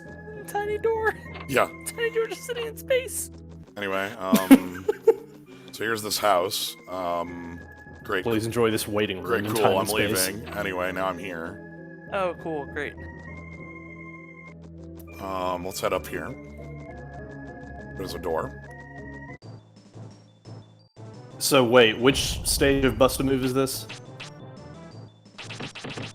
Ooh.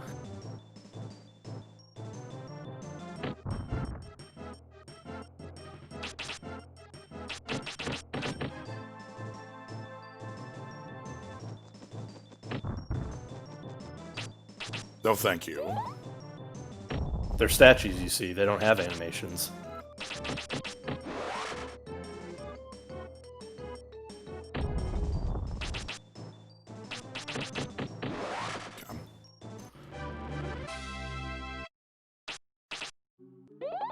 There's not actually much point to fighting enemies in here because everything just hits really freaking hard. And I'm not going to be Yeah. Best is I might gain 1 more point of defense before Mammon. But a lot of Mammon is actually sticking and moving from memory. You want to try to... Anyway, here's this area with a purple lake. Oh, neat.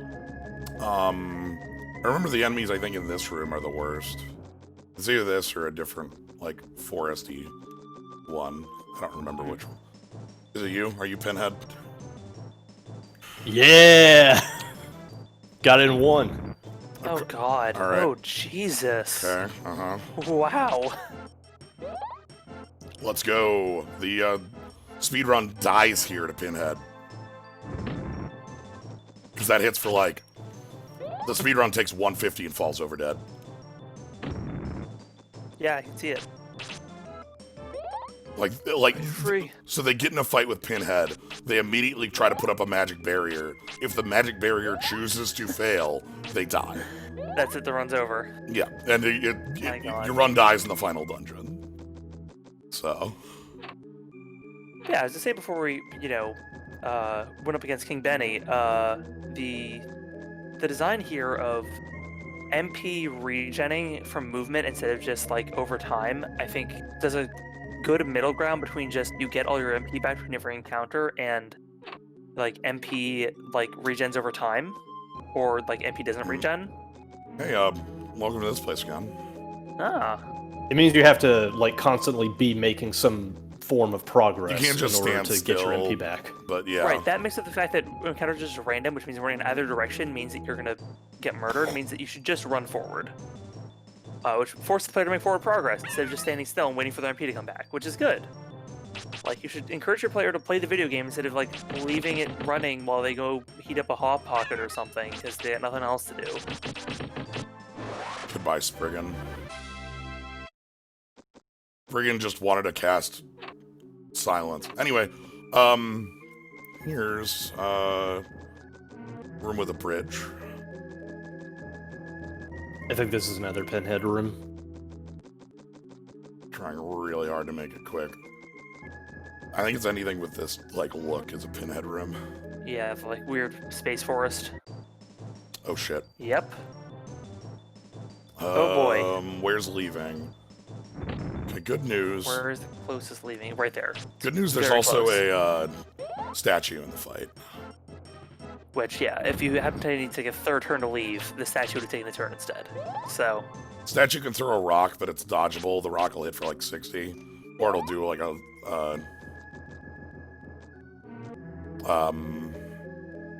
avalanche. Not avalanche, but like a little thingy. yeah, I don't think the statue is capable of hitting you for 150. No. So, Anyway, so nice we made it twice. yeah, hell yes, back to the corridor. It's the same corridor, but colored differently. So you know how Killer 7 had that room in the Coliseum where you're just constantly coming in and out of different areas depending on the stage? What if we just did that? I like the idea in concept for like how the void works. You know, I've played Final Fantasy V. I've played Aria of Sorrow. This just feels like placeholder for we didn't get here. Like, I mean, it also just kind of feels that way because and like new enemies though. I mean, yeah, new enemies though. Also, like Cleft of Dimension and Chaotic Realm, those types of areas are reusing reusing assets in a cool and interesting way. But given the state of the game, like what we know about it, it feels more like, damn, we weren't able to finish it in time. Alright. So, this is Epona. We met her before. She was just some wizard lady in a crystal house. As we found out from the queen over in Haunted Castle, she's actually secretly a very powerful wizard from thousands of years ago who knows about the book. Ah. So, this doesn't come up in any other way. She doesn't bring it up, but, you know. But this is why she shows up here. So out of curiosity, have you been like beelining this game, or have you just been going on to the next thing as the next thing comes up? going on to the next thing as the next thing comes up. Okay, cool. I know, like there have been. I feel like we've probably like spent a couple hours of just sort of messing around. Like we went to an optional. We've gone to a couple optional areas that do exist in the game. This is the first town, by the way. Oh, neat. Yeah. The main thing I'm wondering is like, have you been rushing past things that could have been helping you get more levels and stronger for this area that seems clearly too strong for you in general? I am 70 levels higher than I should be. Right, yeah, that's, I think the big thing is, like, you're way stronger than you should be, and the only thing hampering you right now is that you're not using the most broken things, just to see if you can do it. Yes. So... Yeah, I am, like, I could have obviously spent more time grinding defense. By the way, so nice we used it twice. Oh, good. Glad they put this area yep, right. It looks like the exact same geometry they used previously, too. Yes. But yeah, like, I could have spent some time fighting enemies that, like, multi-hit and just let them bop me a bunch. This is actually a preferable pinhead setup, because this means pinhead Pinhead is attacking. Is damage per hit and not amount of damage for defense? Damn it, yeah, like, if I had, like, 20 more defense, that hit that's, like, 40-40-40 would be, like, 30-30-30 or something. Like, you know, it would be... Oh. It would be heavily reduced. Okay, gotcha. I meant more like, you know, if... Do you get more defense experience from multiple hits of 20 or from one hit of 50? It is number of hits. That is the only thing that matters. It is better to be hit by a wind or fire spell. Like, 5 hits for 1 gives you 5 defense points. 1 hit for 100 gives you 1 defense point. Anyway, Sharon's here again. We'll find your quest! Oh my god! Quest? Fine. The quest is here! Sorry, This has been my quest the entire time? We'll find our quest 64. Oh, the title drop. Okay, anyway, I'm a puppet. You said that before. I knew nothing of the real world and its foolish people who are doomed to die, but why are humans so strong?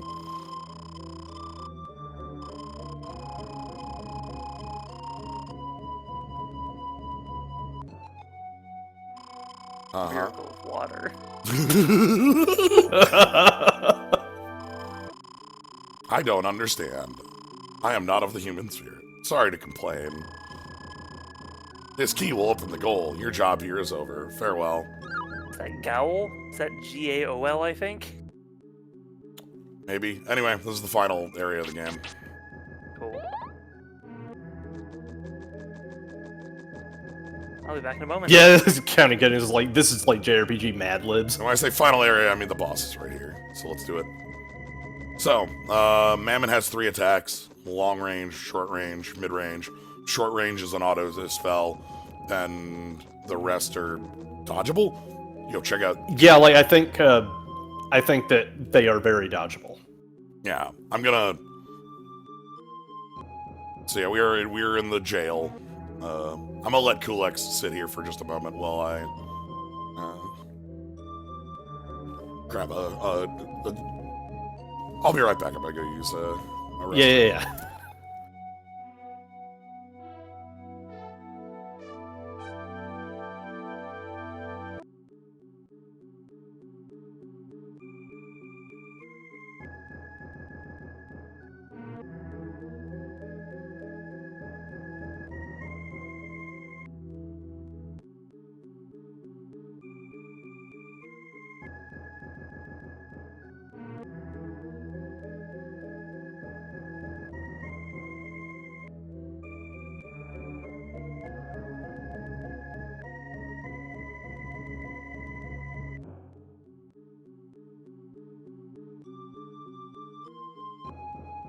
Alright. Time to fight Kulex's dad? I don't know. Yeah, time to beat the game. Hey, bud.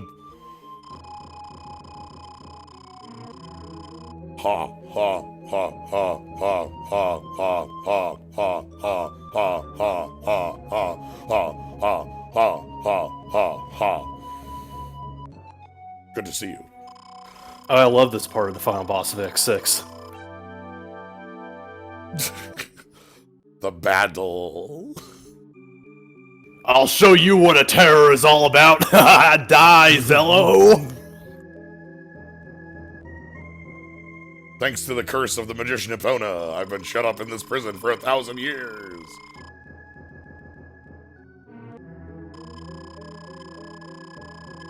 That's the other mention of Epona, as, you know. Anyway, they get a pretty rad theme. So, that's their dispel. That is the dispel move. So I'm gonna move away. Will you stop that? They have a rad theme that has a 30-second loop. And yeah, this is the attack you want. That's Mammoth. Yep, that's Kulex. Anyway, here's their best attack. We just do this. And then I'm gonna step sideways. Ooh.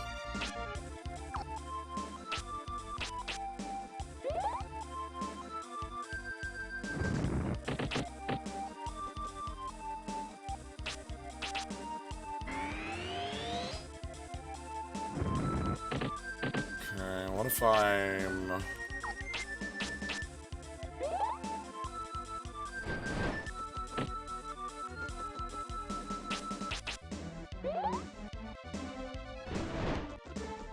Yeah, so this is how we win this fight.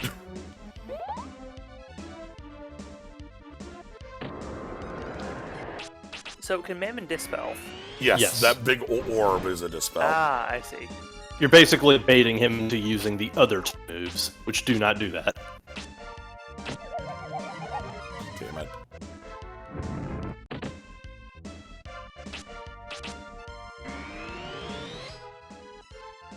Yeah, that's... Funny though, because I assume you can't melee this boss because he's floating off in space, pretty far away. You can. Oh. The point over on the far end of that rock is a melee point.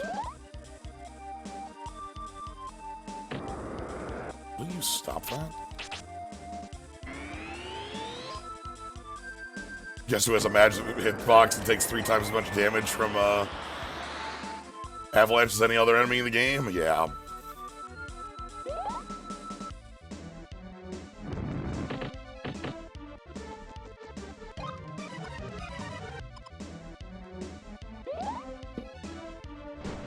There's that flame wall. That's the one I want, basically, all the time.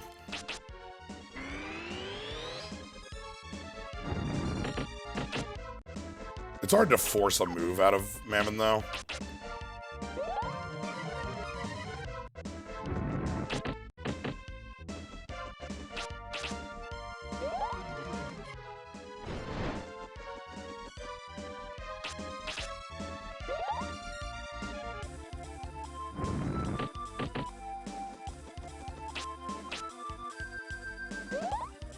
Man, though, imagine your defense after the end of this fight.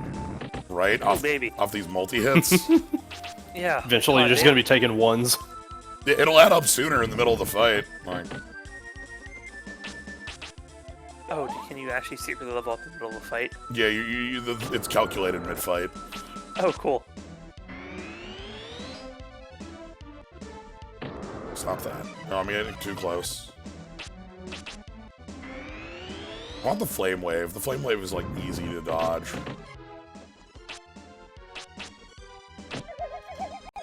It's the worst. Ugh. Well, turns to watch for both of you.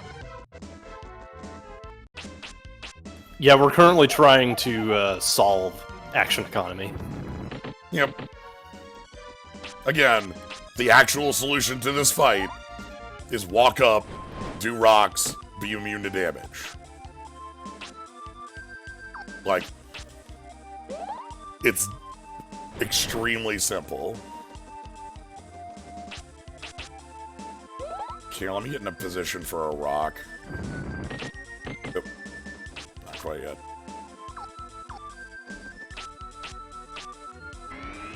Armor up. Flame wave. Oh, sure. Ooh, okay. So, like... Oh, I'm in a bad spot. I need to be... No, I need to be over on that ledge. That's the... Oh, melee range. That's the rock spot.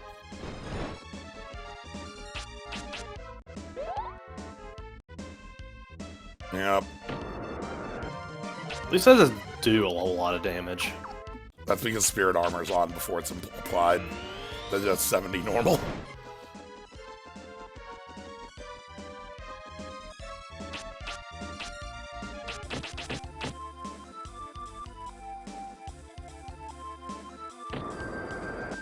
Yeah, so like I walk up here, I'm in melee. So, rocks.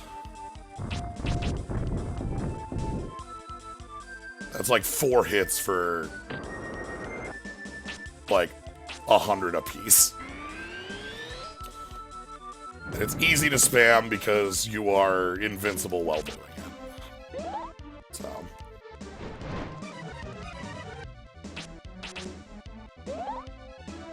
I'm having more fun dodging things though.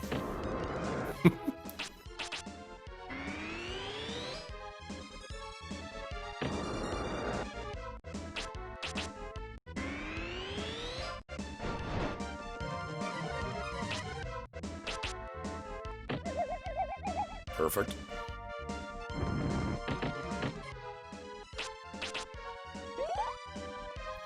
I also just kind of love this attack, the way it looks. It's cool, it just never hits. Yeah.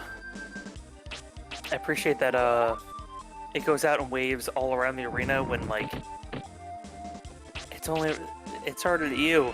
Like, Yeah, that will Yeah, it's never- just really you're hard just a enough little to guy. get another one. Like, there's Like- no way they're ever hitting.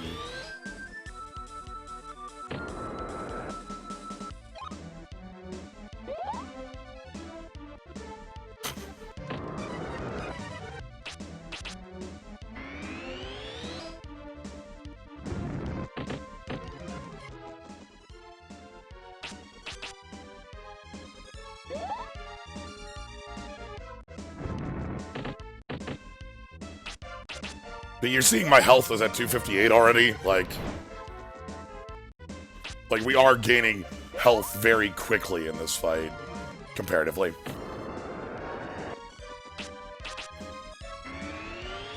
I wonder if evasion up might be a better buff. Because I might...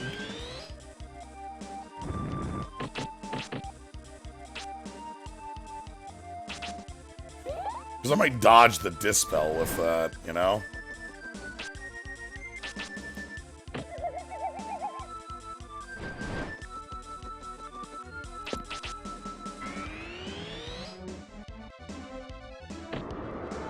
Or not.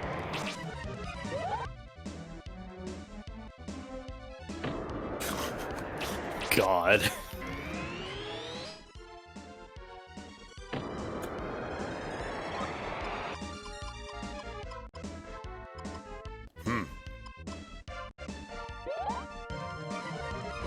One day you'll be out of turn 1 of the procedure. Anyway, here's the actual procedure.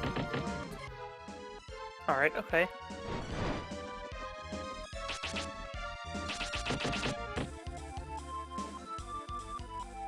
The actual procedure is assuming I have enough healing items to not die here.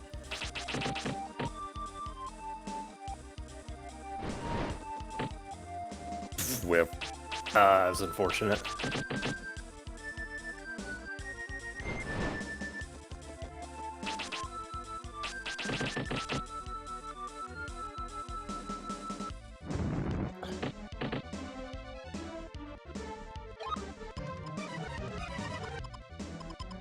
Dark jail key, yeah.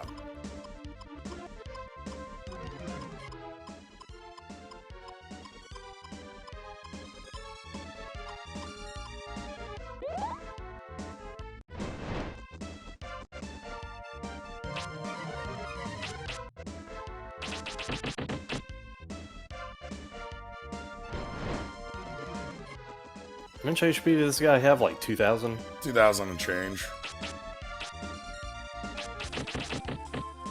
The exact number is 2,300. Damn. You know what? Hold on. What's my melee damage?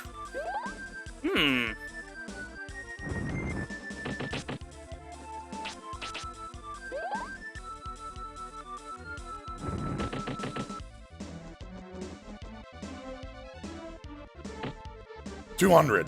Big. It's big is what it is.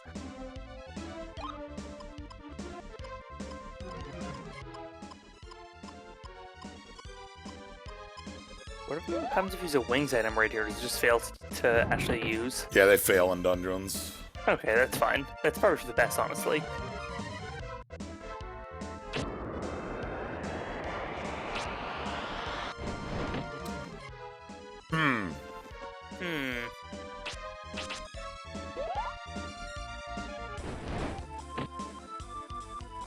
Okay, that's a weakness.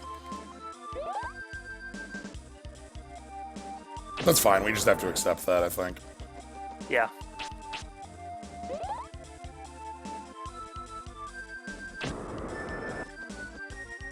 Well, thanks for letting me back in your circle. I recently heard the fine wisdom from a kung fu instructor that, you know, in almost all martial arts, the staff is a tool, because one of the first things you do in any martial arts form, in any culture, is learn how to hit people with a stick.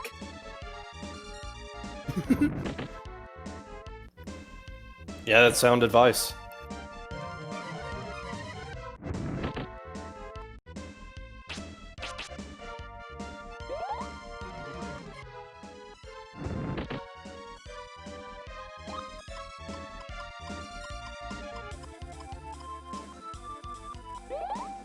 I'm just gonna bop you with a stick.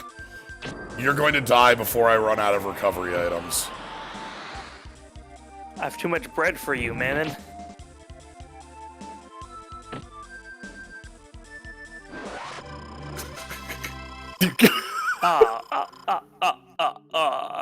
Why am I dying? Why is this flesh decaying? You die so easily. Oh. Why is that? Sleep. Anyway, that's it. Game. Alright, time. So, Shannon still alive, and now she's gonna go live to learn about the human condition, I think. Yeah, so by the way, in later versions of this game, they put in an ending. Oh yeah, there's not an ending in this game. So They just didn't know what actually fucking finished it, and we're like, yes. So yeah, Fine. that's it. Here we are. Then. So, thank you everybody for showing up for Questmas. Before Brian's eyes, peace had slipped farther and farther away, and the world of Mammon emerged. Mammon, driven by unprovoked jealousy, usurping the brightness and uniqueness of human life. But the sacredness of the life force can never belong to Mammon, and Mammon has been returned to the darkness which it spread. Only a few people in Seltland Seltland was saved from disaster by a young magician's apprentice. People can now return to their peaceful daily lives. New towns rise from the ruins, completely reborn. Even those who were injured or hurt are made whole again. Once more, the people are blessed with the warmth of fire, the wind's caress, cool water, and the fruits of the earth. The world will prosper forever as long as the people stay close to the four forces of nature in balance. As long as they walk hand in hand.